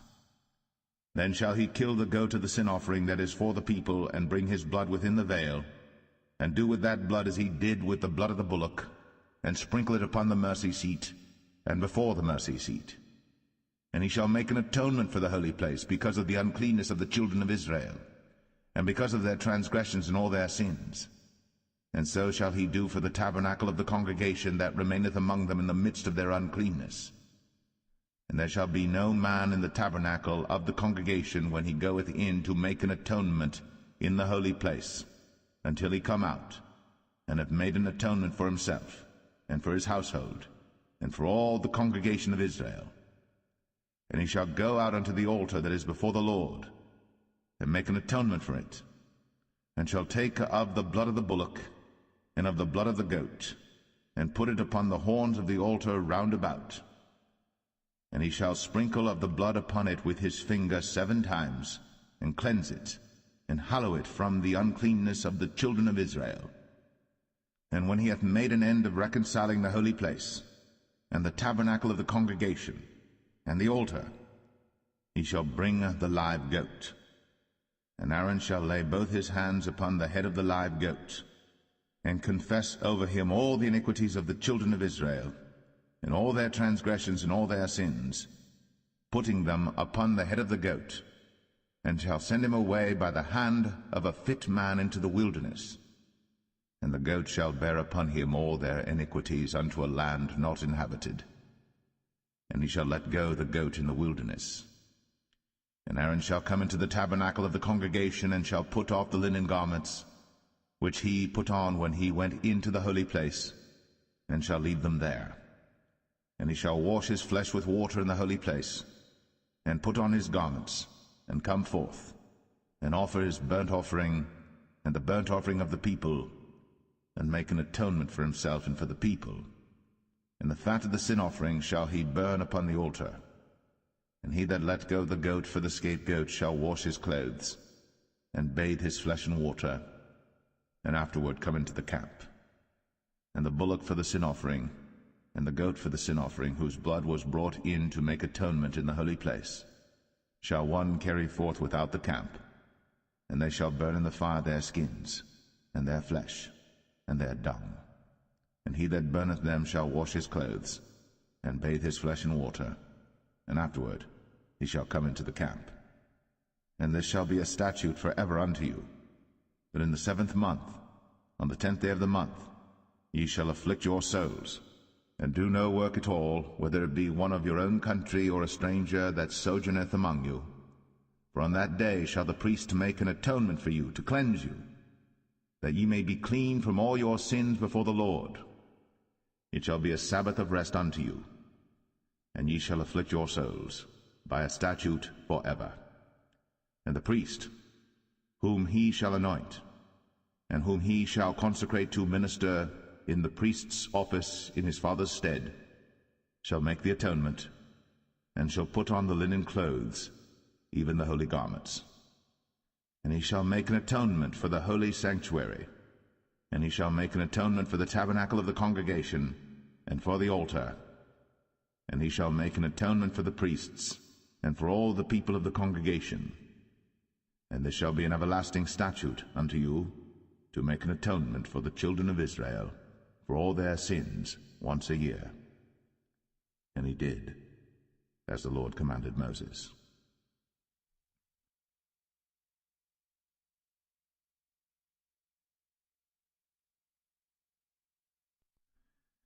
Leviticus 17. And the Lord spake unto Moses, saying, Speak unto Aaron, and unto his sons, and unto all the children of Israel, and say unto them, This is the thing which the Lord hath commanded, saying, What man soever there be of the house of Israel that killeth an ox, or lamb, or goat, in the camp, or that killeth it out of the camp, and bringeth it not unto the door of the tabernacle of the congregation to offer an offering unto the Lord before the tabernacle of the Lord, blood shall be imputed unto that man, he hath shed blood, and that man shall be cut off from among his people, to the end that the children of Israel may bring their sacrifices which they offer in the open field, even that they may bring them unto the Lord, unto the door of the tabernacle of the congregation, unto the priest, and offer them for peace offerings unto the Lord. And the priest shall sprinkle the blood upon the altar of the Lord at the door of the tabernacle of the congregation, and burn the fat for a sweet savour unto the Lord. And they shall no more offer their sacrifices unto devils, after whom they have gone a-whoring. This shall be a statute for ever unto them throughout their generations. And thou shalt say unto them, Whatsoever man there be of the house of Israel, or of the strangers which sojourn among you, that offereth a burnt offering or sacrifice, and bringeth it not unto the door of the tabernacle of the congregation, to offer it unto the Lord, even that man shall be cut off from among his people.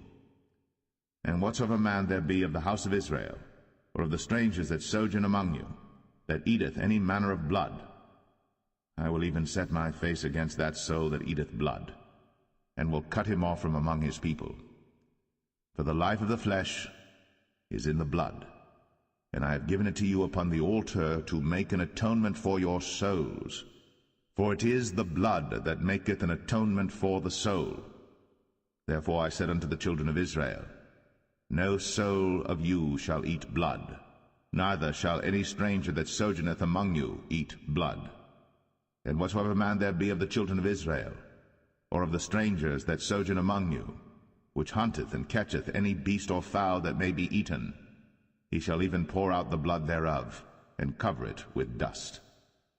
For it is the life of all flesh, the blood of it is for the life thereof. Therefore I said unto the children of Israel, Ye shall eat the blood of no manner of flesh, for the life of all flesh is the blood thereof. Whosoever eateth it shall be cut off. And every soul that eateth that which died of itself, or that which was torn with beasts, whether it be one of your own country or a stranger, he shall both wash his clothes, and bathe himself in water, and be unclean until the even. Then shall he be clean. But if he wash them not, nor bathe his flesh, then he shall bear his iniquity.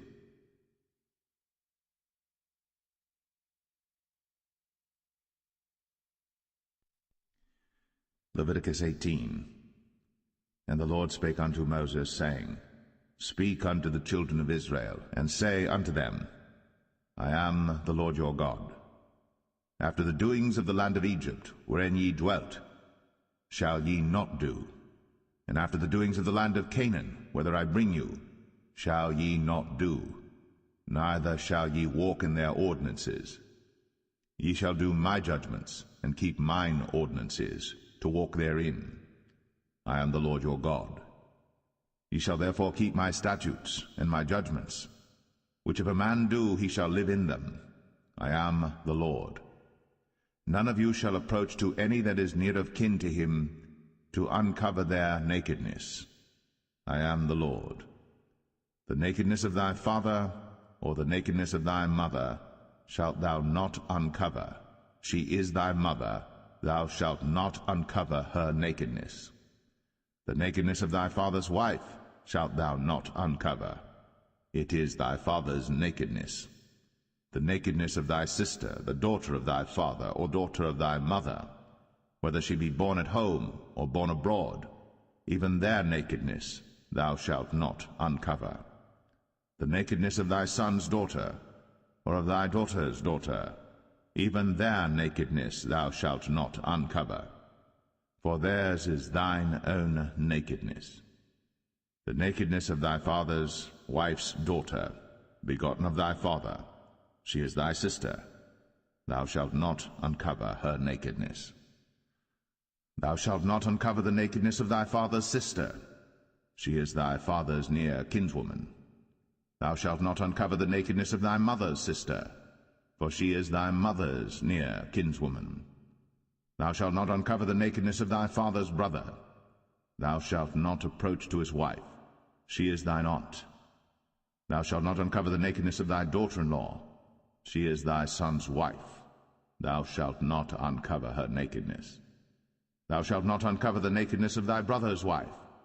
It is thy brother's nakedness. Thou shalt not uncover the nakedness of a woman and her daughter, neither shalt thou take her son's daughter, or her daughter's daughter, to uncover her nakedness, for they are her near kinswoman. It is wickedness. Neither shalt thou take a wife to her sister, to vex her, to uncover her nakedness, beside the other in her lifetime. Also thou shalt not approach unto a woman to uncover her nakedness, as long as she is put apart for her uncleanness. Moreover, thou shalt not lie carnally with thy neighbor's wife, to defile thyself with her. And thou shalt not let any of thy seed pass through the fire to Moloch, neither shalt thou profane the name of thy God. I am the Lord. Thou shalt not lie with mankind as with womankind. It is abomination. Neither shalt thou lie with any beast, to defile thyself therewith. Neither shall any woman stand before a beast to lie down thereto. It is confusion. Defile not ye yourselves in any of these things. For in all these the nations are defiled which I cast out before you, and the land is defiled. Therefore I do visit the iniquity thereof upon it, and the land itself vomiteth out her inhabitants. Ye shall therefore keep my statutes and my judgments, and shall not commit any of these abominations, neither any of your own nation, nor any stranger that sojourneth among you. For all these abominations have the men of the land done, which were before you, and the land is defiled, that the land spew not you out also, when ye defile it, as it spewed out the nations that were before you. For whosoever shall commit any of these abominations, even the souls that commit them, shall be cut off from among their people. Therefore shall ye keep mine ordinance, that ye commit not any one of these abominable customs, which were committed before you, and that ye defile not yourselves therein. I am the Lord your God.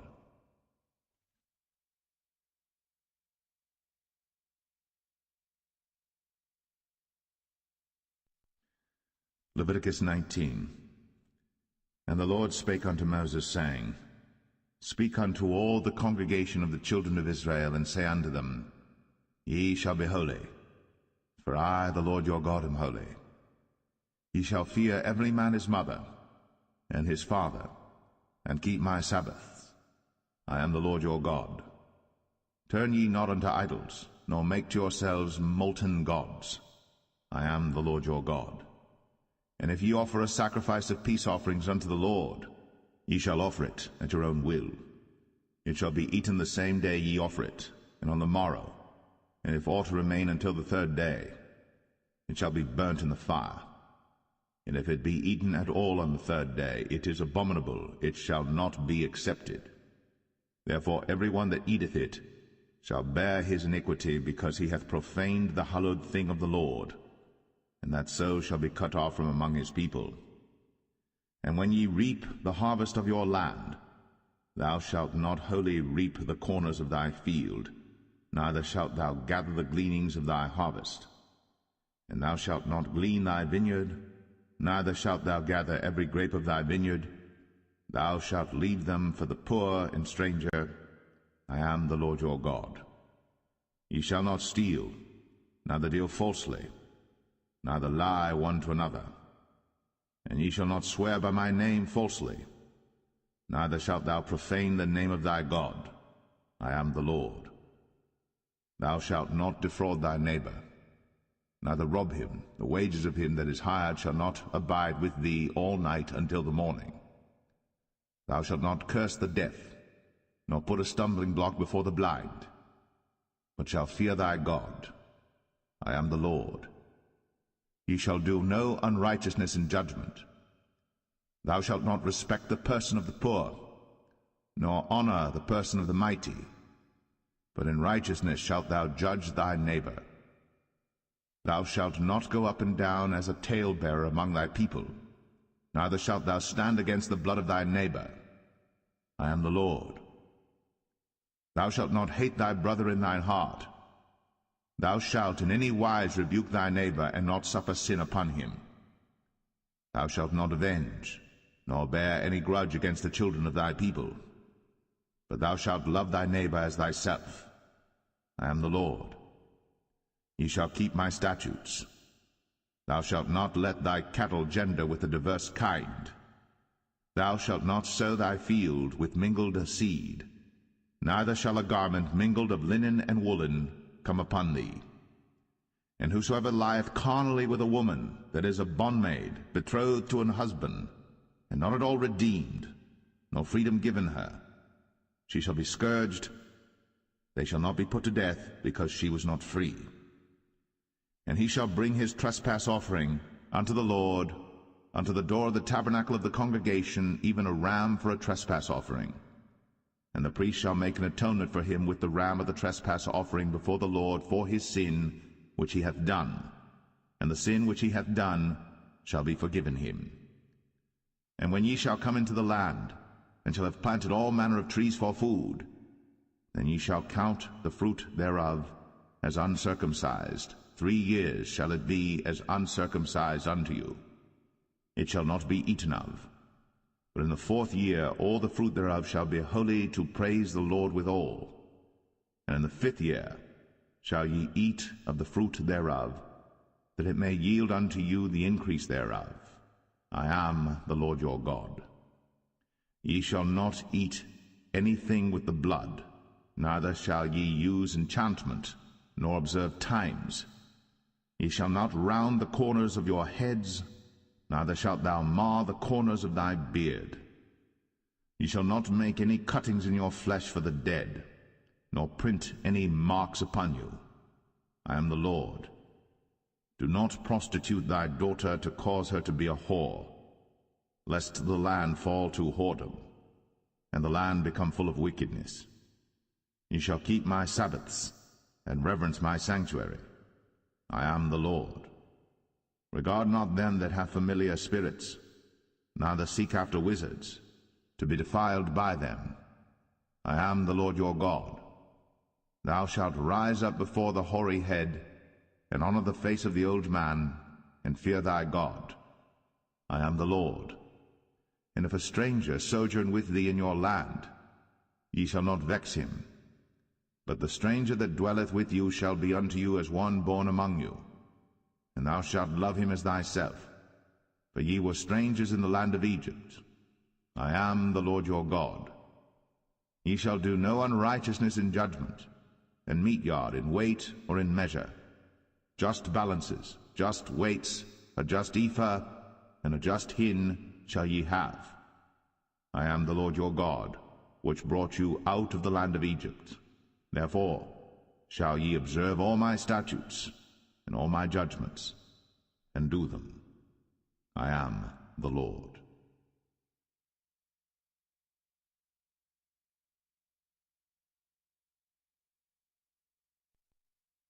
Leviticus 20.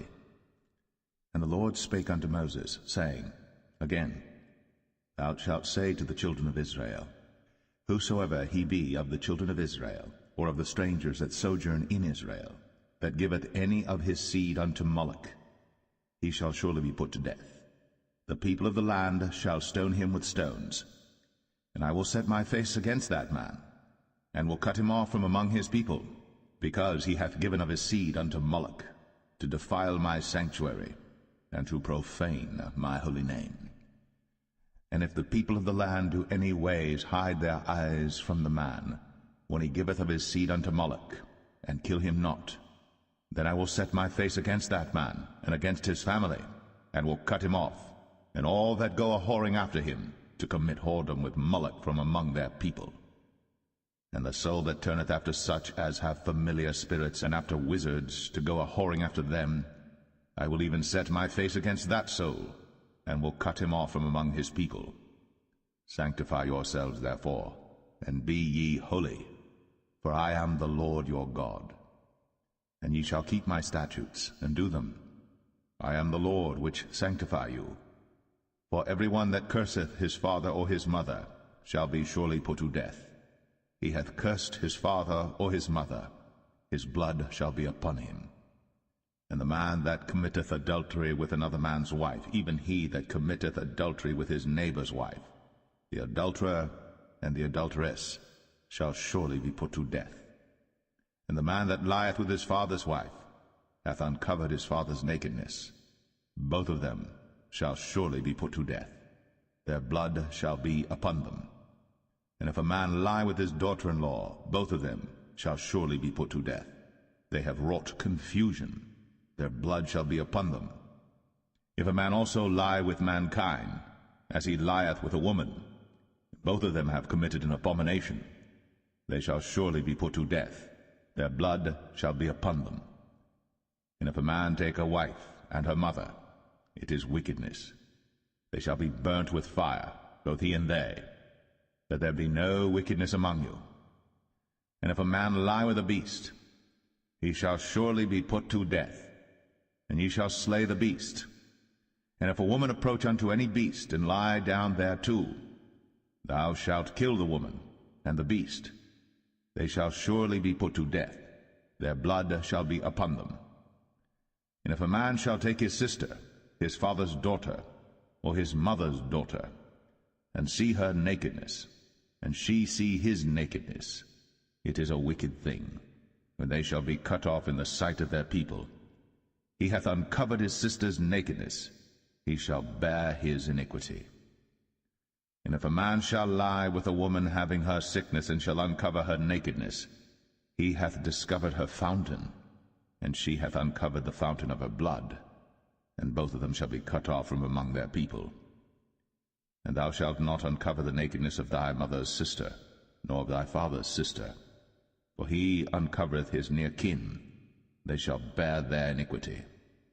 And if a man shall lie with his uncle's wife, he hath uncovered his uncle's nakedness, they shall bear their sin, they shall die childless. And if a man shall take his brother's wife, it is an unclean thing. He hath uncovered his brother's nakedness, they shall be childless. Ye shall therefore keep all my statutes and all my judgments, and do them, that the land, whither I bring you to dwell therein, spew you not out. And ye shall not walk in the manners of the nation, which I cast out before you. For they committed all these things, and therefore I abhorred them. But I have said unto you, ye shall inherit their land, and I will give it unto you to possess it, a land that floweth with milk and honey. I am the Lord your God, which have separated you from other people. Ye shall therefore put difference between clean beasts and unclean, and between unclean fowls and clean. And ye shall not make your souls abominable by beast, or by fowl, or by any manner of living thing that creepeth on the ground, which I have separated from you as unclean. And ye shall be holy unto me, for I the Lord am holy, and have severed you from other people, that ye should be mine. A man also, or woman that hath a familiar spirit, or that is a wizard, shall surely be put to death. They shall stone them with stones, their blood shall be upon them.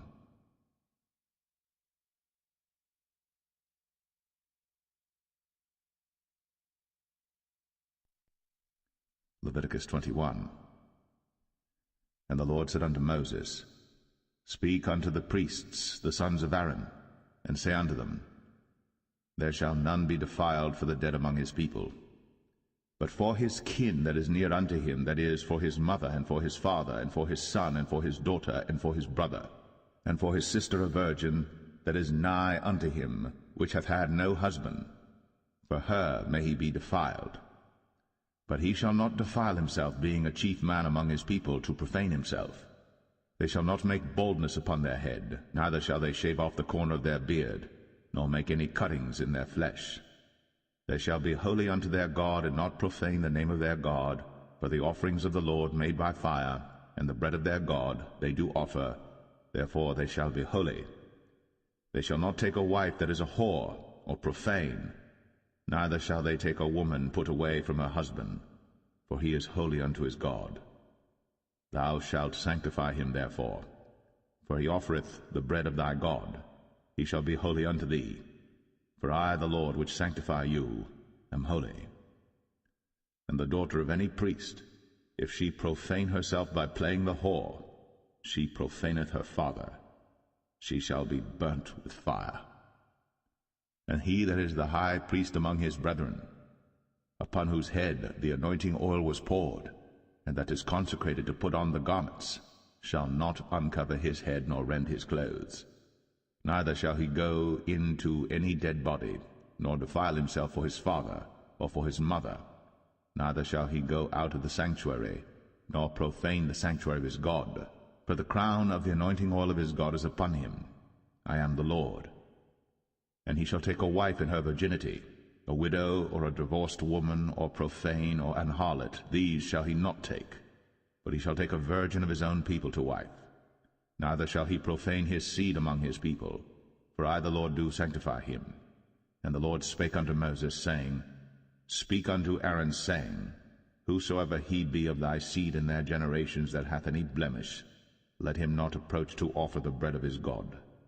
For whatsoever man he be that hath a blemish, he shall not approach, a blind man, or a lame, or he that hath a flat nose, or anything superfluous, or a man that is broken-footed, or broken-handed, or crooked-backed, or a dwarf, or that hath a blemish in his eye, or be scurvy, or scabbed, or hath his stones broken.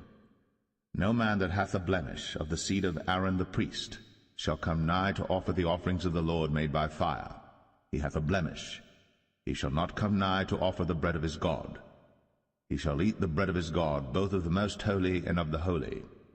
Only he shall not go in unto the veil, nor come nigh unto the altar, because he hath a blemish, that he profane not my sanctuaries.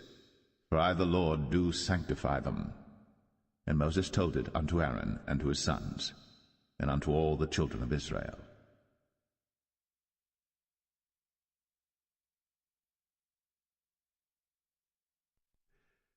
Leviticus 22.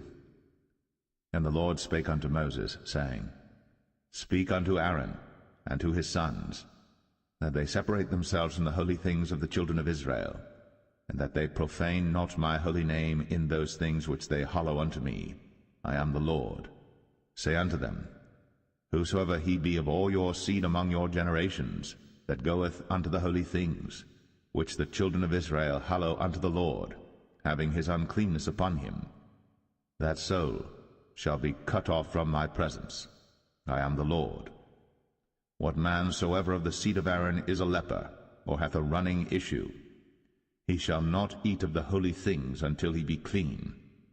And whoso toucheth anything that is unclean by the dead, or a man whose seed goeth from him, or whosoever toucheth any creeping thing, whereby he may be made unclean, or a man of whom he may take uncleanness, whatsoever uncleanness he hath, the soul which hath touched any such shall be unclean until even, and shall not eat of the holy things, unless he wash his flesh with water.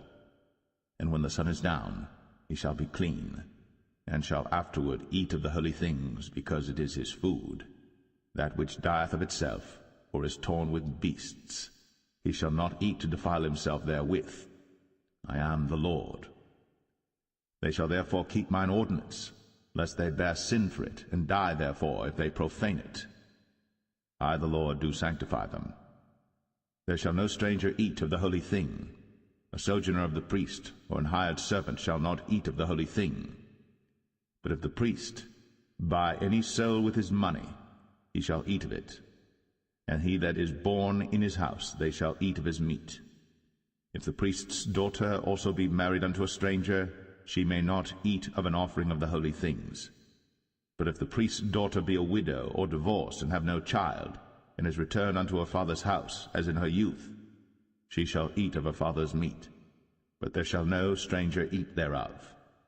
And if a man eat of the holy thing unwittingly, then he shall put the 5th part thereof unto it, and shall give it unto the priest with the holy thing. And they shall not profane the holy things of the children of Israel, which they offer unto the Lord, or suffer them to bear the iniquity of trespass, when they eat their holy things. For I the Lord do sanctify them. And the Lord spake unto Moses, saying, Speak unto Aaron and to his sons, and unto all the children of Israel, and say unto them, Whatsoever he be of the house of Israel, or of the strangers in Israel, that will offer his oblation for all his vows, and for all his freewill offerings, which they will offer unto the Lord for a burnt offering. Ye shall offer at your own will a male without blemish, of the beeves, of the sheep, or of the goats. But whatsoever hath a blemish, that shall ye not offer, for it shall not be acceptable for you. And whosoever offereth a sacrifice of peace offerings unto the Lord to accomplish his vow, or a freewill offering in beeves or sheep, it shall be perfect to be accepted. There shall be no blemish therein. Blind, or broken, or maimed, or having a wen, or scurvy, or scabbed, ye shall not offer these unto the Lord, nor make an offering by fire of them upon the altar unto the Lord, either a bullock, or a lamb that hath anything superfluous or lacking in his parts, that mayest thou offer for a freewill offering, but for a vow it shall not be accepted. Ye shall not offer unto the Lord that which is bruised, or crushed, or broken, or cut, neither shall ye make any offering thereof in your land. Neither from a stranger's hand shall ye offer the bread of your God of any of these, because their corruption is in them, and blemishes be in them. They shall not be accepted for you. And the Lord spake unto Moses, saying, When a bullock or a sheep or a goat is brought forth, then it shall be 7 days under the dam, and from the 8th day and thenceforth it shall be accepted for an offering made by fire unto the Lord. And whether it be cow or ewe, ye shall not kill it and her young both in 1 day. And when ye will offer a sacrifice of thanksgiving unto the Lord, offer it at your own will. On the same day it shall be eaten up. Ye shall leave none of it until the morrow. I am the Lord. Therefore shall ye keep my commandments, and do them. I am the Lord. Neither shall ye profane my holy name, but I will be hallowed among the children of Israel. I am the Lord which hallow you, that brought you out of the land of Egypt, to be your God. I am the Lord.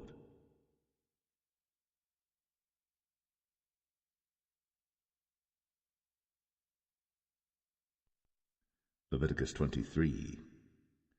And the Lord spake unto Moses, saying, Speak unto the children of Israel, and say unto them, Concerning the feasts of the Lord, which ye shall proclaim to be holy convocations, even these are my feasts. 6 days shall work be done, but the 7th day is the Sabbath of rest, and holy convocation. Ye shall do no work therein. It is the Sabbath of the Lord in all your dwellings. These are the feasts of the Lord, even holy convocations, which ye shall proclaim in their seasons. In the 14th day of the 1st month at even is the Lord's Passover, and on the 15th day of the same month is the feast of unleavened bread unto the Lord. 7 days ye must eat unleavened bread. In the 1st day ye shall have an holy convocation. Ye shall do no servile work therein, but ye shall offer an offering made by fire unto the Lord 7 days. In the 7th day is an holy convocation. Ye shall do no servile work therein. And the Lord spake unto Moses, saying, Speak unto the children of Israel, and say unto them, When ye be come into the land which I give unto you, and shall reap the harvest thereof, then ye shall bring a sheaf of the first fruits of your harvest unto the priest. And he shall wave the sheaf before the Lord, to be accepted for you. On the morrow after the Sabbath the priest shall wave it. And ye shall offer that day, when ye wave the sheaf, an he-lamb without blemish of the 1st year for a burnt offering unto the Lord. And the meat offering thereof shall be 2/10 deals of fine flour mingled with oil, an offering made by fire unto the Lord for a sweet savour. And the drink offering thereof shall be of wine, the 4th part of an hin. And ye shall eat neither bread, nor parched corn, nor green ears, until the selfsame day that ye have brought an offering unto your God. It shall be a statute for ever throughout your generations in all your dwellings. And ye shall count unto you from the morrow after the Sabbath, from the day that ye brought the sheaf of the wave offering, 7 Sabbaths shall be complete. Even unto the morrow, after the 7th Sabbath, shall ye number 50 days. And ye shall offer a new meat offering unto the Lord. Ye shall bring out of your habitations 2 wave loaves of 2/10 deals. They shall be of fine flour. They shall be baked with leaven. They are the first fruits unto the Lord. And ye shall offer with the bread 7 lambs without blemish of the first year, and 1 young bullock, and 2 rams. They shall be for a burnt offering unto the Lord, with their meat offering, and their drink offerings, even an offering made by fire of sweet savour unto the Lord. Then ye shall sacrifice 1 kid of the goats for a sin offering, and 2 lambs of the first year for a sacrifice of peace offerings. And the priest shall wave them with the bread of the firstfruits for a wave offering before the Lord. With the 2 lambs they shall be holy to the Lord for the priests. And ye shall proclaim on the selfsame day, that it may be an holy convocation unto you. Ye shall do no servile work therein. It shall be a statute for ever in all your dwellings throughout your generations.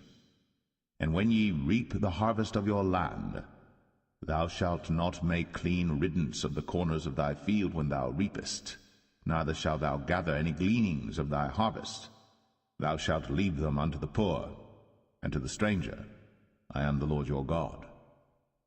And the Lord spake unto Moses, saying, Speak unto the children of Israel, saying, In the 7th month, in the 1st day of the month, shall ye have a Sabbath, a memorial of blowing of trumpets, and holy convocation.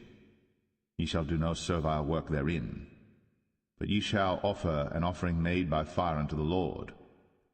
And the Lord spake unto Moses, saying, Also on the 10th day of this 7th month there shall be a day of atonement.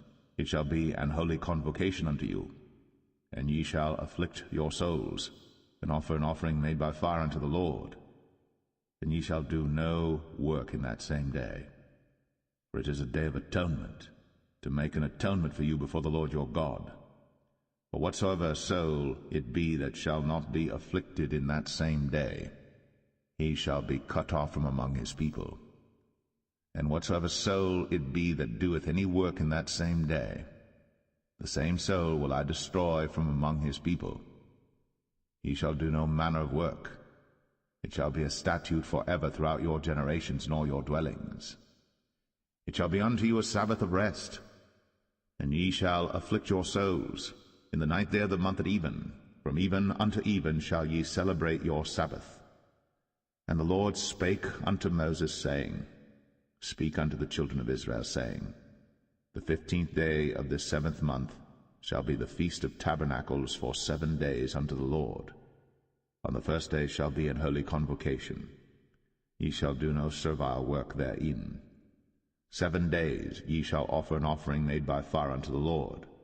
On the 8th day shall be an holy convocation unto you. And ye shall offer an offering made by fire unto the Lord. It is a solemn assembly. And ye shall do no servile work therein. These are the feasts of the Lord, which ye shall proclaim to be holy convocations, to offer an offering made by fire unto the Lord, a burnt offering, and a meat offering, a sacrifice, and drink offerings, everything upon his day. Beside the Sabbaths of the Lord, and beside your gifts, and beside all your vows, and beside all your free will offerings which ye give unto the Lord, also in the 15th day of the 7th month, when ye have gathered in the fruit of the land, ye shall keep a feast unto the Lord 7 days. On the 1st day shall be a Sabbath, and on the 8th day shall be a Sabbath. And ye shall take you on the 1st day the boughs of goodly trees, branches of palm trees, and the boughs of thick trees, and willows of the brook.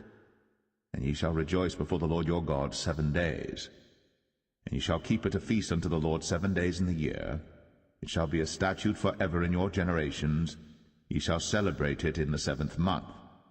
Ye shall dwell in booths 7 days. All that are Israelites born shall dwell in booths. That your generations may know that I made the children of Israel to dwell in booths, when I brought them out of the land of Egypt. I am the Lord your God.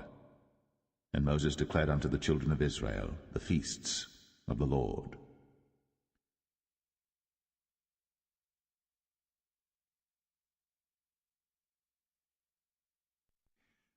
Leviticus 24. And the Lord spake unto Moses, saying, Command the children of Israel, that they bring unto thee pure oil olive beaten for the light, to cause the lamps to burn continually. Without the veil of the testimony, in the tabernacle of the congregation, shall Aaron order it from the evening unto the morning before the Lord continually. It shall be a statute for ever in your generations. He shall order the lamps upon the pure candlestick before the Lord continually. And thou shalt take fine flour, and bake 12 cakes thereof. 2 tenth deals shall be in 1 cake. And thou shalt set them in 2 rows, 6 in a row, upon the pure table before the Lord. And thou shalt put pure frankincense upon each row, that it may be on the bread for a memorial, even an offering made by fire unto the Lord. Every Sabbath he shall set it in order before the Lord continually, being taken from the children of Israel by an everlasting covenant. And it shall be Aaron's and his sons, and they shall eat it in the holy place. For it is most holy unto him of the offerings of the Lord made by fire, by a perpetual statute. And the son of an Israelitish woman, whose father was an Egyptian, went out among the children of Israel. And this son of the Israelitish woman and a man of Israel strove together in the camp. And the Israelitish woman's son blasphemed the name of the Lord, and cursed. And they brought him unto Moses. And his mother's name was Shilemeth, the daughter of Dibri of the tribe of Dan. And they put him in ward, that the mind of the Lord might be shown them. And the Lord spake unto Moses, saying, Bring forth him that hath cursed without the camp, and let all that heard him lay their hands upon his head, and let all the congregation stone him. And thou shalt speak unto the children of Israel, saying, Whosoever curseth his God shall bear his sin. And he that blasphemeth the name of the Lord, he shall surely be put to death, and all the congregation shall certainly stone him, as well the stranger, as he that is born in the land, when he blasphemeth the name of the Lord, shall be put to death. And he that killeth any man shall surely be put to death. And he that killeth a beast shall make it good, beast for beast. And if a man cause a blemish in his neighbor, as he hath done, so shall it be done to him. Breach for breach, eye for eye, tooth for tooth. As he hath caused a blemish in a man, so shall it be done to him again. And he that killeth a beast, he shall restore it. And he that killeth a man, he shall be put to death. Ye shall have one manner of law, as well for the stranger as for one of your own country. For I am the Lord your God. And Moses spake to the children of Israel, that they should bring forth him that had cursed out of the camp, and stone him with stones. And the children of Israel did as the Lord commanded Moses.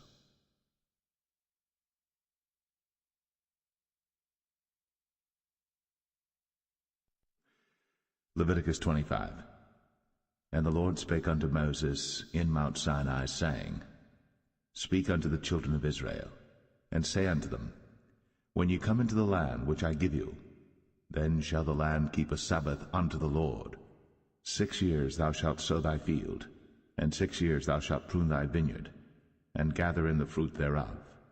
But in the 7th year shall be a Sabbath of rest unto the land, a Sabbath for the Lord. Thou shalt neither sow thy field, nor prune thy vineyard. That which groweth of its own accord of thy harvest thou shalt not reap, neither gather the grapes of thy vine undressed.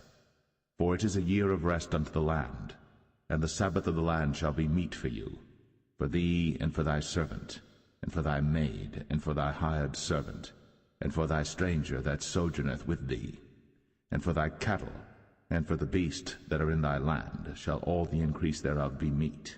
And thou shalt number 7 Sabbaths of years unto thee, 7 times 7 years, and the space of the 7 Sabbaths of years shall be unto thee 49 years. Then shalt thou cause the trumpet of the Jubilee to sound on the 10th day of the 7th month. In the day of atonement shall ye make the trumpet sound throughout all your land. And ye shall hallow the 50th year, and proclaim liberty throughout all the land unto all the inhabitants thereof. It shall be a jubilee unto you. And ye shall return every man unto his possession, and ye shall return every man unto his family. A jubilee shall that 50th year be unto you. Ye shall not sow, neither reap that which groweth of itself in it, nor gather the grapes in it of thy vine undressed. For it is the jubilee. It shall be holy unto you. Ye shall eat the increase thereof out of the field.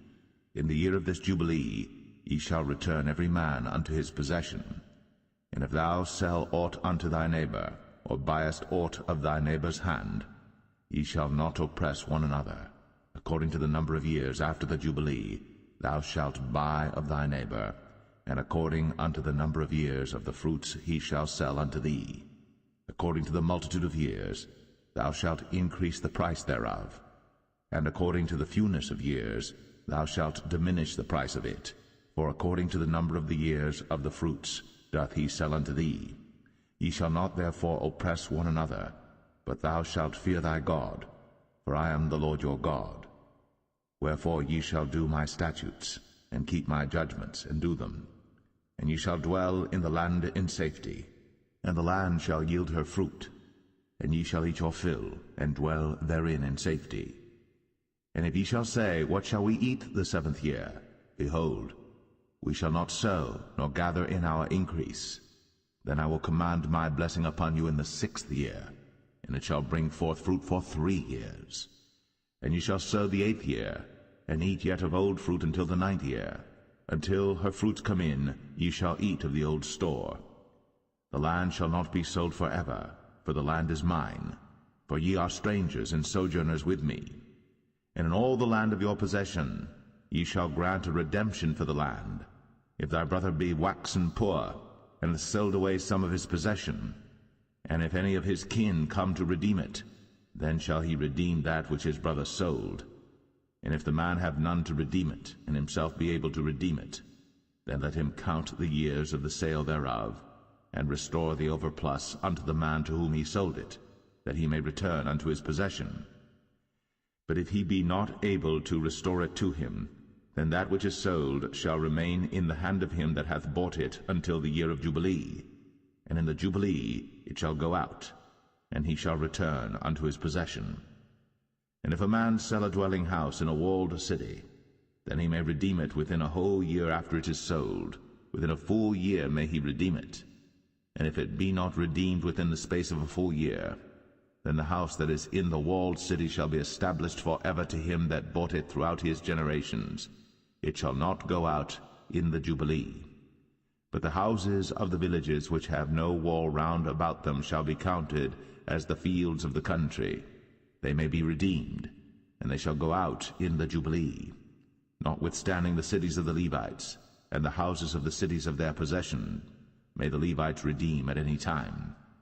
And if a man purchase of the Levites, then the house that was sold, and the city of his possession, shall go out in the year of Jubilee, for the houses of the cities of the Levites are their possession among the children of Israel.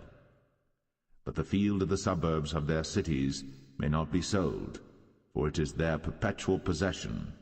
And if thy brother be waxen poor, and fallen in decay with thee, then thou shalt relieve him, yea, though he be a stranger, or a sojourner, that he may live with thee.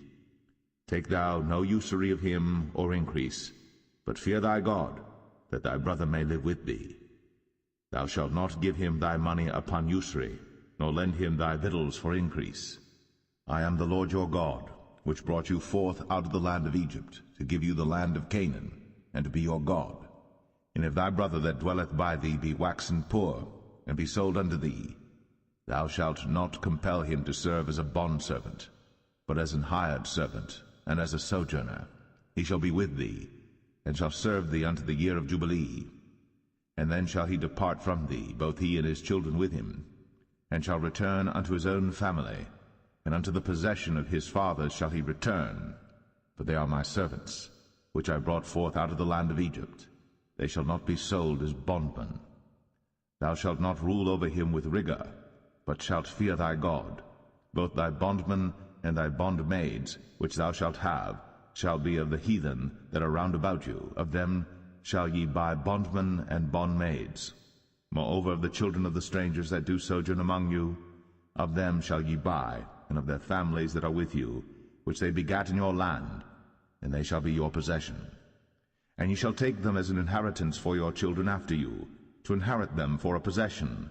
They shall be your bondmen forever.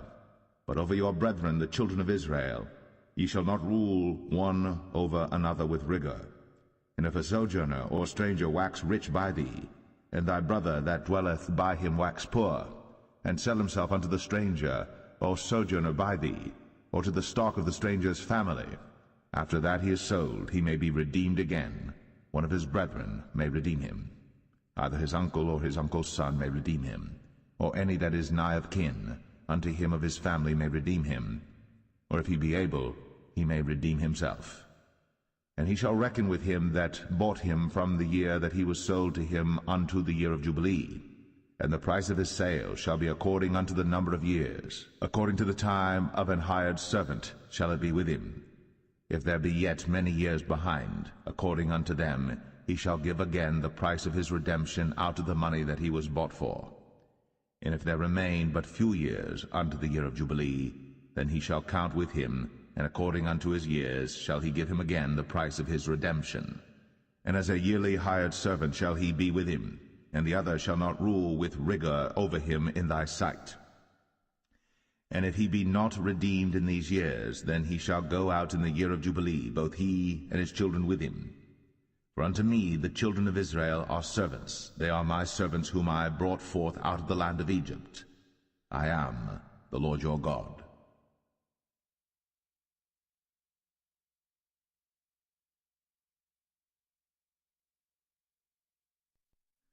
Leviticus 26.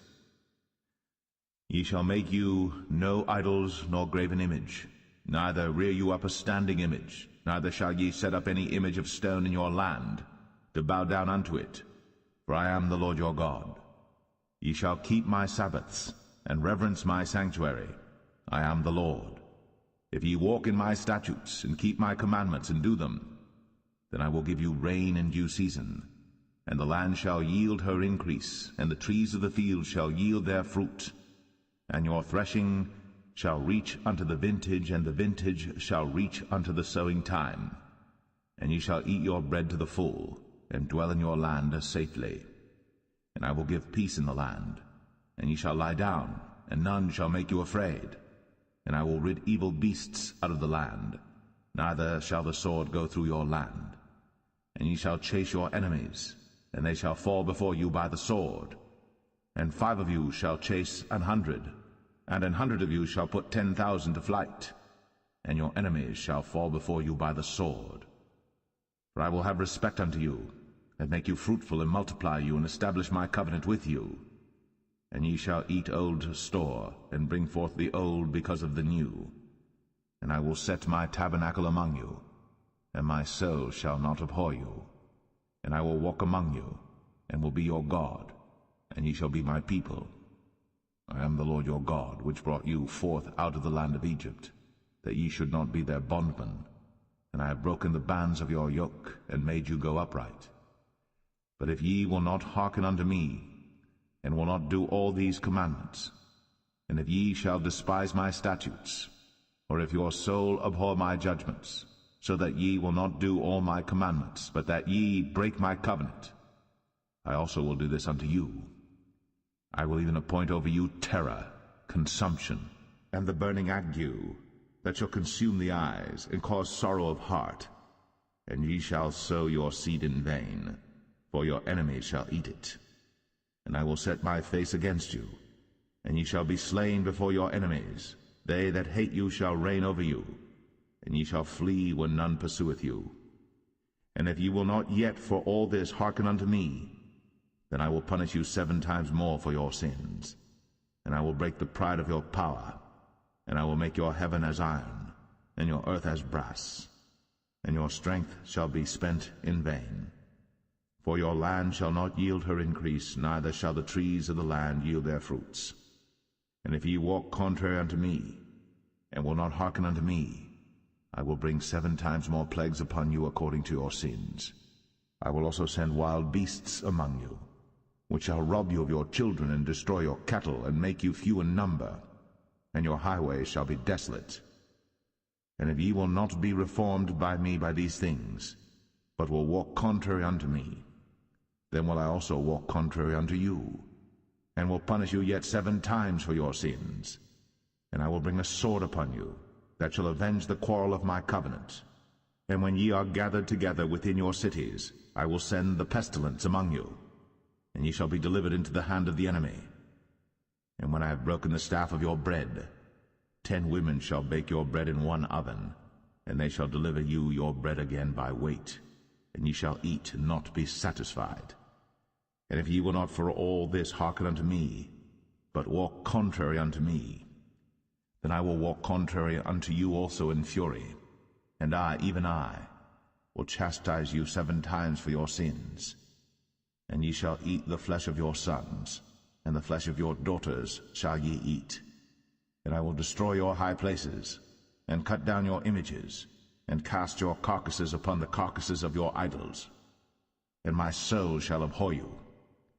And I will make your cities waste, and bring your sanctuaries unto desolation, and I will not smell the savor of your sweet odors. And I will bring the land into desolation, and your enemies which dwell therein shall be astonished at it. And I will scatter you among the heathen, and will draw out a sword after you, and your land shall be desolate, and your cities waste. Then shall the land enjoy her Sabbaths, as long as it lieth desolate, and ye be in your enemy's land. Even then shall the land rest, and enjoy her Sabbaths. As long as it lieth desolate it shall rest, because it did not rest in your Sabbaths, when ye dwelt upon it. And upon them that are left alive of you I will send a faintness into their hearts in the lands of their enemies, and the sound of a shaken leaf shall chase them, and they shall flee as fleeing from a sword, and they shall fall when none pursueth. And they shall fall one upon another, as it were before a sword, when none pursueth. And ye shall have no power to stand before your enemies, and ye shall perish among the heathen. And the land of your enemies shall eat you up, and they that are left of you shall pine away in their iniquity in your enemies' lands, and also in the iniquities of their fathers shall they pine away with them, if they shall confess their iniquity, and the iniquity of their fathers, with their trespass which they trespassed against me, and that also they have walked contrary unto me, and that I also have walked contrary unto them, and have brought them into the land of their enemies. If then their uncircumcised hearts be humbled, and they then accept of the punishment of their iniquity, then will I remember my covenant with Jacob, and also my covenant with Isaac, and also my covenant with Abraham will I remember, and I will remember the land. The land also shall be left of them, and shall enjoy her Sabbaths, while she lieth desolate without them.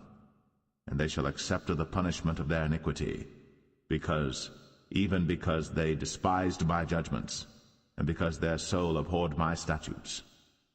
And yet for all that, when they be in the land of their enemies, I will not cast them away, neither will I abhor them to destroy them utterly, and to break my covenant with them, for I am the Lord their God. But I will for their sakes remember the covenant of their ancestors, whom I brought forth out of the land of Egypt, in the sight of the heathen, that I might be their God. I am the Lord. These are the statutes and judgments and laws which the Lord made between him and the children of Israel in Mount Sinai by the hand of Moses.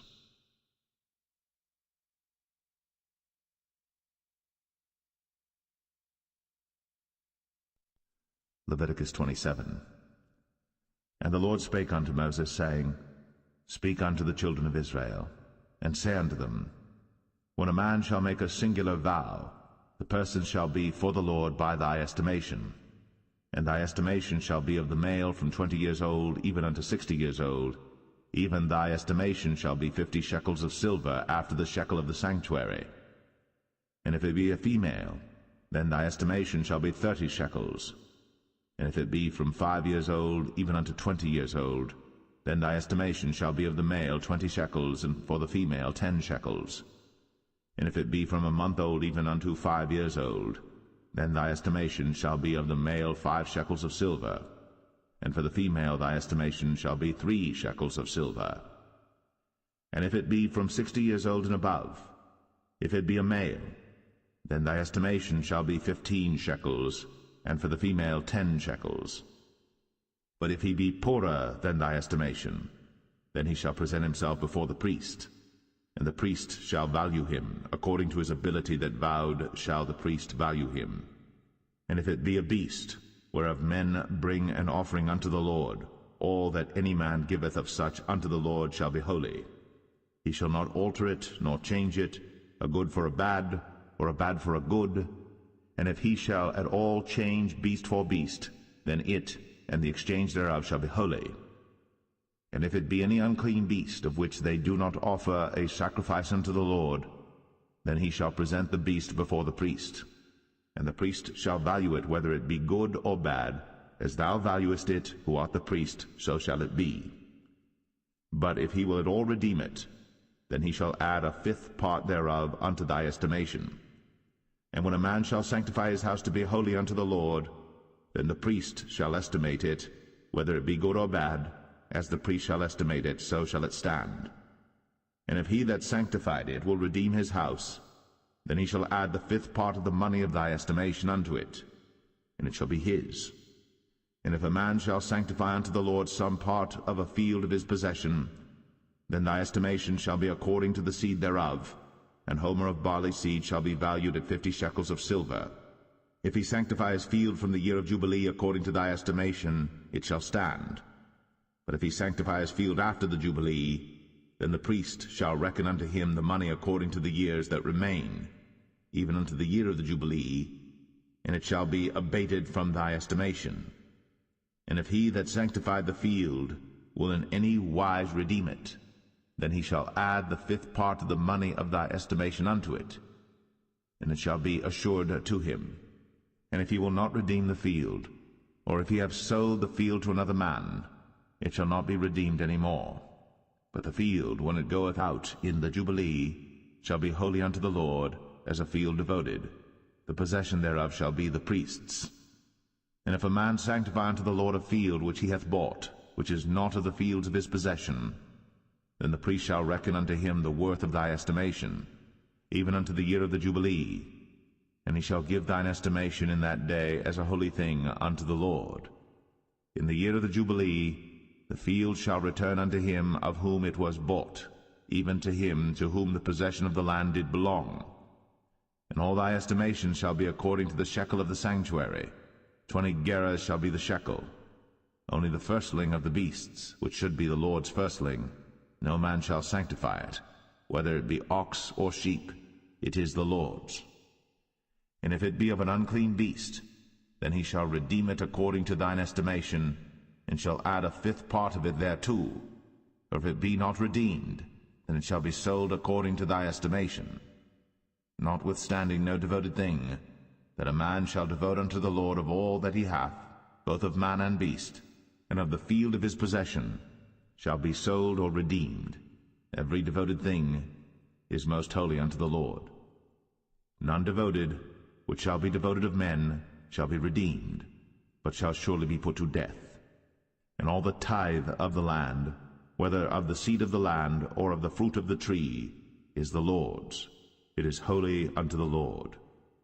And if a man will at all redeem aught of his tithes, he shall add thereto the fifth part thereof. And concerning the tithe of the herd or of the flock, even of whatsoever passeth under the rod, the 10th shall be holy unto the Lord. He shall not search whether it be good or bad, neither shall he change it. And if he change it at all, then both it and the change thereof shall be holy. It shall not be redeemed. These are the commandments which the Lord commanded Moses for the children of Israel in Mount Sinai.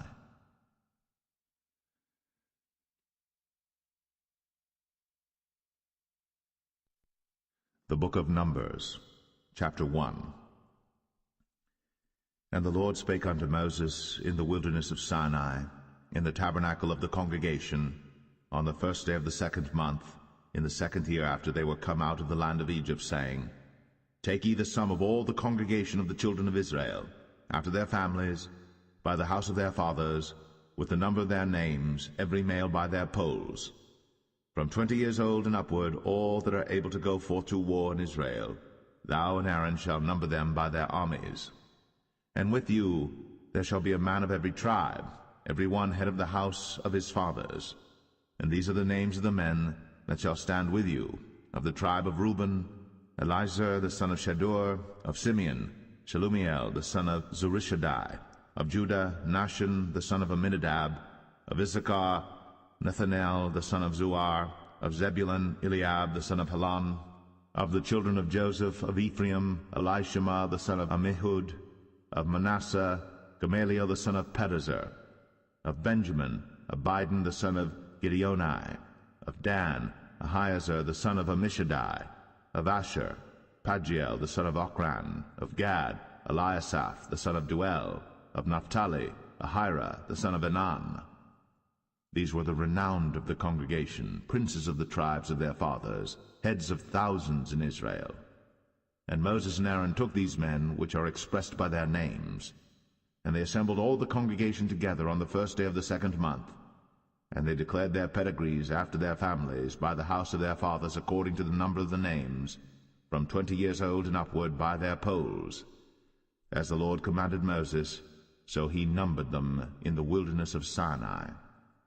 And the children of Reuben, Israel's eldest son, by their generations, after their families, by the house of their fathers, according to the number of the names, by their polls, every male from 20 years old and upward, all that were able to go forth to war.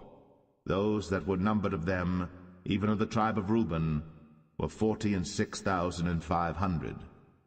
Of the children of Simeon by their generations, after their families, by the house of their fathers, those that were numbered of them, according to the number of the names, by their polls, every male from 20 years old and upward, all that were able to go forth to war.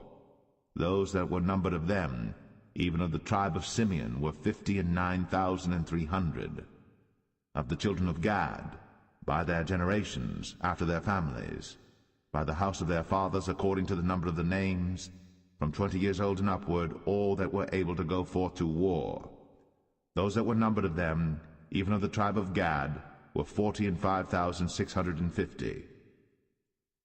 Of the children of Judah, by their generations, after their families, by the house of their fathers, according to the number of the names, from 20 years old and upward, all that were able to go forth to war.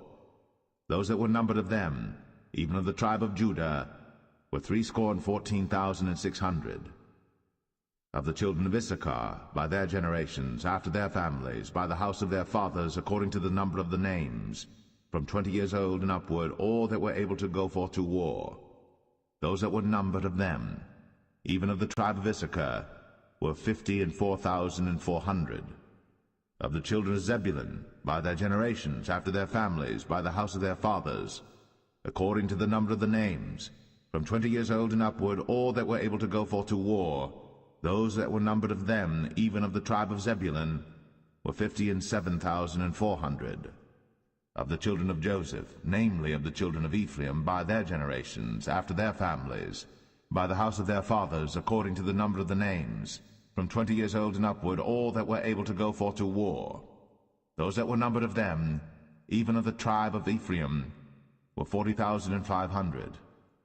Of the children of Manasseh, by their generations, after their families, by the house of their fathers, according to the number of the names, from 20 years old and upward, all that were able to go forth to war.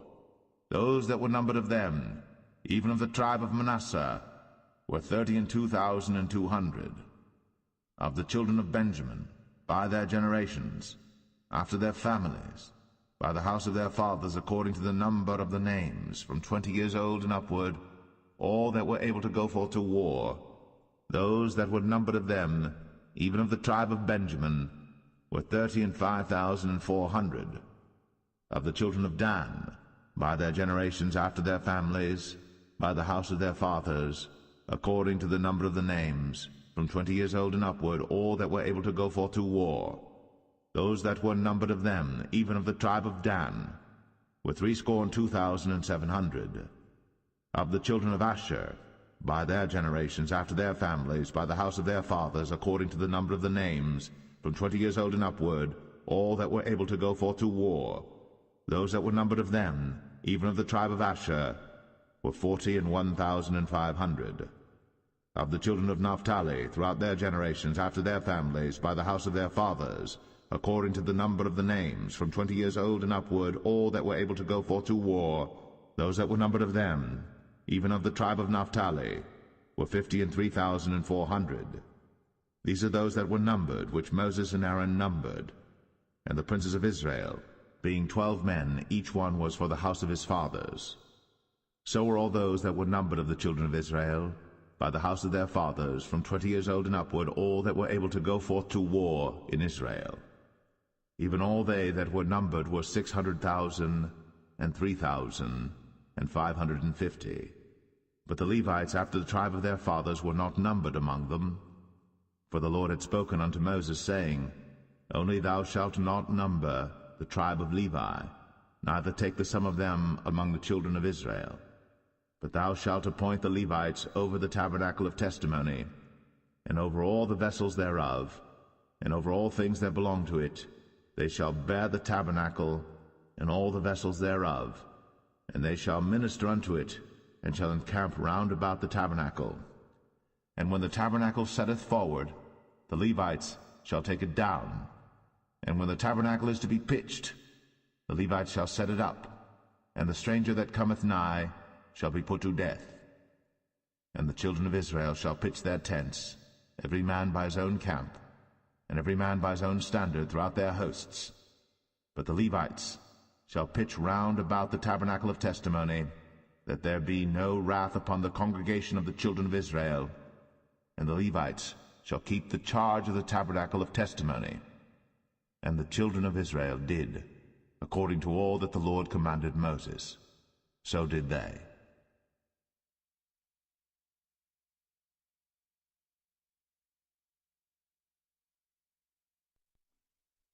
Numbers 2.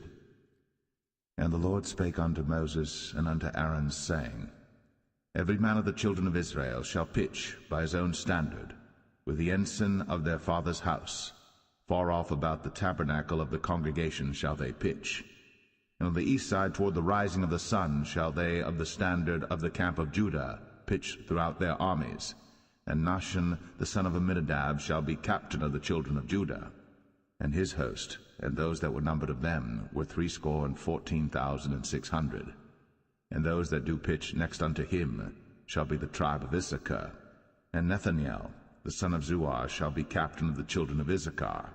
And his host, and those that were numbered thereof, were 54,400.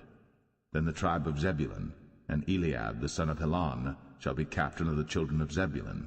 And his host, and those that were numbered thereof, were 57,400. All that were numbered in the camp of Judah were 100,000 and 80,000 and 6,400 throughout their armies. These shall first set forth. On the south side shall be the standard of the camp of Reuben, according to their armies, and the captain of the children of Reuben shall be Elizur, the son of Shadur. And his host, and those that were numbered thereof, were 46,500. And those which pitched by him shall be the tribe of Simeon. And the captain of the children of Simeon shall be Shelumiel, the son of Zerushadai. And his host, and those that were numbered of them, were 59,300. Then the tribe of Gad, and the captain of the sons of Gad shall be Eliasaph, the son of Ruel. And his host, and those that were numbered of them, were 45,650. All that were numbered in the camp of Reuben were 100,050 and 1,450 throughout their armies, and they shall set forth in the second rank. Then the tabernacle of the congregation shall set forward with the camp of the Levites, in the midst of the camp, as they encamp.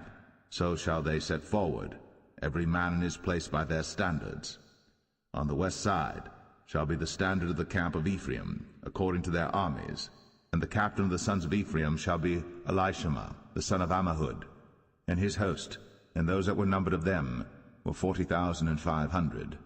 And by him shall be the tribe of Manasseh. And the captain of the children of Manasseh shall be Gamaliel, the son of Pedazur. And his host, and those that were numbered of them, were 32,200. Then the tribe of Benjamin, and the captain of the sons of Benjamin shall be Abidan, the son of Gideoni. And his host, and those that were numbered of them, were 35,400. All that were numbered of the camp of Ephraim were 100,000 and 8,000 and 100 throughout their armies, and they shall go forward in the third rank. The standard of the camp of Dan shall be on the north side by their armies, and the captain of the children of Dan shall be Ahiezer, the son of Ammishaddai, and his host, and those that were numbered of them were 62,700. And those that encamp by him shall be the tribe of Asher, and the captain of the children of Asher shall be Pagiel, the son of Ochran, and his host, and those that were numbered of them were 41,500. Then the tribe of Naphtali, and the captain of the children of Naphtali shall be Ahira, the son of Enan, and his host, and those that were numbered of them were 53,400. All they that were numbered in the camp of Dan were 100,050 and 7,600. They shall go hindmost with their standards. These are those which were numbered of the children of Israel, by the house of their fathers. All those that were numbered of the camps throughout their hosts were 600,000 and 3,550. But the Levites were not numbered among the children of Israel, as the Lord commanded Moses. And the children of Israel did according to all that the Lord commanded Moses. So they pitched by their standards, and so they set forward, every one after their families, according to the house of their fathers.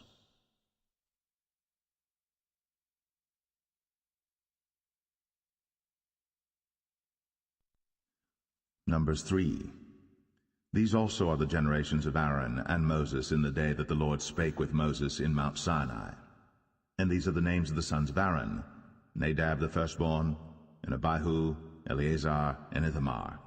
These are the names of the sons of Aaron, the priests which were anointed, whom he consecrated to minister in the priest's office. And Nadab and Abihu died before the Lord, when they offered strange fire before the Lord in the wilderness of Sinai, and they had no children. And Eleazar and Ithamar ministered in the priest's office in the sight of Aaron their father. And the Lord spake unto Moses, saying, Bring the tribe of Levi near, and present them before Aaron the priest, that they may minister unto him. And they shall keep his charge, and the charge of the whole congregation before the tabernacle of the congregation, to do the service of the tabernacle. And they shall keep all the instruments of the tabernacle of the congregation, and the charge of the children of Israel, to do the service of the tabernacle. And thou shalt give the Levites unto Aaron and to his sons. They are wholly given unto him out of the children of Israel. And thou shalt appoint Aaron and his sons, and they shall wait on their priest's office, and the stranger that cometh nigh shall be put to death. And the Lord spake unto Moses, saying, And I, behold, I have taken the Levites from among the children of Israel, instead of all the firstborn that openeth the matrix among the children of Israel. Therefore the Levites shall be mine. Because all the firstborn are mine, for on the day that I smote all the firstborn in the land of Egypt, I hallowed unto me all the firstborn in Israel, both man and beast. Mine shall they be. I am the Lord. And the Lord spake unto Moses in the wilderness of Sinai, saying, Number the children of Levi after the house of their fathers by their families. Every male from a month old and upward shalt thou number them. And Moses numbered them according to the word of the Lord, as he was commanded. And these were the sons of Levi by their names, Gershon and Kohath and Merari. And these are the names of the sons of Gershon by their families, Libni and Shimei.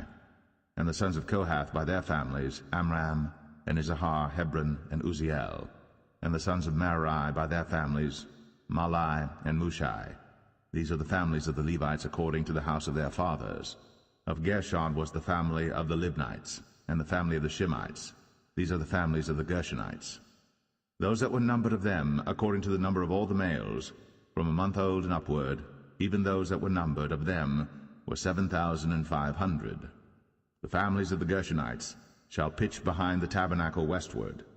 And the chief of the house of the father of the Gershonites shall be Eliasaph the son of Lael. And the charge of the sons of Gershon in the tabernacle of the congregation shall be the tabernacle, and the tent, the covering thereof, and the hanging for the door of the tabernacle of the congregation, and the hangings of the court, and the curtain for the door of the court which is by the tabernacle, and by the altar round about, and the cords of it for all the service thereof. And of Kohath was the family of the Amramites, and the family of the Isharites, and the family of the Hebronites, and the family of the Uzzielites. These are the families of the Kohathites. In the number of all the males from a month old and upward were 8,600, keeping the charge of the sanctuary.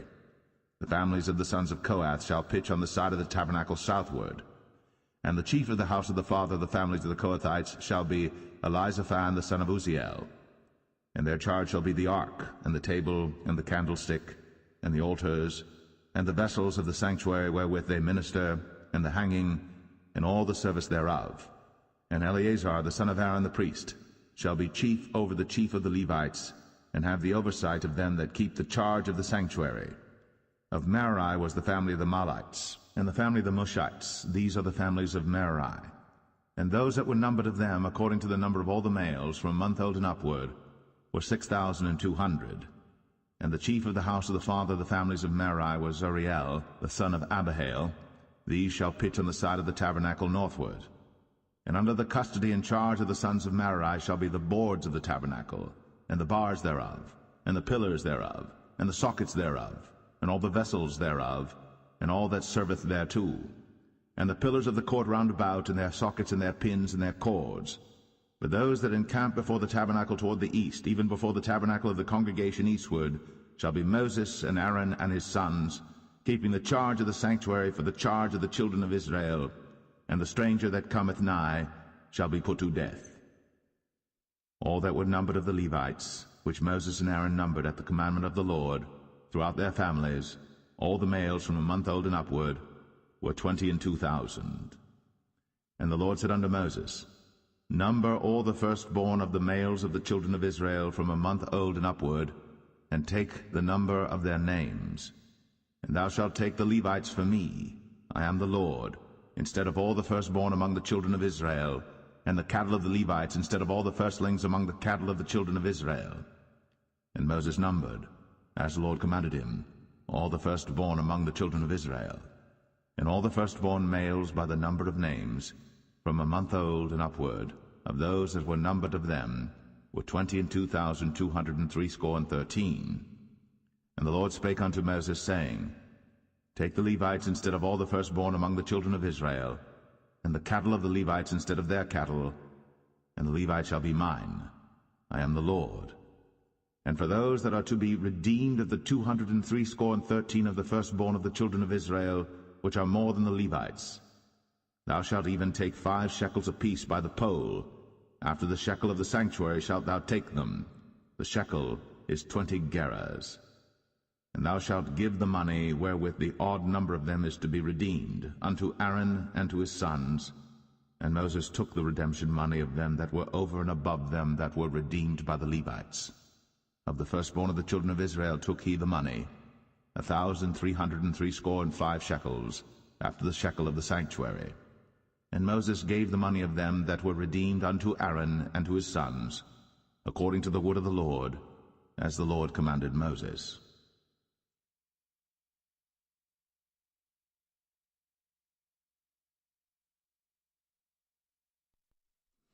Numbers 4. And the Lord spake unto Moses and unto Aaron, saying, Take the sum of the sons of Kohath, from among the sons of Levi, after their families, by the house of their fathers, from 30 years old and upward, even until 50 years old, all that enter into the host, to do the work in the tabernacle of the congregation. This shall be the service of the sons of Kohath, in the tabernacle of the congregation, about the most holy things. And when the camp setteth forward, Aaron shall come, and his sons, and they shall take down the covering veil, and cover the ark of the testimony with it, and shall put thereon the covering of badgers' skins, and shall spread over it a cloth wholly of blue, and shall put in the staves thereof. And upon the table of showbread they shall spread a cloth of blue, and put thereon the dishes, and the spoons, and the bowls, and covers to cover withal, and the continual bread shall be thereon. And they shall spread upon them a cloth of scarlet, and cover the same with the covering of badgers' skins, and shall put in the staves thereof. And they shall take a cloth of blue, and cover the candlestick of the light, and his lamps, and his tongs, and his snuff dishes, and all the oil vessels thereof, wherewith they minister unto it. And they shall put it in all the vessels thereof within a covering of badgers' skins, and shall put it upon a bar. And upon the golden altar they shall spread a cloth of blue, and cover it with a covering of badgers' skins, and shall put to the staves thereof. And they shall take all the instruments of ministry, wherewith they minister in the sanctuary, and put them in a cloth of blue, and cover them with a covering of badgers' skins, and shall put them on a bar. And they shall take away the ashes from the altar, and spread a purple cloth thereon. And they shall put upon it all the vessels thereof, wherewith they minister about it, even the censers, the flesh hooks, and the shovels, and the basins, all the vessels of the altar. And they shall spread upon it a covering of badgers' skins, and put to the staves of it. And when Aaron and his sons have made an end of covering the sanctuary, and all the vessels of the sanctuary as the camp is to set forward, after that the sons of Kohath shall come to bear it. But they shall not touch any holy thing, lest they die. These things are the burden of the sons of Kohath in the tabernacle of the congregation. And to the office of Eleazar the son of Aaron the priest pertaineth the oil for the light, and the sweet incense, and the daily meat offering, and the anointing oil, and the oversight of all the tabernacle, and of all that therein is, in the sanctuary, and in the vessels thereof. And the Lord spake unto Moses and unto Aaron, saying, Cut ye not off the tribe of the families of the Kohathites from among the Levites, but thus do unto them, that they may live and not die, when they approach unto the most holy things. Aaron and his sons shall go in, and appoint them every one to his service and to his burden. But they shall not go in to see when the holy things are covered, lest they die. And the Lord spake unto Moses, saying, Take also the sum of the sons of Gershon, throughout the houses of their fathers by their families. From 30 years old and upward until 50 years old shalt thou number them, all that enter in to perform the service, to do the work in the tabernacle of the congregation. This is the service of the families of the Gershonites, to serve and for burdens. And they shall bear the curtains of the tabernacle, and the tabernacle of the congregation, his covering, and the covering of the badger skins that is above upon it, and the hanging for the door of the tabernacle of the congregation, and the hangings of the court, and the hanging for the door of the gate of the court, which is by the tabernacle, and by the altar round about, and their cords, and all the instruments of their service, and all that is made for them, so shall they serve. At the appointment of Aaron and his sons shall be all the service of the sons of the Gershonites, in all their burdens, and in all their service. And ye shall appoint unto them in charge all their burdens. This is the service of the families of the sons of Gershon, in the tabernacle of the congregation, and their charge shall be under the hand of Ithamar the son of Aaron the priest. As for the sons of Merari, thou shalt number them after their families by the house of their fathers. From 30 years old and upward, even unto 50 years old, shalt thou number them, every one that entereth into the service, to do the work of the tabernacle of the congregation. And this is the charge of their burden, according to all their service in the tabernacle of the congregation, the boards of the tabernacle, and the bars thereof, and the pillars thereof, and sockets thereof. And the pillars of the court round about, and their sockets, and their pins, and their cords, with all their instruments, and with all their service. And by name ye shall reckon the instruments of the charge of their burden. This is the service of the families of the sons of Merari, according to all their service, in the tabernacle of the congregation under the hand of Ithamar the son of Aaron the priest. And Moses and Aaron, and the chief of the congregation numbered the sons of the Kohathites after their families, and after the house of their fathers, from 30 years old and upward, even unto 50 years old, every one that entereth into the service, for the work in the tabernacle of the congregation. And those that were numbered of them by their families were 2,750. These were they that were numbered of the families of the Kohathites, all that might do service in the tabernacle of the congregation, which Moses and Aaron did number, according to the commandment of the Lord, by the hand of Moses. And those that were numbered of the sons of Gershon throughout their families and by the house of their fathers, from 30 years old and upward, even unto 50 years old, every one that entereth into the service, for the work in the tabernacle of the congregation, even those that were numbered of them throughout their families by the house of their fathers, were 2,630.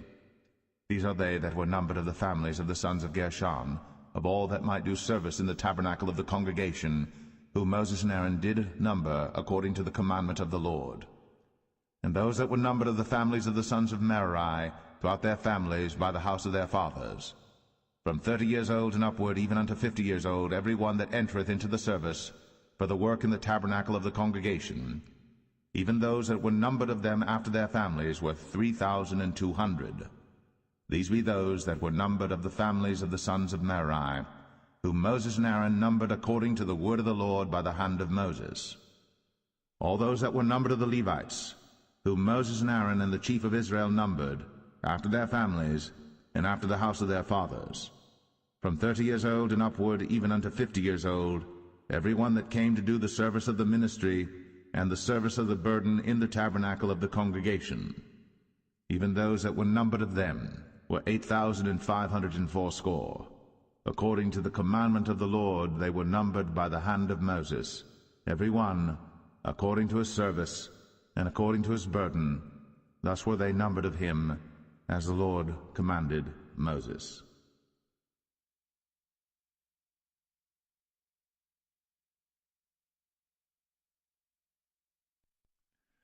Numbers 5.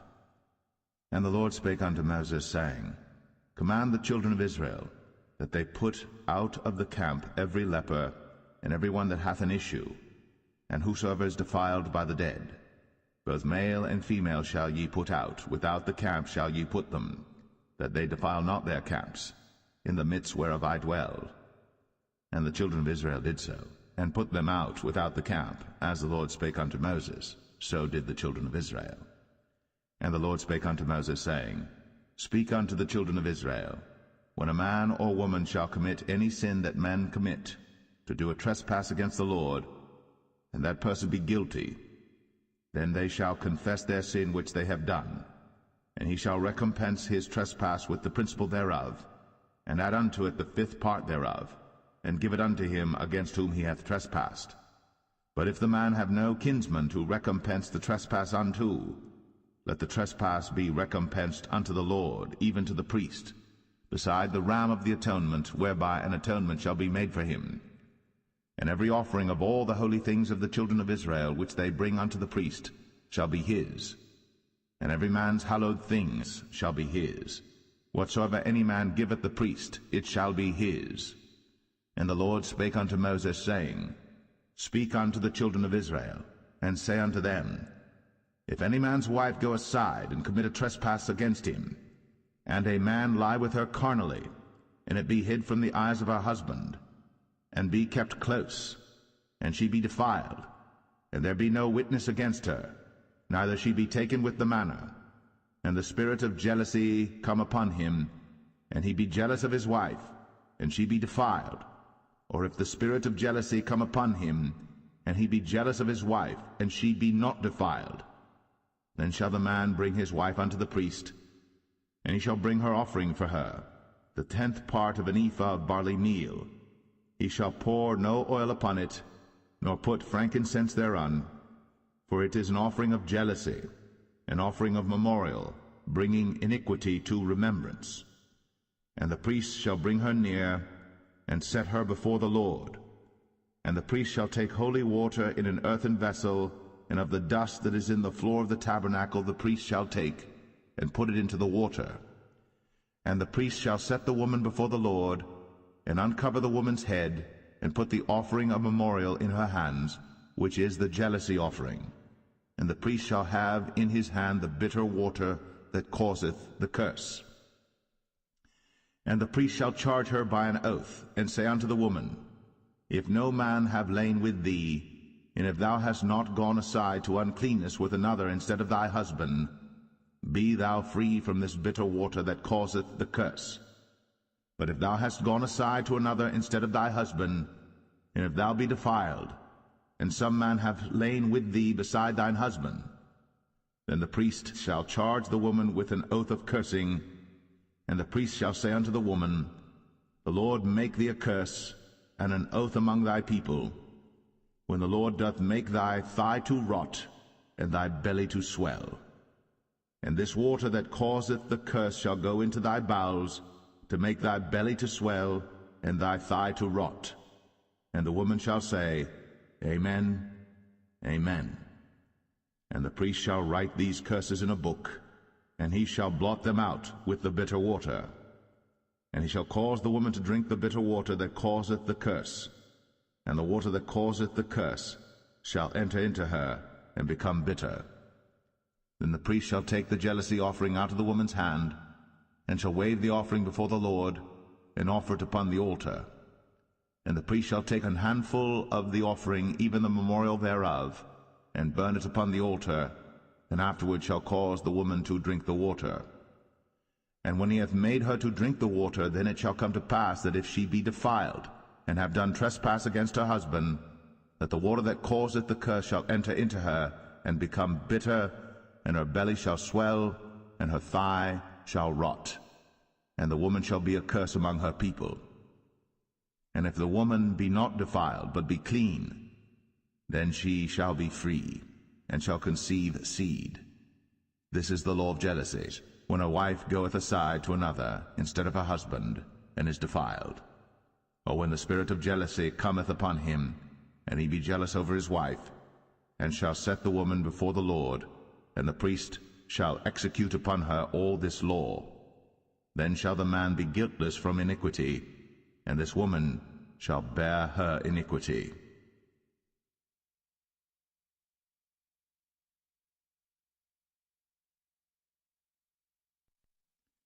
Number 6. And the Lord spake unto Moses, saying, Speak unto the children of Israel, and say unto them, When either man or woman shall separate themselves to vow a vow of a Nazarite, to separate themselves unto the Lord, he shall separate himself from wine and strong drink, and shall drink no vinegar of wine, or vinegar of strong drink. Neither shall he drink any liquor of grapes, nor eat moist grapes or dried. All the days of his separation shall he eat nothing that is made of the vine tree, from the kernels even to the husk. All the days of the vow of his separation there shall no razor come upon his head, until the days be fulfilled, in the which he separateth himself unto the Lord. He shall be holy, and shall let the locks of the hair of his head grow. All the days that he separateth himself unto the Lord, he shall come at no dead body. He shall not make himself unclean for his father, or for his mother, for his brother, or for his sister, when they die, because the consecration of his God is upon his head. All the days of his separation he is holy unto the Lord. And if any man die very suddenly by him, and he hath defiled the head of his consecration, then he shall shave his head in the day of his cleansing. On the 7th day shall he shave it. And on the 8th day he shall bring 2 turtles, or 2 young pigeons, to the priest, to the door of the tabernacle of the congregation, and the priest shall offer the one for a sin offering, and the other for a burnt offering, and make an atonement for him, for that he sinned by the dead, and shall hallow his head that same day. And he shall consecrate unto the Lord the days of his separation, and shall bring a lamb of the first year for a trespass offering, but the days that were before shall be lost, because his separation was defiled. And this is the law of the Nazarite. When the days of his separation are fulfilled, he shall be brought unto the door of the tabernacle of the congregation, and he shall offer his offering unto the Lord, 1 he-lamb of the first year without blemish for a burnt offering, and 1 ewe-lamb of the first year without blemish for a sin offering, and 1 ram without blemish for peace offerings, and a basket of unleavened bread, cakes of fine flour mingled with oil, and wafers of unleavened bread anointed with oil, and their meat offering, and their drink offerings. And the priest shall bring them before the Lord, and shall offer his sin offering and his burnt offering. And he shall offer the ram for a sacrifice of peace offerings unto the Lord, with the basket of unleavened bread. The priest shall offer also his meat offering and his drink offering. And the Nazarite shall shave the head of his separation at the door of the tabernacle of the congregation, and shall take the hair of the head of his separation, and put it in the fire which is under the sacrifice of the peace offerings. And the priest shall take the sodden shoulder of the ram, and 1 unleavened cake out of the basket, and 1 unleavened wafer, and shall put them upon the hands of the Nazarite, after the hair of his separation is shaven. And the priest shall wave them for a wave offering before the Lord. This is holy for the priest, with the wave breast and heave shoulder. And after that the Nazarite may drink wine. This is the law of the Nazarite who hath vowed, and of his offering unto the Lord for his separation, beside that his hand shall get, according to the vow which he vowed, so he must do after the law of his separation. And the Lord spake unto Moses, saying, Speak unto Aaron and unto his sons, saying, On this wise ye shall bless the children of Israel, saying unto them, The Lord bless thee, and keep thee. The Lord make his face shine upon thee, and be gracious unto thee. The Lord lift up his countenance upon thee, and give thee peace. And they shall put my name upon the children of Israel, and I will bless them.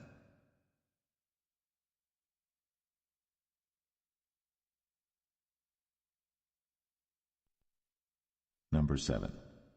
And it came to pass on the day that Moses had fully set up the tabernacle, and had anointed it, and sanctified it, and all the instruments thereof, both the altar and all the vessels thereof, and had anointed them and sanctified them, that the princes of Israel, heads of the house of their fathers, who were the princes of the tribes, and were over them that were numbered, offered. And they brought their offering before the Lord, 6 covered wagons, and 12 oxen, a wagon for 2 of the princes, and for each one an ox. And they brought them before the tabernacle. And the Lord spake unto Moses, saying, Take it of them, that they may be to do the service of the tabernacle of the congregation, and thou shalt give them unto the Levites, to every man according to his service. And Moses took the wagons and the oxen, and gave them unto the Levites. 2 wagons and 4 oxen he gave unto the sons of Gershon, according to their service. And 4 wagons and 8 oxen he gave unto the sons of Merari, according unto their service, under the hand of Ithamar the son of Aaron the priest. But unto the sons of Kohath he gave none, because the service of the sanctuary belonging unto them was that they should bear upon their shoulders. And the princes offered for dedicating of the altar in the day that it was anointed, even the princes offered their offering before the altar. And the Lord said unto Moses, They shall offer their offering, each prince on his day, for the dedicating of the altar. And he that offered his offering the first day was Nahshon the son of Amminadab, of the tribe of Judah. And his offering was 1 silver charger, the weight thereof was 130 shekels, 1 silver bowl of 70 shekels after the shekel of the sanctuary, both of them were full of fine flour, mingled with oil, for a meat offering, 1 spoon of 10 shekels of gold, full of incense, 1 young bullock, 1 ram, 1 lamb of the first year, for a burnt offering, 1 kid of the goats for a sin offering, and for a sacrifice of peace offerings, 2 oxen, 5 rams, 5 he-goats, 5 lambs of the first year. This was the offering of Nahshon the son of Amminadab. On the 2nd day, Nathanael the son of Zuar, prince of Issachar, did offer. He offered for his offering 1 silver charger, the weight whereof was 130 shekels, 1 silver bowl of 70 shekels after the shekel of the sanctuary, both of them full of fine flour, mingled with oil, for a meat offering, 1 spoon of gold of 10 shekels, full of incense, 1 young bullock, 1 ram, 1 lamb of the first year, for a burnt offering, 1 kid of the goats for a sin offering, and for a sacrifice of peace offerings 2 oxen, 5 rams, 5 he-goats, 5 lambs of the first year. This was the offering of Nathanael the son of Zuar. On the 3rd day Eliab the son of Helon, prince of the children of Zebulun, did offer. His offering was 1 silver charger, the weight whereof was 130 shekels, 1 silver bowl of 70 shekels after the shekel of the sanctuary, both of them full of fine flour, mingled with oil, for a meat offering, 1 golden spoon of 10 shekels, full of incense, 1 young bullock, 1 ram, 1 lamb of the first year, for a burnt offering, 1 kid of the goats for a sin offering, and for a sacrifice of peace offerings 2 oxen, 5 rams, 5 he-goats, 5 lambs of the first year. This was the offering of Eliab the son of Helon. On the 4th day Eleazar the son of Shadur, prince of the children of Reuben, did offer. His offering was 1 silver charger of the weight of 130 shekels, 1 silver bowl of 70 shekels after the shekel of the sanctuary, both of them full of fine flour, mingled with oil, for a meat offering, 1 golden spoon of 10 shekels full of incense, 1 young bullock, 1 ram, one lamb of the first year for a burnt offering, one kid of the goats for a sin offering, and for a sacrifice of peace offerings 2 oxen, 5 rams, 5 he-goats, 5 lambs of the first year. This was the offering of Elizur, the son of Shadur. On the 5th day, Shelumiel, the son of Zerushadai, prince of the children of Simeon, did offer. His offering was 1 silver charger, the weight whereof was 130 shekels, 1 silver bowl of 70 shekels, after the shekel of the sanctuary, both of them full of fine flour mingled with oil for a meat offering, 1 golden spoon of 10 shekels full of incense, 1 young bullock, 1 ram, 1 lamb of the first year for a burnt offering, 1 kid of the goats for a sin offering, and for a sacrifice of peace offerings 2 oxen, 5 rams, 5 he-goats, 5 lambs of the first year. This was the offering of Shelumiel, the son of Zerushadai. On the 6th day, Eliasaph, the son of Deuel, prince of the children of Gad, offered. His offering was 1 silver charger of the weight of 130 shekels, a silver bowl of 70 shekels, after the shekel of the sanctuary, both of them full of fine flour mingled with oil for a meat offering, 1 golden spoon of 10 shekels full of incense, 1 young bullock, 1 ram, 1 lamb of the first year for a burnt offering, 1 kid of the goats for a sin offering, and for a sacrifice of peace offerings 2 oxen, 5 rams, 5 he-goats, 5 lambs of the first year. This was the offering of Eliasaph, the son of Deuel. On the 7th day, Elishama, the son of Ammihud, prince of the children of Ephraim, offered.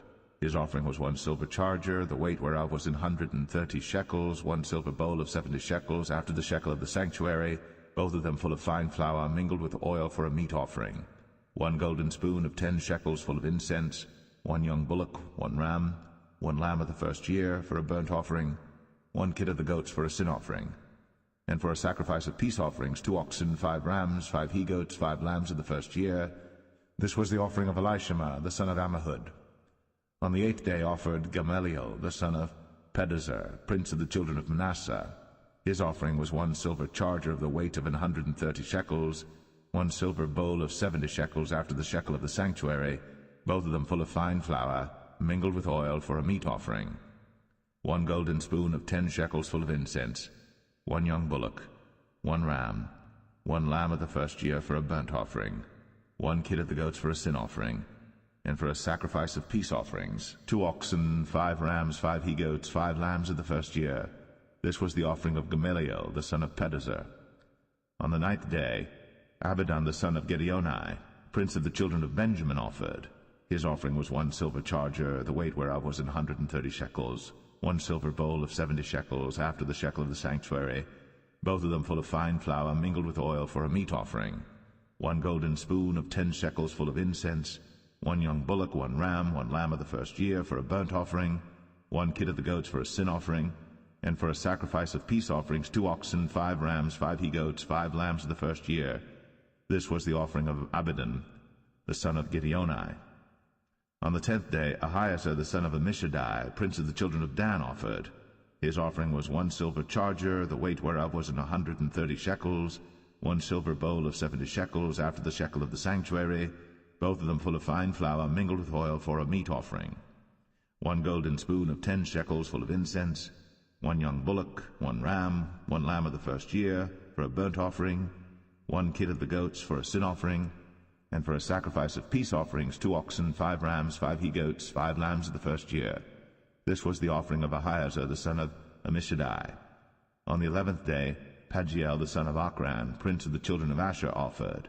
His offering was 1 silver charger, the weight whereof was 130 shekels, 1 silver bowl of 70 shekels, after the shekel of the sanctuary, both of them full of fine flour mingled with oil for a meat offering, 1 golden spoon of 10 shekels full of incense, 1 young bullock, 1 ram, 1 lamb of the first year for a burnt offering, 1 kid of the goats for a sin offering, and for a sacrifice of peace offerings 2 oxen, 5 rams, 5 he-goats, 5 lambs of the first year. This was the offering of Pagiel, the son of Ochran. On the 12th day, Ahira, the son of Anan, prince of the children of Naphtali, offered. His offering was 1 silver charger, the weight whereof was 130 shekels, 1 silver bowl of 70 shekels, after the shekel of the sanctuary, both of them full of fine flour mingled with oil for a meat offering, 1 golden spoon of 10 shekels full of incense, 1 young bullock, 1 ram, 1 lamb of the first year for a burnt offering, 1 kid of the goats for a sin offering, and for a sacrifice of peace offerings 2 oxen, 5 rams, 5 he-goats, 5 lambs of the first year. This was the offering of Ahira, the son of Anan. This was the dedication of the altar in the day when it was anointed by the princes of Israel. 12 chargers of silver, 12 silver bowls, 12 spoons of gold, each charger of silver weighing 130 shekels, each bowl 70. All the silver vessels weighed 2,400 shekels after the shekel of the sanctuary. The golden spoons were 12, full of incense, weighing 10 shekels apiece, after the shekel of the sanctuary. All the gold of the spoons was 120 shekels. All the oxen for the burnt offering were 12 bullocks, the rams 12, the lambs of the first year 12, with their meat offering, and the kids of the goats for sin offering 12. And all the oxen for the sacrifice of the peace offerings were 24 bullocks, the rams 60, the he-goats 60, the lambs of the first year 60. This was the dedication of the altar. After that it was anointed. And when Moses was gone into the tabernacle of the congregation to speak with him, then he heard the voice of one speaking unto him from off the mercy seat, that was upon the ark of testimony, from between the 2 cherubims, and he spake unto him.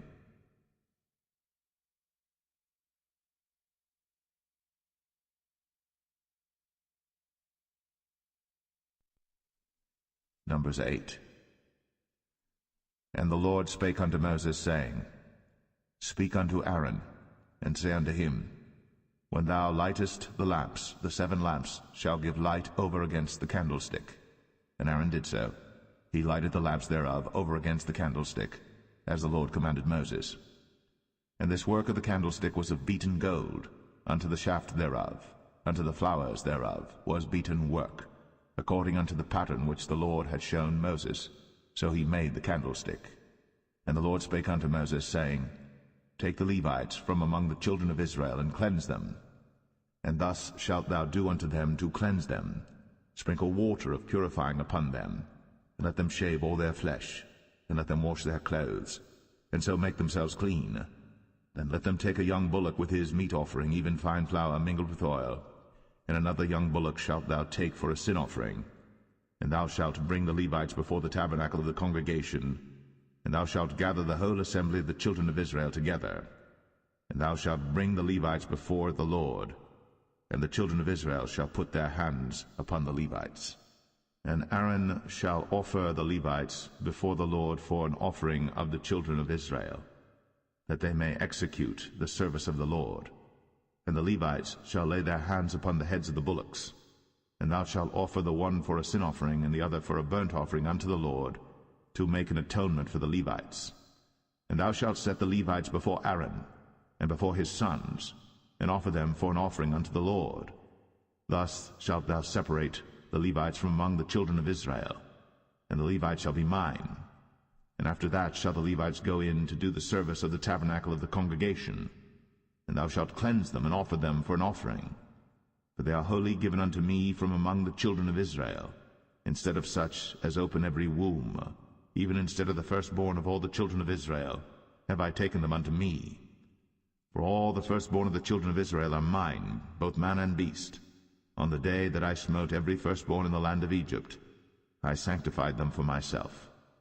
And I have taken the Levites for all the firstborn of the children of Israel, and I have given the Levites as a gift to Aaron and to his sons from among the children of Israel, to do the service of the children of Israel in the tabernacle of the congregation, and to make an atonement for the children of Israel, that there be no plague among the children of Israel, when the children of Israel come nigh unto the sanctuary. And Moses and Aaron and all the congregation of the children of Israel did to the Levites according unto all that the Lord commanded Moses concerning the Levites. So did the children of Israel unto them. And the Levites were purified, and they washed their clothes, and Aaron offered them as an offering before the Lord. And Aaron made an atonement for them to cleanse them. And after that went the Levites in to do their service in the tabernacle of the congregation before Aaron and before his sons. As the Lord had commanded Moses concerning the Levites, so did they unto them. And the Lord spake unto Moses, saying, This is it that belongeth unto the Levites. From 25 years old and upward they shall go in to wait upon the service of the tabernacle of the congregation. And from the age of 50 years they shall cease waiting upon the service thereof, and shall serve no more, but shall minister with their brethren in the tabernacle of the congregation, to keep the charge, and shall do no service. Thus shalt thou do unto the Levites touching their charge.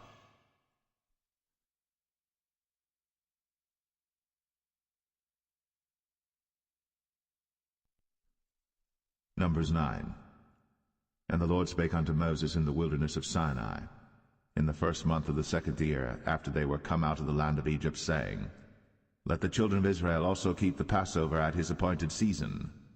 In the 14th day of this month, at even, ye shall keep it in his appointed season, according to all the rites of it, and according to all the ceremonies thereof shall ye keep it. And Moses spake unto the children of Israel, that they should keep the Passover. And they kept the Passover on the 14th day of the 1st month, at even, in the wilderness of Sinai, according to all that the Lord commanded Moses, so did the children of Israel. And there were certain men who were defiled by the dead body of a man, that they could not keep the Passover on that day. And they came before Moses and before Aaron on that day. And those men said unto him, We are defiled by the dead body of a man. Wherefore are we kept back, that we may not offer an offering of the Lord in his appointed season among the children of Israel? And Moses said unto them, Stand still, and I will hear what the Lord will command concerning you.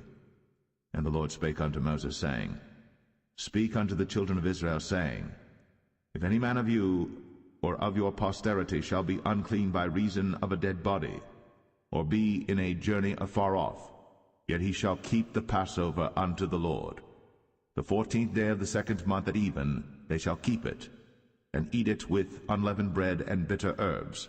They shall leave none of it unto the morning, nor break any bone of it. According to all the ordinances of the Passover they shall keep it. But the man that is clean, and is not in a journey, and forbeareth to keep the Passover, even the same soul shall be cut off from among his people, because he brought not the offering of the Lord in his appointed season. That man shall bear his sin. And if a stranger shall sojourn among you, and will keep the Passover unto the Lord, according to the ordinance of the Passover, and according to the manner thereof, so shall he do. Ye shall have one ordinance, both for the stranger and for him that was born in the land. And on the day that the tabernacle was reared up, the cloud covered the tabernacle, namely the tent of the testimony. And at even there was upon the tabernacle as it were the appearance of fire until the morning. So it was always. The cloud covered it by day, and the appearance of fire by night. And when the cloud was taken up from the tabernacle, then after that the children of Israel journeyed. In the place where the cloud abode, there the children of Israel pitched their tents. At the commandment of the Lord the children of Israel journeyed, and at the commandment of the Lord they pitched. As long as the cloud abode upon the tabernacle, they rested in their tents.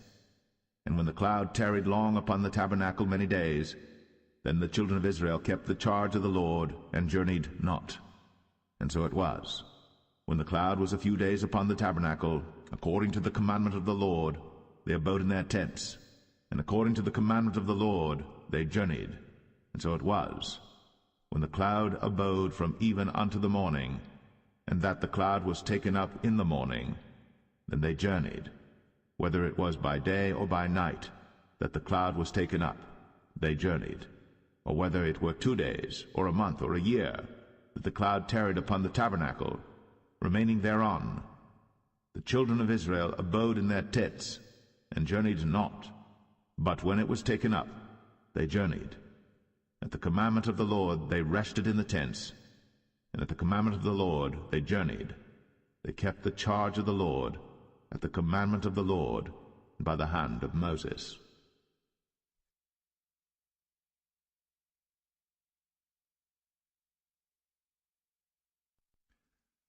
Numbers 10.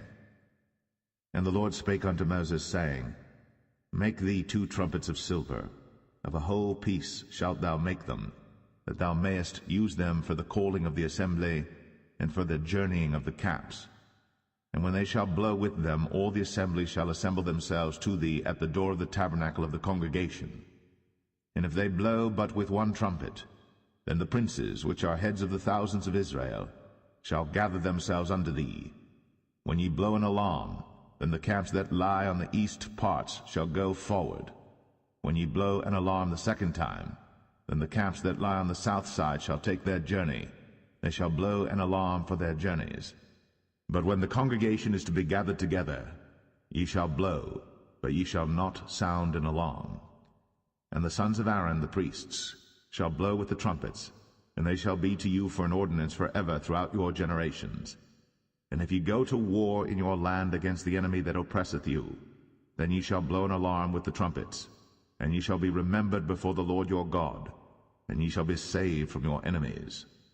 Also in the day of your gladness, and in your solemn days, in the beginnings of your months, ye shall blow with the trumpets over your burnt offerings, and over the sacrifices of your peace offerings, that they may be to you for a memorial before your God.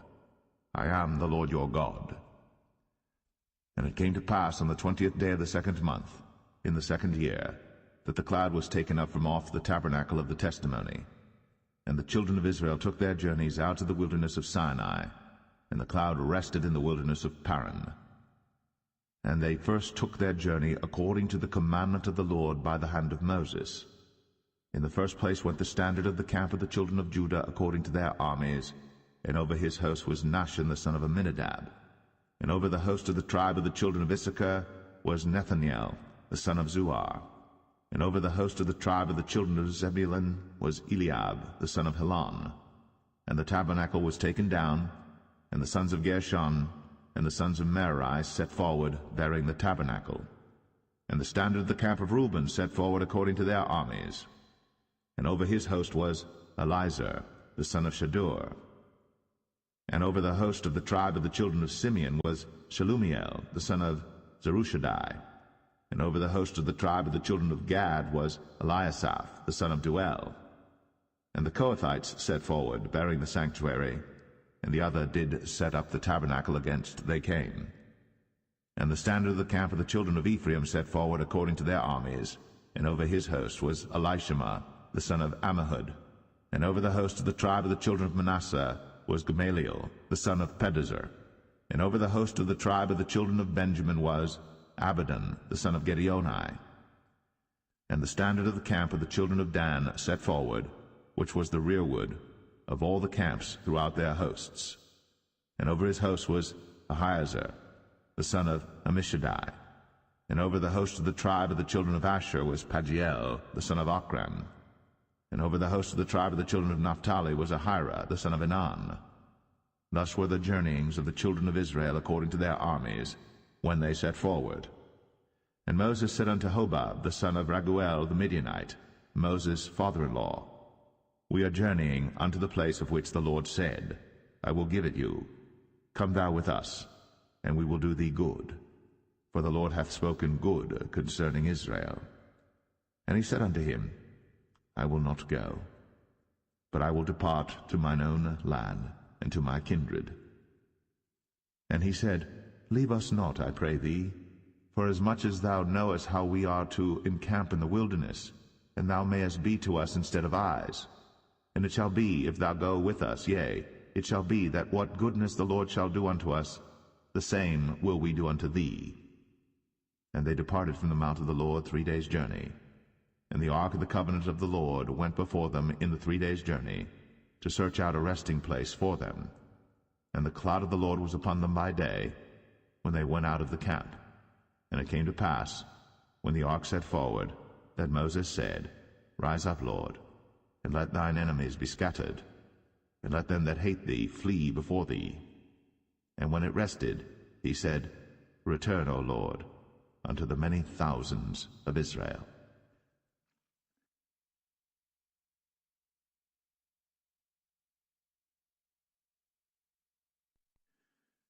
Numbers 11. And when the people complained, it displeased the Lord. And the Lord heard it, and his anger was kindled. And the fire of the Lord burnt among them, and consumed them that were in the uttermost parts of the camp. And the people cried unto Moses. And when Moses prayed unto the Lord, the fire was quenched. And he called the name of the place Taberah, because the fire of the Lord burnt among them. And the mixed multitude that was among them fell a-lusting. And the children of Israel also wept again, and said, Who shall give us flesh to eat? We remember the fish which we did eat in Egypt freely, the cucumbers, and the melons, and the leeks, and the onions, and the garlic. But now our soul is dried away. There is nothing at all beside this manna before our eyes. And the manna was as coriander seed, and the color thereof as the color of bdellium. And the people went about, and gathered it, and ground it in mills, or beat it in a mortar, and baked it in pans, and made cakes of it. And the taste of it was as the taste of fresh oil. And when the dew fell upon the camp in the night, the manna fell upon it. Then Moses heard the people weep throughout their families, every man in the door of his tent. And the anger of the Lord was kindled greatly. Moses also was displeased. And Moses said unto the Lord, Wherefore hast thou afflicted thy servant?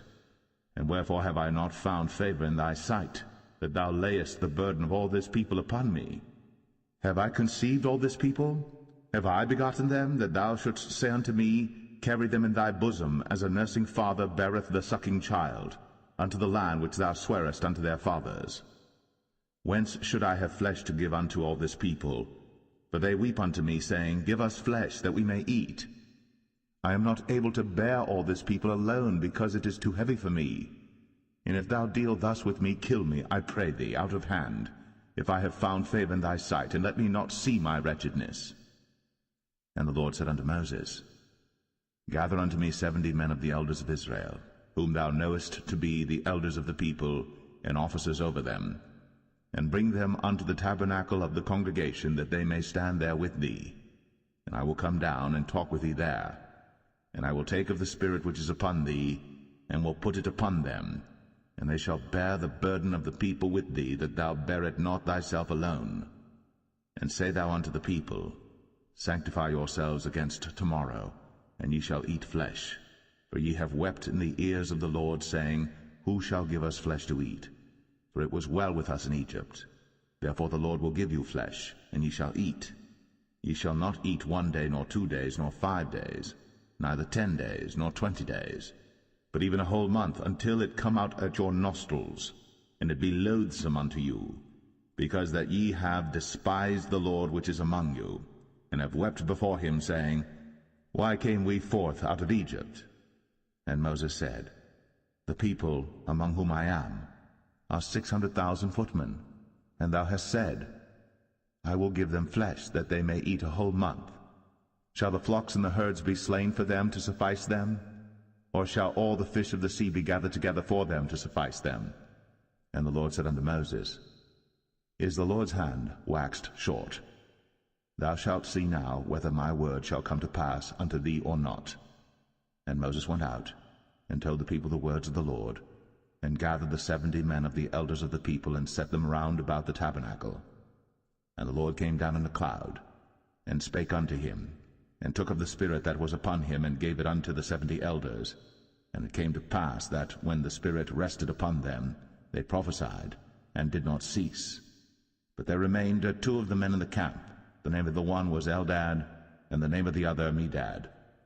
And the Spirit rested upon them, and they were of them that were written, but went not out unto the tabernacle, and they prophesied in the camp. And there ran a young man, and told Moses, and said, Eldad and Medad do prophesy in the camp. And Joshua the son of Nun, the servant of Moses, one of his young men, answered and said, My lord Moses, forbid them. And Moses said unto him, Enviest thou for my sake? Would God that all the Lord's people were prophets, and that the Lord would put his Spirit upon them. And Moses gat him into the camp, he and the elders of Israel. And there went forth a wind from the Lord, and brought quails from the sea, and let them fall by the camp, as it were a day's journey on this side, and as it were a day's journey on the other side, round about the camp, and as it were 2 cubits high upon the face of the earth.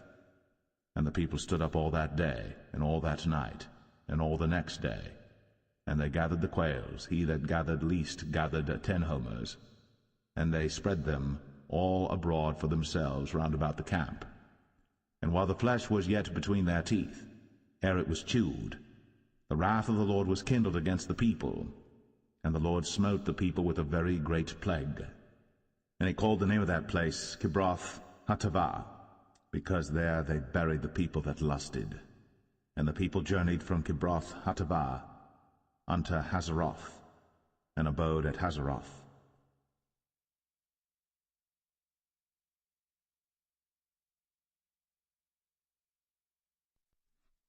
Numbers 12.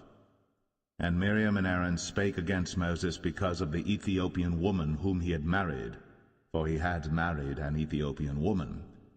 And they said, Hath the Lord indeed spoken only by Moses?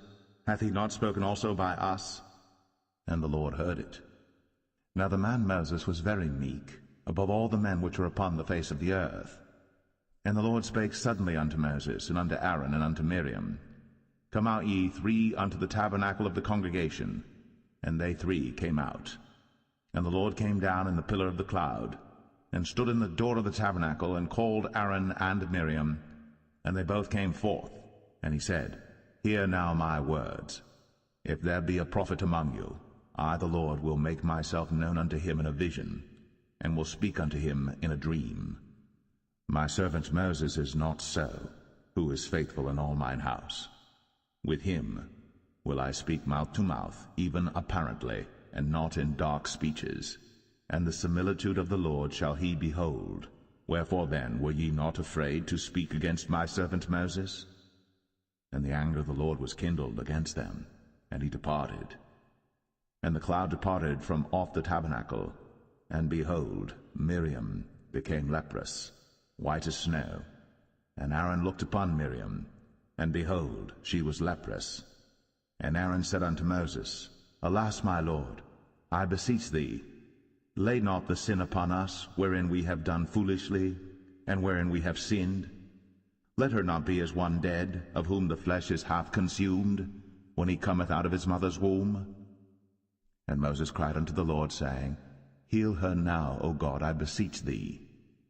And the Lord said unto Moses, If her father had but spit in her face, should she not be ashamed 7 days?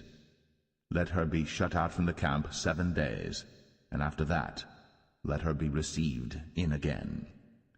And Miriam was shut out from the camp 7 days. And the people journeyed not till Miriam was brought in again. And afterward the people removed from Hazeroth, and pitched in the wilderness of Paran.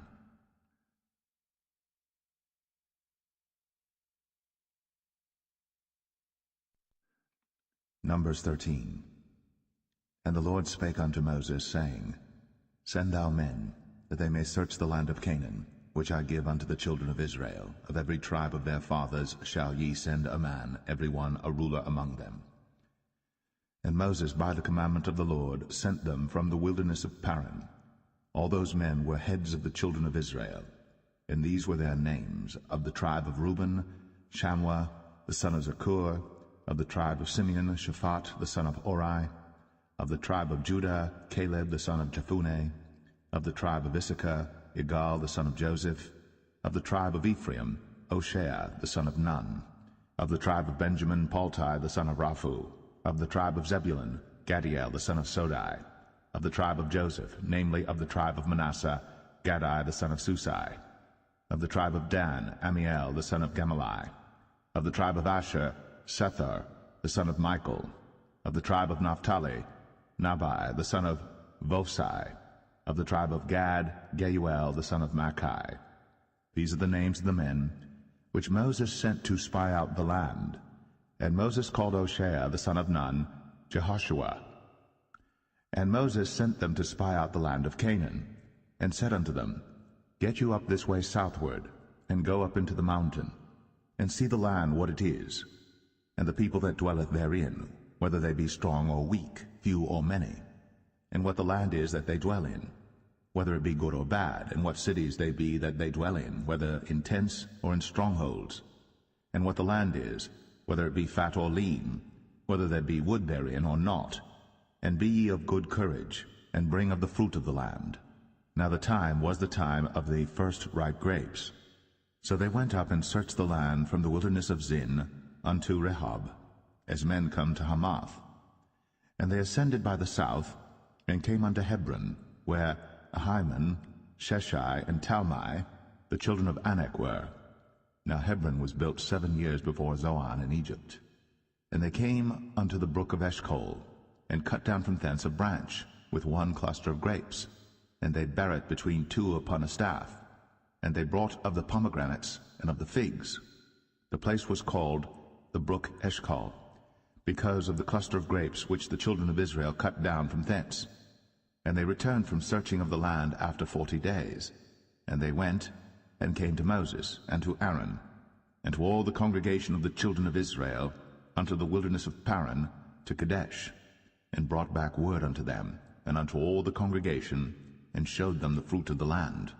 And they told him, and said, We came unto the land whither thou sentest us, and surely it floweth with milk and honey, and this is the fruit of it. Nevertheless the people be strong that dwell in the land, and the cities are walled and very great. And moreover we saw the children of Anak there. The Amalekites dwell in the land of the south, and the Hittites, and the Jebusites, and the Amorites dwell in the mountains, and the Canaanites dwell by the sea, and by the coast of Jordan. And Caleb stilled the people before Moses, and said, Let us go up at once, and possess it, for we are well able to overcome it. But the men that went up with him said, We be not able to go up against the people, for they are stronger than we. And they brought up an evil report of the land, which they had searched unto the children of Israel, saying, The land, through which we have gone to search it, is a land that eateth up the inhabitants thereof, and all the people that we saw in it are men of a great stature. And there we saw the giants, the sons of Anak, which come of the giants. And we were in our own sight as grasshoppers, and so we were in their sight.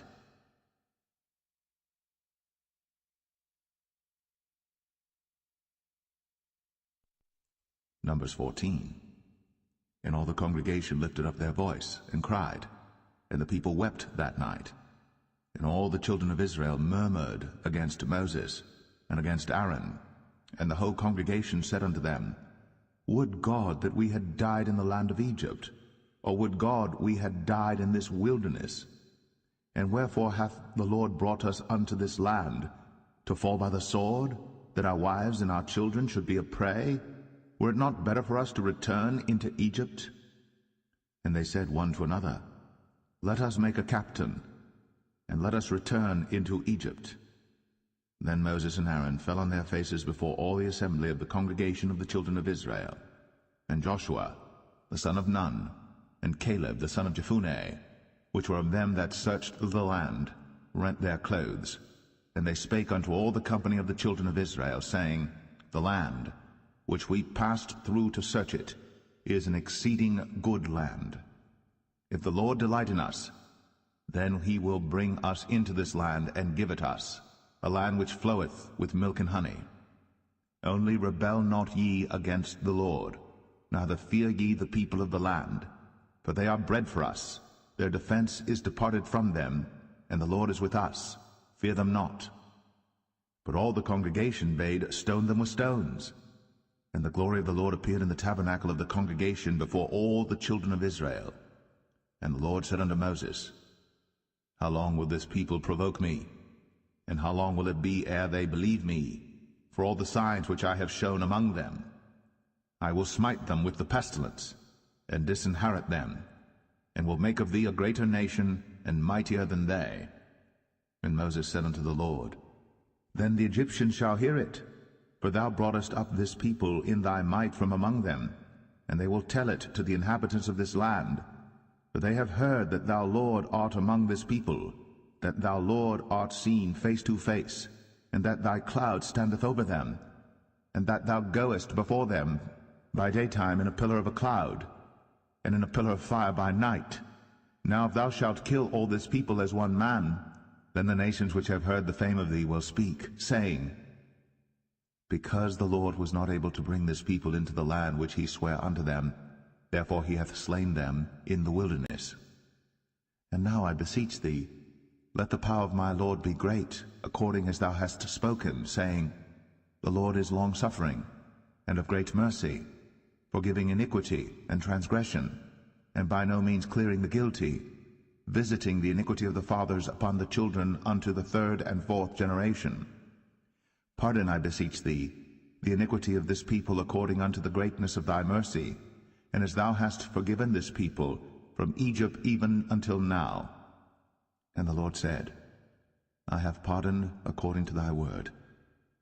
But as truly as I live, all the earth shall be filled with the glory of the Lord, because all those men which have seen my glory and my miracles, which I did in Egypt and in the wilderness, and have tempted me now these 10 times, and have not hearkened to my voice, surely they shall not see the land which I swear unto their fathers, neither shall any of them that provoked me see it.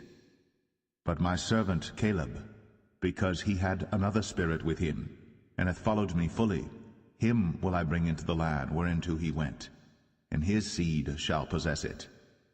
Now the Amalekites and the Canaanites dwelt in the valley. Tomorrow turn you and get you into the wilderness by the way of the Red Sea. And the Lord spake unto Moses and unto Aaron, saying, How long shall I bear with this evil congregation, which murmur against me? I have heard the murmurings of the children of Israel, which they murmur against me. Say unto them, As truly as I live, saith the Lord, as ye have spoken in mine ears, so will I do to you. Your carcasses shall fall in this wilderness, and all that were numbered of you according to your whole number, from 20 years old and upward, which have murmured against me.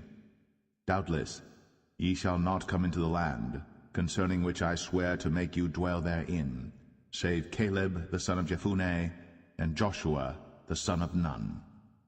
But your little ones, which he said should be a prey, them will I bring in, and they shall know the land which ye have despised.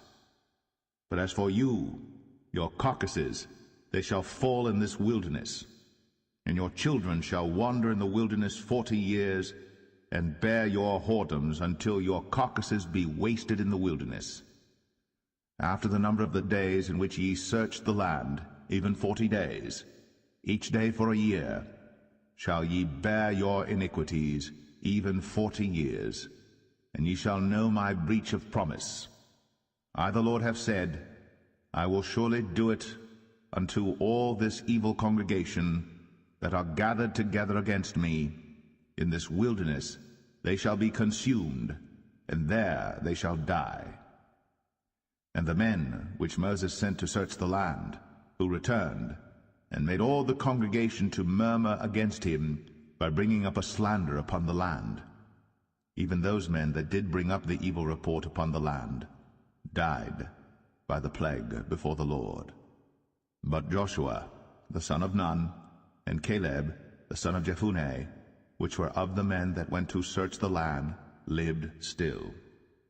And Moses told these sayings unto all the children of Israel, and the people mourned greatly. And they rose up early in the morning, and gat them up into the top of the mountain, saying, Lo, we be here, and will go up unto the place which the Lord hath promised, for we have sinned. And Moses said, Wherefore now do ye transgress the commandment of the Lord? But it shall not prosper. Go not up, for the Lord is not among you, that ye be not smitten before your enemies. For the Amalekites and the Canaanites are there before you, and ye shall fall by the sword, because ye are turned away from the Lord. Therefore the Lord will not be with you. But they presumed to go up unto the hilltop. Nevertheless the ark of the covenant of the Lord and Moses departed not out of the camp. Then the Amalekites came down, and the Canaanites which dwelt in that hill, and smote them, and discomfited them, even unto Hormah.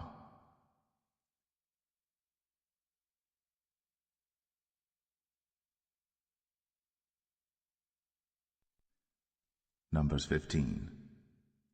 And the Lord spake unto Moses, saying, Speak unto the children of Israel, and say unto them, When ye be come into the land of your habitations, which I give unto you, and will make an offering by fire unto the Lord, a burnt offering, or a sacrifice in performing a vow, or in a freewill offering, or in your solemn feasts, to make a sweet savour unto the Lord, of the herd or of the flock. Then shall he that offereth his offering unto the Lord bring a meat offering of 1/10 deal of flour mingled with the 4th part of an hin of oil, and the 4th part of an hin of wine for a drink offering shalt thou prepare with the burnt offering or sacrifice for 1 lamb. Or for a ram thou shalt prepare for a meat offering 2/10 deals of flour mingled with the 3rd part of an hin of oil. And for a drink offering thou shalt offer the 3rd part of an hin of wine for a sweet savour unto the Lord. And when thou preparest a bullock for a burnt offering, or for a sacrifice in performing a vow, or peace offerings unto the Lord, then shall he bring with a bullock a meat offering of 3/10 deals of flour mingled with half an hin of oil. And thou shalt bring for a drink offering half an hin of wine, for an offering made by fire, of a sweet savour unto the Lord. Thus shall it be done for 1 bullock, or for 1 ram, or for a lamb, or a kid, according to the number that ye shall prepare. So shall ye do to every one according to their number. All that are born of the country shall do these things after this manner, in offering an offering made by fire, of a sweet savour unto the Lord. And if a stranger sojourn with you, or whosoever be among you in your generations, and will offer an offering made by fire, of a sweet savour unto the Lord, as ye do, so he shall do. 1 ordinance shall be both for you of the congregation, and also for the stranger that sojourneth with you, an ordinance for ever in your generations, as ye are, so shall the stranger be before the Lord. 1 law and 1 manna shall be for you, and for the stranger that sojourneth with you. And the Lord spake unto Moses, saying, Speak unto the children of Israel, and say unto them, When ye come into the land whither I bring you, then it shall be that when ye eat of the bread of the land, ye shall offer up an heave offering unto the Lord. Ye shall offer up a cake of the first of your dough for an heave offering. As ye do the heave offering of the threshing floor, so shall ye heave it. Of the first of your dough ye shall give unto the Lord an heave offering in your generations. And if ye have erred, and not observed all these commandments which the Lord hath spoken unto Moses, even all that the Lord hath commanded you by the hand of Moses, from the day that the Lord commanded Moses, and henceforward among your generations, then it shall be, if aught be committed by ignorance without the knowledge of the congregation, that all the congregation shall offer 1 young bullock for a burnt offering, for a sweet savour unto the Lord, with his meat offering and his drink offering, according to the manner, and 1 kid of the goats for a sin offering. And the priest shall make an atonement for all the congregation of the children of Israel, and shall be forgiven them, for it is ignorance. And they shall bring their offering, a sacrifice made by fire unto the Lord, and their sin offering before the Lord, for their ignorance.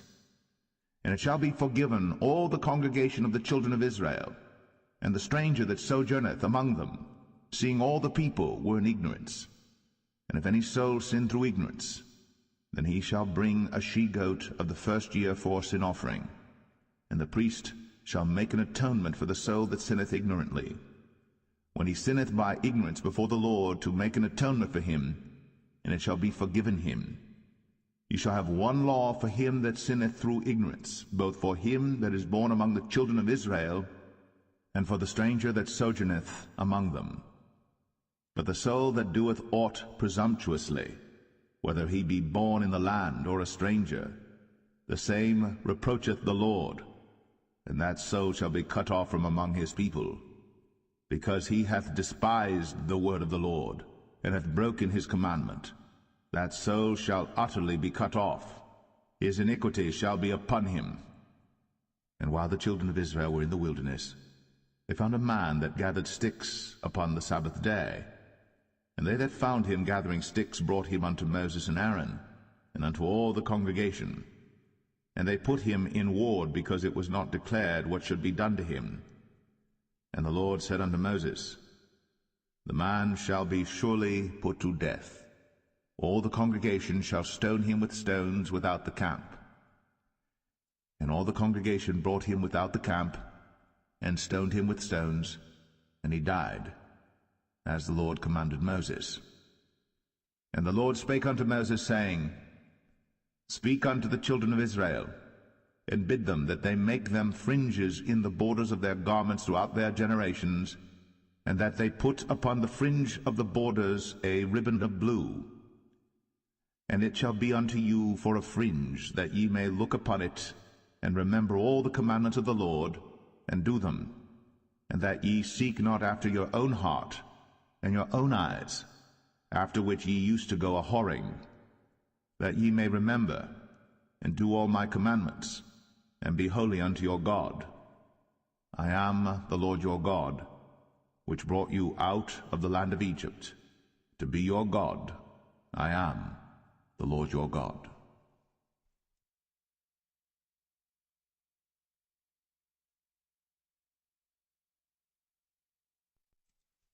Numbers 16. Now Korah the son of Izhar, the son of Kohath, the son of Levi, and Dathan and Abiram, the sons of Eliab, and On, the son of Paulett, sons of Reuben, took men. And they rose up before Moses with certain of the children of Israel, 250 princes of the assembly, famous in the congregation, men of renown. And they gathered themselves together against Moses and against Aaron, and said unto them, Ye take too much upon you, seeing all the congregation are holy, every one of them, and the Lord is among them. Wherefore then lift ye up yourselves above the congregation of the Lord. And when Moses heard it, he fell upon his face. And he spake unto Korah and unto all his company, saying, Even tomorrow the Lord will show who are his, and who is holy, and will cause him to come near unto him. Even him whom he hath chosen will he cause to come near unto him. This do, take your censers, Korah, and all his company, and put fire therein, and put incense in them before the Lord tomorrow. And it shall be, that the man whom the Lord doth choose, he shall be holy. Ye take too much upon you, ye sons of Levi. And Moses said unto Korah, Hear, I pray you, ye sons of Levi. Seemeth it but a small thing unto you, that the God of Israel hath separated you from the congregation of Israel, to bring you near to himself, to do the service of the tabernacle of the Lord, and to stand before the congregation to minister unto them? And he hath brought thee near to him, and all thy brethren, the sons of Levi, with thee. And seek ye the priesthood also? For which cause both thou and all thy company are gathered together against the Lord? And what is Aaron, that ye murmur against him? And Moses sent to call Dathan and Abiram, the sons of Eliab, which said, We will not come up. Is it a small thing that thou hast brought us up out of the land that floweth with milk and honey, to kill us in the wilderness, except thou make thyself altogether a prince over us? Moreover, thou hast not brought us into a land that floweth with milk and honey, or given us inheritance of fields and vineyards. Wilt thou put out the eyes of these men? We will not come up. And Moses was very wroth, and said unto the Lord, Respect not thou their offering. I have not taken one ass from them, neither have I hurt one of them. And Moses said unto Korah, Be thou and all thy company before the Lord, thou and they, and Aaron tomorrow. And take every man his censer, and put incense in them, and bring ye before the Lord every man his censer, 250 censers, thou also, and Aaron, each of you his censer.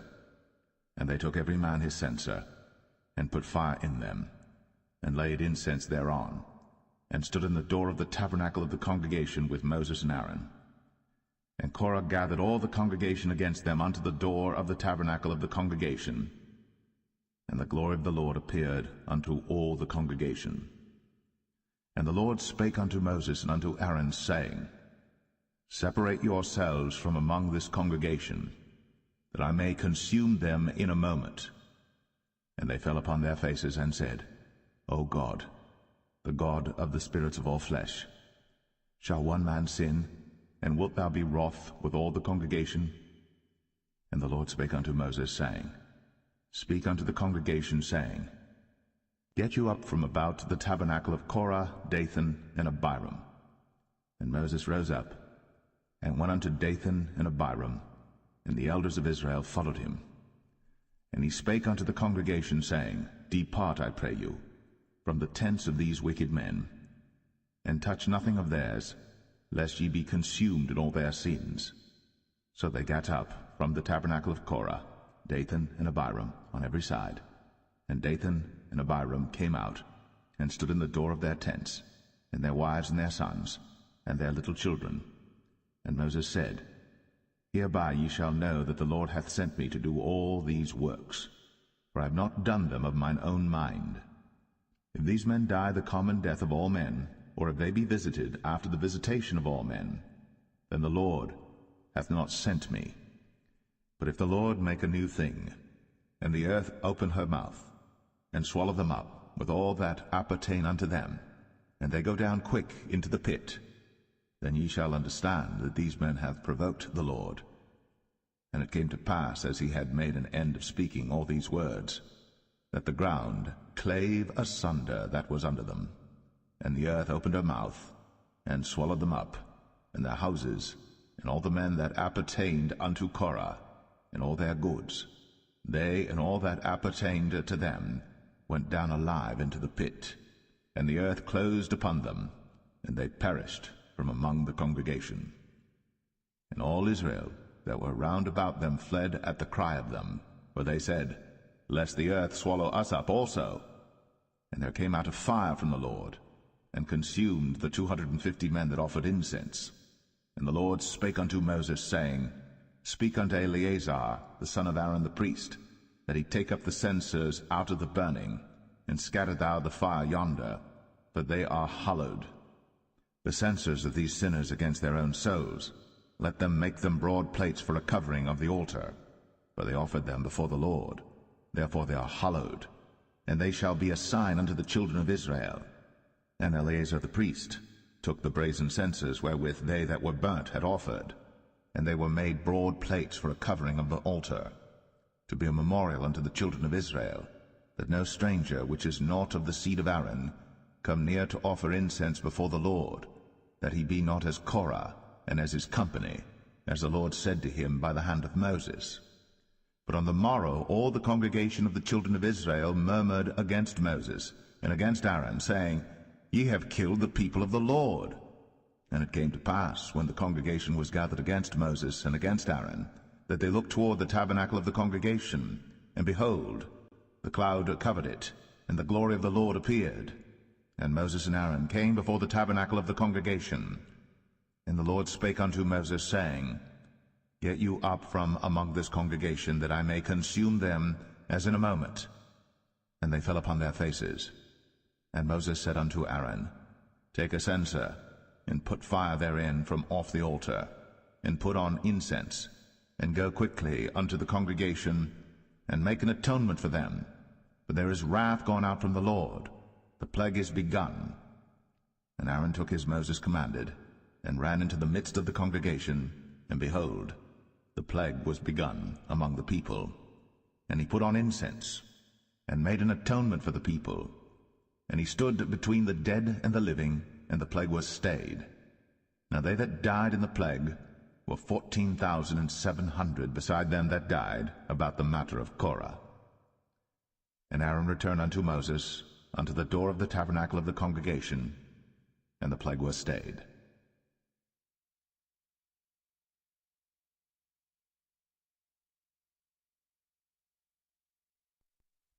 Number 17. And the Lord spake unto Moses, saying, Speak unto the children of Israel, and take of every one of them a rod according to the house of their fathers, of all their princes according to the house of their fathers 12 rods. Write thou every man's name upon his rod. And thou shalt write Aaron's name upon the rod of Levi. For 1 rod shall be for the head of the house of their fathers. And thou shalt lay them up in the tabernacle of the congregation before the testimony, where I will meet with you. And it shall come to pass that the man's rod, whom I shall choose, shall blossom, and I will make to cease from me the murmurings of the children of Israel, whereby they murmur against you. And Moses spake unto the children of Israel, and every one of their princes gave him a rod apiece, for each prince 1 according to their fathers' houses, even 12 rods, and the rod of Aaron was among their rods. And Moses laid up the rods before the Lord in the tabernacle of witness. And it came to pass that on the morrow Moses went into the tabernacle of witness, and behold, the rod of Aaron for the house of Levi was budded, and brought forth buds, and bloomed blossoms, and yielded almonds. And Moses brought out all the rods from before the Lord unto all the children of Israel. And they looked, and took every man his rod. And the Lord said unto Moses, Bring Aaron's rod again before the testimony, to be kept for a token against the rebels. And thou shalt quite take away their murmurings from me, that they die not. And Moses did so. As the Lord commanded him, so did he. And the children of Israel spake unto Moses, saying, Behold, we die, we perish, we all perish. Whosoever cometh anything near unto the tabernacle of the Lord shall die. Shall we be consumed with dying?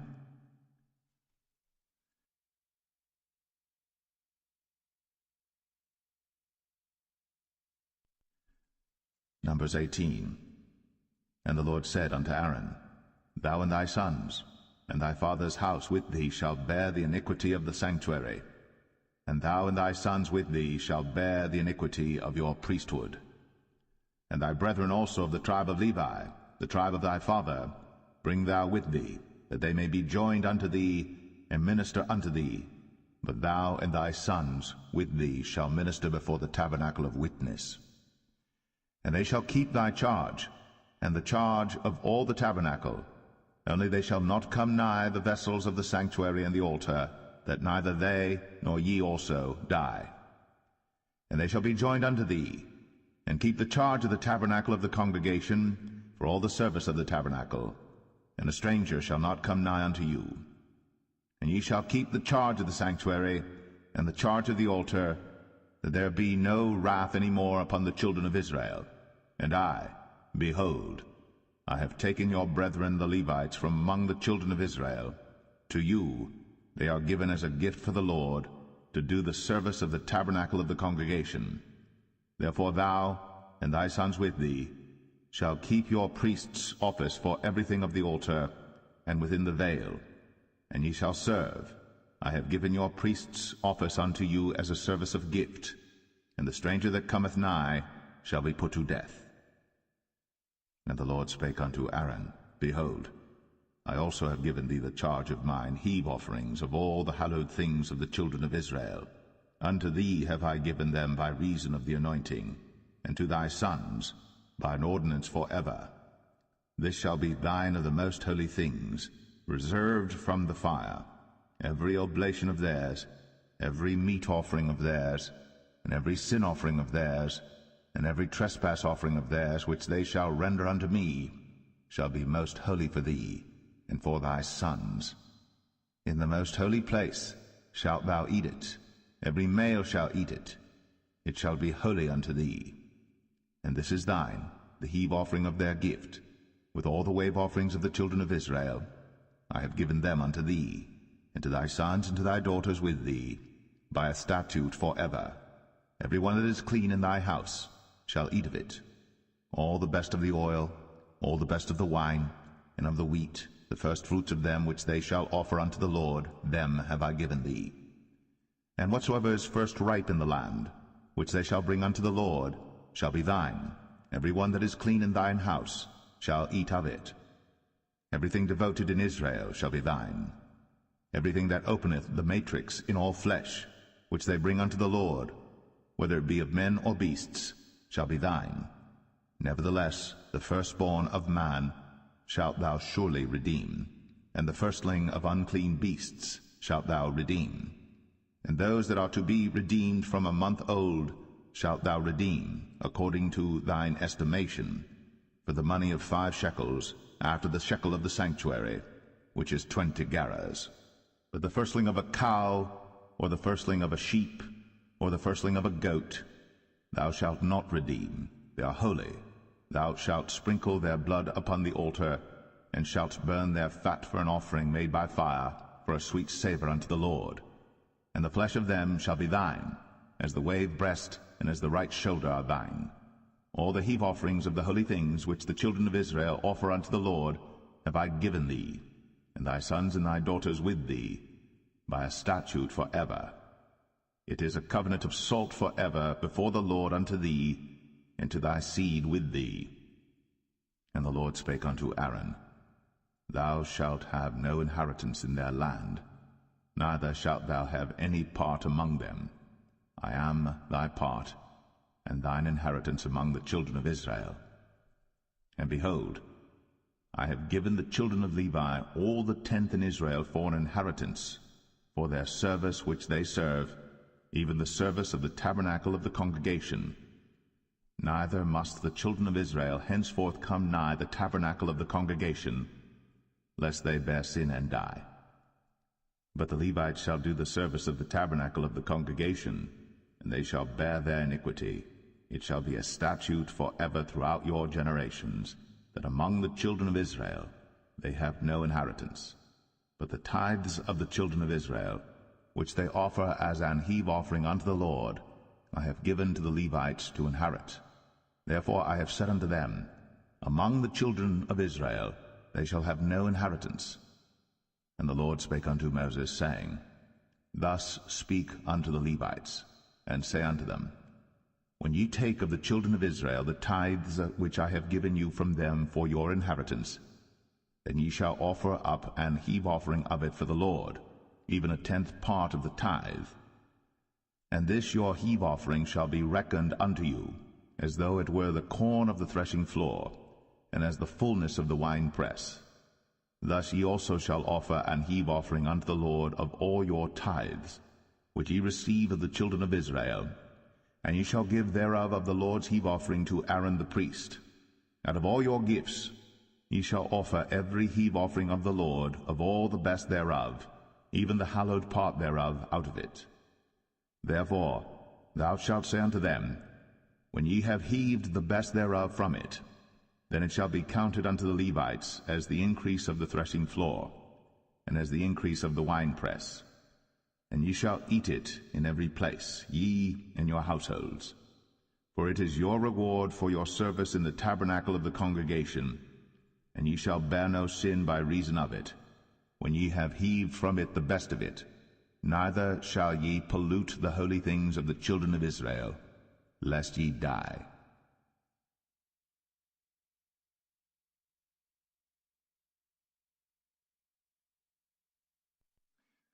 Numbers 19. And the Lord spake unto Moses and unto Aaron, saying, This is the ordinance of the law which the Lord hath commanded, saying, Speak unto the children of Israel, that they bring thee a red heifer without spot, wherein is no blemish, and upon which never came a yoke. And ye shall give her unto Eleazar the priest, that he may bring her forth without the camp, and one shall slay her before his face. And Eleazar the priest shall take of her blood with his finger, and sprinkle of her blood directly before the tabernacle of the congregation 7 times. And one shall burn the heifer in his sight, her skin and her flesh and her blood, with her dung shall he burn. And the priest shall take cedar wood and hyssop and scarlet, and cast it into the midst of the burning of the heifer. Then the priest shall wash his clothes, and he shall bathe his flesh in water, and afterward he shall come into the camp, and the priest shall be unclean until the even. And he that burneth her shall wash his clothes in water, and bathe his flesh in water, and shall be unclean until the even. And the man that is clean shall gather up the ashes of the heifer, and lay them up without the camp in a clean place. And it shall be kept for the congregation of the children of Israel for a water of separation. It is a purification for sin. And he that gathereth the ashes of the heifer shall wash his clothes, and be unclean until the even. And it shall be unto the children of Israel, and unto the stranger that sojourneth among them, for a statute for ever. He that toucheth the dead body of any man shall be unclean 7 days. He shall purify himself with it on the 3rd day, and on the 7th day he shall be clean. But if he purify not himself the 3rd day, then the 7th day he shall not be clean. Whosoever toucheth the dead body of any man that is dead, and purifieth not himself, defileth the tabernacle of the Lord, and that soul shall be cut off from Israel, because the water of separation was not sprinkled upon him. He shall be unclean, his uncleanness is yet upon him. This is the law when a man dieth in a tent. All that come into the tent, and all that is in the tent, shall be unclean 7 days. And every open vessel which hath no covering bound upon it is unclean. And whosoever toucheth one that is slain with a sword in the open fields, or a dead body, or a bone of a man, or a grave, shall be unclean 7 days. And for an unclean person they shall take of the ashes of the burnt heifer, of purification for sin, and running water shall be put thereto in a vessel. And a clean person shall take hyssop, and dip it in the water, and sprinkle it upon the tent, and upon all the vessels, and upon the persons that were there, and upon him that touched a bone, or one slain, or one dead, or a grave. And the clean person shall sprinkle upon the unclean on the 3rd day, and on the 7th day.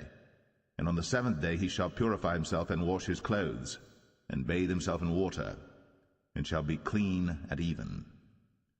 But the man that shall be unclean, and shall not purify himself, that soul shall be cut off from among the congregation, because he hath defiled the sanctuary of the Lord. The water of separation hath not been sprinkled upon him. He is unclean. And it shall be a perpetual statute unto them, that he that sprinkleth the water of separation shall wash his clothes, and he that toucheth the water of separation shall be unclean until even. And whatsoever the unclean person toucheth shall be unclean, and the soul that toucheth it shall be unclean until even.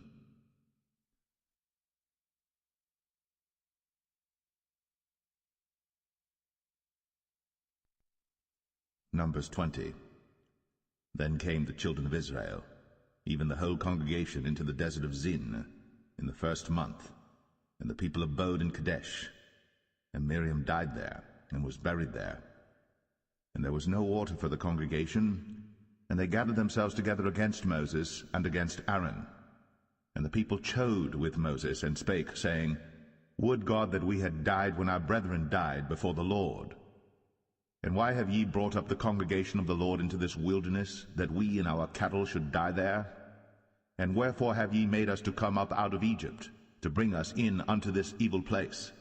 It is no place of seed, or of figs, or of vines, or of pomegranates, neither is there any water to drink. Then Moses and Aaron went from the presence of the assembly unto the door of the tabernacle of the congregation, and they fell upon their faces, and the glory of the Lord appeared unto them.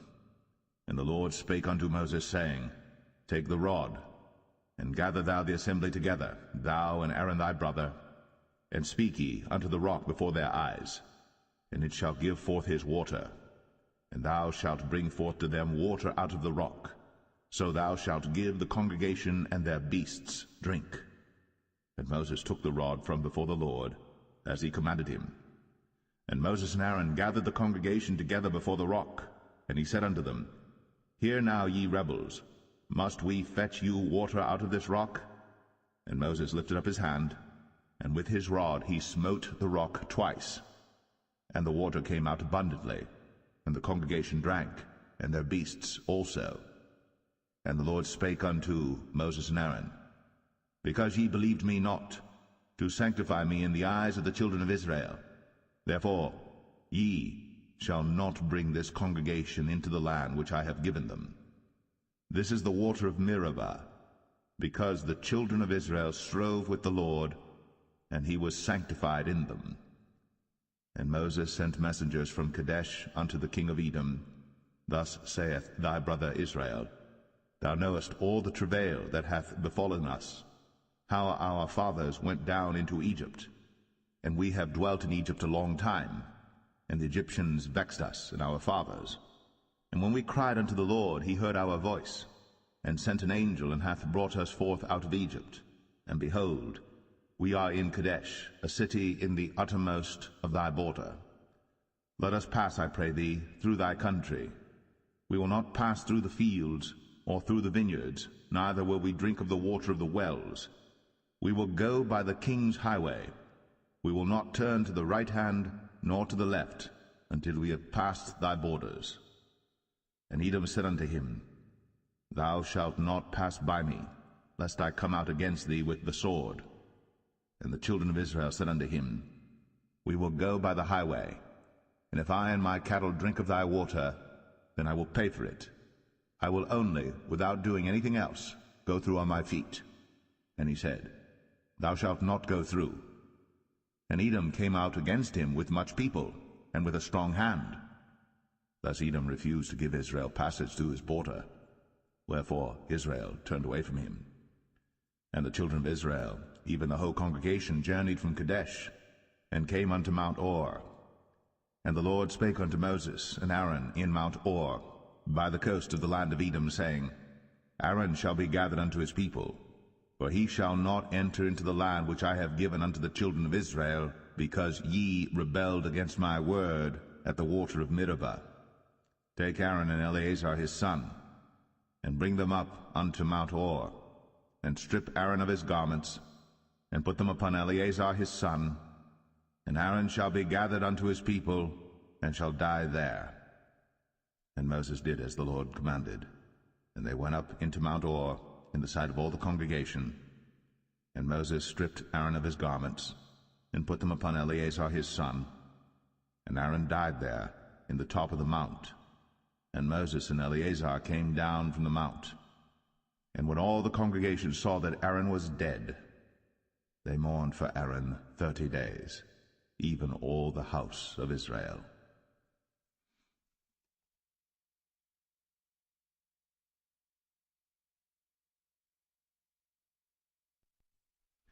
Numbers 21. And when King Arad, the Canaanite, which dwelt in the south, heard tell that Israel came by the way of the spies, then he fought against Israel, and took some of them prisoners. And Israel vowed a vow unto the Lord, and said, If thou wilt indeed deliver this people into my hand, then I will utterly destroy their cities.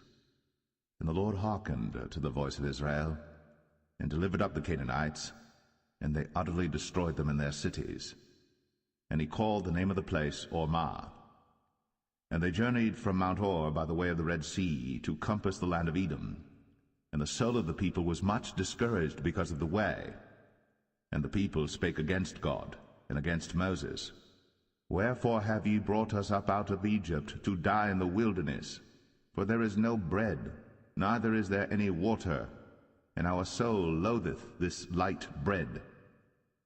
And the Lord sent fiery serpents among the people, and they bit the people, and much people of Israel died. Therefore the people came to Moses and said, We have sinned, for we have spoken against the Lord, and against thee. Pray unto the Lord that he take away the serpents from us. And Moses prayed for the people. And the Lord said unto Moses, Make thee a fiery serpent, and set it upon a pole. And it shall come to pass, that every one that is bitten, when he looketh upon it, shall live. And Moses made a serpent of brass, and put it upon a pole. And it came to pass, that if a serpent had bitten any man, when he beheld the serpent of brass, he lived. And the children of Israel set forward, and pitched in Oboth. And they journeyed from Oboth, and pitched at Abarim, in the wilderness which is before Moab, toward the sunrising. From thence they removed, and pitched in the valley of Zered. From thence they removed, and pitched on the other side of Arnon, which is in the wilderness that cometh out of the coasts of the Amorites. For Arnon is the border of Moab, between Moab and the Amorites. Wherefore it is said in the book of the wars of the Lord, what he did in the Red Sea, and in the brooks of Arnon, and at the stream of the brooks that goeth down to the dwelling of Ar, and lieth upon the border of Moab. And from thence they went to Beer, that is the well whereof the Lord spake unto Moses, Gather the people together, and I will give them water. Then Israel sang this song, Spring up, O well, sing ye unto it. The princes digged the well, the nobles of the people digged it, by the direction of the lawgiver, with their staves. And from the wilderness they went to Mattanah, and from Mattanah to Nahaliel, and from Nahaliel to Bamoth, and from Bamoth in the valley, that is in the country of Moab, to the top of Pisgah, which looketh toward Jeshimon. And Israel sent messengers unto Sihon king of the Amorites, saying, Let me pass through thy land. We will not turn into the fields or into the vineyards. We will not drink of the waters of the well, but we will go along by the king's highway until we be past thy borders. And Sihon would not suffer Israel to pass through his border. But Sihon gathered all his people together, and went out against Israel into the wilderness. And he came to Jahaz, and fought against Israel. And Israel smote him with the edge of the sword, and possessed his land from Arnon unto Jabbok, even unto the children of Ammon. For the border of the children of Ammon was strong.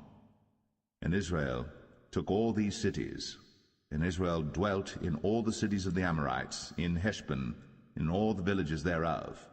For Heshbon was the city of Sihon the king of the Amorites, who had fought against the former king of Moab, and taken all his land out of his hand, even unto Arnon. Wherefore they that speak in Proverbs say, Come into Heshbon, let the city of Sihon be built and prepared. For there is a fire gone out of Heshbon, a flame from the city of Sihon. It hath consumed Ar of Moab, and the lords of the high places of Arnon. Woe to thee, Moab! Thou art undone, O people of Chemosh. He hath given his sons that escaped, and his daughters, into captivity unto Sihon king of the Amorites. We have shot at them. Heshbon is perished even unto Dibon, and we have laid them waste even unto Nephah, which reacheth unto Medeba. Thus Israel dwelt in the land of the Amorites. And Moses sent to spy out Jazer, and they took the villages thereof, and drove out the Amorites that were there. And they turned and went up by the way of Bashan, and Og the king of Bashan went out against them, he and all his people, to the battle at Edrei. And the Lord said unto Moses, Fear him not, for I have delivered him into thy hand, and all his people and his land. And thou shalt do to him as thou didst unto Sihon king of the Amorites, which dwelt at Heshbon. So they smote him, and his sons, and all his people, until there was none left him alive, and they possessed his land.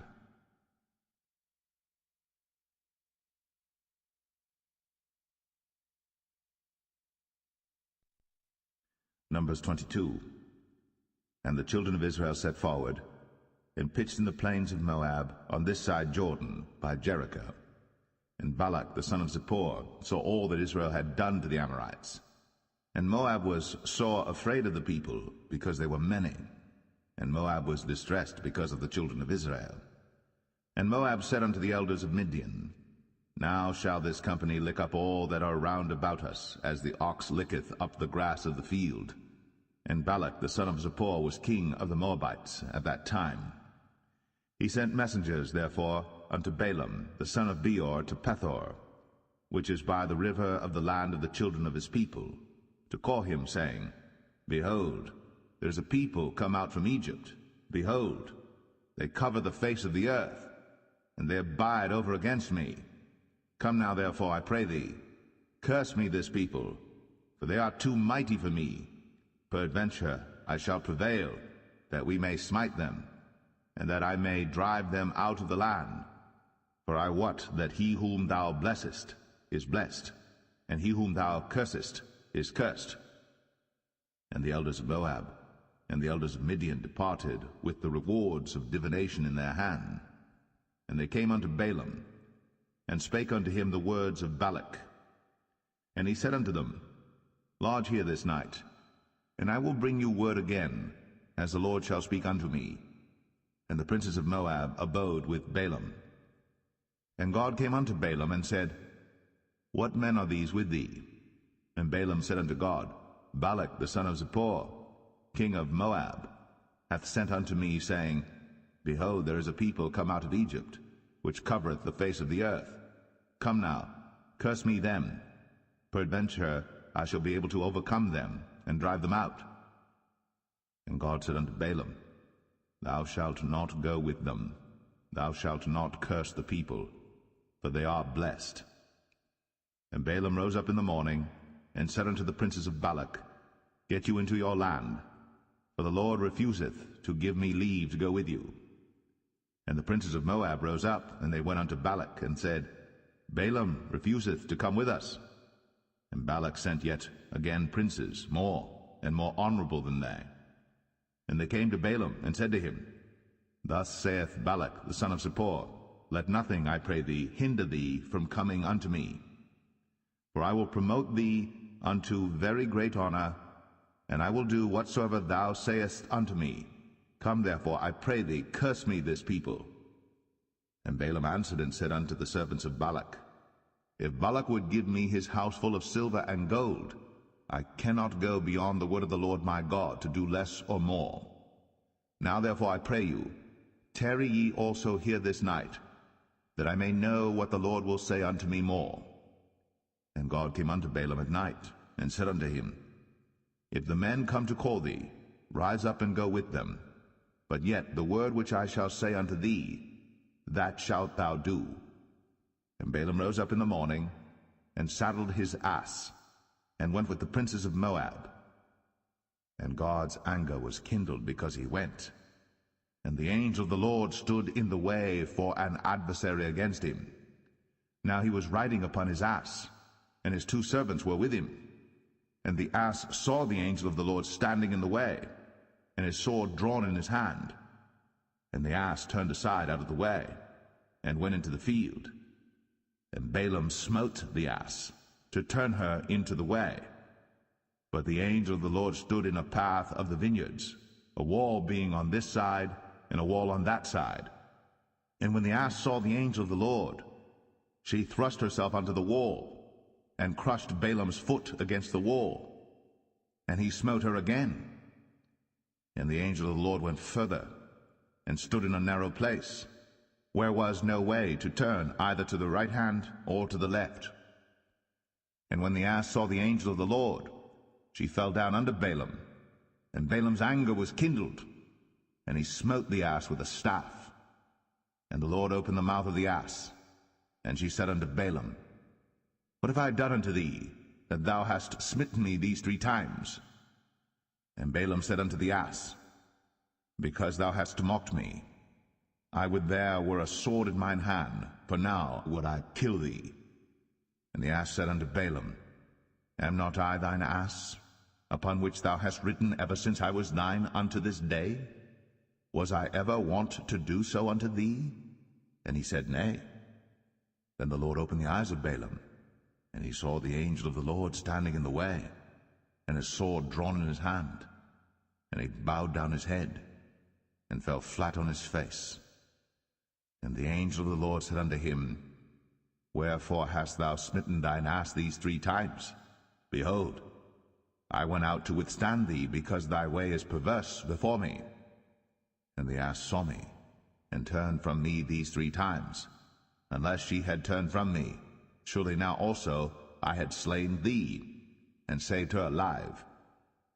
And Balaam said unto the angel of the Lord, I have sinned, for I knew not that thou stoodest in the way against me. Now therefore, if it displease thee, I will get me back again. And the angel of the Lord said unto Balaam, Go with the men, but only the word that I shall speak unto thee, that thou shalt speak. So Balaam went with the princes of Balak.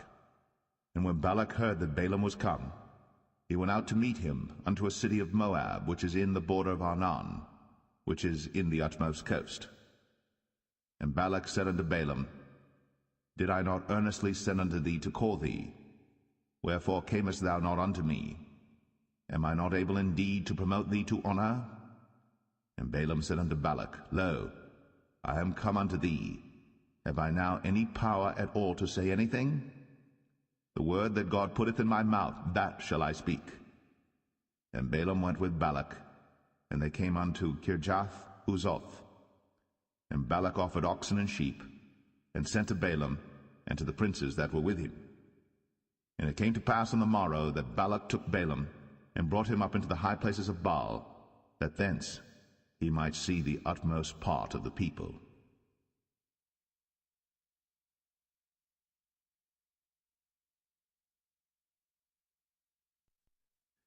Numbers 23. And Balaam said unto Balak, Build me here 7 altars, and prepare me here 7 oxen and 7 rams. And Balak did as Balaam had spoken. And Balak and Balaam offered on every altar a bullock and a ram. And Balaam said unto Balak, Stand by thy burnt offering, and I will go. Peradventure the Lord will come to meet me, and whatsoever he showeth me, I will tell thee. And he went to an high place. And God met Balaam, and he said unto him, I have prepared 7 altars, and I have offered upon every altar a bullock and a ram. And the Lord put a word in Balaam's mouth, and said, Return unto Balak, and thus thou shalt speak. And he returned unto him, and lo, he stood by his burnt sacrifice, he and all the princes of Moab.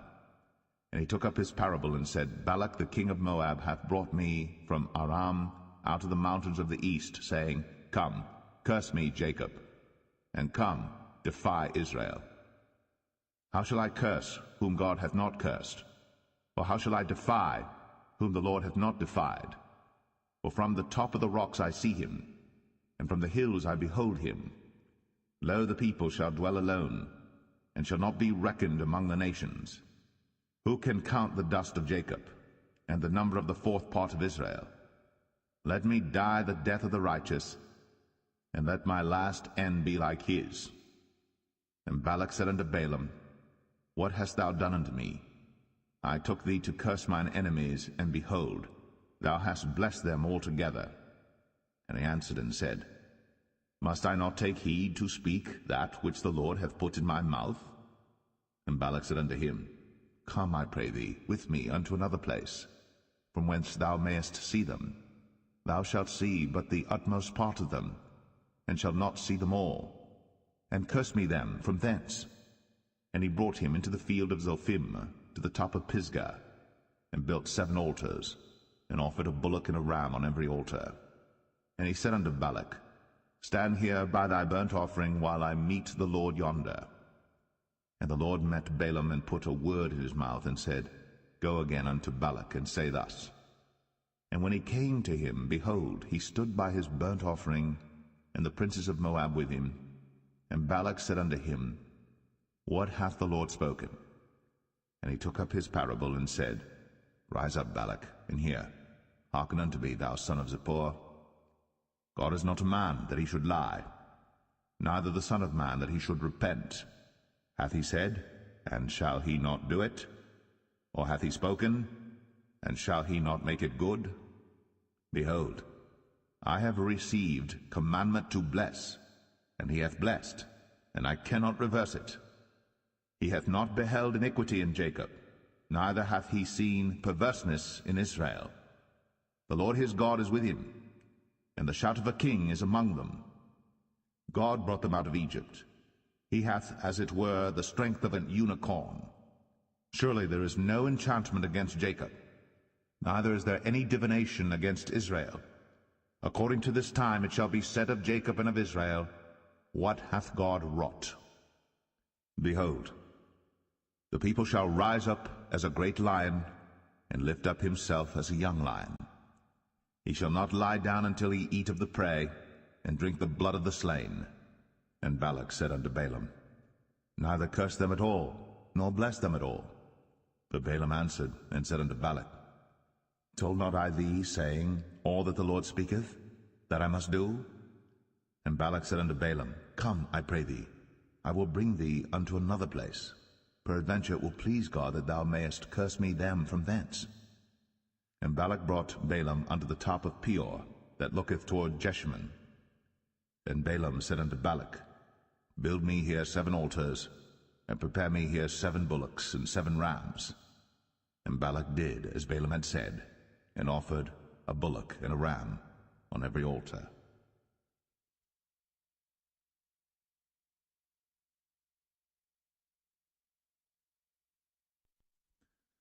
Numbers 24. And when Balaam saw that it pleased the Lord to bless Israel, he went not, as at other times, to seek for enchantments, but he set his face toward the wilderness. And Balaam lifted up his eyes, and he saw Israel abiding in his tents according to their tribes. And the Spirit of God came upon him. And he took up his parable, and said, Balaam the son of Beor hath said, and the man whose eyes are open hath said, He hath said, which heard the words of God, which saw the vision of the Almighty, falling into a trance, but having his eyes open, how goodly are thy tents, O Jacob, and thy tabernacles, O Israel! As the valleys are they spread forth, as gardens by the river's side, as the trees of lign aloes which the Lord hath planted, and as cedar trees beside the waters.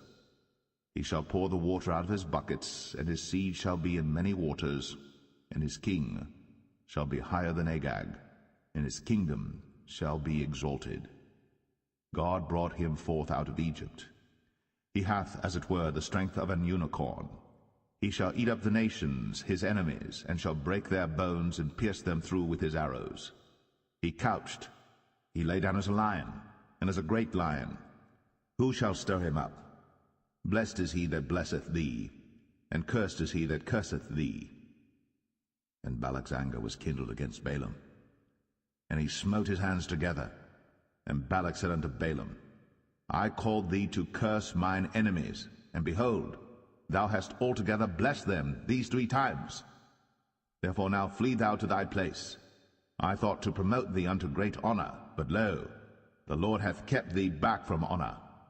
And Balaam said unto Balak, Spake I not also to thy messengers which thou sentest unto me, saying, If Balak would give me his house full of silver and gold, I cannot go beyond the commandment of the Lord, to do either good or bad of mine own mind. But what the Lord saith, that will I speak. And now behold, I go unto my people. Come therefore, and I will advertise thee what this people shall do to thy people in the latter days.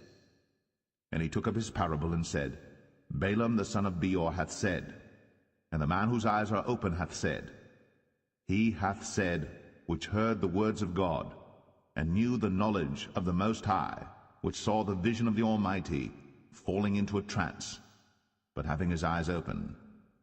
I shall see him, but not now. I shall behold him, but not nigh. There shall come a star out of Jacob, and a scepter shall rise out of Israel, and shall smite the corners of Moab, and destroy all the children of Sheth. And Edom shall be a possession, Sire also shall be a possession for his enemies. And Israel shall do valiantly. Out of Jacob shall come he that shall have dominion, and shall destroy him that remaineth of the city. And when he looked on Amalek, he took up his parable and said, Amalek was the first of the nations, but his latter end shall be that he perish for ever. And he looked on the Kenites, and took up his parable, and said, Strong is thy dwelling place, and thou puttest thy nest in a rock. Nevertheless, the Kenites shall be wasted, until Asher shall carry thee away captive. And he took up his parable, and said, Alas, who shall live when God doeth this? And ships shall come from the coast of Chittim, and shall afflict Asher, and shall afflict Eber, and he also shall perish for ever. And Balaam rose up, and went, and returned to his place, and Balak also went his way.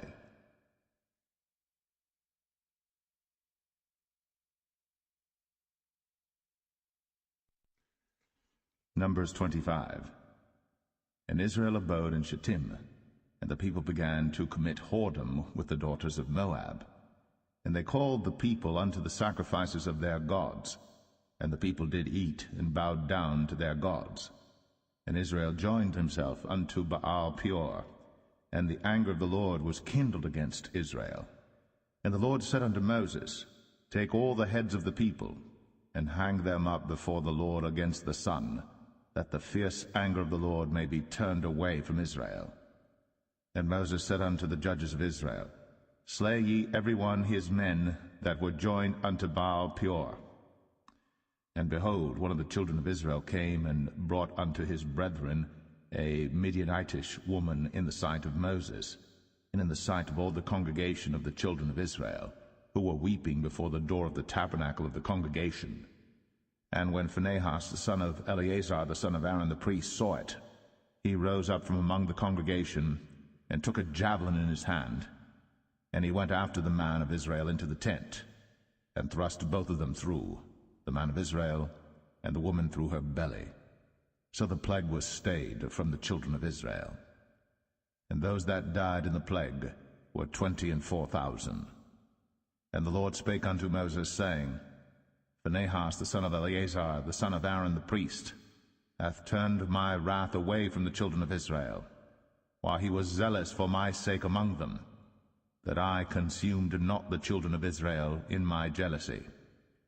Wherefore say, Behold, I give unto him my covenant of peace, and he shall have it, and his seed after him, even the covenant of an everlasting priesthood, because he was zealous for his God, and made an atonement for the children of Israel. Now the name of the Israelite that was slain, even that was slain with the Midianitish woman, was Zimri, the son of Salu, a prince of a chief house among the Simeonites. And the name of the Midianitish woman that was slain was Cosbi, the daughter of Zur. He was head over a people, and of a chief house in Midian. And the Lord spake unto Moses, saying, Vex the Midianites, and smite them, for they vex you with their wiles, wherewith they have beguiled you in the matter of Peor, and in the matter of Cosbi, the daughter of a prince of Midian, their sister, which was slain in the day of the plague, for Peor's sake.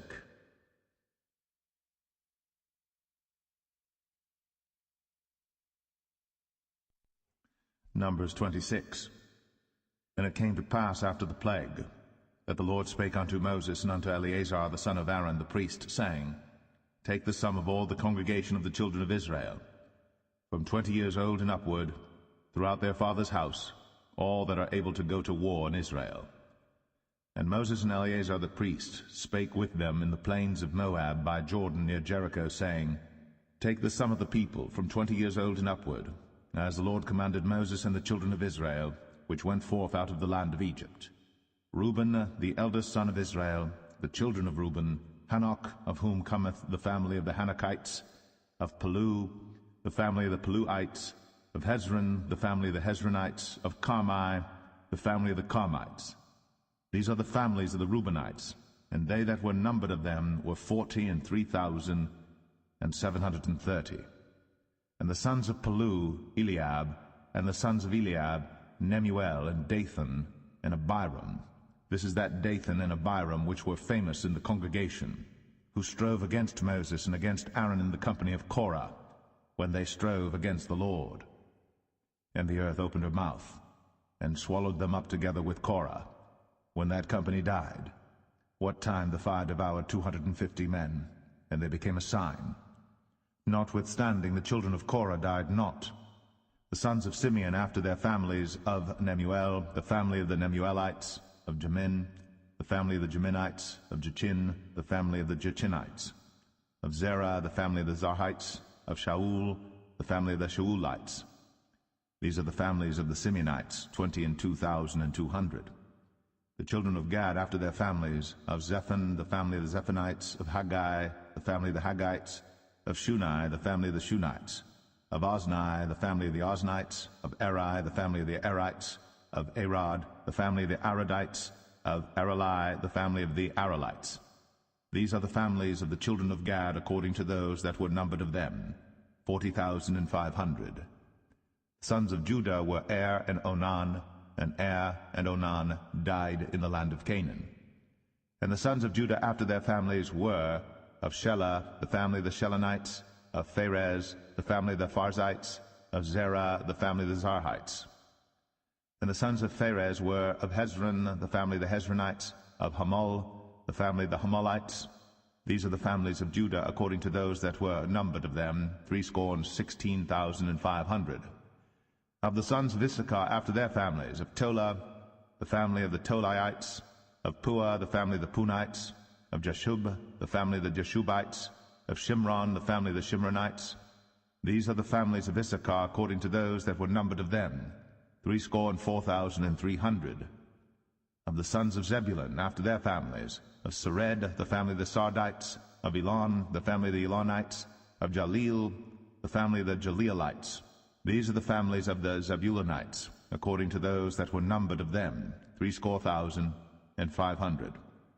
The sons of Joseph, after their families, were Manasseh and Ephraim. Of the sons of Manasseh, of Machir, the family of the Machirites, and Machir begat Gilead. Of Gilead come the family of the Gileadites. These are the sons of Gilead. Of Jezer, the family of the Jezerites. Of Helek, the family of the Helekites. And of Azriel, the family of the Azrielites. And of Shechem, the family of the Shechemites. And of Shemida, the family of the Shemidites. And of Hepher, the family of the Hepherites. And Zelophehad, the son of Hepher, had no sons, but daughters. And the names of the daughters of Zelophehad were Mahlah and Noah, Hoglah, Milcah, and Tirzah. These are the families of Manasseh, and those that were numbered of them, 52,700. These are the sons of Ephraim after their families. Of Shuthelah, the family of the Shuthelites. Of Becher, the family of the Bechrites. Of Tahan, the family of the Tahanites. And these are the sons of Shuthelah. Of Iran, the family of the Iranites. These are the families of the sons of Ephraim according to those that were numbered of them, 32,500. These are the sons of Joseph after their families. The sons of Benjamin after their families, of Bela, the family of the Belites. Of Ashbel, the family of the Ashbelites. Of Ahiram, the family of the Ahiramites. Of Shepham, the family of the Shuphamites. Of Hupham, the family of the Huphamites. And the sons of Bela were Ard and Naaman. Of Ard, the family of the Ardites. And of Naaman, the family of the Naamites. These are the sons of Benjamin after their families. And they that were numbered of them were 45,600. These are the sons of Dan after their families. Of Shuham, the family of the Shuhamites. These are the families of Dan after their families. All the families of the Shuhamites, according to those that were numbered of them, were 64,400. Of the children of Asher after their families. Of Jimnah, the family of the Jimnites. Of Jesui, the family of the Jesuites. Of Beriah, the family of the Berites. Of the sons of Beriah, of Heber, the family of the Heberites. Of Malkiel, the family of the Malkielites.